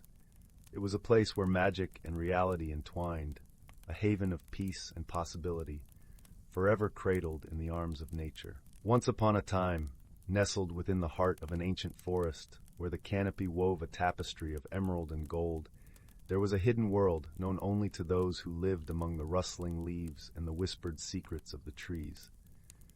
In this enchanted realm, the natural creatures thrived in a delicate dance of harmony and balance, each playing their part in the grand symphony of life. The forest, vibrant and alive, was a place where sunlight trickled through the leaves like liquid gold, dappling the forest floor with patches of warmth and light. The air was thick with the scent of pine and earth, a heady aroma that spoke of life both old and new. Here, every rustle of a leaf, every chirp of a cricket, and every babbling brook added its note to the soothing melody of nature. Amidst this serene setting, there lived a wise old owl named Orin. Orin's feathers were the color of moonlight, and his eyes were like pools of amber, deep and knowing. He was the keeper of the forest's wisdom, a role passed down through generations of his lineage. Orin had watched over the forest for many years, guiding its inhabitants with gentle advice and stories of old. One crisp autumn evening, as the leaves turned to shades of crimson and gold, a young fox named Finley approached Orin. Finley was a curious creature, with a coat as fiery as the autumn leaves and eyes that sparkled with youthful wonder. He had heard tales of the magical phenomena that graced the forest with the changing of the seasons, and he was eager to learn more. "Wise Orin," Finley began, his voice a soft murmur in the quiet of the evening, "I've heard whispers of the magic that comes with the turning of the seasons. Can you tell me more about it?" Orin, perched upon a sturdy branch of an ancient oak, ruffled his feathers thoughtfully. "Ah, young Finley," he replied, his voice as smooth as the whispering wind, "the magic of the seasons is a wondrous thing indeed. It is the breath of the forest, the rhythm of life itself." Finley's eyes widened with anticipation, and he settled himself at the foot of the tree, ready to absorb every word. Orin gazed down at the eager fox, a gentle smile in his eyes, and began to weave his tale. "In the spring, when the world awakens from the slumber of winter," Orin said, "the forest is kissed by the gentle rains, and the earth rejoices with new life. Flowers blossom, their petals opening like tiny hands reaching for the sun, and the air is filled with the sweet fragrance of new beginnings. Finley could almost smell the spring blossoms as Oren spoke, and he imagined the vibrant colors painting the forest floor, a tapestry of nature's own making. And then comes summer. Oren continued, when the forest basks in the warmth of the sun, and the days stretch long and lazy. The leaves whisper secrets to one another in the gentle breeze, and the rivers sing a song of joy as they dance over smooth stones. The young fox imagined himself playing in the sun-dappled glades, the heat of the sun on his back, and the cool caress of the river against his fur. But as the days grow shorter, Oren said, his voice tinged with nostalgia, autumn arrives, painting the forest in hues of fiery splendor. It is a time of gathering, of preparing for the chill of winter. The harvest is bountiful, and the world is a patchwork of gold and scarlet. Finley's mind filled with images of leaves crunching beneath his paws, the crisp air carrying the scent of ripe apples and wood smoke. And finally, winter blankets the forest in a quilt of snow, Oren said softly. The world is hushed, wrapped in a serene stillness. It is a time of rest, of reflection, when the forest dreams of the spring to come. Finley imagined the quiet beauty of winter, the snowflakes dancing in the air like tiny stars, the world wrapped in a soft white embrace. But remember, dear Finley, Oren advised, his gaze meeting the young fox's, with each season comes its own challenges and lessons. It is the balance of nature, a cycle that reminds us of the importance of harmony. Finley nodded, a newfound understanding settling in his heart. He realized that the magic of the seasons was not just in their beauty, but in the way they taught the forest and its inhabitants to live in balance with one another. Thank you, Oren, Finley said, his voice filled with gratitude. I will remember your words. As the sun dipped below the horizon, painting the sky with strokes of pink and lavender, Finley trotted back to his den, his mind alight with the wonders of the forest. He knew that he, too, was a part of this magical world, and he was determined to play his part in maintaining its harmony. In the days that followed, Finley shared Oren's wisdom with his fellow creatures, helping them prepare for the coming winter and reminding them of the beauty and challenges of each season. Together, they worked to sustain the balance of the forest, their lives intertwined in a tapestry of friendship and understanding. And so the ancient forest thrived, a testament to the power of harmony and the wisdom passed down through the ages. Under the watchful eyes of Oren and the gentle guidance of creatures like Finley, the forest remained a place of magic and wonder, a sanctuary where nature and its inhabitants lived as one. As the seasons turned, the forest continued to sing its timeless song, a melody of life and light that echoed through the trees, whispering its secrets to those who took the time to listen. And in the heart of this enchanted realm, the creatures of the forest found peace, knowing that they were part of something greater, a world where magic and nature danced together in perfect harmony. In the quaint village of Willowbrook, where the cottages are thatched with golden straw and the cobbled streets are lined with the scent of blooming lavender, there lived a young girl named Lila.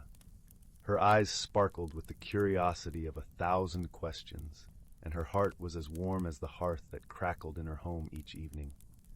Lila lived with her grandmother, a wise woman whose stories of the world beyond their village were as captivating as the stars that blanketed the night sky. One crisp autumn morning, Lila set out to explore the edges of the great willow forest, a place where whispers of magic were said to dance among the trees. The forest was alive with the colors of fall, leaves of amber and scarlet twirling gently to the earth, creating a soft carpet beneath her feet. The air was crisp and carried the earthy aroma of pine and moss, mingling with the distant hint of wood smoke. As Lila wandered deeper into the forest, she stumbled upon a peculiar object half buried in the leaves. It was a delicate, intricately carved wooden box, adorned with symbols that seemed to shimmer in the dappled sunlight. Curiosity piqued, she gently brushed away the leaves and lifted the box, feeling a gentle warmth emanating from it. Upon opening the box, Lila discovered a small, radiant stone resting inside. It pulsed with a soft, steady glow, casting a gentle light that felt like a hug from the sun itself. She held it carefully, and as she did, a whisper of a voice seemed to float through her mind, gentle and kind. With wisdom and heart, your path will be clear. Intrigued and a little bewildered, Lila returned home, the mysterious stone tucked safely in her pocket.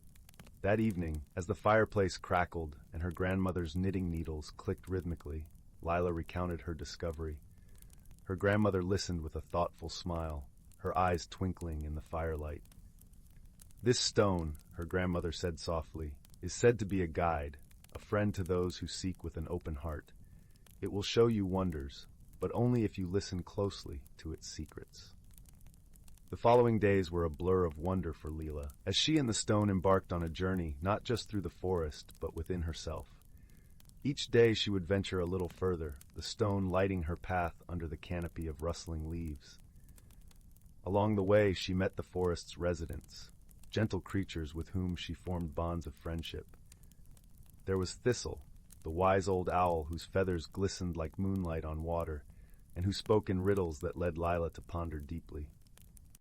Then there was Fern, the sprightly fox with a coat of fiery red, who taught Lila the joy of play and the importance of taking time to revel in the beauty of the world around her. Together, they discovered hidden glades and sparkling streams, places where the air felt thick with magic and time seemed to pause, allowing moments to stretch into infinity.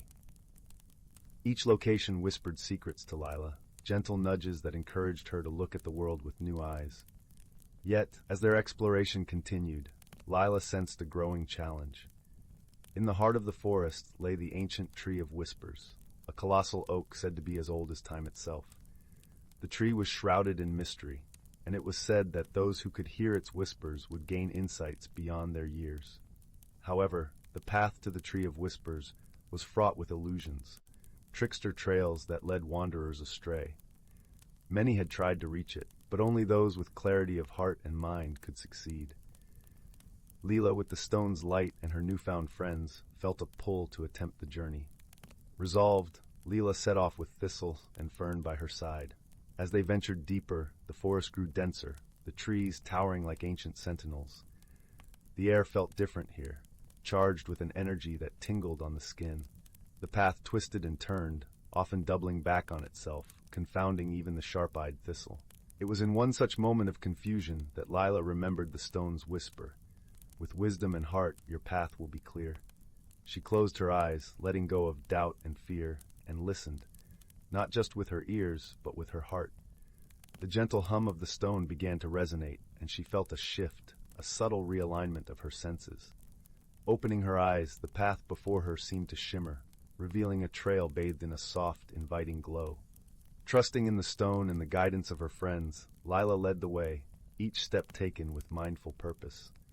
As they neared the Tree of Whispers, the air grew still, the forest holding its breath in anticipation. The tree stood majestic and vast, its bark a tapestry of time, its branches stretching wide like welcoming arms. Lila approached, placing her hand gently on the trunk, feeling the life thrumming beneath her fingertips. For a moment there was silence, and then a gentle breeze stirred, carrying with it the softest of whispers. Words not spoken but felt, wrapping around her like a comforting embrace. The whispers spoke of balance, of the harmony between listening and speaking, of the wisdom found in stillness. In that moment, Lila understood. The journey had not been to conquer or claim, but to learn and grow, to find the strength within herself and to appreciate the bonds of friendship that had guided her. The stone's glow dimmed to a gentle warmth, its purpose fulfilled. With a heart full of gratitude, Lila thanked the ancient tree, Thistle, Fern, and the stone for their guidance. As they made their way back through the forest, she felt a deep sense of peace, a quiet joy in knowing that she carried the lessons of the journey within her. Upon returning to Willowbrook, Lila shared her tales with her grandmother, who listened with pride and love. The stone was placed on the mantelpiece above the hearth, a reminder of the journey and the wonders of the world, both seen and unseen. And so, as the seasons turned and the fires burned bright in the hearth, Lila lived her days with an open heart, forever guided by the wisdom of the forest and the gentle glow of the magical stone. And every night, as she drifted to sleep beneath the watchful gaze of the stars, she knew that the world was filled with magic, just waiting to be discovered. Once upon a time, nestled in a serene valley surrounded by lush emerald hills, lay the quaint village of Willowbrook. In this village, ivy-clad cottages stood under the watchful embrace of towering oak trees, their branches whispering ancient secrets to the winds. Among these cottages, at the end of a winding cobblestone path, was the home of a young woman named Eleanor. Eleanor had always been a creature of habit, finding comfort in the routines that shaped her days. She knew every stone in the path she walked, every note of the birdsong that greeted her at dawn. Yet, as the seasons began to shift from the vibrant energy of summer to the gentle embrace of autumn, Eleanor felt a growing unease, a restlessness she could not quite name. The familiar patterns of her life seemed to stifle rather than soothe, and she found herself yearning for something just beyond her reach. One crisp morning, as the first golden leaves tumbled from the trees like coins from a treasure chest, Eleanor set out for a walk in the nearby forest, seeking solace in the rustling leaves and soft earth. The forest was a tapestry of colors, the air rich with the scent of pine and the earthy perfume of fallen leaves.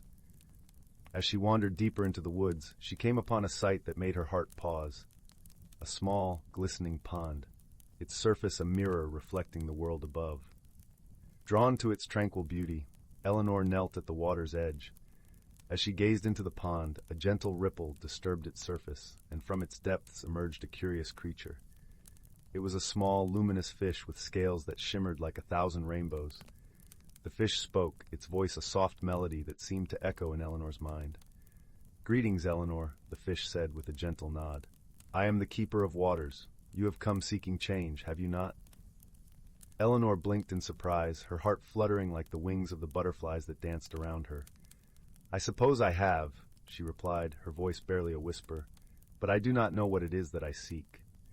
The keeper of waters glided closer, its eyes wise and knowing. "Change is a river, ever flowing, ever changing," it said. "It can be daunting, yet it is the essence of life. Embrace it, and you will discover your true self." As these words settled in her heart, the pond began to shimmer with a warm, golden light. Eleanor felt a gentle warmth spread through her, and when she looked around, she found herself no longer alone. The forest had transformed, and standing beside her were creatures of the wood, the spirited fox, the wise owl, and the playful squirrel, all friends she had known since her childhood. Each creature spoke in turn, their voices weaving a tapestry of encouragement and support. The fox, with eyes like amber, spoke of courage and the joy of exploration. The owl, perched with grace, shared wisdom and the importance of patience. The squirrel chattered about the delight found in small wonders and the magic of discovery. With each word, Eleanor felt a growing sense of peace and possibility. She saw her life not as a series of fixed patterns, but as a journey filled with endless potential. She realized that change was not something to be feared, but a path to new adventures and self-discovery. In gratitude, Eleanor thanked the keeper of waters and her woodland friends. As she rose to leave, the pond's light faded, and the forest returned to its familiar form. Yet within Eleanor's heart, a transformation had begun, a spark of courage and curiosity that would guide her forward. Returning to Willowbrook, Eleanor found that the world around her seemed more vibrant, more alive. She welcomed the changing seasons, each day an opportunity to learn and grow. She embraced new experiences, finding joy in the unexpected and strength in her newfound resilience. And so, in the gentle embrace of autumn, Eleanor discovered the beauty of personal growth and magical transformation. With the support of her friends and the wisdom of the keeper of waters, she learned that life, like the shimmering pond, was a mirror reflecting the endless possibilities within her.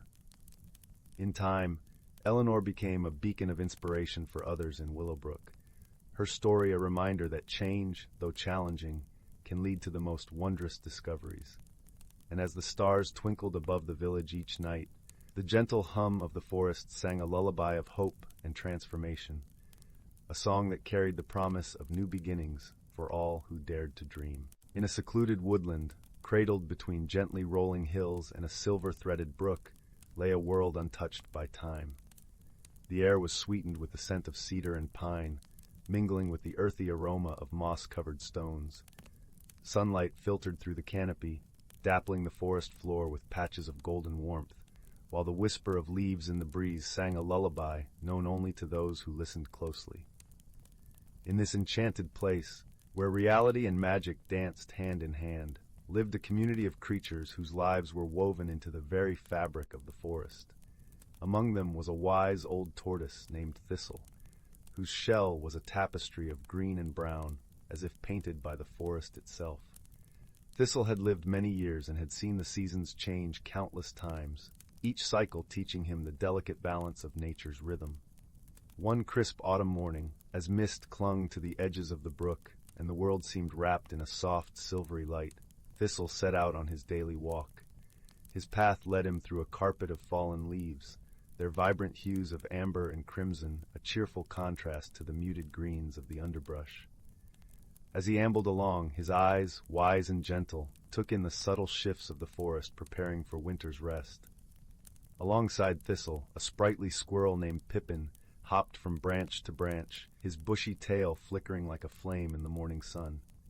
Pippin was young and full of curiosity, his eyes wide with wonder at the world around him. He had befriended Thistle in the early days of spring, drawn to the tortoise's calm demeanor and endless stories of the forest's lore. As they journeyed together, Pippin, with an infectious enthusiasm, asked, "Thistle, how does the forest know when to change? The trees shed their leaves, the air grows cold, and the animals prepare their nests. It seems like magic." Thistle chuckled, a rich sound that rumbled like distant thunder. "Ah, young Pippin, the forest indeed holds its magic, but it is a magic born of wisdom and time. Each creature, each tree has its role, guided by the whispers of the seasons." Their walk took them to the edge of the brook, where the water's surface mirrored the sky's shifting colors, a canvas of blue and white with hints of orange and pink. Here they paused, listening to the gentle babble of the stream as it wound its way through the forest, carrying secrets from the mountains to the sea. Thistle continued, "The forest listens to the wind, to the sun, and even to the stars. It understands when the days grow shorter and the nights longer. The trees, with their deep roots, feel the change in the earth, and they speak to one another through whispers of the soil." Pippin's eyes sparkled with fascination. "Do they really speak, Thistle?" "In their own way, yes," Thistle replied. "The trees share their wisdom, passed down through generations. They tell of storms weathered and sunlight embraced, teaching resilience and patience. Just as I share stories with you, the forest shares its tales with those who choose to listen."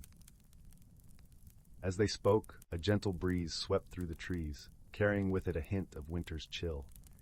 The leaves rustled, a soft symphony that joined the brook's song, and in that moment, Pippin felt the harmony of the forest, a living, breathing entity, where each part played its role in a grand, eternal dance.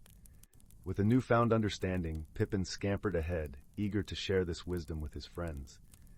Thistle watched him go, a fond smile on his lips, knowing that the young squirrel would carry the forest's magic into the future.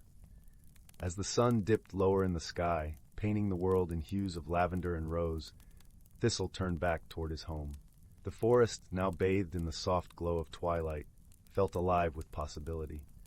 For in this hidden world, where the boundaries between reality and magic blurred, the wisdom of the ages was entrusted to those who cherished and respected its secrets. And so the forest thrived, a testament to the beauty of balance and the power of friendship, where each creature, great and small, played their part in the wondrous cycle of life. As night fell, the stars emerged, twinkling in the velvet sky, their light a promise of the dreams yet to come and the stories yet to be told. Once upon a time, in the quaint village of Larkspur Hollow, nestled between emerald hills and the whispering woods, there lived a young girl named Alina. Alina was known for her curious spirit and a heart as warm as the summer sun. She had a special knack for finding beauty in the most unexpected places, and her days were often spent exploring the meadows and streams that surrounded her home. One golden afternoon, as the sun began its descent behind the hills, Alina sat by the edge of the creek, her toes dipped in the cool, bubbling water. The birds sang a gentle lullaby, and the breeze carried a hint of lavender from the nearby fields. Her eyes caught a glimmer of something unusual, a path she had never noticed before, veiled in a shimmering, misty light, leading into the depths of the forest. Her heart fluttered with a mixture of excitement, and a touch of nervousness. But her curiosity, like a soft tug on her sleeve, urged her forward. What wonders might this path hold? She wondered aloud, her voice blending with the rustling leaves. With a deep breath, Alina stepped onto the path. The forest greeted her with a symphony of sounds, the gentle crunch of leaves beneath her feet, the distant hoot of an owl, and the whisper of the wind through the branches. The air was rich with the scent of pine and earth, comforting and familiar, yet the path itself felt like stepping into a dream. As Alina ventured deeper, the forest transformed around her. The trees, tall and majestic, were draped in vines of glowing flowers, their petals softly illuminating the path. She marveled at their colors, soft pinks, blues, and purples that seemed to shimmer like the stars. It wasn't long before Alina encountered her first whimsical creature. A delicate, luminescent butterfly fluttered before her, its wings painted with colors more vibrant than any Alina had ever seen. It danced in the air, leading her forward with playful twirls and loops.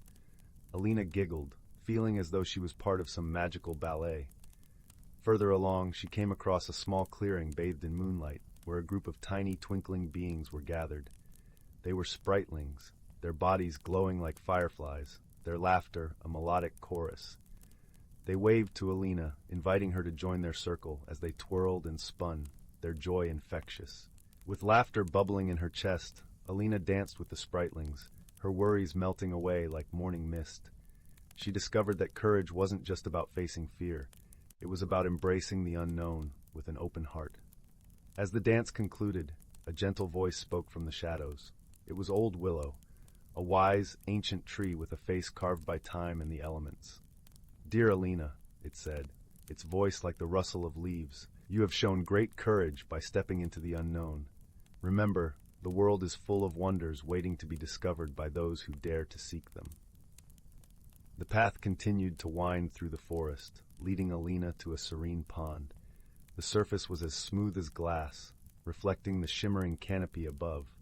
As she knelt by the water's edge, a gentle ripple spread across the pond, and a graceful, silvery fish emerged, its scales glinting in the moonlight. The fish spoke in a voice as soft as the water's caress. "Brave traveler, your journey reminds us that with each step into the unknown, we uncover parts of ourselves we never knew existed." Feeling a sense of peace and understanding, Alina thanked the fish and continued on her way. The path eventually looped back to the village's edge, where the first glimmers of dawn painted the sky in hues of pink and gold. With a heart full of wonder and a mind alive with possibilities, Alina returned home, her spirit aglow with the magic of her adventure. She knew that, while the path had ended, her journey of exploration and courage was just beginning. And so, as the village of Larkspur Hollow awoke to a new day, Alina fell asleep with a smile, dreaming of the mysteries still waiting for her in the enchanting world beyond her doorstep. The gentle rustling of the leaves and the soft hum of the forest were her lullaby, promising more magical discoveries in the days to come. Once upon a time, in a cozy little village nestled between rolling hills, there lived a young girl named Lily.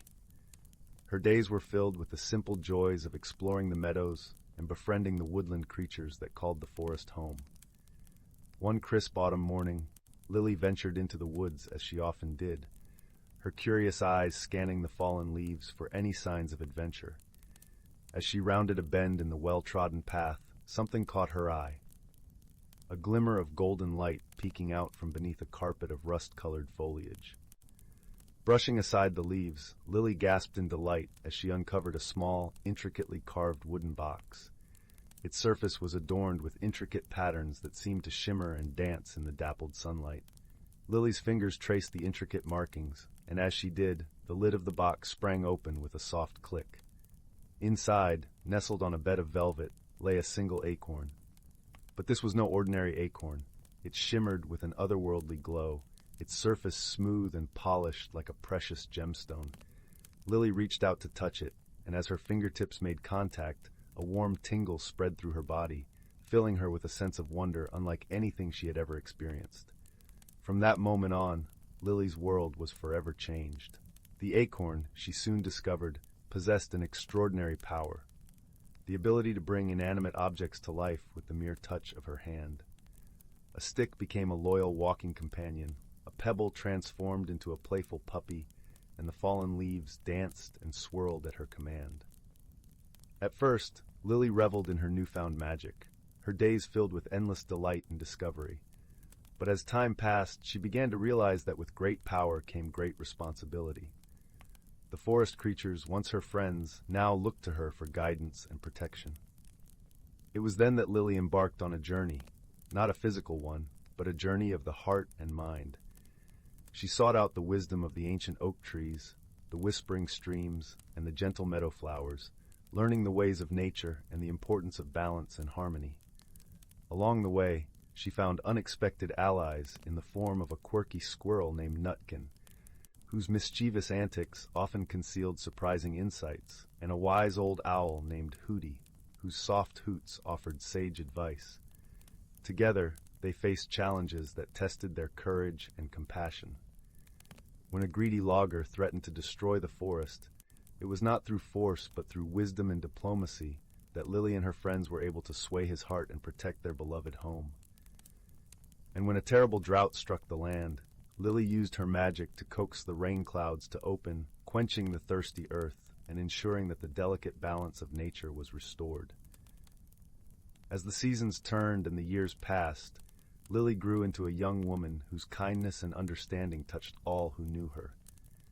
The acorn's power became a tool for nurturing and healing, bringing joy and wonder to those around her. And though the magic of the acorn was extraordinary, Lily knew that her greatest power lay not in the ability to command objects, but in the capacity to love and cherish the world around her, a lesson she carried with her always, like a warm embrace from the forest itself. So, as the night draws to a close and the embers of the fire fade, remember the tale of Lily and the enchanted acorn, a story of discovery, friendship, and the extraordinary magic that can be found in the most ordinary of places, if only we open our hearts to its wonders. Once upon a time, in the heart of the whispering woods, where the trees hummed gentle lullabies and the streams giggled with joy, there was a quaint little village called Chuckleborough. The village was known far and wide for its peculiar inhabitants and their delightful quirks, each more charming than the last. In a cozy cottage with a roof made entirely of sunflower petals lived a sprightly gnome named Gimble. Gimble was known for his sparkling blue spectacles, which he wore even during moonlit nights, claiming they helped him see dreams better.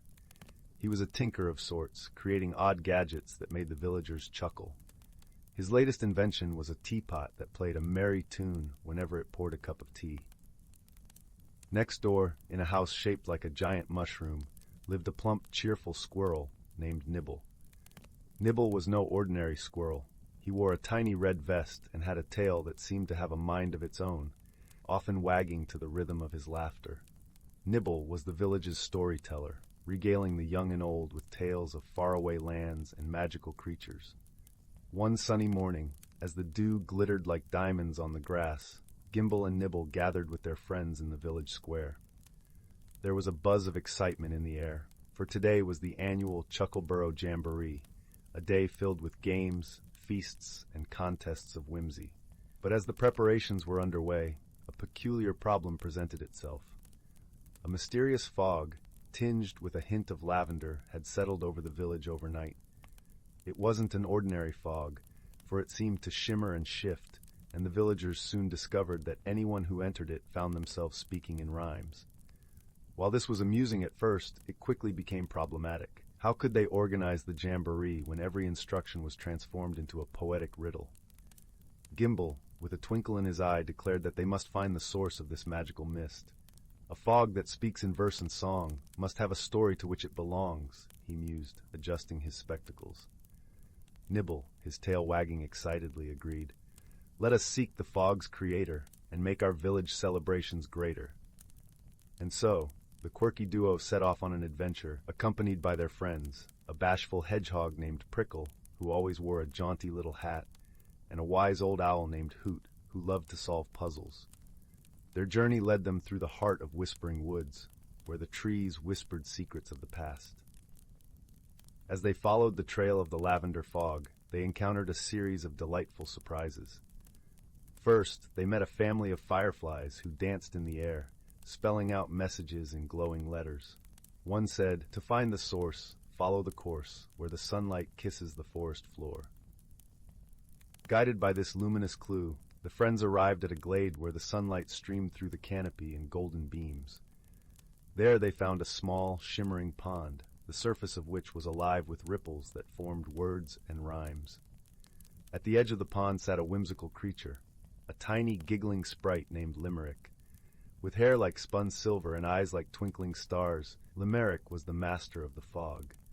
She explained, between fits of giggles, that she had accidentally spilled her rhyming elixir into the air while practicing her spells for the jamboree. Oh dear, what a funny mistake! I only wanted a rhyme or two to make." Limerick chirped, her laughter ringing like chimes. Gimble and Nibble, both chuckling at the serendipity of it all, assured her that all was well. "With a bit of wisdom and a dose of cheer, we'll turn this mishap into a wondrous affair," Gimble said. Together, the friends and Limerick devised a plan. Using Gimble's clever tinkering skills, they crafted a series of rhyming games and contests for the jamboree, turning the fog into a feature rather than a flaw. The villagers embraced the challenge with laughter and song, weaving verses into their daily chatter with ease. As the day of the jamboree dawned, the village square was alive with color and sound. The lavender fog, no longer a puzzle, danced around the villagers, carrying their rhymes on the breeze. Gimble's musical teapot played a merry tune, while Nibble spun tales that rhymed and delighted all. The highlight of the day was the grand rhyme-off, where villagers competed to create the most whimsical verses. Even Prickle, usually shy, joined in the fun, his rhymes earning him a hatful of applause. And Hoot, delighted by the linguistic creativity, judged the contest with wise and humorous comments. As the sun dipped below the horizon, casting a warm glow over Chuckleborough, the villagers gathered around the fire for the closing ceremony. Limerick, grateful for the friends who had turned her mistake into magic, gifted each of them a vial of her rhyming elixir, with a wink and a promise of future fun. And so, with hearts full of joy and laughter, the villagers of Chuckleborough drifted into dreams, cradled by the gentle rhymes of the whispering woods. Gimble adjusted his blue spectacles one last time, content with the day's adventures, while Nibble's tail wagged happily in his sleep. For in Chuckleborough, even the quirkiest of problems could be solved with friendship, creativity, and a touch of whimsical magic. And they all lived happily ever after, in a world where rhymes danced on the breeze, and joy was found in the most unexpected places. Once upon a time, in a quaint little village nestled between lush rolling hills and a sparkling, winding river, there was a small cottage with a thatched roof and ivy creeping up its stone walls. Inside this cottage lived a young girl named Lila. Lila had hair the color of chestnuts and eyes reminiscent of the autumn sky, a deep and thoughtful blue. She lived with her grandmother, a kindly woman known throughout the village for her wisdom and her stories, which she shared warmly by the fireside. One crisp autumn afternoon, as the leaves danced playfully to the ground, Lila was helping her grandmother tidy the attic. It was a place filled with the aroma of cedar and the quiet whispers of history, where boxes piled high held memories long forgotten. As Lila dusted off an old wooden trunk, her fingers brushed against something cool and metallic. Curious, she lifted the lid and discovered a small, intricately carved compass. Its brass surface glinted softly in the dim light filtering through the attic's single window. But this was no ordinary compass. Instead of pointing north, its needle spun gently, as if beckoning Lila to follow. "Grandmother, look at this!" Lila exclaimed, her voice a mix of surprise and wonder. Her grandmother approached, her eyes twinkling with a secret knowledge. "Ah, the whispering compass," she said softly. "I wondered when it would find you." Lila's heart skipped a beat. "Whispering compass?" Her grandmother nodded, settling into an old rocking chair, the wood creaking familiarly under her weight. "This compass belonged to your great-grandfather. It does not guide you to places, but to truths. It leads the way to answers you seek, but only if you listen closely and trust its wisdom." Intrigued and a little apprehensive, Lila slipped the compass into her pocket. That night, as the stars sprinkled the sky like sugar, she lay awake, the compass resting on her bedside table, its needle casting gentle shadows in the moonlight. The next morning, with the first light of dawn painting the sky in gentle hues of pink and gold, Lila decided to follow the compass's call. She dressed warmly, wrapped a soft woolen scarf around her neck, and set off, the compass cradled in her hands. The needle spun slowly, then settled, pointing towards the forest that bordered the village. The forest was a place of mystery, where sunlight filtered through the canopy in shimmering patches, and the air was alive with the scent of pine and earth. As Lila ventured deeper, she met her first companion, a wise old owl perched upon a low-hanging branch. His feathers were a rich tapestry of browns and whites, and his eyes shone with the wisdom of ages. "Where are you headed, young one?" the owl hooted gently. "I'm following this compass," Lila replied, showing him the magical instrument. The owl nodded sagely. "Ah, the journey of truth. Remember, when the road seems unclear, wisdom will light the way." With a grateful smile, Lila continued on her path. The forest began to thicken, and soon she found herself at a small, bubbling brook. There, a rabbit with fur as soft as a cloud and eyes bright with curiosity was sipping water. The rabbit looked up, twitching its nose. "Hello, traveler. What brings you here?" "I'm searching for answers," Lila explained, feeling the warmth of companionship in the rabbit's presence. "Answers are often found in the quietest places," the rabbit said kindly. "Sometimes you must pause and listen." Lila nodded thoughtfully, the rabbit's words echoing in her mind. As she crossed the brook, she noticed the compass's needle had begun to spin more fervently, guiding her further into the heart of the forest. The trees whispered secrets in the breeze, and soon she arrived at a clearing where a circle of ancient stones stood, covered in moss and thyme. In the center, a gentle glow emanated from a pool of crystal-clear water. Here, Lila paused, feeling a sense of peace and anticipation. She knelt by the pool, closing her eyes and letting the symphony of the forest fill her senses. The rustle of leaves, the song of distant birds, the gentle gurgle of the brook, all became a harmonious melody, guiding her thoughts inward. In this serene moment, the compass in her pocket grew warm, and Lila understood that the answers she sought were not bound by words or places, but by the connections she had made along her journey.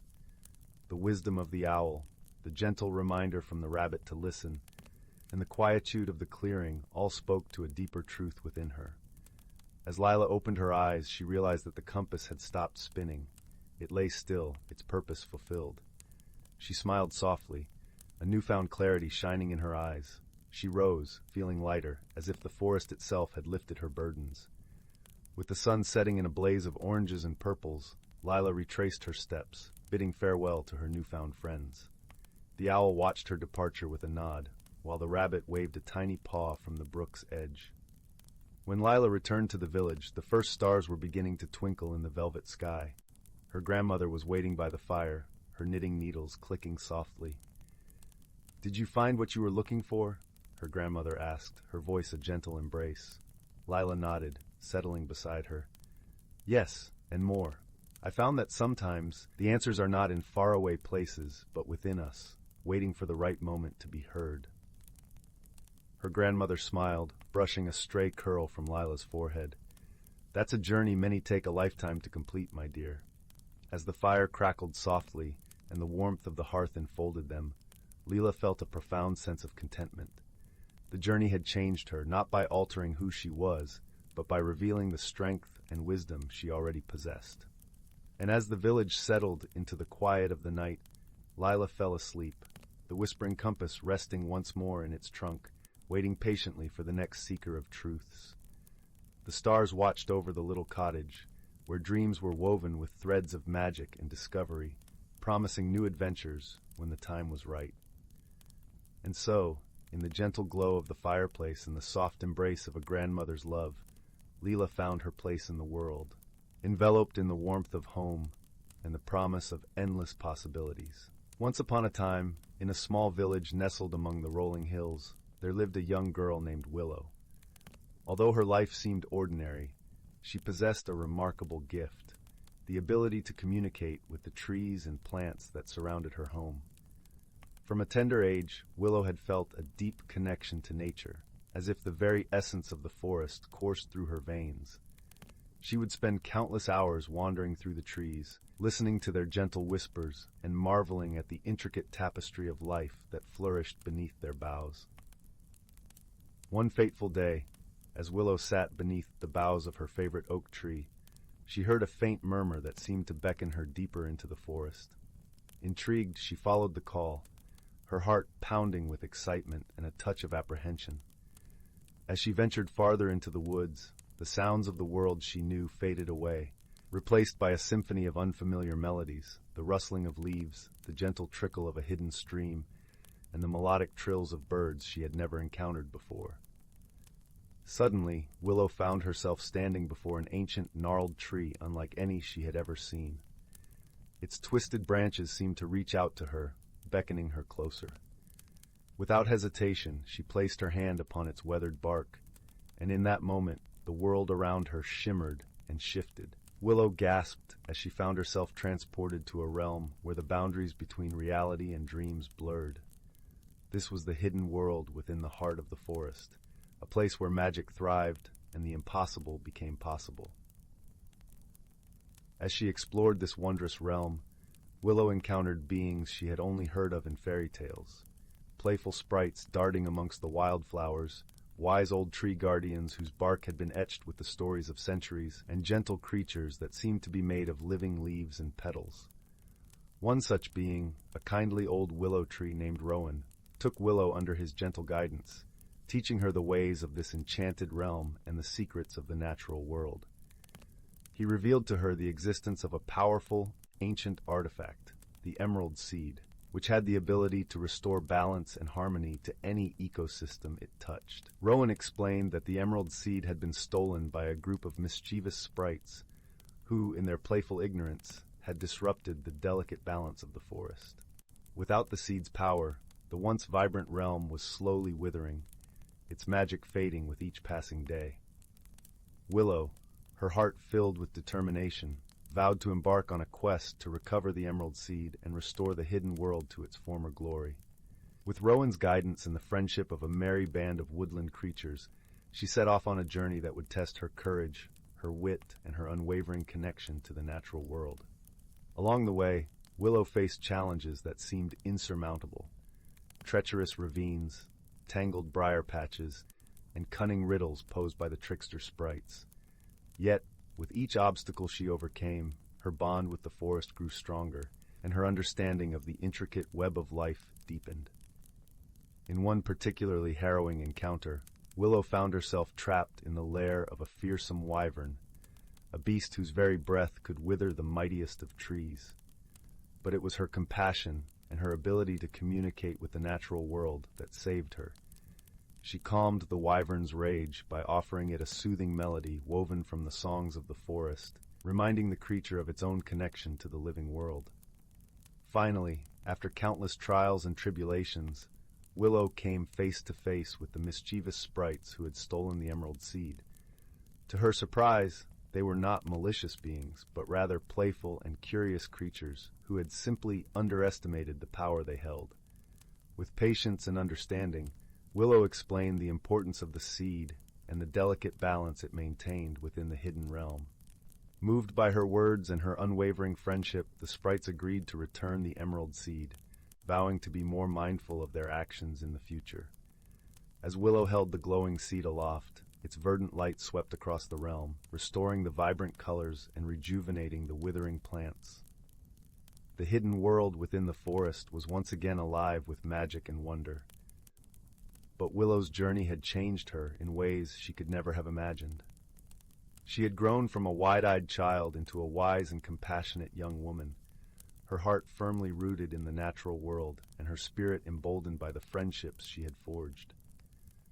As she made her way back to the familiar paths of her village, Willow carried with her the lessons she had learned, the importance of balance, the power of understanding, and the unbreakable bonds that connect all living beings.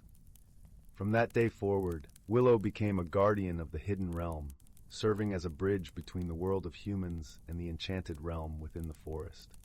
She shared her wisdom with all who would listen, teaching them to appreciate the wonders of nature and to tread lightly upon the earth. And in the quiet moments, When the world seemed to hold its breath, Willow would sit beneath the boughs of her favorite oak tree, listening to the whispers of the forest and smiling at the memories of her extraordinary journey, a journey that had transformed her into a true child of the wild, forever connected to the beating heart of the natural world. In the heart of the whispering woods, where the ancient trees swayed gently to the melody of the wind, there lay a quaint little village called Willowbrook. This village, nestled in a valley where the mist liked to curl around the cobblestones like a cat seeking warmth, was known for its peaceful charm and magical inhabitants. Each morning, the sun would peek over the horizon, casting a golden glow that shimmered through the leaves, painting the village in hues of warmth and wonder. Willowbrook was home to all manner of delightful creatures, from the chatty squirrels who loved to gossip about the latest happenings, to the gentle deer who wandered serenely through the meadows. Among these creatures lived a wise old owl named Hoot, who perched high in the great oak that stood proudly at the village's center. Hoot had seen many a season pass and was known for his wisdom and kindness, always ready to offer guidance to those in need. One crisp autumn evening, as the villagers gathered around the common bonfire to share stories and laughter, a peculiar event occurred. The moon, usually a steadfast companion in the night sky, began to flicker like a candle in the breeze. Gasps rippled through the crowd as everyone pointed skyward, eyes wide with wonder and a hint of worry.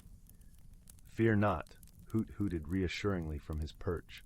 "The moon is simply playing a trick, perhaps in need of a little attention. Let us find out why."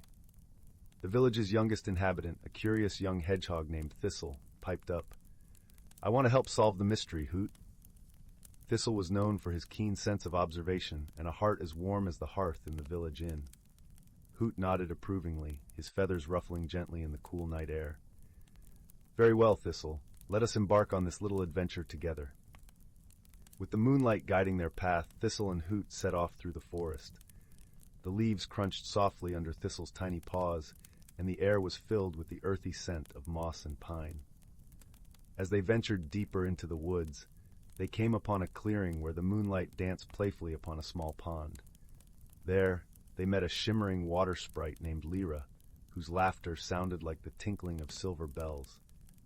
"Oh, I've been waiting for someone to visit," Lyra exclaimed, her voice bubbling with excitement. "I might know a thing or two about your flickering moon." Thistle's eyes gleamed with curiosity. "Do you know why the moon is behaving so strangely, Lyra?" The water sprite nodded, her translucent wings shimmering in the moonlight. "The moon has lost its reflection, dear Thistle. Without it, the moon cannot shine as brightly. You see, the reflection is caught in a net of stardust up in the sky." Hoot ruffled his feathers thoughtfully. "A net of stardust, you say? Well, we must find a way to set the reflection free." Thistle pondered for a moment, his little nose twitching with thought. "Perhaps we can use the wind to unravel the net," he suggested.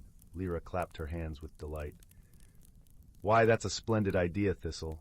The wind sprites owe me a favor. I shall call upon them." With a graceful twirl, Lyra summoned the wind sprites, tiny beings as light as feathers, who danced around her with glee.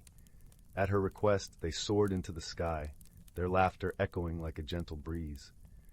As the wind sprites worked their magic, the net of stardust began to unravel, releasing the moon's reflection back to its rightful place upon the pond.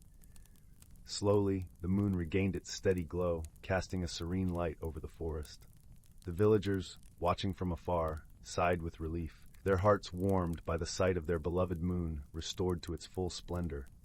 Thistle beamed with pride, and Hoot gave an approving nod. "Thank you, dear Thistle and Lyra," Hoot said, his voice filled with gratitude. "Your clever thinking and friendship have brought light back to our nights." As the night deepened, the villagers returned to their homes, comforted by the familiar glow of the moon. In the whispering woods, Thistle nestled into his cozy burrow, the scent of fallen leaves and damp earth lulling him to sleep. And so, the village of Willowbrook settled into a peaceful slumber, knowing that with a little wisdom and friendship, even the strangest mysteries could be unraveled, leaving behind a world filled with warmth and wonder.